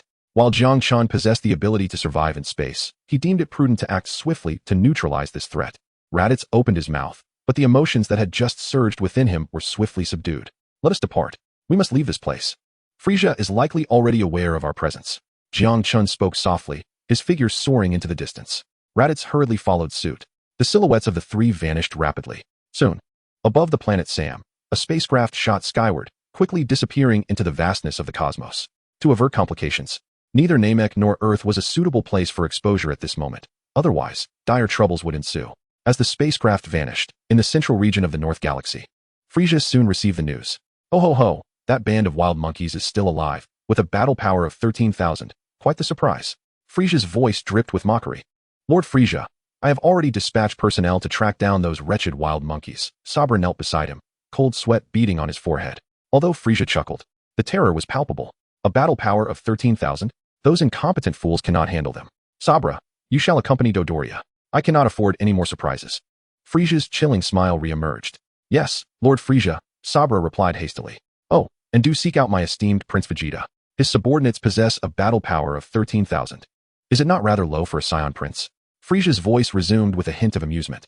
Yes, Lord Frieza, Sabra responded respectfully. Soon, Frieza's forces, including Sabra and Dodoria, swiftly set off in pursuit of Jiang Chen and his companions. Meanwhile, in another part of the North Galaxy, Vegeta and Nappa quickly received the news. You're joking. How could Raditz possibly? Nappa's eyes widened in disbelief, utterly stunned. 13,000 battle power? What a cosmic joke. How could that be? What were the battle powers of King Vegeta and Bardock? Raditz could not possibly possess 13,000 battle power, especially at his age, being younger than Nappa. Silence, Nappa. Vegeta shot a cold glance at him, his voice icy. The sudden words and his imposing presence made Nappa tremble, hastily shutting his mouth. We must depart now for planet Drillida. Vegeta spoke in a low tone. But, Prince Vegeta, that is a high-level planet. Nappa's expression changed, panic evident in his voice. A high-level planet was beyond their current capabilities. Do you refuse? Vegeta spun around, his youthful face radiating an aura of boundless ferocity. Nappa instinctively opened his mouth. Yet words failed to escape at that moment. Useless. Vegeta scoffed, and in the next instant, he discarded the food in his hand, his form soaring into the heavens. Nappa hurriedly followed suit. However, at that moment, no one noticed that Vegeta's hands were tightly clenched. Boom. Soon, two spaceships shot up into the sky, disappearing rapidly into the vast expanse of stars. An unexpected encounter altered their fates. The character Chio-E, who was originally destined to survive until the storyline commenced, perished on planet Namek. Vegeta, who would have taken considerable time before attempting to conquer higher planets, was now spurred into action by Raditz. The narrative of Dragon Ball had quietly begun to shift, though few were yet aware of these changes. These alterations had not caused significant deviations in the timeline, as events continued to progress along their predetermined path. As time passed unnoticed, Jiang Chen and his companions were advancing in another direction. Initially, they headed toward the eastern region of the western part of the North Galaxy, but now their course was set toward the northern part of the West Galaxy, even drawing closer to its expanse. Their aim was to divert Frieza's attention toward the West Galaxy rather than Earth. To further ensure Frieza would struggle to locate them, Jiang Chen intentionally leaked their whereabouts. Under such circumstances, merely a month later, Jiang Chen's group once again encountered a contingent of Frieza's army. This particular faction was not particularly formidable, with the strongest among them possessing a combat power just above 10,000. Jiang Chen did not need to intervene. Raditz swiftly dealt with them. However, Jiang Chen was surprised to learn from this faction that Frieza had dispatched Dodoria and Zarbin to capture them, or more specifically, to apprehend Raditz. Jiang Chen was well acquainted with these two, as they were among Frieza's elite forces, second only to the Jinyu force. Zarbin's strength could reach 27,000, while Dodoria's was around 22,000. Such power was indeed formidable across the universe. Given the evident shortcomings in the Great Ape transformation, capturing Raditz would be easily achievable. Frieza clearly recognized the gravity of the situation, yet it was evident that he had not factored Jiang Chen into his calculations. A month had elapsed, and Jiang Chen's strength had officially reached 27,000. With his mastery of Ki, he would be more than capable of contending with both Zarbin and Dodoria simultaneously. However, after some contemplation, Jiang Chen chose not to wait.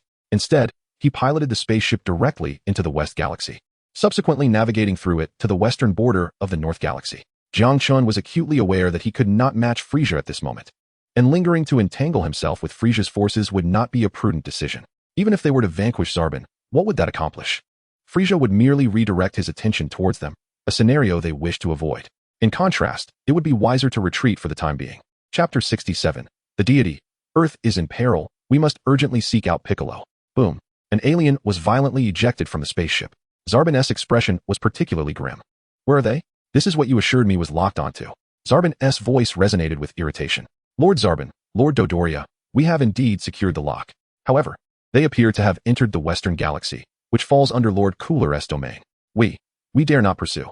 A cautious alien spoke, fearful of inciting the wrath of the two imposing figures before him. The Western Galaxy? Zarbin paused, instinctively responding. Indeed, They have crossed into the Western Galaxy. Another alien quickly affirmed. Upon hearing this, Zarbon exchanged a grave glance with Dodoria, both sensing the weight of the situation. The Western Galaxy was not within their sphere of influence. Even with Frieza's expanding dominion, he had no intention of encroaching upon Cooler's territory. The reasons for this were well understood by Zarbon and Dodoria, elite warriors under Frieza's command. What is our course of action now, Zarbon?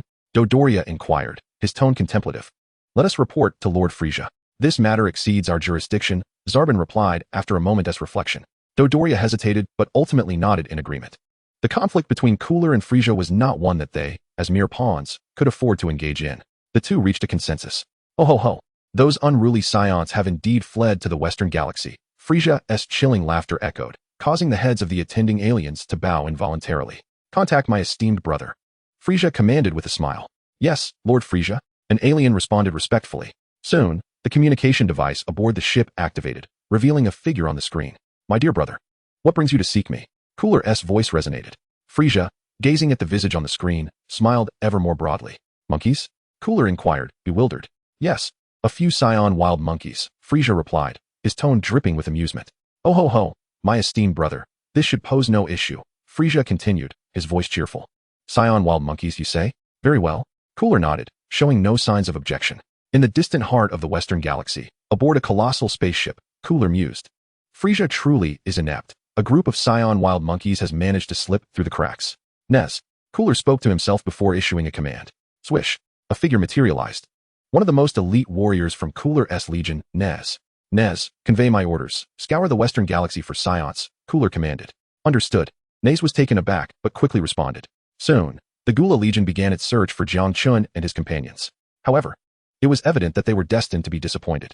Jiang Chen and his group had merely brushed against the fringes of the Western Galaxy. Within less than a month, they re-entered the Northern Galaxy. This time, having evaded the surveillance of the Frieza Legion, they pressed on without pause, heading directly towards Earth. The journey from the Western Galaxy to the Northern Galaxy, en route to Earth, was undoubtedly considerable, and it took nearly 3 months for them to completely enter the solar system.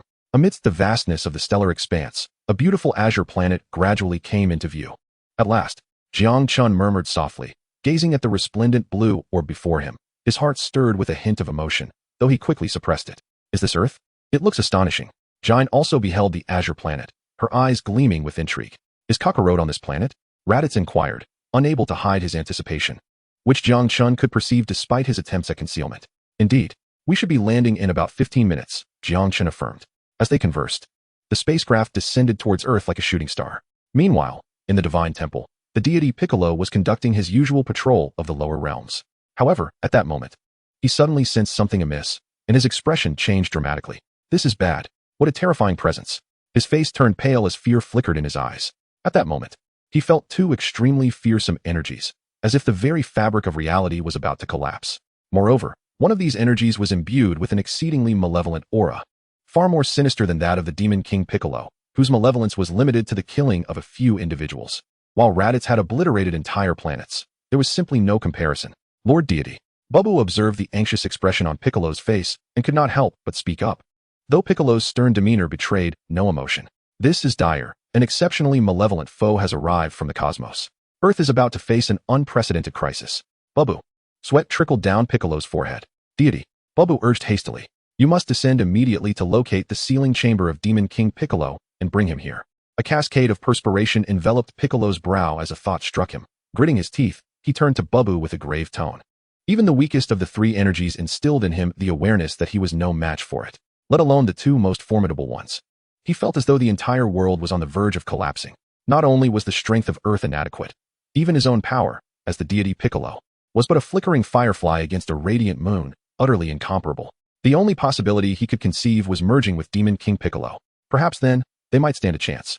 Even after the fusion, with the essence of the demon god Bic at the forefront, he could hardly afford to dwell on trivialities. After all, the demon god Bic's ambitions were, at most, limited to ruling the Earth. The motives of these terrifying entities from 3 different universes remained shrouded in mystery, and he had to prepare himself meticulously. However, the supreme god, Bobo could not restrain himself from speaking, his figure wavering with uncertainty. Bobo, go now. If you delay any longer, it may be too late. The supreme god Bic urged, unable to contain his concern. Understood. Upon hearing the supreme god's words, Bobo dared not linger any further. He promptly summoned his flying carpet and swiftly descended below. Let us hope it does not come to that, the supreme god Bick murmured. Beads of sweat forming on his brow, his heart sinking into despair. To be honest, the prospect of the demon god Bick ruling Earth was something he wished to avoid at all costs.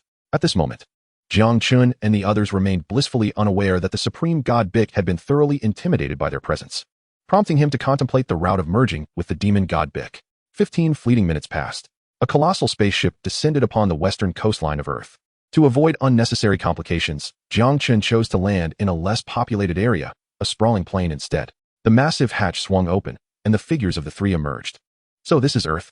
Quite a stunning sight, Aspera remarked, his eyes lighting up as he surveyed the surroundings. However, he quickly seemed to recall something and turned to Jiang Chen with a puzzled expression. Do you know where Kakarot is? Rest assured, Aunt Jine, we will find Kakarot shortly. First, we must seek out someone. With his presence, locating Kakarot should pose no challenge, Jiang Chen replied with a smile, his gaze drifting towards a towering structure in the distance. It was likely the Korin Tower. Above it lay the sacred temple. In this world, aside from the dragon, no one was more adept at locating individuals than the supreme god. Moreover, he had matters he wished to discuss with the supreme god. Aspera, do you know anyone here? Jine inquired, her tone tinged with surprise. Not someone I am familiar with, but there happens to be a Namekian here, and coincidentally, he is also the supreme god of this planet. I believe there is no one more suitable than him to help us find Kakarot, Jiang Chen responded with a grin. A Namekian, the supreme god? A hint of astonishment crossed Raditz' face. Having spent over half a year on Namek, he was no stranger to its inhabitants. As a Saiyan who had battled across the cosmos, Raditz was aware of the supreme god. Although he had not anticipated that the planet where his brother resided would not only be home to Namekians, but also that one of them would be the supreme god. Indeed, let us proceed to pay our respects to the supreme god, Jiang Chen affirmed, taking to the skies. Jine and Raditz hurriedly followed suit. With the speed of the trio, even considering Janae, they reached the base of Kalinta in mere minutes. However, upon arriving at the foot of Kalinta, Jiang Chen and his companions did not pause, but instead soared directly upwards. Suddenly, a surge of energy rippled through the air, alerting the warriors who had guarded this place for generations. They emerged from their humble dwellings, yet saw nothing amiss. Within mere seconds, the three had dashed past Kalinta and penetrated the cloud layers. As they passed the location of the Kalan sage, Jiang Chen cast a fleeting glance. But it was merely a cursory observation. The sacred beings were indeed significant, yet there was no urgency at this moment. They could always return for them later. Although Jiang Chen and his companions merely passed through, the Kalan sage's pupils involuntarily contracted, a look of astonishment etched across his plump feline visage. Unbeknownst to the trio, the Kalan sage was taken aback by their presence. They swiftly surged through the stormy clouds, ascending to even greater heights. Soon, a floating temple came into view. We have arrived, Jiang Chen whispered softly, before leading his companions down into the sanctuary. Is this the temple? Janae inquired, her curiosity piqued as she surveyed the surroundings. Meanwhile, Raditz's gaze was drawn to a figure in the distance. It's that Saiyan from planet Vegeta, he murmured quietly. Excuse me, might I inquire as to the purpose of your visit to Earth? The celestial being, King Piccolo, was taken aback. Even Raditz's hushed mutterings had reached his ears. He approached cautiously, anxiety evident in his demeanor. At this moment, he felt utterly defenseless against whatever intentions these visitors harbored. Observing the tense King Piccolo, Jiang Chen smiled reassuringly. Is your brother descending to Earth? King Piccolo paused, momentarily stunned. Yes, I was wondering if I could trouble you, Lord Piccolo. Jiang Chen's tone was lighthearted, as he had no intention of frightening the celestial being, choosing instead to speak candidly. Of course, I can assist with that. However, it may require some time. Could you specify when you estimate your arrival on Earth? Upon hearing Jiang Chen's words, King Piccolo exhaled a sigh of relief and nodded in agreement. His foremost concern had been whether Jiang Chen and his companions had intentions regarding Earth. Since that was not the case, he was more than willing to accommodate their requests. Thank you, Jiang Chen replied with a smile, then turned to Janae. As for the timing, it should have been a little over a year ago. Perhaps close to 2 years. Janae pondered for a moment before speaking with a hint of excitement. A little over a year, nearly 2, you say? Please hold on for a moment. King Piccolo nodded and approached the temple's edge to commence his investigation of the lower realm. As a deity, he often monitored the world below, yet he did not concern himself with every falling star. When Kakarot arrived on Earth, his battle power was a mere 2. Hence, King Piccolo dismissed it as an ordinary meteorite. Now, if he were to search, it would require meticulous scrutiny based on time. Could that individual truly locate Kakarot? Observing the actions of the deity Piccolo, Raditz felt a wave of perplexity wash over him. There should be no cause for concern. The realm of the gods is distinctly different from our own, endowed with abilities that are exceptionally unique. Jiang Chen spoke with a smile, expressing no apprehension regarding the deity's capability to locate Kakarot. In the universe of Dragon Ball, divine beings occupy a remarkable position, though their strength may not be uniformly formidable. Their abilities are unparalleled. Even the lowest-ranking deities possess extraordinary powers. As Jiang Chen's words resonated, Raditz cast a curious glance at the deity Piccolo. Time flowed steadily, and soon over an hour had elapsed. Just as Raditz was about to speak, the deity Piccolo approached. "I have located the 3 guests," Piccolo announced. Capturing the attention of the trio. "You truly found Kakarot?" Raditz asked in astonishment, his gaze instinctively turning towards Piccolo. "Indeed," Genie exclaimed, a spark of excitement flickering within her. It had been nearly 2 years since she last saw her youngest son, and the news ignited a thrill within her. Piccolo shook his head gently before he spoke softly. "Thank you. Might I trouble you, dear deity, to guide us on our way?" Jiang Chen nodded with a smile and gestured, "Certainly." They are located to the east of Earth, atop the Baozi Mountain, in that direction. However, it seems your child has already been adopted by someone. If I may be so bold, could I request that you do not harm him? Piccolo nodded and indicated a direction. Yet, after his words, he hesitated and felt compelled to add, "Adopted?" Genie was momentarily taken aback, and Raditz appeared somewhat surprised as well. "Rest assured, I have mentioned that we harbor no ill will towards this planet, and naturally, we would not harm others," Jiang Chen responded with a smile, fully aware of Piccolo's concerns. It was evident that the deity was overthinking the matter. "Thank you. I am immensely grateful," Piccolo sighed in relief, bowing deeply. Truthfully, after his recent investigation, he had contemplated concealing the information. However, amidst his turmoil, he ultimately chose to abandon that notion. The trio before him was undeniably powerful, particularly Jiang Chen and Raditz, who instilled an unprecedented sense of terror within him.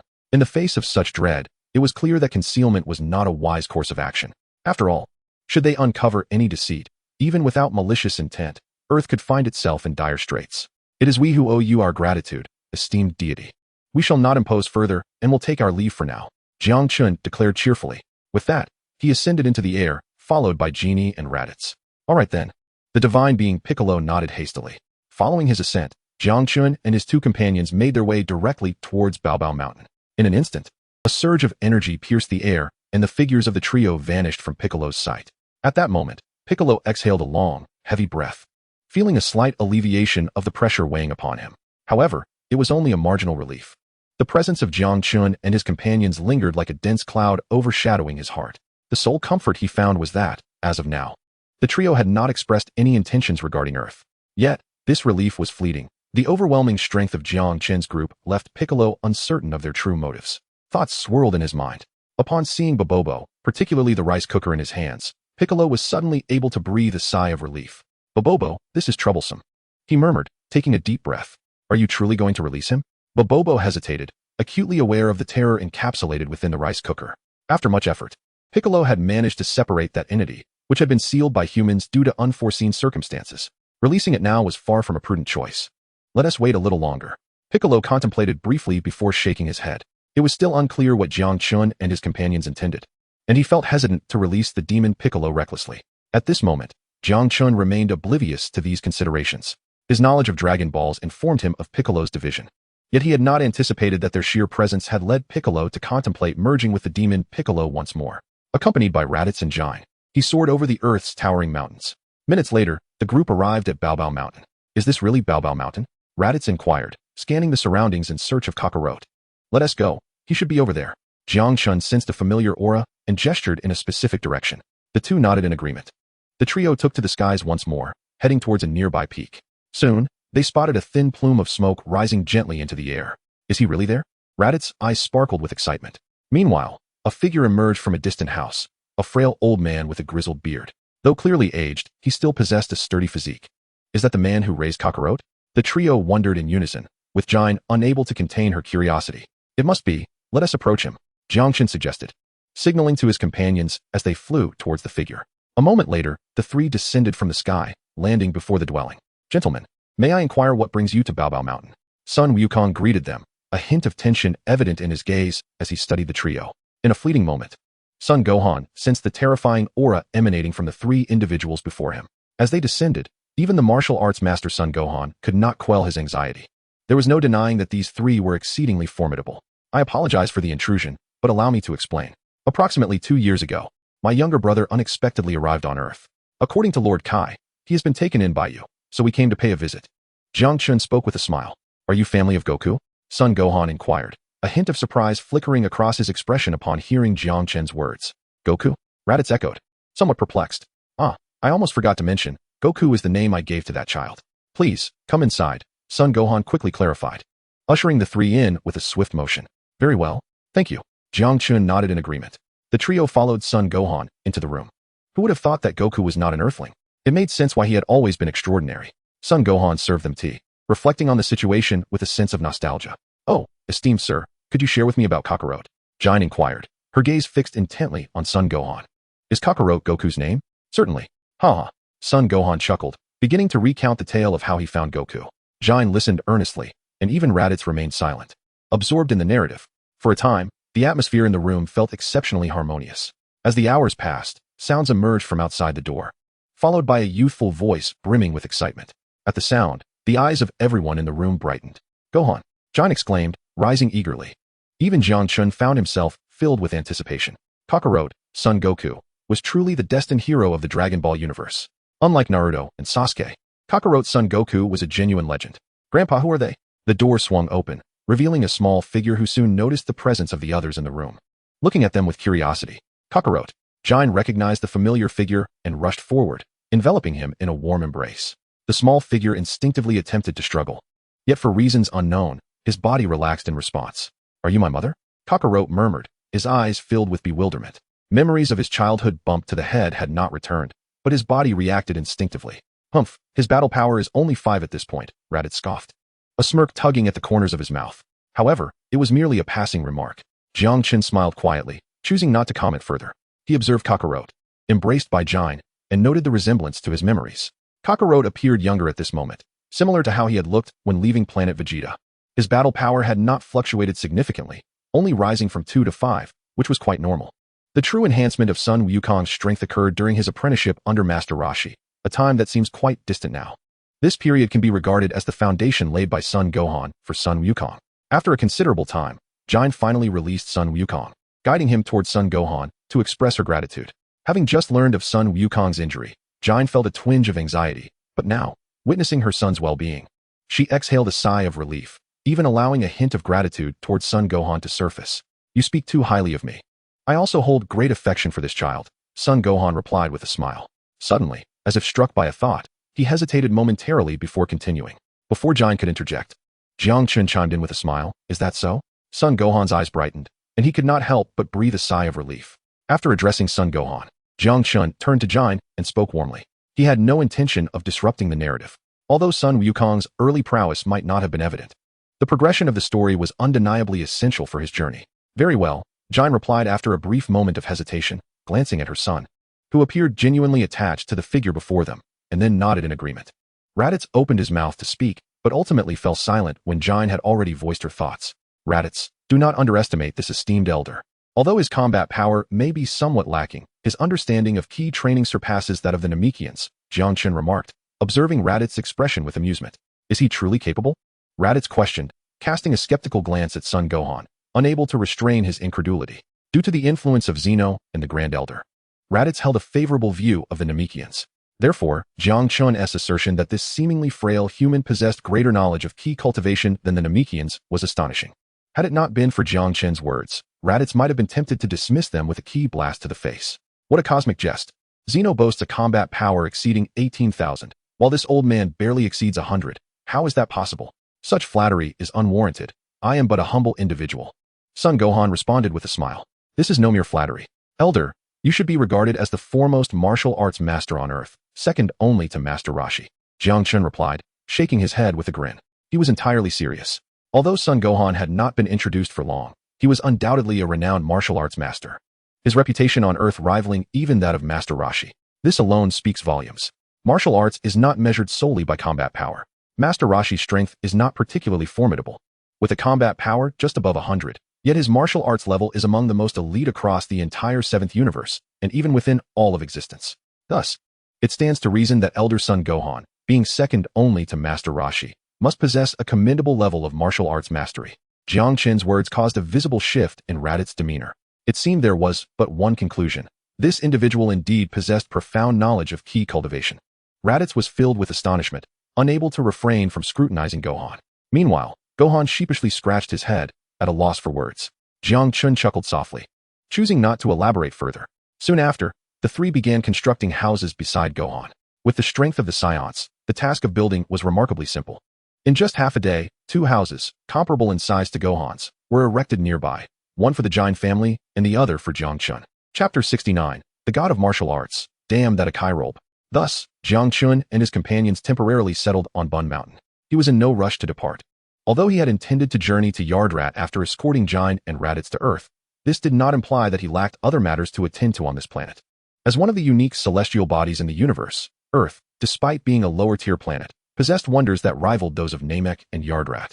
Not only did it harbor mystical items known as sins of beings, but it also featured the hyperbolic time chamber and the Dragon Balls. Beyond these marvels, Earth held other aspects worthy of his attention, particularly in martial arts training. With the assistance of Zeno from Namek, Jiang Chen had laid a foundational grasp of Ki, albeit merely a rudimentary one. The training methods of Ki on Namek were commendable, yet they paled in comparison to those found on Earth. This was not solely due to the initial form of the Kamehameha technique from Master Roshi. Rather, it stemmed from the fact that most planets in the universe could only unleash their full power, or in some cases, fail to do even that. In contrast, Earth could not only manifest its total strength, but could also multiply it several times over. Indeed, several times. This phenomenon was akin to a diluted version of the Kaioken technique. Utterly astonishing. For Jiang Chen, mastering the martial arts of Earth was imperative for a more enduring future. Relying solely on the traits of a Saiyan might grant him the opportunity to transform into a Super Saiyan. Yet ascending to the level of Goku would be nearly impossible without the teachings of a god of destruction like Beerus or an angel like Whis. Clearly, the former option was more attainable than the latter. After spending several days at Bun Mountain with Jiang, Raditz, and Goku, Jiang Chen took to the skies, soaring toward the ocean. In pursuit of martial arts knowledge, there was no one more suitable to seek than Master Roshi. Although Master Roshi's strength was not particularly formidable, his level of martial arts expertise was undoubtedly among the pinnacle on the entire planet. The journey to find Master Roshi was not overly arduous. With Jiang Chen's current speed, he could encircle the entire Earth in a matter of moments. Even when Master Roshi suppressed his ki to nearly undetectable levels, Jiang Chen quickly located him. On an island, Jiang Chen's figure came to a halt. Exhaling a deep breath, a smile graced his face. The figure descended directly.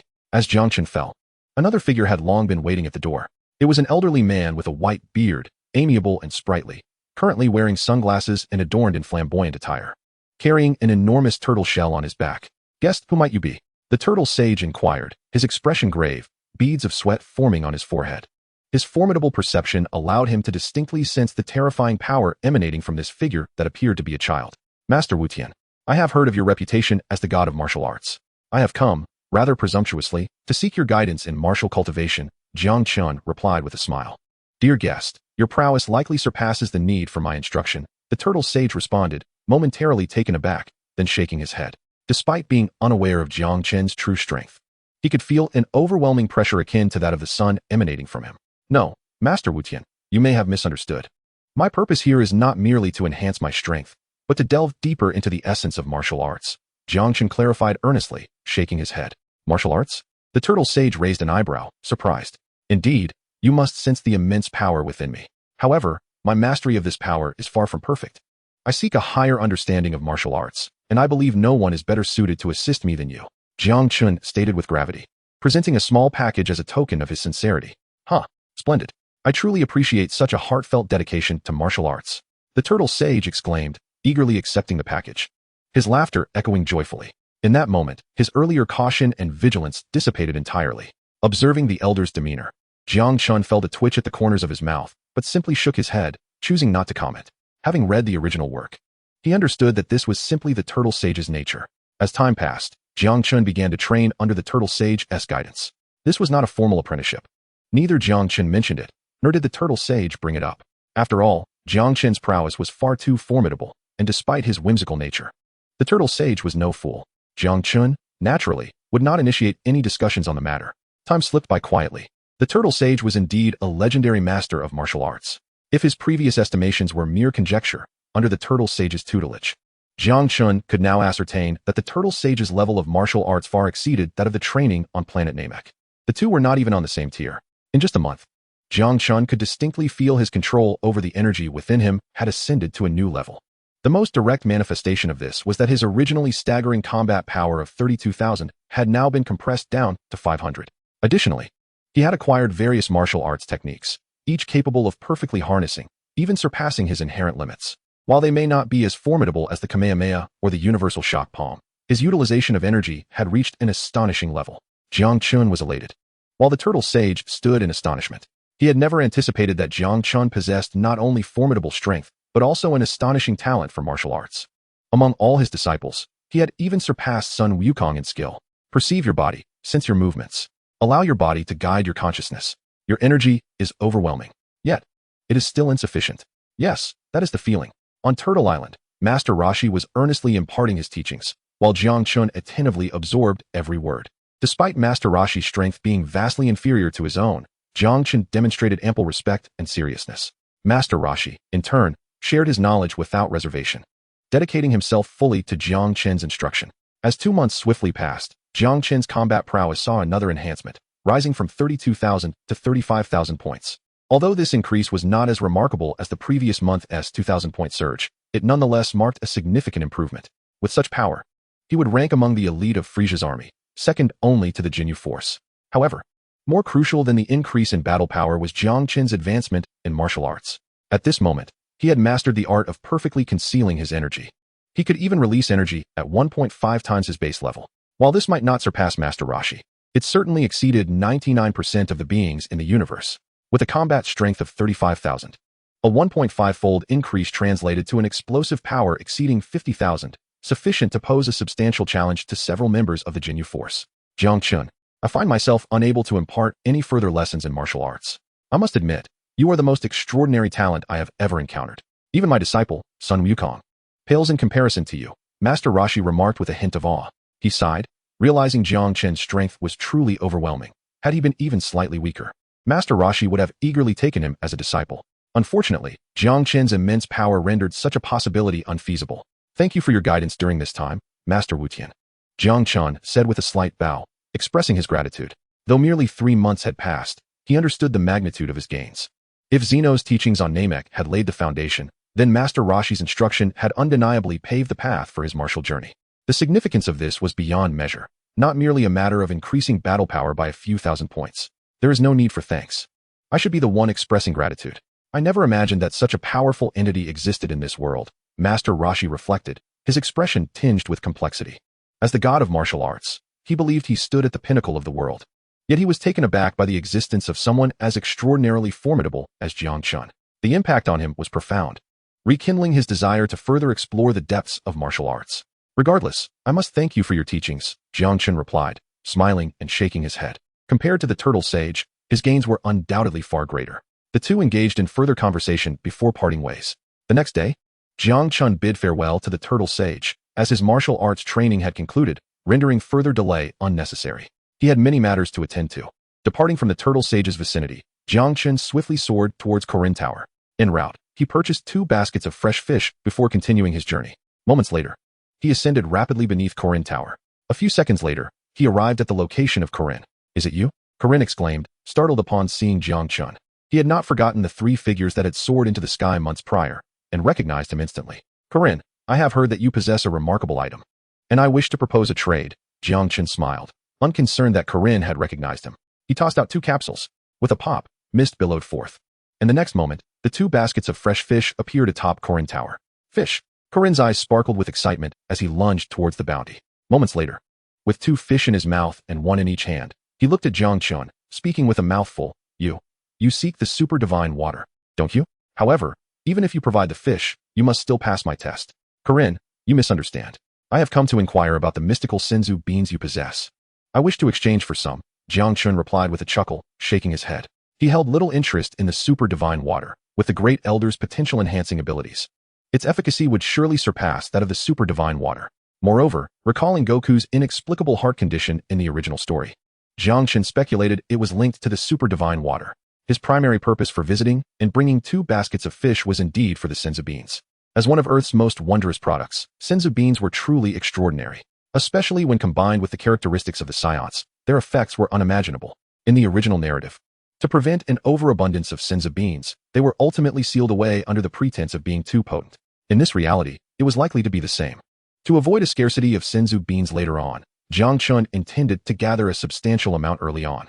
Senzu beans? In those jars over there. Take as many as you like, just leave me a few, Corinne replied, momentarily taken aback before gesturing towards some jars not far away. He then dived back into the pile of fish. Jiang Chen chuckled and approached the indicated area. Soon, he discovered the stacked jars containing the Senza beans. Upon opening one, his eyes brightened with delight. Truly, this was before the original story had even begun. At this moment, 3 large jars of celestial beans were meticulously arranged atop Corinta, each jar presumably containing thousands of beans, totaling no less than 3,000. Indeed, Akirabai was truly deserving of his fate. With a sigh of exasperation, Jiang Chen promptly retrieved the capsules he had prepared earlier, collecting all the beans from 2 of the jars, while taking half from the remaining one. In total, he acquired approximately 2,500 beans. With that, he ceased his gathering and tucked the beans away. He then bid farewell to the celestial being, Corinta, before soaring once more towards the temple, a smile gracing his face at this moment. Over 2,500 celestial beans undoubtedly represented a substantial sum. With such a bounty, he need not worry about the ensuing battles. In fact, if he were to be audacious, he could even commence training in the near-death skills of the Saiyans. Moreover, he could secure a degree of assurance for his future endeavors. Boom. With a smile, Jiang Chen swiftly pierced through the clouds, returning to the temple. On Earth, things had settled down. Although Jiang Chen and his companions had not departed, his anxiety had lessened, no longer filled with the trepidation that had plagued him before. Lord Kami, he greeted as he spotted the approaching deity, Piccolo, a smile illuminating his face. Lord Kami, as a visitor from afar, I wonder what service you require of me this time. Piccolo's expression remained somewhat tense, his gaze involuntarily drawn to the clearly young child before him, who appeared to be no more than 8 or 9 years old. Lord Kami, I would like to borrow the Dragon Balls, if it is permissible, Jiang Chen replied, observing Piccolo's unease. Dragon Balls. Upon hearing Jiang Chen's words, Piccolo's pupils constricted sharply, his body instinctively trembling as he took a step back. There is no need for alarm. Before arriving on Earth, I visited Namek and utilized its Dragon Balls to fulfill several wishes. As the Lord Kami, you must certainly be among the Dragon Clan of the Namekians. And I believe you are capable of creating Dragon Balls, Jiang Chen explained with a reassuring smile. Namek, forgive my boldness, but are you referring to my home planet? Piccolo asked incredulously, his curiosity piqued. Yes, Lord Kami, you must have already discerned that you are quite different from the Earthlings, am I correct? If I am not mistaken, you are indeed a Namekian, a planet located in the western part of the northern galaxy, Jiang Chen affirmed with a nod. Ah. Understanding dawned upon Piccolo as he exhaled a long breath, realizing the truth he had sensed all along. As the Lord Kami, he had certainly noticed his uniqueness. But without prior encounters with extraterrestrials, he lacked clarity on such matters. This moment served as confirmation. Namek, he murmured, as the term etched itself deeply into his mind. Observing the changes in the expression of the elder deity, Jiang Chen chose not to intrude.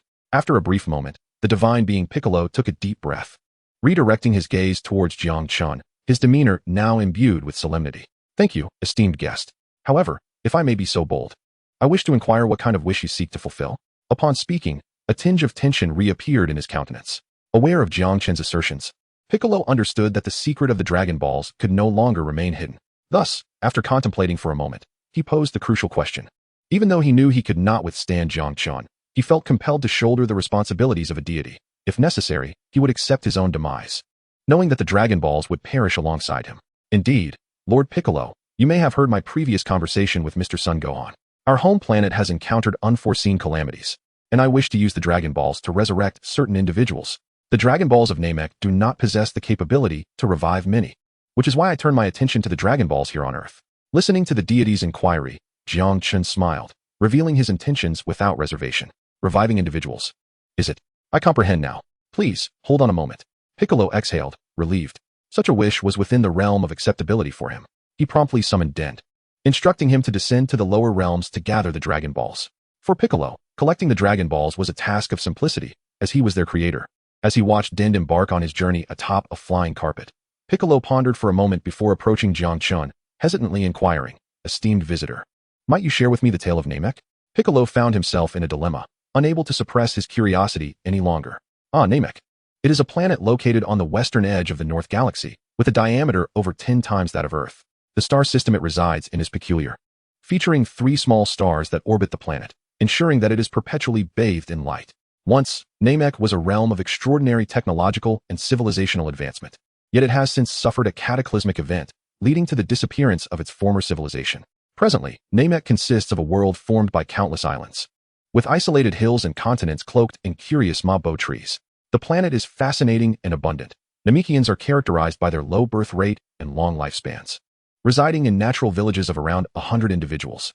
Their architecture is modest, featuring circular or bubble-shaped windows, resembling the form of abalone or snail shells. Villages are governed by the wisdom of elders rather than divine power. Jiang Chen began to narrate the story of Namek, his voice calm and steady, while Piccolo listened intently. Gradually, the imagery of his homeland began to take shape in the mind of the elder deity. It seems I must be one of the survivors following the great destruction of our home planet. I truly hope to meet the grand elder of my homeland once more and heed his teachings, Piccolo remarked, filled with a sense of nostalgia. In this moment, Jiang Chen's recounting instilled in him a profound yearning for Namek. As a deity, Shinbik was acutely aware of the difficulty of remaining away from Earth for an extended period, and amidst his yearning, a tinge of melancholy inevitably surfaced within him. Rest assured, there shall be opportunities, Jiang Chen replied with a smile. Is that truly the case? Shinbik's eyes sparkled with excitement, unable to contain his curiosity. Jiang Chen chuckled softly, recalling the remarkable advancements of the Namekian technology. Given the distance from Earth to Namek, the journey would not exceed 10 days at most. Thank you, Shinbik exclaimed joyfully, unable to suppress his gratitude. He had not anticipated such delightful news. The prospect of reaching Namek in merely a few days seemed almost effortless. Even if I hadn't mentioned it, you would likely have discovered it yourself, Jiang Chen remarked with a smile. However, just as he was about to continue speaking, he furrowed his brow and glanced into the distance. It appears it has been completed. He spoke again, rising from his seat. Shinbik paused momentarily, but quickly caught on and turned his gaze in the same direction. Soon, a dark figure approached with great speed. It was Bobo. After a brief moment, Bobo's flying carpet descended upon the temple, revealing 7 shimmering Dragon Balls. Compared to the Dragon Balls of Namek, those of Earth were undoubtedly smaller. Not only in size but also in capability, the Earth Dragon Balls had significantly lower limits on wishes and, more importantly, could grant only a single wish. Nonetheless, the Earth Dragon Balls possessed their own advantages. They could be somewhat ambiguous in their wishes. Perhaps due to Shinbik's lack of systematic instruction regarding the Dragon Balls, the Earth Dragon Balls had considerable loopholes. They could resurrect countless individuals at once and even incorporate prefixes. Guest, the Dragon Balls have been collected, Shinbik announced. Thank you, esteemed deity. Jiang Chen expressed his gratitude and stepped forward. Arise, Shenlong. As his words echoed, a thunderous roar erupted. Dark clouds rapidly spread across the sky above the temple, while the 7 Dragon Balls emanated a brilliant golden light. In an instant, 7 beams of light surged into the heavens. Suddenly, a colossal azure dragon, its size unfathomable, materialized in the sky, resembling the legendary dragons of Chinese mythology rather than the Namekian dragon. The one who summoned me, state your wish. Any wish can be fulfilled. The immense dragon's voice boomed. How feeble, Jiang Chen remarked, sensing the dragon's power and shaking his head. The unenhanced Shenlong was undoubtedly weak at this moment. He could shatter it almost instantaneously if he wished. Shenlong, please assist me in reviving all members of Bardock's team, excluding Bardock himself, on a relatively stable planet, Jiang Chen declared, articulating his well-considered wish. He had not forgotten the kindness shown to him by Bardock's team. The process of resurrecting individuals using the Dragon Balls from Namek is exceedingly intricate. It may even require 7 or 8 wishes to accomplish, which is why he initially opted to utilize the Earth-S Dragon Balls. At this moment, although the Earth-S Dragon Balls had not yet been enhanced, resurrecting a few individuals should not pose too great a challenge. After voicing his thoughts, Jiang Chen began to wait. In the air, the colossal Shenron fell into a moment of silence. Just as Jiang Chen's concentration deepened, the booming voice of the dragon resonated once more. This wish can be granted, but it will consume all your remaining wish power accumulated over the next 3 years. Do you accept? Yes. Jiang Chen raised an eyebrow, his expression tinged with surprise. He had assumed it would be impossible, having prepared himself for that outcome. The request to resurrect individuals came with numerous stipulations, and considering it was outside Earth, the current capabilities of the Earth-S Shenron might not suffice. He had a contingency plan in place, yet it seemed the wish could indeed be fulfilled. As a smile spread across his face, the red light in Shenron's eyes flared to life. In the next moment, amidst the vastness of the cosmos, a cerulean planet illuminated with 4 beams of red light, and 4 figures materialized. Toma, Celebi, Dodobo, and Pabugen, all appearing unscathed. Where are we? Toma instinctively inquired, a look of bewilderment crossing his features. In his memory, he was still in hell, and yet the surroundings had transformed in an instant. Have we been resurrected? Celebi murmured in astonishment, her words prompting the other 3 to realize the truth. This was clearly not hell, and it seemed they had regained their physical forms. They had indeed returned to life. Quickly, destroy the detector. Toma suddenly recalled something and urged urgently, swiftly crushing the device in his hand. The others quickly followed suit, shattering their own detectors. What is going on? Dodobo asked, puzzled. The group was filled with confusion and uncertainty. Never mind that. We must find a way to leave this place and inform Planet Vegeta. I wonder how Bardock is faring, Thomas stated, taking to the sky. The others followed suit, soaring upward to survey their new surroundings. At this moment, Jiang Chen remained oblivious to their circumstances. Above the temple, as the red light in Shinran's eyes faded, the dragon's voice echoed, "Your wish has been granted. Until we meet again." The dark clouds began to disperse, and in an instant, Shinran transformed into 7 beams of light, soaring across the globe. With a deep breath, Jiang Chen exhaled a sigh of relief. However, the expression on King Kai's face shifted dramatically at that moment as he gazed into the distance. "What is wrong, King Kai?" Jiang Chen asked, puzzled by the sudden change in his demeanor. "It's nothing," King Kai replied, shaking his head, though his expression remained grave. At the very moment when the divine dragon vanished, a surge of malevolent energy emanating from the sealed demon, Bick, within the rice cooker intensified abruptly by several magnitudes.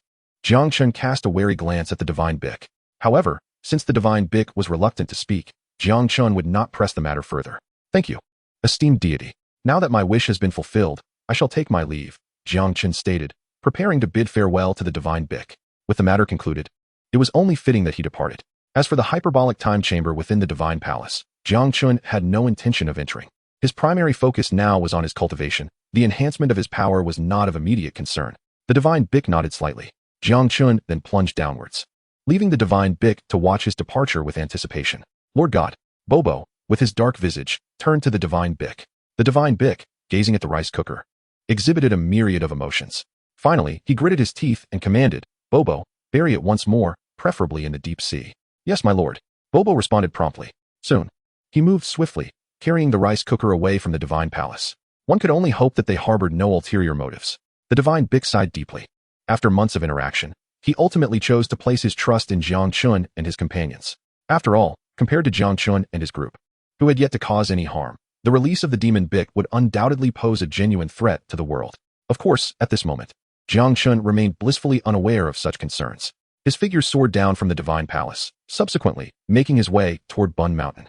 Months passed swiftly, and Jiang Chen moved with remarkable speed. In the blink of an eye, he arrived at the vicinity of Bun Mountain. Upon witnessing the scene below, he couldn't help but be taken aback, his expression tinged with a peculiar look. Chapter 71, Destination, Planet Udrat. Atop Bun Mountain, Jiang Chen observed the 2 figures below with a bemused expression. One was Kakarot, also known as Son Goku, unmistakably in his youthful form, while the other was Raditz. Despite Jiang Chen noticing Raditz's exceedingly awkward demeanor, he was indeed following Kakarot in his training. No, Raditz, my grandpa says to maintain a calm mind. You are doing it wrong. The small figure insisted, continuously directing Raditz, which only exacerbated his discomfort. Watching this amusing scene, Jiang Chen couldn't help but chuckle and shake his head. He descended directly. As he landed, young Goku was the first to spot him, his eyes lighting up with recognition. "Brother Aspera," young Goku exclaimed with a bright smile. Aspera. With the call of young Goku, Raditz quickly noticed Jiang Chen, his expression one of astonishment. He had not sensed Jiang Chen's approach at all. "Here, Goku, a small gift for you." Jiang Chen smiled as he extended a 4-star Dragon Ball towards the eager hands of little Goku. At present, it was merely a stone sphere, perfectly rounded and an ideal gift for the young boy. "Thank you," little Goku exclaimed, his eyes sparkling with delight as he accepted it. "Raditz, see? I was right." Jiang Chen beamed at Raditz, his voice imbued with warmth and mirth. Raditz opened his mouth, momentarily at a loss for words. Over the past few months, he had come to appreciate the profound mastery of energy cultivation exhibited by the elderly son Gohan. Though he feigned resistance, inwardly he acknowledged the truth. "Come, it's time for dinner. Goku, Raditz, dinner is ready." As the two conversed, Chi-Chi emerged from the kitchen, her eyes lighting up upon seeing Jiang Chen. "All right, Aunt Chi-Chi." Jiang Chen replied with a smile. "Dinner's ready." Little Goku cheered, his excitement propelling him toward the dining room. Jiang Chen chuckled softly before following Raditz into the room. Inside, 3 grand tables laden with an abundance of food awaited them. Fortunately, the expansive Baobao Mountain was surrounded by a lush, primitive jungle, teeming with rich resources. Otherwise, feeding the Saiyans would have posed a significant challenge. At the dining table, figures indulged heartily in the feast. Once they had nearly finished, Jiang Chen turned to Chi-Chi. "Aunt Chi-Chi, in a few days, I plan to venture into the universe." Upon hearing his words, both Chi-Chi and Raditz paused. "You're going to the universe?" Chi-Chi asked, a hint of surprise in her voice. Jiang Chen contemplated for a moment before responding. "Aspera, take me with you. I wish to accompany you." Raditz interjected. "Aspera, there's no need to rush. As long as Bardock is safe, that's what matters." Chi-Chi could not help but add. "Aunt Chi-Chi, rest assured, nothing will happen. Moreover, I must enhance my strength. Frieza will not spare us," Jiang Chen explained, then turned his attention to Raditz. Brother Raditz, you should remain on Earth. There are profound martial arts cultivation methods here that you have yet to master. It would be wise to wait until you have fully grasped them before venturing out. With these words, he firmly declined Raditz's request. Despite Raditz's commendable strength, it was merely adequate. After months of training, his battle power had barely reached 15,000, which would not aid his future aspirations. For Raditz, mastering the cultivation of energy on Earth was of utmost importance, and progressing in the footsteps of Son Goku was indeed the best path for him. Hearing Jiang Chen's words, Raditz opened his mouth, but ultimately refrained from arguing. This silence left Chi-Chi at a loss for words as well, while little Goku continued to obliviously stuff his mouth with food. Aspera, I know you are steadfast in your decisions. However, please exercise caution, Chi-Chi sighed, eventually nodding in agreement. Don't worry, Aunt Chi-Chi, Jiang Chen assured her with a reassuring smile. Soon, everyone had finished their meal. Janae began to tidy up the house, while Jiang Chen and the others stepped outside.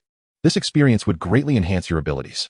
In a few years, you could accompany little Wukong to the Turtle Island, where an exceptionally esteemed martial arts master resides, providing both you and little Wukong ample opportunities for learning. Furthermore, the servant of the celestial deity is also a formidable being, and you might consider seeking their counsel. Jiang Chen spoke, offering reminders to Raditz, who listened attentively until Jiang Chen concluded. Raditz then turned to Jiang Chen, asking, Are you planning to confront Frieza? After a moment of silence, Raditz suddenly spoke. Hearing Raditz's words, Jiang Chen was somewhat taken aback. Planet Vegeta was destroyed by that scoundrel Frieza, wasn't it? Raditz gently responded to Jiang Chen's astonished gaze. You are aware now? Jiang Chen, feeling peculiar, could not help but focus his gaze on Raditz. Do not look at me with such eyes. I am not foolish. Your words clearly imply something. And how could planet Vegeta have been obliterated by mere meteors? Raditz spoke through gritted teeth. You need not ponder this for now. Just follow my lead. Moreover, I will not seek out Frieza. We are no match for him. How can that be? Your battle power should have surpassed 30,000 by now. Isn't the great ape transformation tenfold stronger against him? Raditz's eyes widened in shock as he looked at Jiang Chen. No. Furthermore, do not dwell too much on the great ape transformation. That power is not genuine strength. Even when facing opponents significantly weaker, one may not secure victory, let alone against someone as powerful as Frieza. Jiang Chen shook his head, sighing as he spoke once more. Stronger? At Jiang Chen's words, Raditz initially remained unconcerned, but soon his pupils constricted sharply upon realizing the implications. Jiang Chen's battle power exceeding 30,000 meant that the great ape transformation would yield over 300,000, yet Frieza was even stronger. Despite having faced Frieza personally, Raditz's heart trembled intensely. Yes, so focus on your training. Jiang Chen nodded, then affectionately ruffled little Wukong's hair. Brother Asperala, are you leaving? Little Wukong inquired. Tilting his head with curiosity, Jiang Chen responded with a smile. Indeed. Great. Brother Asperala is the best. Little Wukong exclaimed, his eyes sparkling with joy. Over the next few days, Jiang Chen lingered at Baozi Mountain for nearly 3 days, during which he taught Raditz and little Wukong some training methods. It was only after 3 days that he bid farewell to Janae and her family, soaring into the sky. Moments later, he arrived at the very spaceship where he had previously landed. Entering the spacecraft, he set the destination. Planet Yardrat. Once inside, Jiang Chen swiftly took control. Boom. In the next instant, the massive spaceship began to power up gradually. In mere moments, the vessel streaked into space like a shooting star. In the blink of an eye, he vanished from the sight of all. Within the temple, the deity Bic gazed upon the ascending spaceship, his expression reflecting a slight relaxation. Although 3 extraterrestrials had arrived on Earth, it was the diminutive figure of Jiang Chen that exerted the greatest pressure upon him. Now that the individual had departed, the burden on the deity Bic had significantly lessened. Even though the remaining 2 were no less formidable, they too posed a challenge he could contend with. God. Bobo softly spoke from beside him. What is it, Bobo? The deity Bic, momentarily lost in thought, instinctively turned to Bobo, his brow furrowed in curiosity.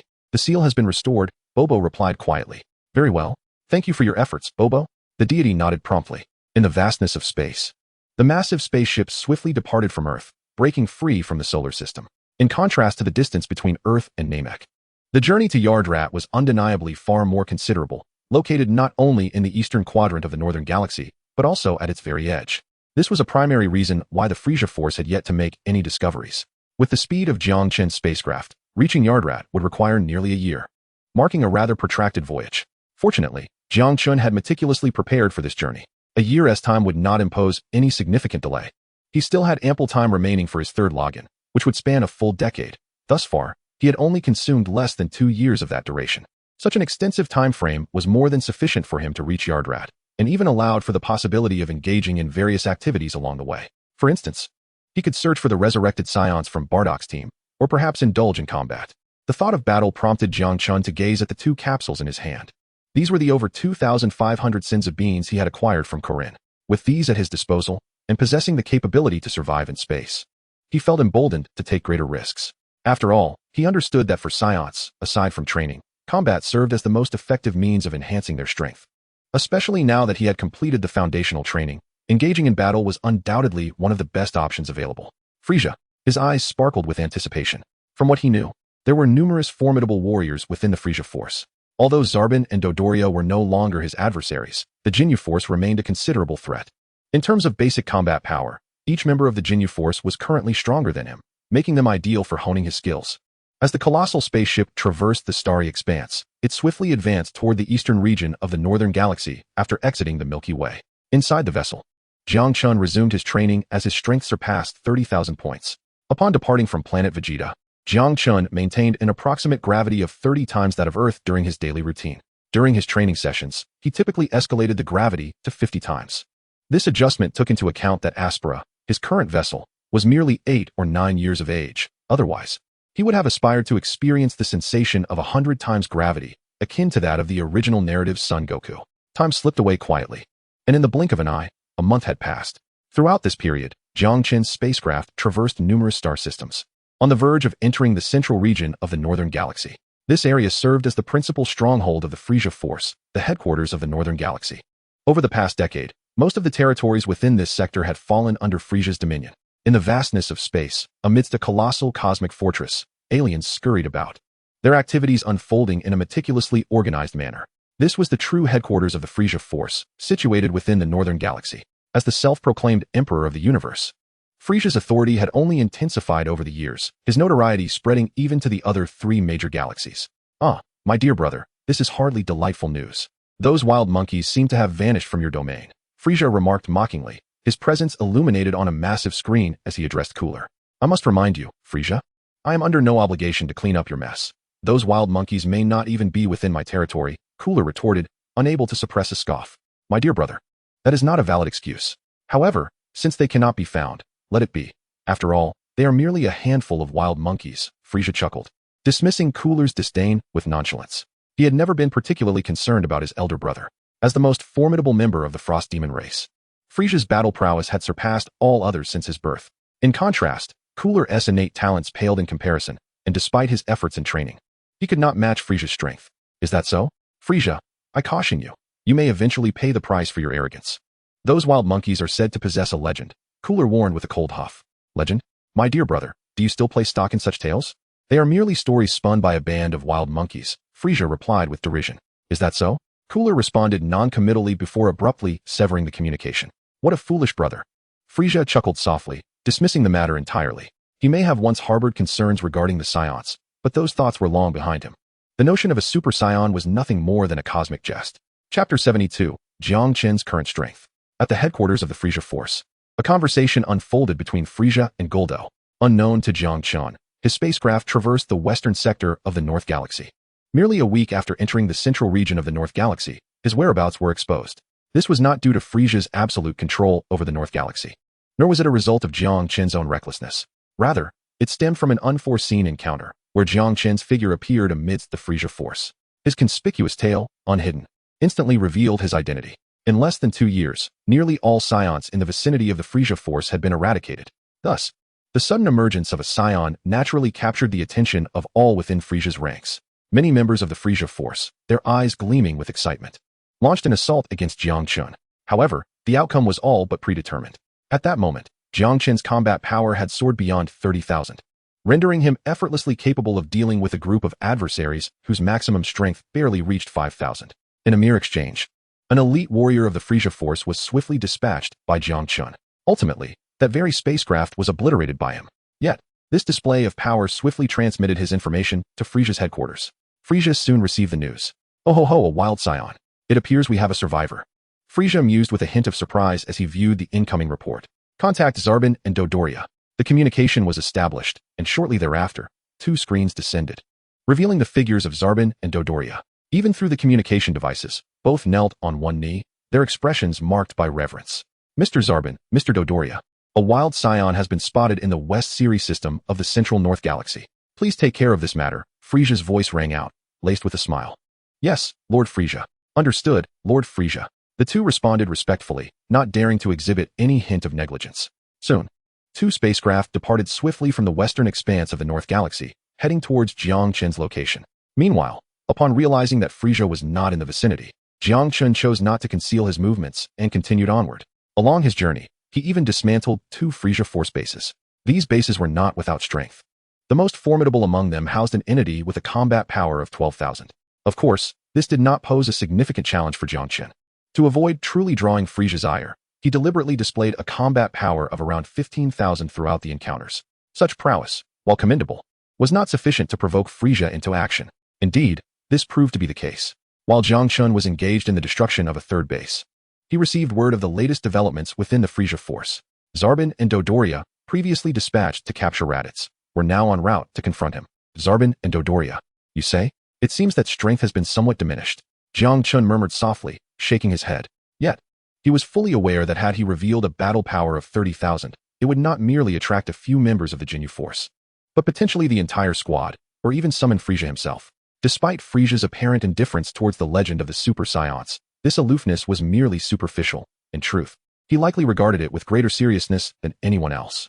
A battle power exceeding 30,000 carries a level of danger that is beyond the capability of ordinary beings to address. Even the average Jinyu force could find themselves in peril. After all, Saiyans possess the ability to transform into gigantic apes, a transformation fraught with significant flaws.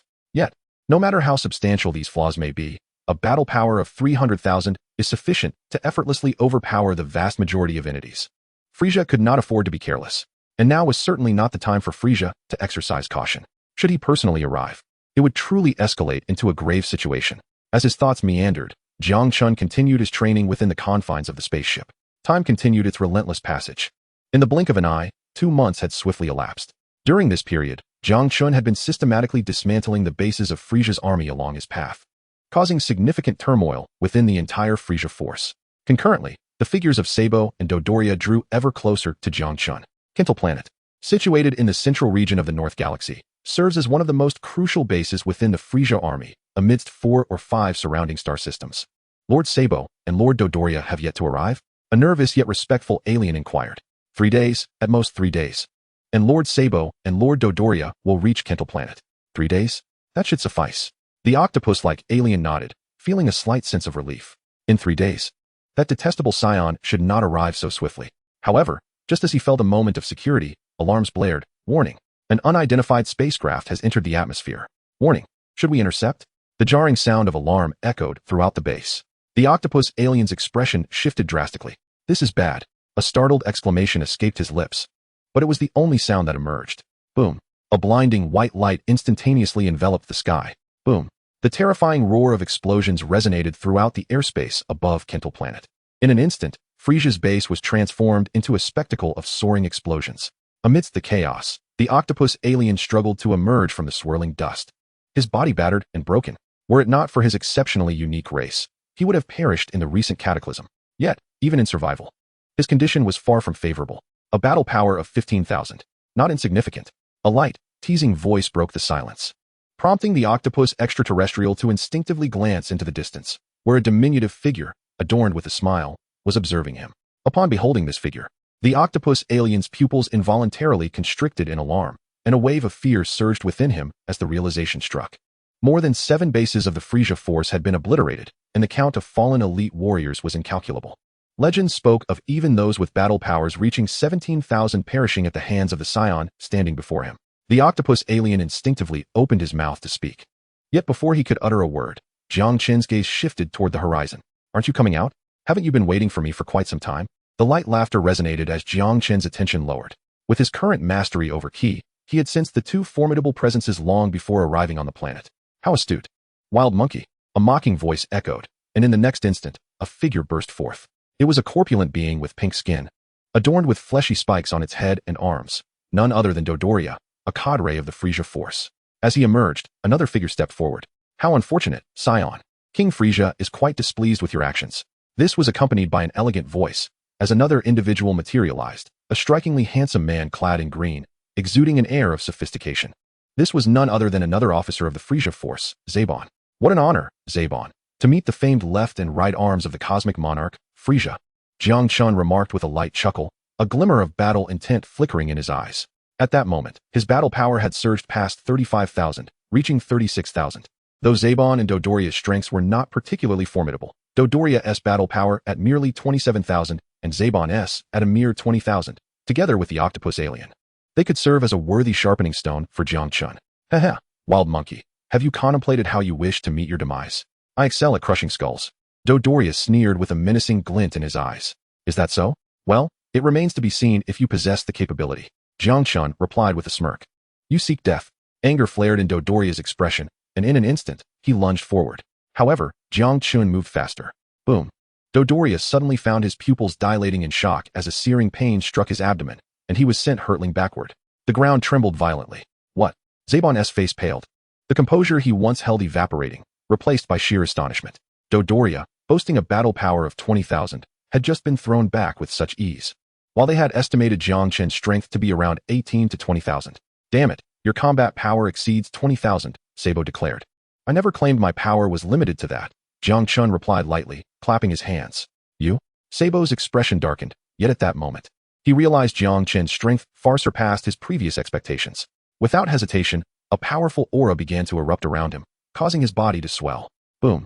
Moments later, a more ferocious energy surged forth. The handsome visage of Sabo vanished, replaced by grotesquely developed limbs, a monstrous jaw with sharp teeth, and festering sores becoming apparent on his form. Damn wild monkey. You will pay for transforming me into this hideous form. Sabo growled, his eyes glinting with malice. At that moment, Dodoria's figure shot upward. Let us attack together and finish him, Sabo urged. Dodoria, appearing rather disheveled, nodded in agreement. The next instant, the two charged towards Jiang Chen. Meanwhile, an octopus alien grit its teeth and unleashed its energy, also rushing toward Jiang Chen. The trio, with combat powers of 15,000, 27,000, and 20,000 respectively, represented formidable strength, ranking among the elite in the universe. With the resurgence of the ancient Majin Buu, the South, West, and North Supreme Kai had all perished, leaving the seventh universe lagging behind. In today's context, a combat power exceeding 10,000 could already be deemed a formidable force in the universe, while those above 20,000 were among the top tier. Rarely, if ever, could one find beings with combat power surpassing 100,000. A combat power of over 20,000 and one of 15,000 was sufficient to sweep across multiple star systems.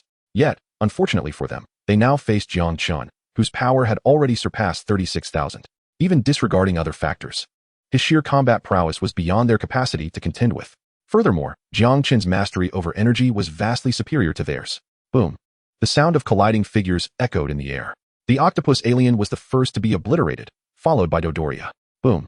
Sabo was sent flying, barely able to react before witnessing Dodoria's body explode in a spectacular display of fireworks. In that moment, fear crept into Sabo's eyes. Three individuals, united, had managed to lose two of their number within mere moments to Jiang Chen.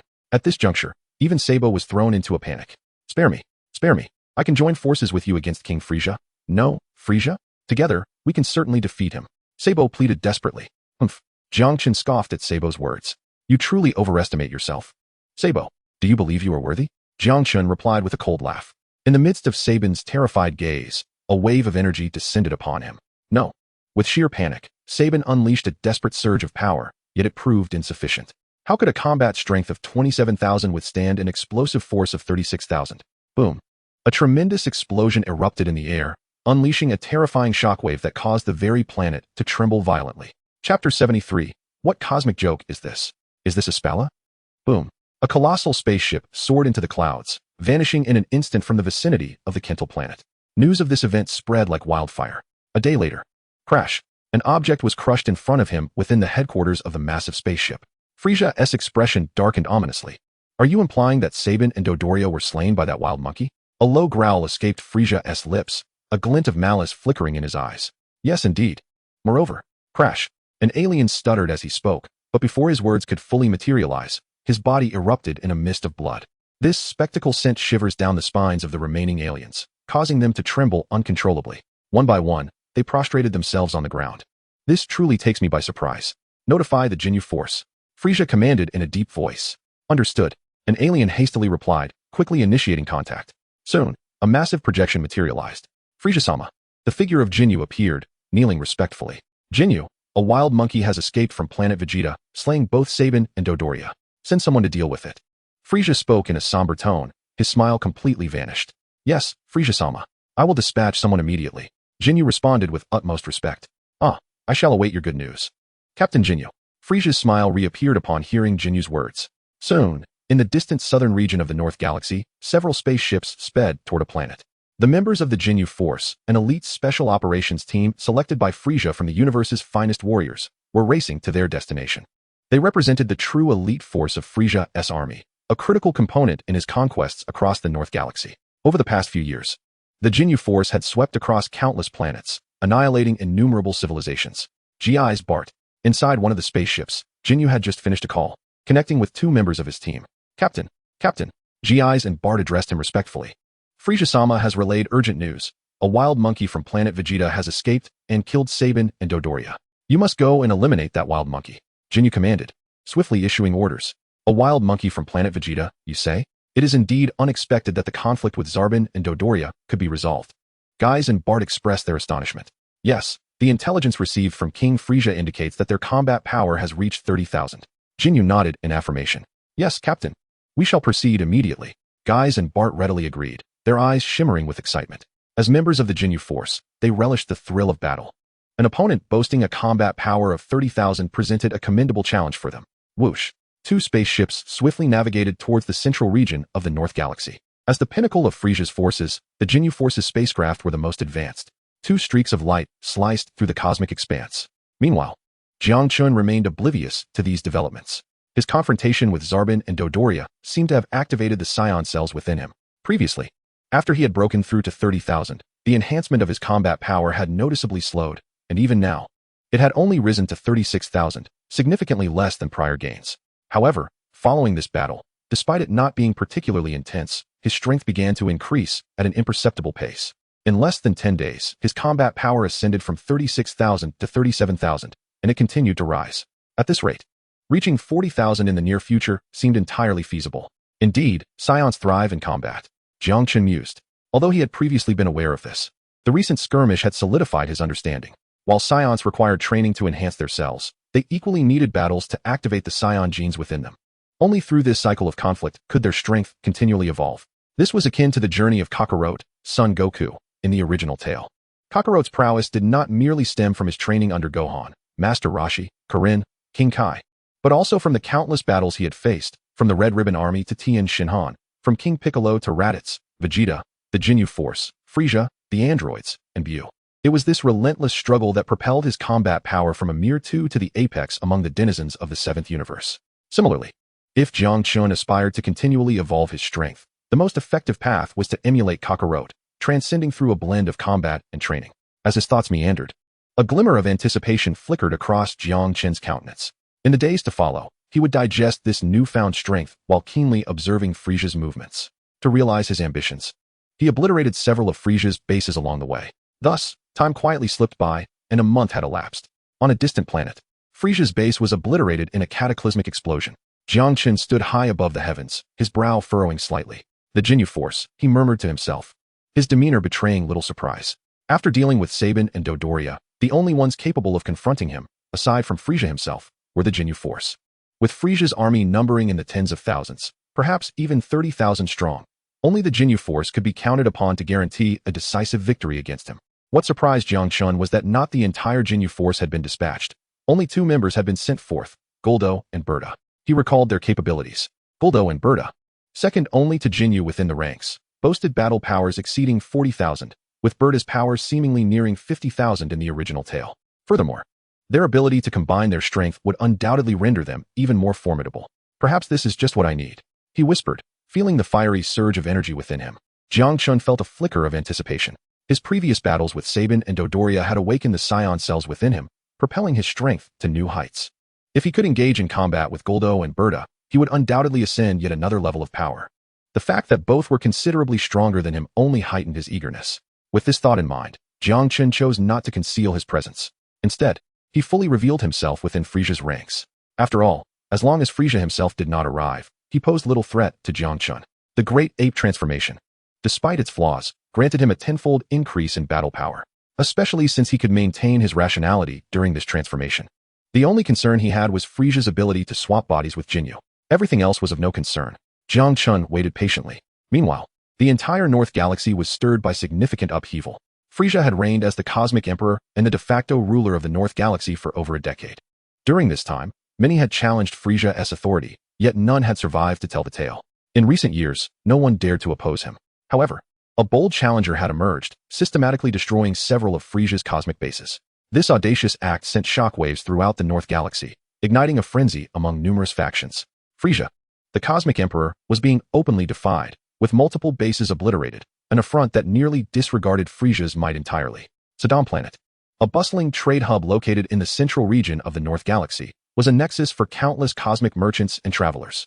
The news of the attack on Frieza's forces spread like wildfire, leaving countless beings and factions in utter shock. Even many extraterrestrial beings widened their eyes, doubting the integrity of their hearing. At a certain trading center, several figures gathered momentarily. Indeed, Planet Vegeta had been annihilated. Damn Frieza, it must be his doing. Celeba's voice emerged, tinged with distress. Surely, we cannot be the only Saiyans left in this universe. Pabuzin interjected abruptly, rendering the other two speechless. They prepared to venture towards Planet Vegeta, but soon received word that it had been obliterated by a colossal meteorite. Naturally, they were incredulous, prompting them to swiftly investigate a nearby trading planet. The outcome, however, was beyond their comprehension. Planet Vegeta had indeed been destroyed. What the hell do we do now? Dodobo exclaimed, his agitation palpable. In that moment, they found themselves at a loss, uncertain of their next steps. After a brief silence, Celebi spoke up. Damn Frieza. Dodobo could not suppress another utterance, albeit a solitary one. As former members of Frieza's army, they were acutely aware of his terrifying prowess, even if they did not know the precise extent of his strength. In truth, they felt utterly powerless. The three awaited news. Moments later, Dodobo broke the silence. What is the situation, Toma? Are there any surviving Saiyans? Yes, Toma. Dodobo pressed, their gazes fixed on Toma. Toma opened his mouth, momentarily at a loss for words. After a brief pause, he finally nodded. Is there really? Upon seeing Toma's affirmation, Celebi and the others' eyes sparkled with hope. Indeed, Prince Vegeta has survived. And that lad from the Nappa family seems to have made it through as well. Additionally, the captain's eldest son appears to have survived too, Toma stated gravely. Prince Vegeta is unharmed? And Raditz? The trio's eyes gleamed with astonishment. They had braced themselves for the complete annihilation of the Saiyan race. Yet they had not anticipated any survivors. Moreover, not only was Prince Vegeta safe, but the captain's eldest son was also unscathed. What is it, Toma? Celebi, brimming with excitement, quickly noticed Toma's demeanor and inquired with curiosity. What happened, Toma? Pabuzin also could not contain his question. Take a look. After a moment of silence, Toma manipulated his wrist device, projecting an image. The scene revealed a planet, Frieza's base. Celebi was taken aback, as were the others. However, amidst their astonishment, an explosive sound erupted. Boom. The entire base was engulfed in a violent explosion, transforming into a spectacle of fireworks. Through the billowing smoke, a small figure emerged, most conspicuous for its swaying tail. A Saiyan? Pabujin's eyes widened in astonishment, his expression betraying his surprise. The others were not faring much better, their pupils dilating in disbelief. Just as they were caught in this moment of shock, a figure emerged from the thick smoke. Upon the appearance of the familiar visage, the gathered individuals were momentarily rendered speechless. Aspera, how could this be? The trio murmured, their eyes now not merely widened, but nearly bulging from their sockets. What were they witnessing? Aspera had launched an assault on a base belonging to the Frieza Force. This was indeed a base of the Frieza Force. Having once been part of that very organization, they were acutely aware that every Frieza base boasted a minimum combat power of 5 to 6,000, with many exceeding 10,000. The audacity of Aspera to attack the Frieza Force was staggering. They were unable to muster any excitement over the fact that Aspera was alive, as they were utterly overwhelmed by shock. What nonsense was this? Aspera was merely a low-ranking warrior. How could he possess such formidable strength? The group exchanged glances, momentarily at a loss for how to react. This had to be a jest. After a prolonged silence, Celebi finally stammered, casting a glance at Toma. Chapter 74. Is Aspera a Super Saiyan? This had to be a jest. After some time, Celebi, still stammering, turned his gaze towards Toma. Indeed, how could this be possible? Pabujin could not restrain himself from looking at Toma as well. Meanwhile, Dodobo remained momentarily stunned. I cannot believe this either. However, there were not just a single video but several, each originating from different planets. Toma let out a bitter laugh and shook his head. To be honest, when he first saw the news, he too had been incredulous. Yet, these videos were not isolated incidents. Over 10 bases of the Frieza Force had been obliterated, and numerous videos had surfaced. Gulp. How could Aspera be so powerful? At this moment, Dodobo finally grasped the situation, murmuring to himself. The others exchanged bewildered looks, their faces etched with profound astonishment. They were intimately familiar with Aspera. His initial combat power was nearly the lowest recorded in the history of Planet Vegeta. Whether he could even surpass 300 in adulthood was doubtful. Even among low-ranking warriors, Aspera had been among the weakest. Yet now, what were they witnessing? Aspera was dismantling the Frieza force's base with ease. Just how high could Aspera's strength have risen? 8,000, 9,000, or perhaps even 10,000, or higher still? The four of them dared not contemplate it. Despite having each ascended from low-ranking warriors to their current status, surpassing even some mid-ranking fighters. They had each experienced a resurgence that had amplified their abilities, with their minimum combat power now exceeding 4,000. The scene before them was overwhelmingly shocking. Something significant had undoubtedly transpired. However, that was not the primary concern at present. I have received news that Aspera's actions have seemingly provoked Frieza to the utmost degree, prompting Frieza to dispatch the Jinyu force. Aspera is likely in grave peril. Toma shook his head, inhaled deeply, and spoke. What? The Jinyu force has been mobilized? Upon hearing Toma's words, the expressions of those present were anything but calm. As former members of Frieza's army, they were all too aware of the terror that the Jinyu force instilled. It could even be said that King Vegeta's reluctance to act recklessly was largely due to the formidable presence of the Jinyu force. Now, they had been deployed. Toma, have you managed to find out Aspera's current whereabouts? He needs to halt his actions immediately. Otherwise, he could be in serious trouble, Celebi urged anxiously. Indeed, Toma. We must quickly establish contact with Aspera, Pabugen chimed in. At present, it is uncertain, but based on Aspera's trajectory, his next target is likely a base located within the Delhi star system. Toma responded, nodding gravely. The Delhi star system? That doesn't seem far. Pabugen's eyes brightened. Yes. It is at most a 15-day journey from here. If Aspera reaches there, it will take him several more days. If we hasten our pace, we might have a chance to arrive ahead of him, Toma affirmed. Then what are we waiting for? Let us depart swiftly. We cannot allow Aspera to encounter any mishap. Celebi exclaimed, her eyes gleaming with urgency. Yes, indeed.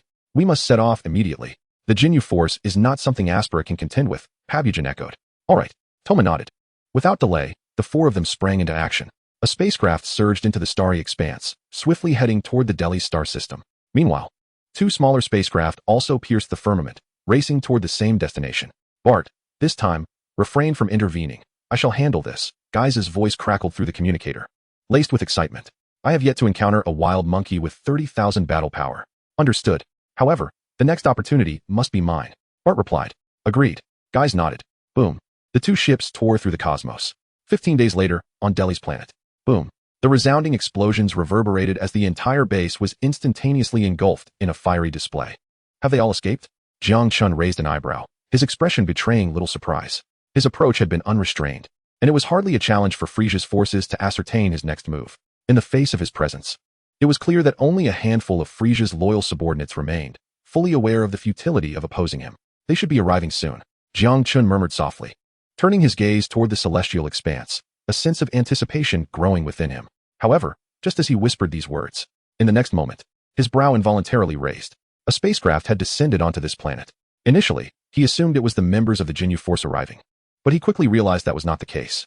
Within the descending vessel were not two, but four distinct auras, and these four presences were not particularly formidable. The strongest among them seemed to possess a combat power of merely around 5,000, while the others were just above 4,000. Clearly, they could not be the Jinyu force, as even the weakest member of that elite team boasted a power far exceeding this figure. Casting a glance downward, Jiang Chen prepared to descend. Since the Jinyu force had not arrived, he thought it prudent to wait on this planet. He had previously surveyed this realm, recognizing it as a savage world, perfectly suited to be his battleground. However, before he could land, he was momentarily taken aback. These auras? He murmured, feeling a sense of familiarity with them that he could not quite place. In that instant of hesitation, four powerful figures broke through the air, racing toward him. As their forms came into view, Jiang Chen was astonished to find that they were none other than the four members of Bardock's team, whom he had resurrected with the Dragon Balls. Aspera, is that really you? Meanwhile, as Jiang Chen approached, Celebi and the others also recognized him, their initial certainty turning into surprise. You little rascal. I thought the previous video was faulty. I never imagined it was truly you, exclaimed Pabugen, unable to contain his excitement. The other three were equally taken aback. Despite having confirmed it earlier, witnessing Jiang Chen in person, along with the shattered base below, left them in a state of profound shock. This was indeed the base of Frieza's army, and Jiang Chen had actually accomplished it. For a moment, they all scrutinized Jiang Chen. He chuckled, scratching his head. Aunt Celebi, what brings you all the way here? Curiously, he looked at them. Having intended to search for their whereabouts, only to find them arriving unexpectedly. The northern galaxy was vast, and even with the commotion he had caused, it seemed almost miraculous that Celebi and her companions had managed to find him. Oh, I almost forgot. Aspala, you acted too rashly. Frieza has dispatched the Jinyu force. You must leave quickly. If they arrive, you will be in serious trouble. Upon hearing Jiang Chen's words, the four finally grasped the gravity of the situation. Celebi spoke urgently. Indeed, Aspala, you may not realize it, but the Jinyu force is Frieza's elite unit, almost equivalent to Frieza himself. We must leave at once. Tomar echoed her sentiment. And without further ado, they urged one another to depart. Listening to the words of several individuals, a warm current unexpectedly coursed through Jiang Chen's heart. He had not anticipated that they had come for this matter. It was undoubtedly a tremendous risk, given the nature of the Saiyans. It was nearly impossible for them to go to such lengths. Yet the four had done so. Rest assured, I should be able to manage. Jiang Chen replied with a smile. Don't jest, Aspera, one interjected. You may not realize that even the weakest member of the Jinyu force surpasses King Vegeta in strength. This is beyond your capacity. Indeed, Aspera, we should depart quickly. With your talent, once you reach adulthood, your power will surely eclipse all Saiyans. Not to mention the Jinyu force. You might even be able to handle that Frieza fellow, Tomar urged, his expression tinged with urgency. Rest assured, I should be able to manage, Jiang Chen reiterated, shaking his head with a smile. His words momentarily left the others in stunned silence. Some instinctively opened their mouths to speak, but others seemed to have caught on. Aspera, what is your current power level? Tomar inquired, curiosity piqued, as he activated the newly acquired scouter. Though inferior to those used by Frieza's forces, it was still sufficient for their needs. Beep beep. The values appeared. Aspera, this is not the time for recklessness, Celebi remarked, frowning. Yet, as he spoke, Tomar was left momentarily speechless. Indeed, Dodbo echoed, and amidst their conversation, Tomar's voice rang out in astonishment. 5 points. What's the matter, Tomar? Celebi asked, looking at him in surprise. Aspera, your battle power? Battle power? What's wrong? Dodbo inquired, perplexed, but he instinctively activated his scouter. The subsequent reading left him dumbfounded. What are you playing at? Celebi and Pabyajin exchanged bewildered glances, also activating their scouters. At that moment, their mouths fell agape. It wasn't that the battle power was excessively high, rather, it was shockingly low. The scouter only displayed a mere 5 points of battle power, identical to Aspera's reading at birth. But how could this be possible? A battle power of 5 could barely destroy a dozen bases, let alone face Frieza's minions without being swiftly eliminated. Aspera, what is the meaning of this? Tomar inhaled deeply, casting a questioning glance at Jiang Chen. Uncle Tomar, do you wish to know the battle power? You may want to take another look. He then released the suppressed energy within him. Beep beep. This time, the four scouters began to fluctuate rapidly. Their pupils constricted sharply, and their mouths fell open in disbelief. 500, 1,000, 3,000, 5,000, 10,000, 30,000, 38,000. This, as they gazed at the final, frozen numbers. Toma and his companions exchanged astonished glances, their eyes reflecting a profound disbelief. 38,000. The combat power of Aspera had astonishingly reached 38,000 points. Merely observing this figure sent shivers down their spines. Moreover, Jiang Chen was still quite young, not even a decade old. At such a tender age, possessing a combat power of 38,000 points had completely eclipsed King Vegeta. Even Prince Vegeta paled in comparison to Jiang Chen. The impact of this revelation was undoubtedly staggering. Are you kidding me? Dodoria's voice trembled with incredulity. The others were no better off. Gulp. One among the four could not restrain a nervous swallow. It was not a matter of composure. The sheer magnitude of this number had genuinely frightened them. Even though they had anticipated Jiang Chen's formidable power on their way here, they could never have fathomed it reaching such heights. 38,000 points. This was a combat power of 38,000. Just contemplating it was enough to leave them feeling a prickling sensation at the nape of their necks. At that moment, the four were at a loss as to how to react. Aunt Celebi, Uncle Toma, Uncle Dodoria, Uncle Pabyajin, what do you think? Jiang Chen inquired, a smile gracing his lips as he observed their shocked expressions. Aspera, you. Celebi instinctively began, but her words faltered midway as she struggled to articulate her thoughts. The other three were similarly at a loss. Jiang Chen chuckled, fully understanding their astonishment. The Saiyans of Vegeta differed significantly from those of Universe 6. Due to their association with Frieza, they were notoriously aggressive, their cellular potential nearly depleted, and lacking in any cultivation methods. Their power cap was almost a mere 10,000 points, with only a handful managing to surpass that threshold, a rarity indeed. Yet, even among those few, none had reached 20,000, let alone 40,000. The magnitude of this revelation was beyond comprehension for them. Chapter 75. The Characteristics of Saiyans and the Saiyan God. In the wake of battles with Dodoria and Zarbin, Jiang Chen's Saiyan cells were activated, coupled with prolonged training. His combat power experienced a remarkable surge in a short span, officially escalating from 36,000 to 38,000 points, with no signs of halting. Even if he were to refrain from further combat and merely continue his regular training, Jiang Chen sensed that his power could still advance significantly, undoubtedly reaching 40,000 points. Of course, this was no mere illusion. The Saiyans were an exceptionally unique race. As a warrior species, they required a tranquil mind to facilitate substantial growth of their cellular potential. However, complete tranquility contradicted the very limits of a Saiyans' power enhancement. Much like the Saiyans of the Sixth Universe, despite the passage of time and their remarkably exaggerated individual combat prowess, they remain unable to transcend the threshold from Saiyan to Super Saiyan.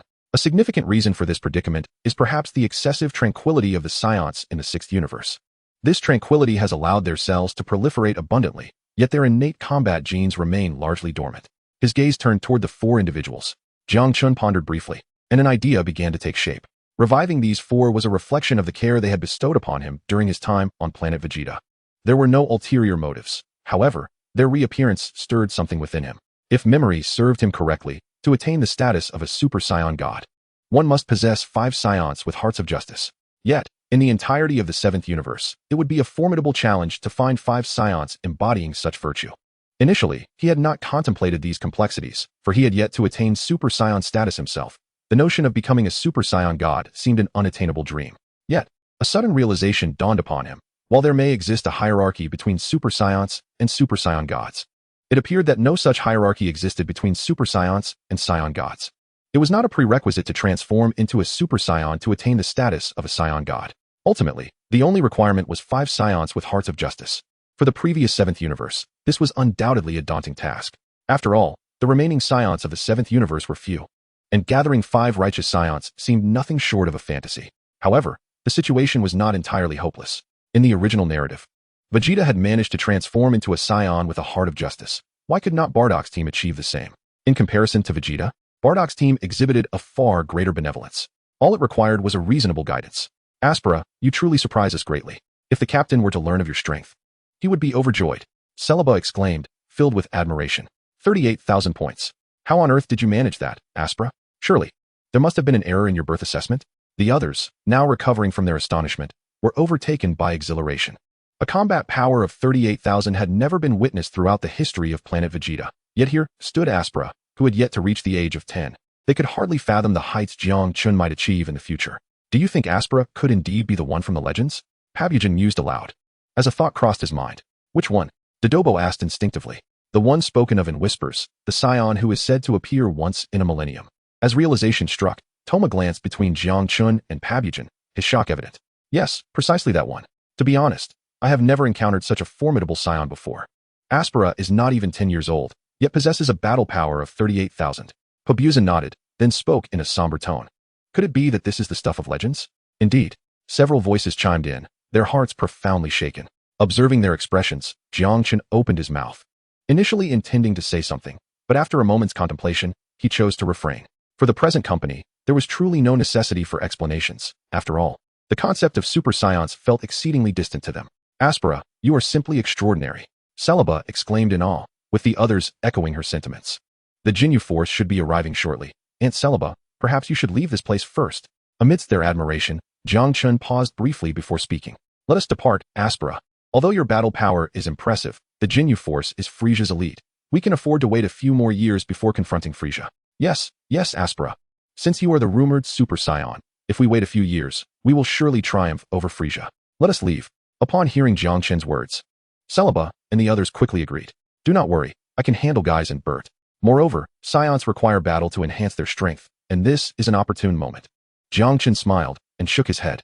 Perhaps they were correct, yet as he had stated, what he truly needed at this moment was battle. Only through combat could he transcend this threshold and ascend to a higher level. Listening to Jiang Chen, Celebi and the others grew increasingly anxious. You all should leave. Go find Aunt Jine and Raditz. Rest assured, I will be fine, Jiang Chen said with a smile. Is Sister Jine all right? Celebi's eyes brightened with excitement at his words, while the others exhibited surprise. Yes, we are currently on Earth. Aunt Celebi, I shall transmit the coordinates to you. Jiang Chen nodded with a smile, then operated the device to input the coordinates for Celebi. Once he completed this task, the four exchanged glances. However, at that moment, 2 terrifying presences suddenly manifested in space. This is bad. They have arrived.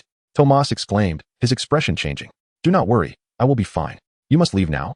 where you may find it impossible to escape later, Jiang Chen assured them with a smile. Go. Tomas took a deep breath and nodded.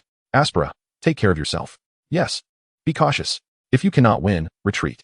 Celebi and the others reacted swiftly, voicing their concerns. With their current strength, they were ill-equipped to engage in such a battle. Remaining would not yield favorable outcomes. After expressing their sentiments, they all soared into the air, hastening towards their spacecraft, while Jiang Chen floated serenely in the atmosphere. Gazing quietly at the two descending spacecraft in the distance, a flicker of anticipation danced across his expression. Yet, contemplating the situation, the disparity in strength should not be insurmountable.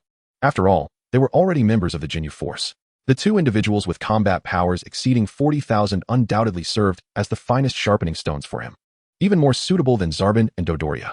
Those two, combined, were far inferior to his prowess, whereas these two were certain to surpass him. While they might not pose a life-and-death challenge, the pressure they exerted was palpable, and such intensity was invaluable. It was this very pressure that would ignite the Saiyan blood coursing through his veins. Boom, boom. The ground trembled beneath him. Suddenly, with a resounding crash, the doors of the spacecraft flew open, revealing the figures of Jisoo and Bart. At last, they've arrived. That infernal wild monkey hasn't he escaped, has he? Otherwise, it would waste a considerable amount of our time. Jisoo spoke as he ascended into the air, with Bart following suit.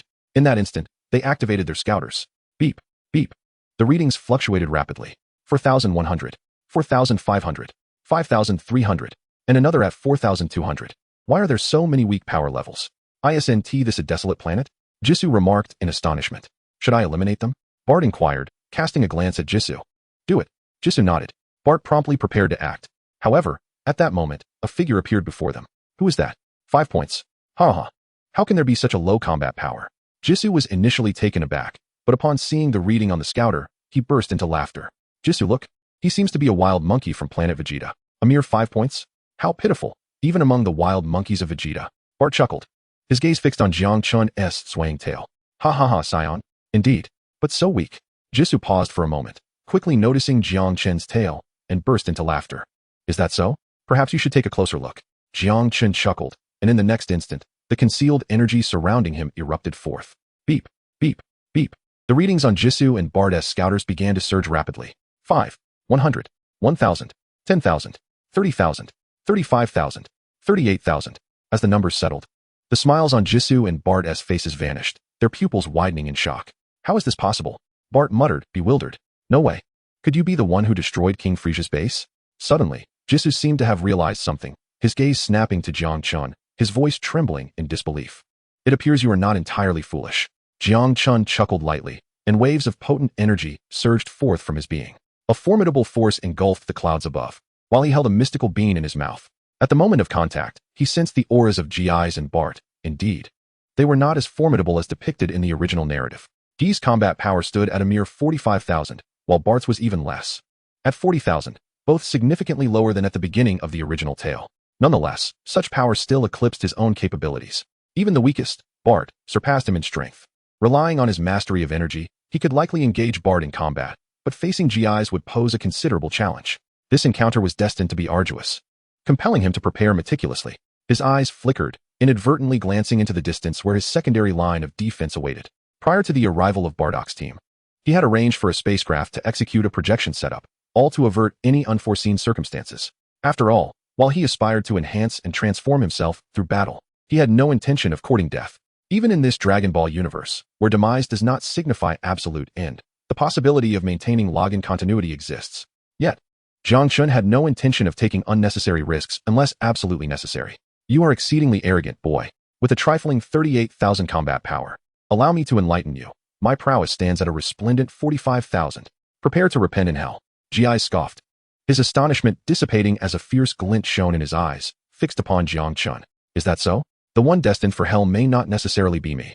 Jiang Chen replied with a light chuckle, his aura soaring once more. At that moment, he fully unleashed his energy, allowing it to radiate freely.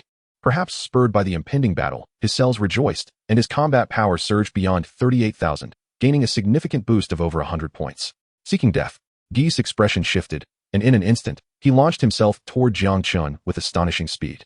Though not renowned as the universe's swiftest, his 45,000 combat power rendered him unfathomably fast, his presence undetectable to Jiang Chen. However, the absence of perception did not hinder Jiang Chen's reflexes. Boom. Jiang Chen instinctively raised his hand, unleashing a powerful shockwave that swept across the battlefield. His arm collided with Guy's fist, eliciting a moment of surprise in Ji's. Yet he pressed on without hesitation. Boom. The clash ignited a fierce battle, a torrent of energy erupting as the clouds above were torn asunder, while the distant ground crumbled beneath the weight of their power. In the realm of animation, one might not grasp the magnitude of such force. Yet in reality, the terror unleashed by 40,000 combat power reached an unimaginable level. Chapter 76. The perfect match of science and mystical beings, unleashed power. With a battle power exceeding 10,000, one possesses the capability to effortlessly obliterate an entire planet. At 40,000, even a mere collision could induce severe meteorological upheavals across the globe. In this very moment, as Jiang Chen and Jis engaged in their relentless skirmish, the planet itself trembled with immense force. The clouds in the sky were being torn asunder, while the vast expanse of the earth began to collapse. Boom. The sound reverberated. In midair, two figures collided repeatedly. The staggering battle power of 45,000 swiftly placed Jiang Chen at a disadvantage. Within the realm of Dragon Ball, particularly in its initial phases, a disparity of over 20% in battle power posed an insurmountable chasm. Although 45,000 was not quite 20% greater than 38,000, it surpassed 18%, thus imposing tremendous pressure on Jiang Chen. With every clash, he felt the violent reverberation within his very organs. Boom. Another collision sent Jiang Chen reeling backward in the air, a trickle of blood escaping from the corner of his mouth. Yet, at that moment, a smile unfurled upon his face. Jesus' strength was formidable, indeed surpassing his own. Despite his absolute mastery over Ki, victory remained elusive. However, Jis was not as overwhelmingly powerful as he had anticipated. While able to suppress Jiang Chen, he posed no lethal threat. Observing Jiang Chen's smile, a flicker of anger crossed Jesus' features. Is that individual not going to intervene? Alone, he cannot overcome me. Amidst Jesus' growing displeasure, Jiang Chen's light laughter echoed once more, deepening Jis' discomfort. Jis. In the distance, Bait glanced at Jis. Take action. Jesus' expression darkened. Yet after a series of exchanges, he recognized he could not subdue Jiang Chen alone, prompting him to speak up. Upon hearing Jesus' words, Bait's eyes lit up. In the next moment, his figure vanished from sight. So swift, Jiang Chen's pupils involuntarily constricted, shock evident in his gaze. Instinctively, he raised his hand. Boom. A terrifying force erupted, launching his figure across the sky. Boom. The sound echoed as a massive mountain was pierced by Jiang Chen's hurtling form. Moments later, he staggered back into view, his complexion now pale and his breath noticeably labored. What astonishing speed! Jiang Chen wiped the blood from the corner of his mouth, a grave expression settling in his eyes.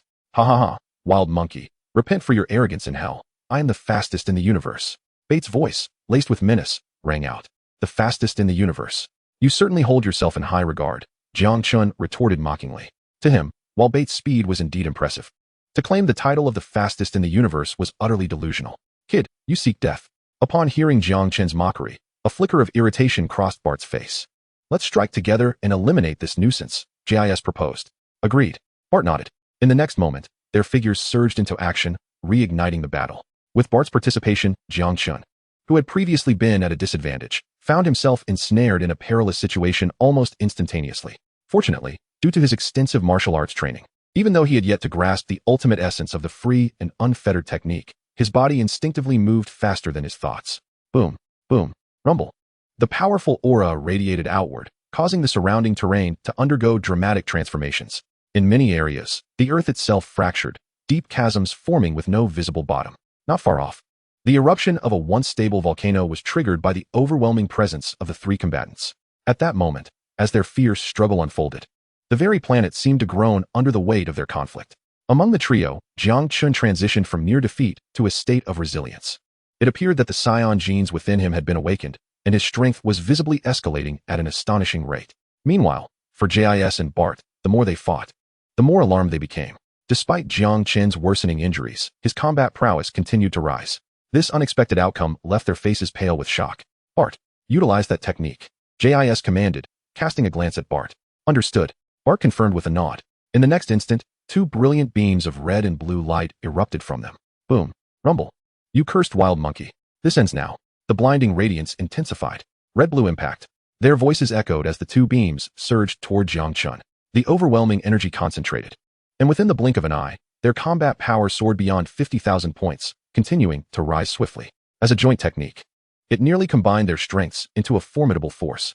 While true synergy in combat power was unattainable, they could unleash an extraordinary force exceeding 60,000 points, which bolstered Jesus' confidence to claim his role as vice captain. In the face of the red-blue impact, Jiang Chen let out a sharp cry, and in that instant, a powerful aura exploded from him as well. Over the 3 months of training with Master Roshi, Jiang Chen had not only mastered his own energy, but had also learned to surpass his own limits. Now, under the pressure of Jais and Bart, his combat power had already approached an astonishing 40,000. Gathering all his strength, he transcended that threshold in an instant. Huh, he exclaimed softly. And a colossal energy sphere shot toward the red-blue impact in the sky. Boom. The red-blue impact collided with the energy sphere, and the immense force caused Jiang Chen, suspended mid-air, to plummet downwards. You cannot possibly withstand this.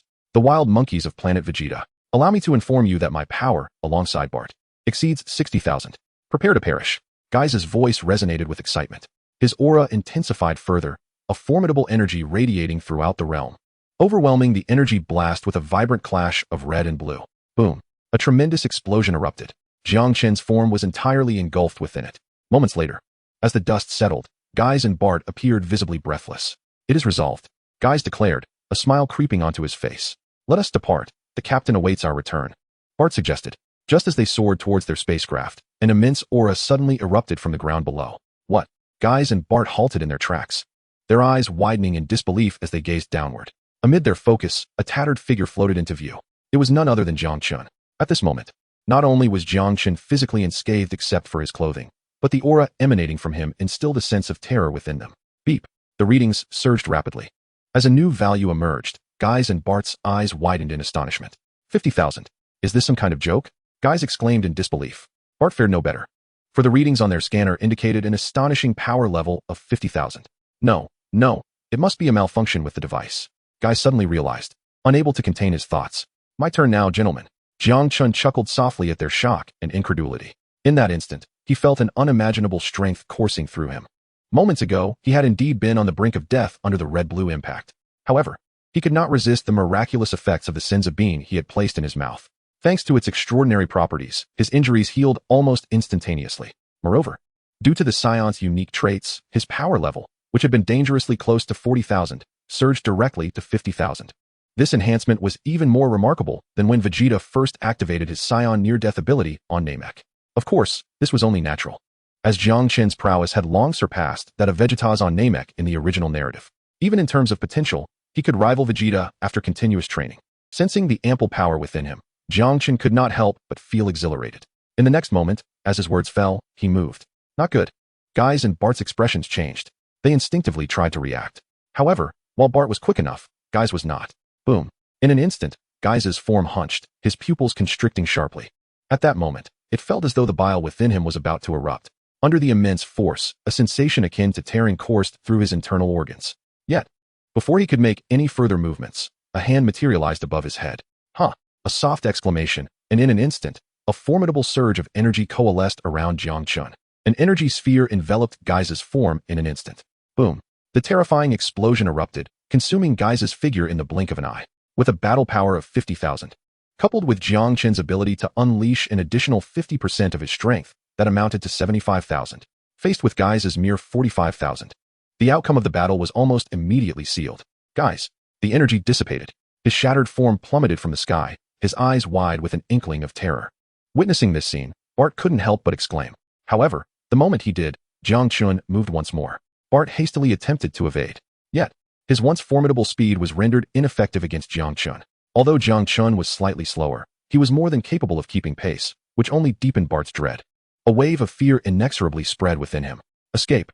This was the first thought that flashed through Bart's mind. If he did not flee, he would perish. This was his second thought. Boom. With a surge of energy, he darted towards the distant spacecraft. Was it too late to flee now? Observing this, Jiang Chen chuckled lightly. In the next moment, his aura erupted once more, targeting Bart directly. Boom. The explosion surged forth, obliterating a vast area, including 2 cosmic vessels in the distance, reducing them to ruins. Bart's figure emerged, his countenance grim. Continue. Jiang Chen chuckled. Bart could only grit his teeth and engage Jiang Chen once again. However, it was evident that without Gai's, he was left with a mere 40,000 battle power. Confronted by Jiang Chen, who now possessed 50,000 and had perfectly mastered his energy, the outcome was all but predetermined. In less than 10 minutes, high above in the sky, Bart's eyes widened in horror. His body shattered and fell from the air. In the midst of it all, He exhaled a breath of frustration and, watching the spectacle unfold, a smile crept onto his face. The fierce battle had undoubtedly been immensely beneficial to him. Not only had it triggered the near-death traits of a Saiyan, but more importantly, he could feel his Saiyan genes awakening within him. The desire for combat was steadily intensifying. Given the current circumstances, as long as he could maintain a tranquil heart, the enhancement of his cells alone would lead to explosive growth, much like Goku on Namek. It was time to depart, Jiang Chen murmured softly, his thoughts swirling as he surveyed the devastated planets around him. He then swiftly made his way to his spacecraft. The commotion he caused this time was substantial enough. He had to leave. Otherwise, he would soon face either the Ginyu Force or Frieza himself. Neither of these adversaries was within his capacity to confront at this moment. The former possessed an ability to exchange bodies, which was exceedingly formidable. Even in his grade 8 form, his current combat power barely reached 500,000. Moreover, Frieza merely suppressed his combat power through transformations. He did not possess a mere 53,000 combat power, nor did he transform in the same manner as a Saiyan. The nature of their transformations was entirely different. Moments later, with a resounding boom, a colossal spaceship surged into the sky, vanishing into the clouds. This time, Jiang Chen chose not to reveal his whereabouts. Instead, he meticulously concealed his trail. To achieve this, he changed spaceships several times along the way. Chapter 77, The Great Cosmic Emperor. With a thunderous roar, the massive spaceship burst forth from the Duri star system. After executing a series of maneuvers, Jiang Chen completely replaced his spacecraft. When he re-emerged, it was aboard an inconspicuous small ship, and even the vessel's destination had shifted dramatically. Initially, while sweeping through Frieza's base, Jiang Chen had been heading south, but now he was navigating eastward, towards the coordinates of the planet Adrat. At this juncture, even if Frieza's forces endeavored to search for him with full vigor, it would prove exceedingly challenging, especially now that he had perfectly mastered the ability to conceal his energy. In the present North Galaxy, an entity with a combat power of 40 to 50,000 was undoubtedly conspicuous, akin to a beacon in the night. Conversely, a mere 1 or 200 combat power was akin to a fish in an immense ocean of stars, nearly impossible to locate. Unless one had the intervention of the dragon or a deity, the likelihood was exceedingly slim. Setting aside the fact that Frieza was unaware of the dragon's existence. Even if he were informed, he would not squander a wish on a mere insignificant creature like Jiang Chen. As for divine beings, that was an even more improbable scenario. As his figure streaked across the starry expanse, he swiftly made his way toward the planet Adrat. Meanwhile, on a nearby planet not far from Duri, Celebi and the others were left dumbfounded as they absorbed the information obtained by Toma. Aspera, Dodobo instinctively began, but as his words trailed off, he found himself at a loss for how to articulate his astonishment. Although Jiang Chen had previously demonstrated a combat power exceeding 30,000, he was ultimately up against the Ginyu Force, Frieza's elite unit. Deep down, each of them harbored doubts. Yet, within just a few days, news emerged that GYS and Bart had been killed. Aspera had not only triumphed, but had also slain GYS and Bart, the two ace members of the Ginyu Force. Beside them, Celebi could not suppress a nervous swallow. Let us head to Earth first. Aspera, that situation is likely beyond our capacity to influence. Toma remarked with a wry smile. The others nodded in silent agreement. Jiang Chen's display of power truly astonished them. He had effortlessly dealt with members of the Ginyu Force, a presence equivalent to half of Frieza's might, leaving them at a loss for how to react. Meanwhile, in a distant region of the galaxy, aboard a colossal spaceship, Frieza's expression darkened significantly as he sat in a baby carriage. The atmosphere within the spacecraft had grown eerily silent, causing countless extraterrestrials to tremble in fear. Although Frieza did not utter a word, an unprecedented sense of oppression permeated the air. The wild monkeys of planet Vegeta have indeed surprised me, Frieza's cold voice echoed. The smile he previously wore completely vanished. He had not anticipated that, despite the deployment of the Ginyu Force, one of those wild monkeys from planet Vegeta would not only evade capture, but also successfully retaliate against two members of the Ginyu Force. The ramifications of this event were even more significant than the deaths of Zarbon and Dodoria. The Ginyu Force was Frieza's trump card, a force meant to subjugate the entire northern galaxy. Ordinarily, whenever the Ginyu Force acted, no planet could muster a shred of resistance. However, that power had now been shattered.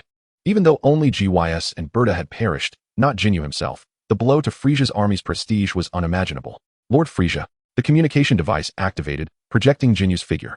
Captain Jinyu, regrettably, GYS and Berta have fallen in battle. It seems your involvement is required. Frieza regarded Jinyu, his voice calm, yet commanding. Understood. Jinyu replied respectfully, not daring to delay. I do not wish to hear any more ill tidings, Frieza warned languidly. Understood, Lord Frieza. Jinyu responded, beads of sweat forming on his brow as he hurriedly complied. Once the communication ended, Jinyu wiped away the cold sweat, seething, damn Saiyans. My perfect Ginyu Force formation. Anger surged within him as he envisioned the diminished ranks. Swiftly, he rallied the other members and ascended into the skies.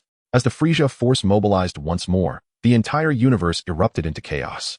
For over a decade, no one in the Northern Galaxy had dared challenge Frieza's authority. Yet now, a figure had emerged. One who not only obliterated numerous Frieza bases, but also decisively eliminated 2 legendary members of the Jinyu Force. The uproar this caused was, as previously stated, far greater than Jiang Chen's victories over Zarbin and Dodoria. In an instant, countless planets buzzed with chatter, and Jiang Chen's identity was swiftly uncovered. Amidst the fervent discussions, many individuals bore expressions of exhilaration. Frieza, who proclaims himself the Emperor of the Universe, conducts his real estate dealings across the vast expanse of the Northern Galaxy, naturally inciting the ire of countless planets and factions. However, in the entirety of the Northern Galaxy, formidable entities are scarce.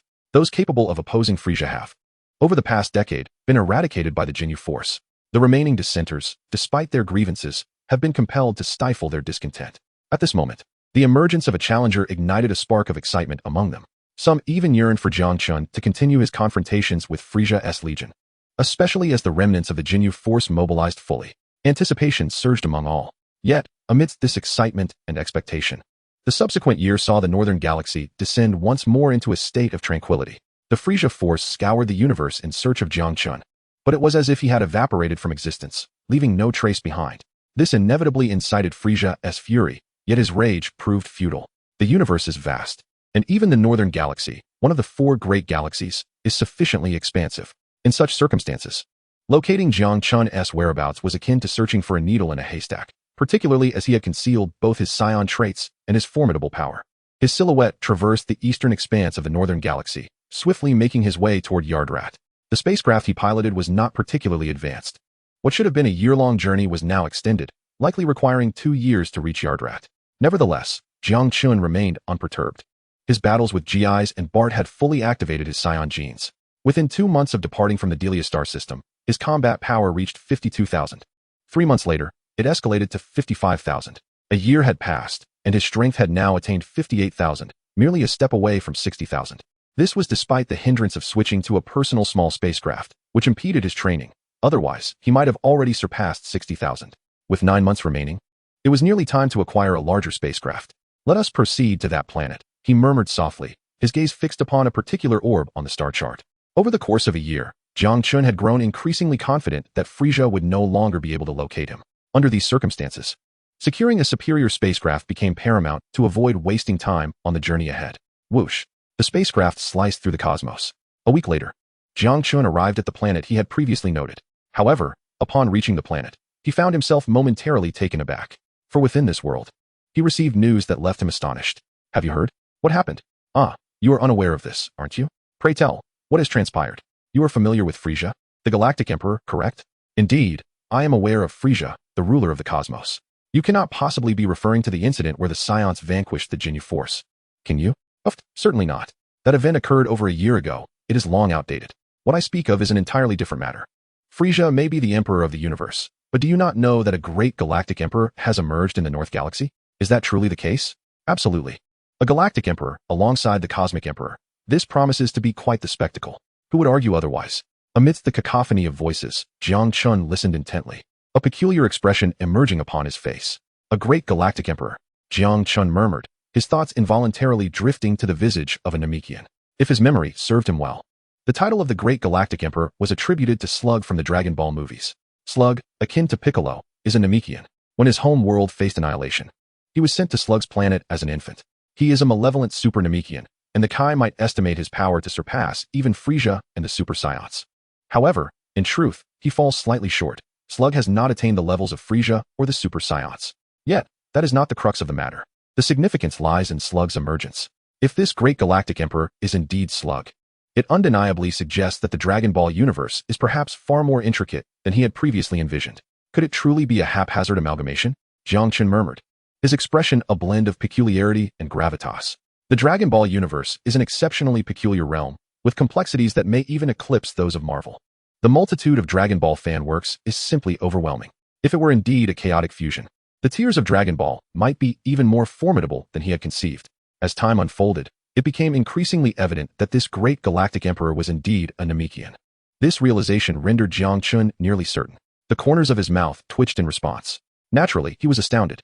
Meanwhile, the entire North Galaxy was bustling with activity. The emergence of the Great Galactic Emperor had a direct impact on Frieza's forces. A Galactic Emperor and a Great Galactic Emperor are destined to be in fierce opposition. The conflict had been escalating since 6 months prior. In comparison to the numerous bases Jiang Chen had obliterated, every encounter between Slug and Frieza resulted in the annihilation of dozens of bases. In one particularly severe clash, all of Frieza's bases in the western North Galaxy were completely destroyed.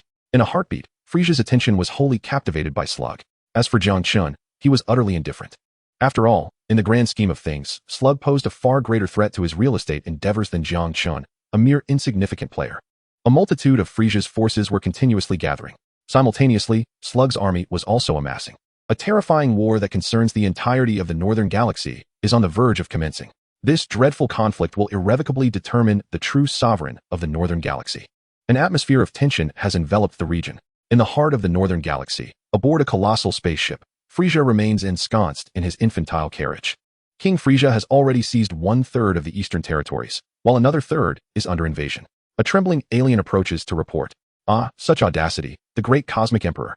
Frieza's eyes glimmer with a frigid intensity, his laughter echoing throughout the cosmos, instilling fear in all surrounding extraterrestrials, who dare not lift their gazes. Those who have long followed Frieza are acutely aware that he is now engulfed in wrath. Any provocation could spell their doom. Armani, relay the order. Assemble all legions in the east, north, and south. Furthermore, inform my dear brother. I do not wish for that foolish great cosmic emperor to escape into his domain. As the aliens bow their heads, Frieza's deep voice resonates. Yes, King Frieza. A figure responds with utmost reverence.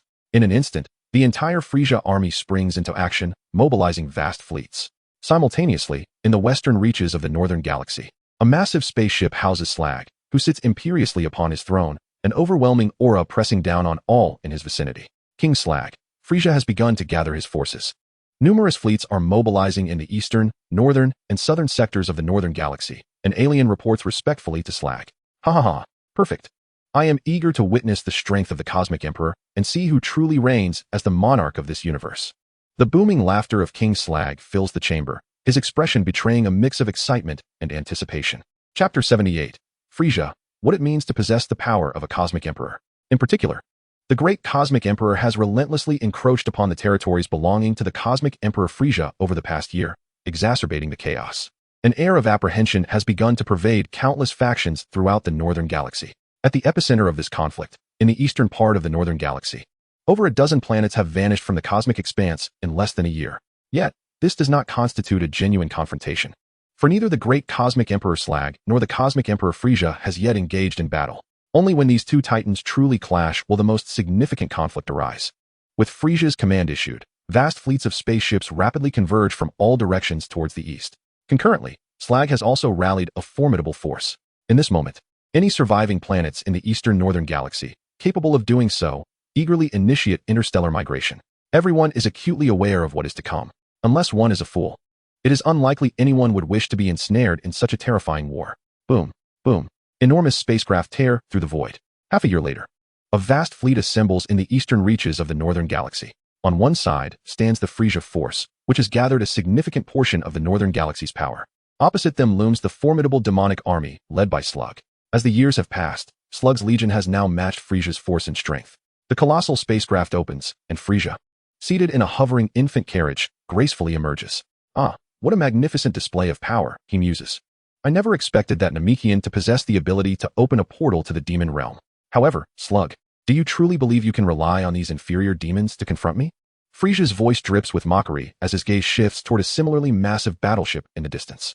Frieza, I offer you a chance. Submit to me, and you shall be the strongest in the Northern Galaxy, second only to myself. Slug's deep voice reverberates. At that moment, the enormous spacecraft also opens, revealing Slug's imposing figure. His stature is colossal, even larger than Piccolo, and most striking is the terrifying aura that surrounds him. Merely standing there exudes an immense pressure upon the entire Frieza force. Ah, how arrogant you are. You think that a mere Namekian can compel me to submit. Frieza's eyes gleam with malice, a flicker of anger surfacing in his expression. Since becoming the Emperor of the Universe, this is the first individual who has dared to demand his submission. Lord Frieza, allow me to handle him. Captain Ginyu speaks respectfully. Captain Ginyu, you cannot contend with him. Focus on eliminating those wretched demons, Frieza replies, stepping forward. As he does, his form begins to dramatically transform. A tremendous aura begins to swell around him, as his battle power, initially at 500,000, surges to over 1,000,000 in an instant. But this is merely the beginning. His body continues to expand, then collapses. In a fleeting moment, a figure emerges, crimson eyes, purple-black lips, and beneath his eyes, two streaks resembling blood tears, all clad in a radiant purple shell with pale skin. As this final form is unveiled, an unprecedented sense of oppression envelopes the surroundings. Boom. The powerful aura sweeps through the air. Frieza's grin reappears. Slug, foolish Namekian, I hope you do not disappoint me. Ah ha ha. Frieza's voice echoes throughout the cosmos. Feeling the terrifying aura emanating from Frieza, Slug's expression shifts slightly. The confidence and pride he once held evaporate in an instant. King Slug, a nearby demon speaks cautiously. Frieza is entrusted to me. You shall deal with the rest of Frieza's legion. Shrag uttered a sharp command, and in the next moment, he hesitated no longer. A formidable aura emanated from him as his form began to swell rapidly. In the blink of an eye, Shrag transformed into a colossal giant, his energy soaring with equal swiftness. Boom, boom. The sound of ruptured air echoed as the two figures clashed violently. At this moment, Frieza had assumed his final form, and even without unleashing his full power, he wielded nearly 50% of it, with his combat strength officially reaching 60 million. Meanwhile, Shrag, having enlarged, also enhanced his strength fivefold, achieving 50 million. The battle of these two titans, each surpassing 50 million in combat prowess, was enough to cause an entire planet to crumble in an instant, yet they found themselves in the vastness of space. Nonetheless, the sheer magnitude of their auras compelled both Frieza's forces and Shrag's demonic legion to retreat. The conflict between them spread like wildfire across the cosmos, igniting fierce clashes throughout the eastern sector of the North Galaxy. Boom. The ground trembled. Countless planets were drawn into the chaos, leading to their complete annihilation. Whether teeming with life or rendered desolate, all faced obliteration. Frieza's legion, at this moment, was composed of elite warriors, each with combat capabilities exceeding 1,000, with many surpassing 10,000. Shrag's demonic legion was equally formidable. Even 1,000 points of power were enough to obliterate a planet, let alone the overwhelming strength amassed here. The outcome was all but inevitable.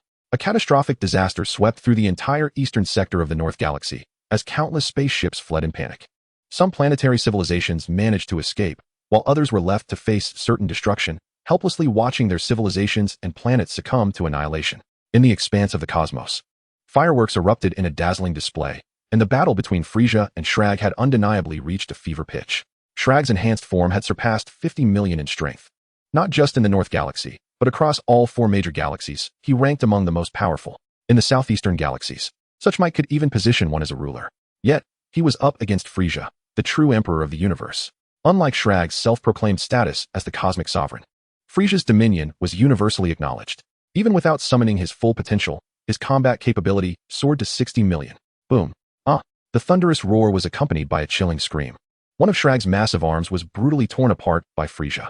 With a mere flick, Frieza cast aside the enormous limb as though it were a trivial burden. Truly, what a foolish Namekian. Did you genuinely believe that your grotesque transformation could contend with me, the sovereign of the cosmos? As foolish as the wild monkeys of planet Vegeta. Frieza's mocking voice broke the silence, his gaze fixed upon the colossal Slag, a smirk of derision dancing on his lips. Fool! Slag bellowed in fury, his right arm pulsating with the surge of flesh and blood. With a sudden pop, a brand new arm sprouted forth. However, with its emergence, Slag's aura noticeably diminished.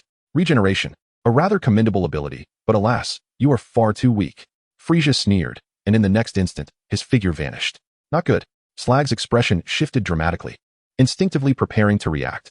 Yet, with a thunderous crash, he felt an overwhelming force bear down upon him, sending his massive body hurtling through the air as if it were weightless.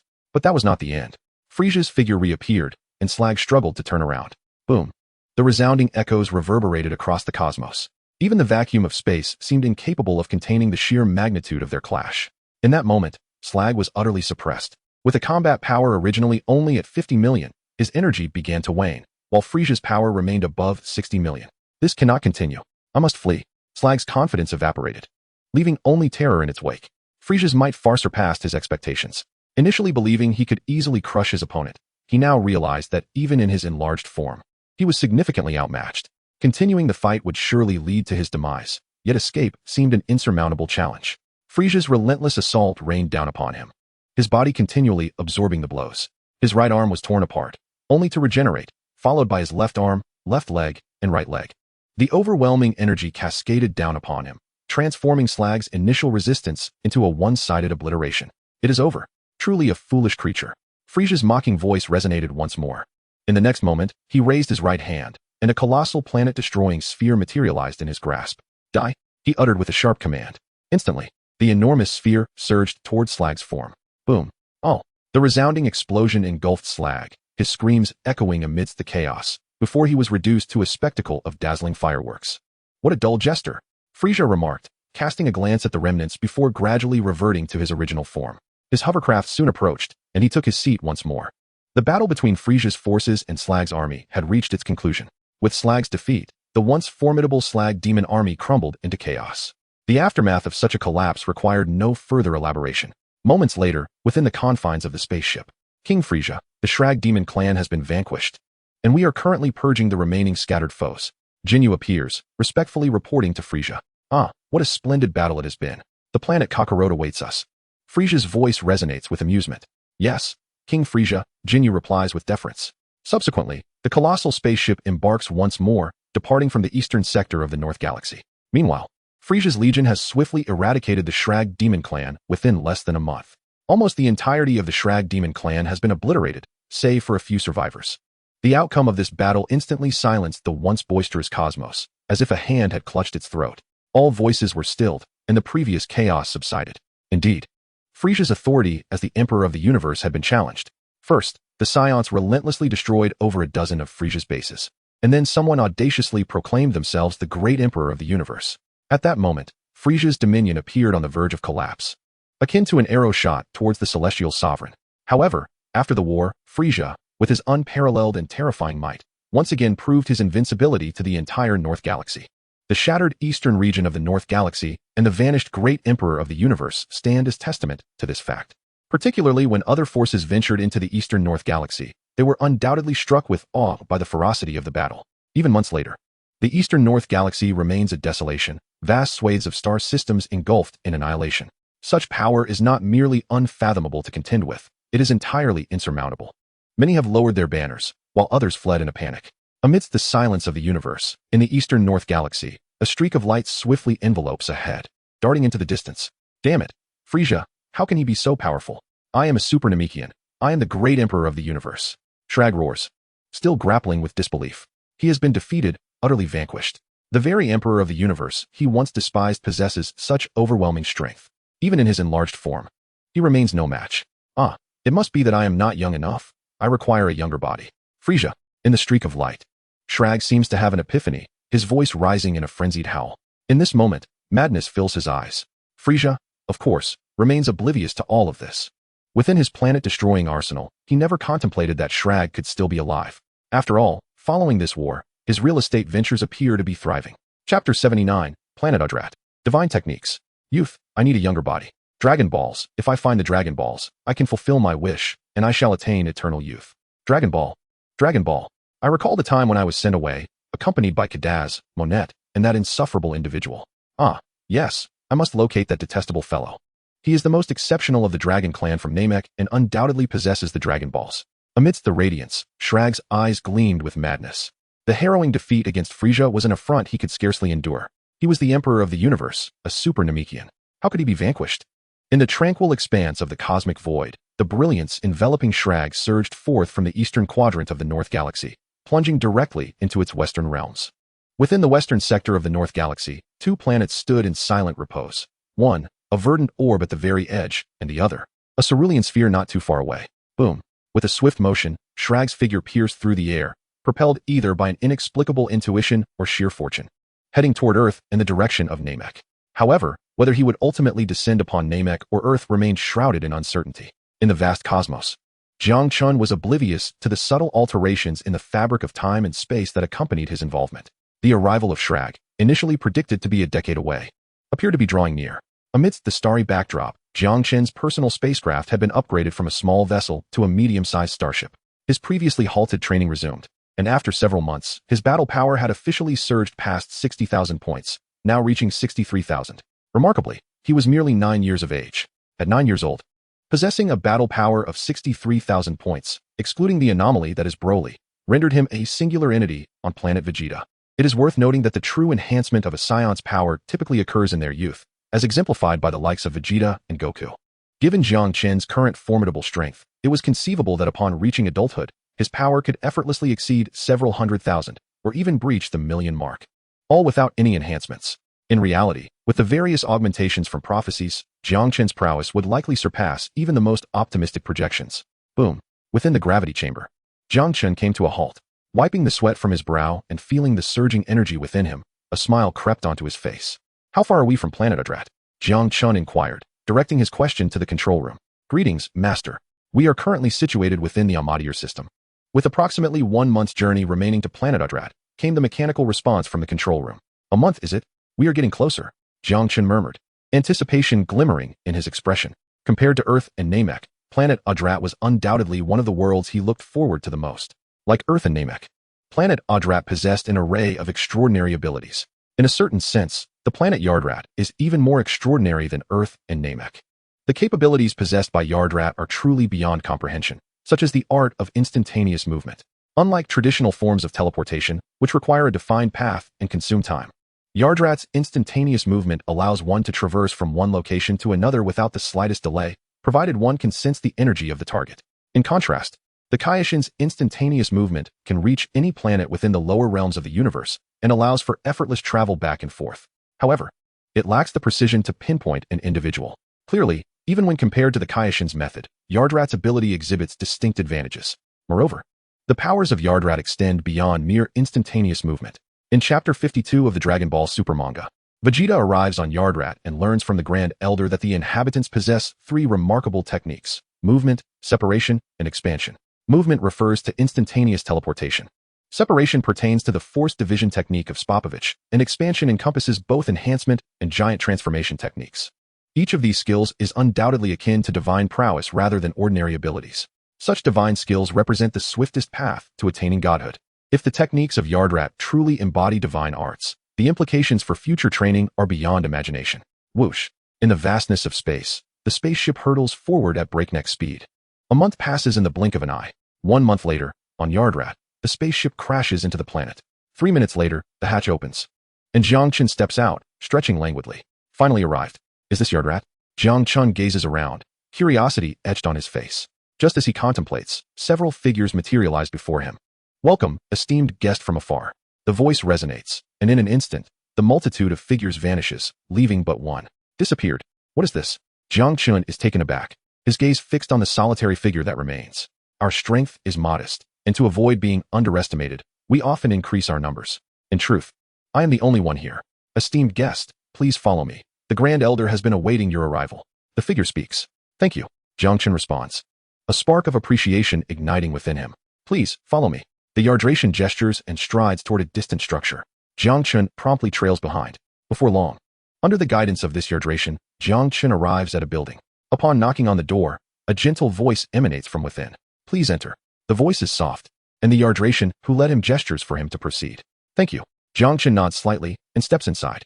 Soon, he finds himself face to face with another Yardration, who bears an almost identical appearance. A distant guest, we warmly welcome your arrival. The Elder of Yadalat greeted with a smile. Greetings, esteemed Elder. I apologize for the intrusion. Jiang Chen replied with a slight bow, expressing his regret. You flatter me. Yadalat welcomes friends with open arms, the Elder responded cheerfully. Elder, I must humbly inquire.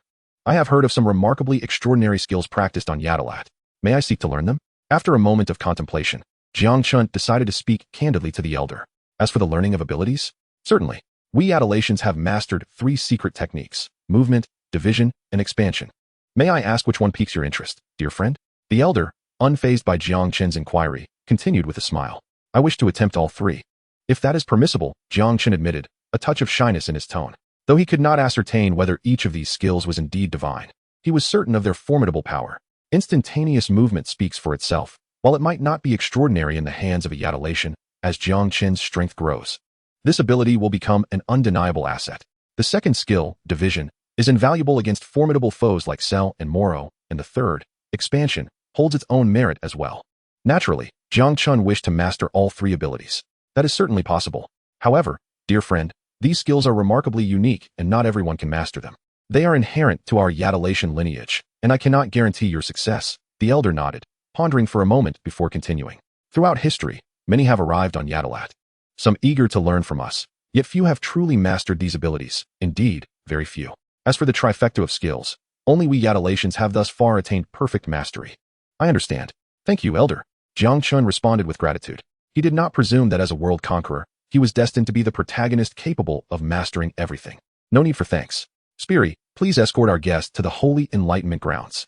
The Elder said with a smile, gesturing towards the door. Yes, Elder. Spiri. The Yadalatian who had previously led Jiang Chen entered and responded respectfully. Thank you for your assistance. Jiang Chen nodded slightly. Dear guest, please follow me. Spiri said with a smile, leading Jiang Chen out of the room. Half an hour later, under Spiri's guidance, Jiang Chen arrived at a peculiar location. What is this place? He wondered, raising an eyebrow. The moment he stepped inside, Jiang Chen distinctly felt an enigmatic aura enveloping the surroundings, though he could not discern its nature. His gaze wandered around the area. In this vast expanse, peculiar terrains stretch out before us. To master the abilities of movement, division, and expansion, one must first grasp the skill known as Spalito. Observe closely. As Spalito speaks, his words weave a narrative. In an instant, his form vanishes, only to re-emerge, now magnified, followed by a division. In the blink of an eye, the surroundings are once again filled with the inhabitants of Adrat. Esteemed guest, I sense that your Spalito is exceedingly unstable. With such volatility, it will be challenging for you to command these three abilities. Thus, the first step is to stabilize your Spalito. Allow me to demonstrate. Spalito's voice resonates as his figure vanishes, reappearing upon a slender, peculiar object. Standing tall, he sits there in perfect stability, devoid of any tremors. Excellent. Observing this scene, Jiang Chen offers a slight nod. In the next moment, his figure flickers and he appears on another slender object. However, the moment he materializes, his body wobbles. He quickly employs the technique of aerial dance to secure himself upon it. Esteemed guest, this approach is insufficient. You must stabilize your Spalito rather than relying on them to support your weight, Spalito advises. Understood. Jiang Chen takes a deep breath and nods. Yet, it is evident that achieving this is a formidable challenge. The instant he withdraws his energy, his body plummets. Once, twice, thrice, merely maintaining balance proves arduous at this moment. Flying through the air is effortless. Even sitting atop the object seems simple, but without utilizing his energy, accomplishing this task becomes exceedingly difficult. This is not merely a matter of balance. It is an outright impossibility. The sharp objects appear to possess a strange force that disrupts his body. In truth, this is indeed the case. However, the crux of the issue lies not in the interference, but in the undeniable turbulence of his energy. Compared to his departure from planet Vegeta, and even more so from Earth, his energy now is markedly more volatile. Consequently, even achieving stability becomes a significant challenge. This inability breeds a sense of irritation within him, which in turn exacerbates the turbulence of his energy, creating a vicious cycle. Time slips away, and the duration remains unknown. He falls repeatedly. Meanwhile, the Adrat inhabitants diligently instruct him. Days pass. The first day culminates in failure, followed by further failures. The second day yields no success. The third day, the seventh day, the 10th day, and the 15th day, then a month. For an entire month, Jiang Chen endures the trials of failure, and the irritation within him only intensifies. Esteemed guest, your Spalito is becoming increasingly unstable. If this continues, progress will be impossible. Spalito gently remarks. Ah, I understand. Jiang Chen takes a deep breath, ready to confront the challenge ahead. On the 31st day, he ceased his attempts. Subsequently, on the 32nd and 33rd days. For 7 consecutive days, Jiang Chen refrained from trying again and instead delved deeply into his own thoughts. It was not until the 38th day that Jiang Chen resumed his practice. This time, his previous agitation had dissipated, and, in comparison to earlier attempts, he found the process to be significantly smoother.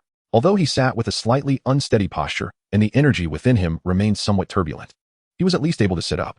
With a deep exhale, a glimmer of joy appeared on Jiang Chen's face. Indeed, it was possible, as he murmured to himself. However, a fleeting emotional fluctuation caused him to tumble down. Chapter 80. Lord Orochimaru, do you wish to uncover the truth of the world? The cultivation on the planet Adrat was far from monotonous. It resembled a more profound mastery over energy. For Jiang Chen, this was a deeper level of training, and he became wholly absorbed in it.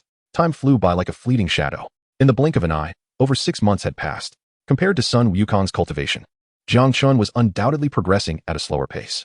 This was partly due to innate talent and partly because Jiang Chen could not compare to Sun Wukong in his martial arts or energy training. Sun Wukong completed his training in nearly 150 days. In contrast, after 150 days, Jiang Chen had barely scratched the surface. Reaching Sun Wukong's level would likely require double the time, if not more. However, Jiang Chen was not anxious about this. He had a full decade to explore this realm. And so far, only 3 years had elapsed, leaving him with a substantial 7 years ahead. Jiang Chen firmly believed that within these 7 years, he would certainly master his craft. Meanwhile, as Jiang Chen diligently pursued his training, the world of Naruto underwent subtle changes during Jiang Shi's second login. Compared to the Dragon Ball world, only a little over 2 years had passed in the Naruto realm. There remained approximately half a year until the conclusion of his second login. Unlike his first login, Jiang Shi's life this time was considerably simpler. Due to the shifts in the plot, Orochimaru had yet to defect from the village, allowing Jiang Shi to train alongside him. Orochimaru, indeed, was one of the most esteemed teachers in the Naruto world. In contrast to the third Hokage, Hiruzen Sarutobi, who was regarded as a master of ninjutsu, the legendary 3 Sannin represented the pinnacle of teaching within the ninja realm. After all, the growth of the Sannin was largely attributed to the 3 great holy lands, rather than Hiruzen Sarutobi. Under Orochimaru's tutelage, Jiang Shi's prowess had officially reached the level of Jonin within just 2 years, rivaling even some elite Jonin. In the real world, he could already be considered a second-tier powerhouse. However, for Jiang Shi, the most significant aspect was not merely the enhancement of strength, but rather the advancement of his Byakugan. During this time, Orochimaru had cultivated over 1,000 pairs of Byakugan through cellular experimentation. The convergence of these Byakugan has once again elevated Jiang Shi's ocular prowess. Although not as dramatic as the first enhancement, the purity of her Byakugan seems to have reached an unimaginable level. According to Orochimaru's research, her Byakugan purity now surpasses that of Hyuga Hayashi, the clan leader of the Hyuga family. This is most directly reflected in her range of vision.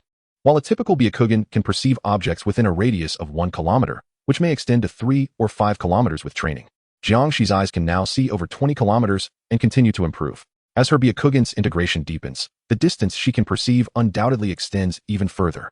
In addition to the basic capabilities of a standard Byakugan, Jiang Shi has gradually manifested some unique abilities. For instance, she can emit a formidable pressure from her Byakugan at will, affecting those whose strength pales in comparison to hers. Moreover, she has developed the ability to perceive human thoughts. Indeed, her Byakugan has subtly acquired the capacity to glimpse into the minds of others. Within the vast laboratory, Orochimaru tinkers with the instruments at hand, while Jiang Shi assists him in his endeavors. It seems your eyes have reached their limit. Have you ever considered trying the power of Hashirama? You must understand. It is a truly miraculous force, Orochimaru remarks, pausing his work to cast a smiling glance at Jiang Shi. That power is not suited for me, Lord Orochimaru. Furthermore, it would be unwise to recklessly research the abilities of the first Hokage. Such pursuits are forbidden. Are you, perhaps, initiating human experiments again? Jiang Shi responds with a smile. Her Byakugan fixed on Orochimaru, allowing a moment of silence before she speaks again. What a troublesome ability indeed. Alas, it is a pity that the bloodline of your Hyuga clan seems incomplete. It appears your eyes cannot advance further. At your current level, they cannot compare to the Sharingan of the Uchiha clan. Orochimaru observes Jiang Shi's pristine white eyes, licking his lips with a hint of amusement. Is that so? Perhaps not.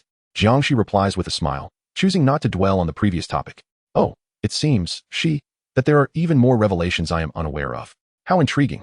Orochimaru's eyes gleam with excitement, unexpectedly delighted by the prospect of surprises. Over the past few years, he has personally witnessed Jiang Shi's remarkable abilities. Though he remains silent for now, a thrill stirs within him. Lord Orochimaru, may I inquire about your recent strength? Jiang Shi suddenly asks. Strength? I should be a bit stronger than that old man. However, it may require some time. Are you planning to take action? Orochimaru's eyes light up with enthusiasm. How about in a month? A month hence, I shall guide you to witness the truths of this world, secrets deeply entrenched within the very core of our Hyuga clan. Perhaps by that time, your current perceptions may transform. Jiang Shi spoke languidly. A month? Very well. Are there secrets in this world? I find myself quite eager. Orochimaru's eyes sparkled with intrigue as he nodded with a smile. The month slipped away in the blink of an eye. During this time, a significant event transpired within the Hidden Leaf Village. Orochimaru, one of the legendary Sannin, was discovered by the third Hokage, Hiruzen Sarutobi, conducting inhumane human experiments within the village. The third Hokage took matters into his own hands, attempting to apprehend Orochimaru. However, the attempt failed, and he escaped the village, accompanied by his student, the elite Jonin, Orochimaru was subsequently labeled as a rogue ninja of the highest order, with similarly branded. This incident sent ripples throughout the entire ninja world, further exacerbating the already dwindling resources of the Hidden Leaf Village. In this tumultuous moment, the other 4 great ninja villages stirred with anticipation. Fortunately, the ravages of war had long ceased, and the losses from the Third Great Ninja War were too severe, aside from the Cloud Village. The remaining ninja villages were not in a position to engage in further conflict. Thus, they merely stirred with restlessness, without igniting another war. At the border of the Land of Fire, Jiang Chen remarked, Lord Orochimaru, your decisiveness is commendable. However, Jiraiya has pursued you. What are your intentions? She chuckled lightly, her gaze fixed upon him. Orochimaru responded, do not underestimate me. I have not been idle these past years. You shall soon understand. Moments later, a figure closed in. Orochimaru. Jiraiya's voice rang out, filled with fury. So, you have indeed come, Jiraiya. But do you truly believe you can stop me? Orochimaru licked his lips, his smile unwavering. Why? Jiraiya's voice was laced with both anger and confusion, his gaze locked onto Orochimaru. The Leaf Village has grown too decayed. This antiquated windmill can no longer provide me with the power to turn anew, Orochimaru replied with a light chuckle. How dare you? Jiraiya's rage intensified as he charged forward. Jiraiya, recklessness does not befit a true ninja. Furthermore, you, the tail end of the pack, are incapable of achieving much, Orochimaru retorted, effortlessly countering Jiraiya's advances. Boom. Thunderous sounds erupted in the forest as a battle commenced. Jiraiya held nothing back this time. However, deprived of the time to employ his sage techniques, he ultimately succumbed to defeat. Lord Orochimaru, you truly show no mercy. Lord Jiraiya, it seems you shall be bettered in for several days, Jiang Chen's teasing voice echoed. If we do not vanquish him, we shall be unable to proceed with our plans. Orochi, I have long anticipated the world's truth you speak of. Do not disappoint me, Orochimaru remarked, turning his gaze toward Jiang Chen. Of course, Lord Orochimaru. Jiang Chen replied with a smile. The two figures quietly departed. 15 days later, Orochimaru and Jiang Chen arrived at another location on the border of the Land of Fire. Sighing deeply, Jiang Chen could not help but exhale a long breath of discontent as she surveyed the surroundings, which mirrored the descriptions her brother had provided. Over the past 15 days, she and Orochimaru had scoured much of the frontier of the Land of Fire. Just as Jiang Chen began to doubt their quest, they finally discovered it. Such a profound fluctuation of space. Upon reaching this place, Orochimaru raised an eyebrow, a hint of surprise flickering across his face. Lord Orochimaru, this is where the truth of the world lies. Shall we venture forth together? Jiang Chen proposed with a smile. I must say, I am quite eager, Orochimaru replied, his eyes lighting up with enthusiasm. For one who relentlessly sought the ultimate truths of existence, nothing could be more alluring than this revelation. With a decisive nod from Orochimaru, Jiang Chen immediately executed the shadow clone technique. Jiang Chen, you are indeed cautious. However, wouldn't it be more prudent to learn my techniques for safety? Orochimaru remarked with a smile. Observing her actions, Lord Orochimaru, I believe your techniques are better suited for others. I do not think I am cut out for them. Jiang Chen chuckled lightly, and with that, the shadow clones, accompanied by Orochimaru, stepped into the unknown. It was no jest, they were about to enter the moon. Even if the moon at this moment was likely inhabited only by the Otsutsuki clan, it remained a formidable presence. Orochimaru need not worry. But Jiang Chen felt the weight of caution. She was determined that this journey would not lead to her demise, for despite her gains exceeding her expectations, she was unwilling to forfeit the chance for even greater opportunities. Any measure of caution was warranted. As they stepped through, a cascade of bubble-like space enveloped them, revealing a peculiar realm filled with quartz-like stones. Unlike the external world, this space lacked the water pools they had encountered previously, and instead featured a luminous opening, through which the sun could be seen shining in the sky. The two figures traversed through these bubbles. Suddenly, the oceanic surface surged, and in an instant, it felt as if they had transcended some boundary. When they reappeared, they found themselves amidst a desolate expanse. Such extraordinary spatial abilities, Orochimaru mused. His curiosity piqued as he surveyed their surroundings. However, as he took in the scene, his pupils constricted sharply. The initial intrigue and wonder swiftly dissipated. As one who truly grasped the truths within the world of ninjas, Orochimaru understood what the moon entailed. The environment around them unmistakably resembled that of the moon. How could such a revelation not astonish him? They had traversed a spatial threshold and arrived on the moon. Jiang Chen, you have truly surprised me. Is this really the moon? Orochimaru's voice dripped with astonishment as he turned to Jiang Chen, his gaze drifting towards the distant azure planet. Lord Orochimaru, you have guessed correctly. This indeed is the moon. Jiang Chen felt a profound astonishment within, yet managed to smile as he spoke. It is truly marvelous. Who would have thought that there exists a path from Earth to the moon? However, I believe the truth of the world may not be merely this. Orochimaru replied with a smile, his interest in Jiang Chen increasingly piqued. It seemed that Jiang Chen possessed a wealth of knowledge. Yet, due to Jiang Chen's remarkable ability, even he found himself at a loss, leaving those thoughts as mere musings. Lord Orochimaru, I wonder if you have heard the tale of the rabbit goddess. Jiang Chen said with a smile. The rabbit goddess? You cannot be suggesting that this place is connected to mythology, can you? Orochimaru's intrigue deepened. Congratulations on your correct guess, Lord Orochimaru. What if I were to say that what is sealed here pertains to that very rabbit goddess? Observing Orochimaru's eager demeanor, Jiang Chen's smile grew ever brighter. Yet, the The revelation caused Orochimaru's pupils to constrict sharply. You have truly surprised me, he remarked, taking a deep breath. For the first time, a solemn expression crossed his face as he gazed intently at Jiang Chen.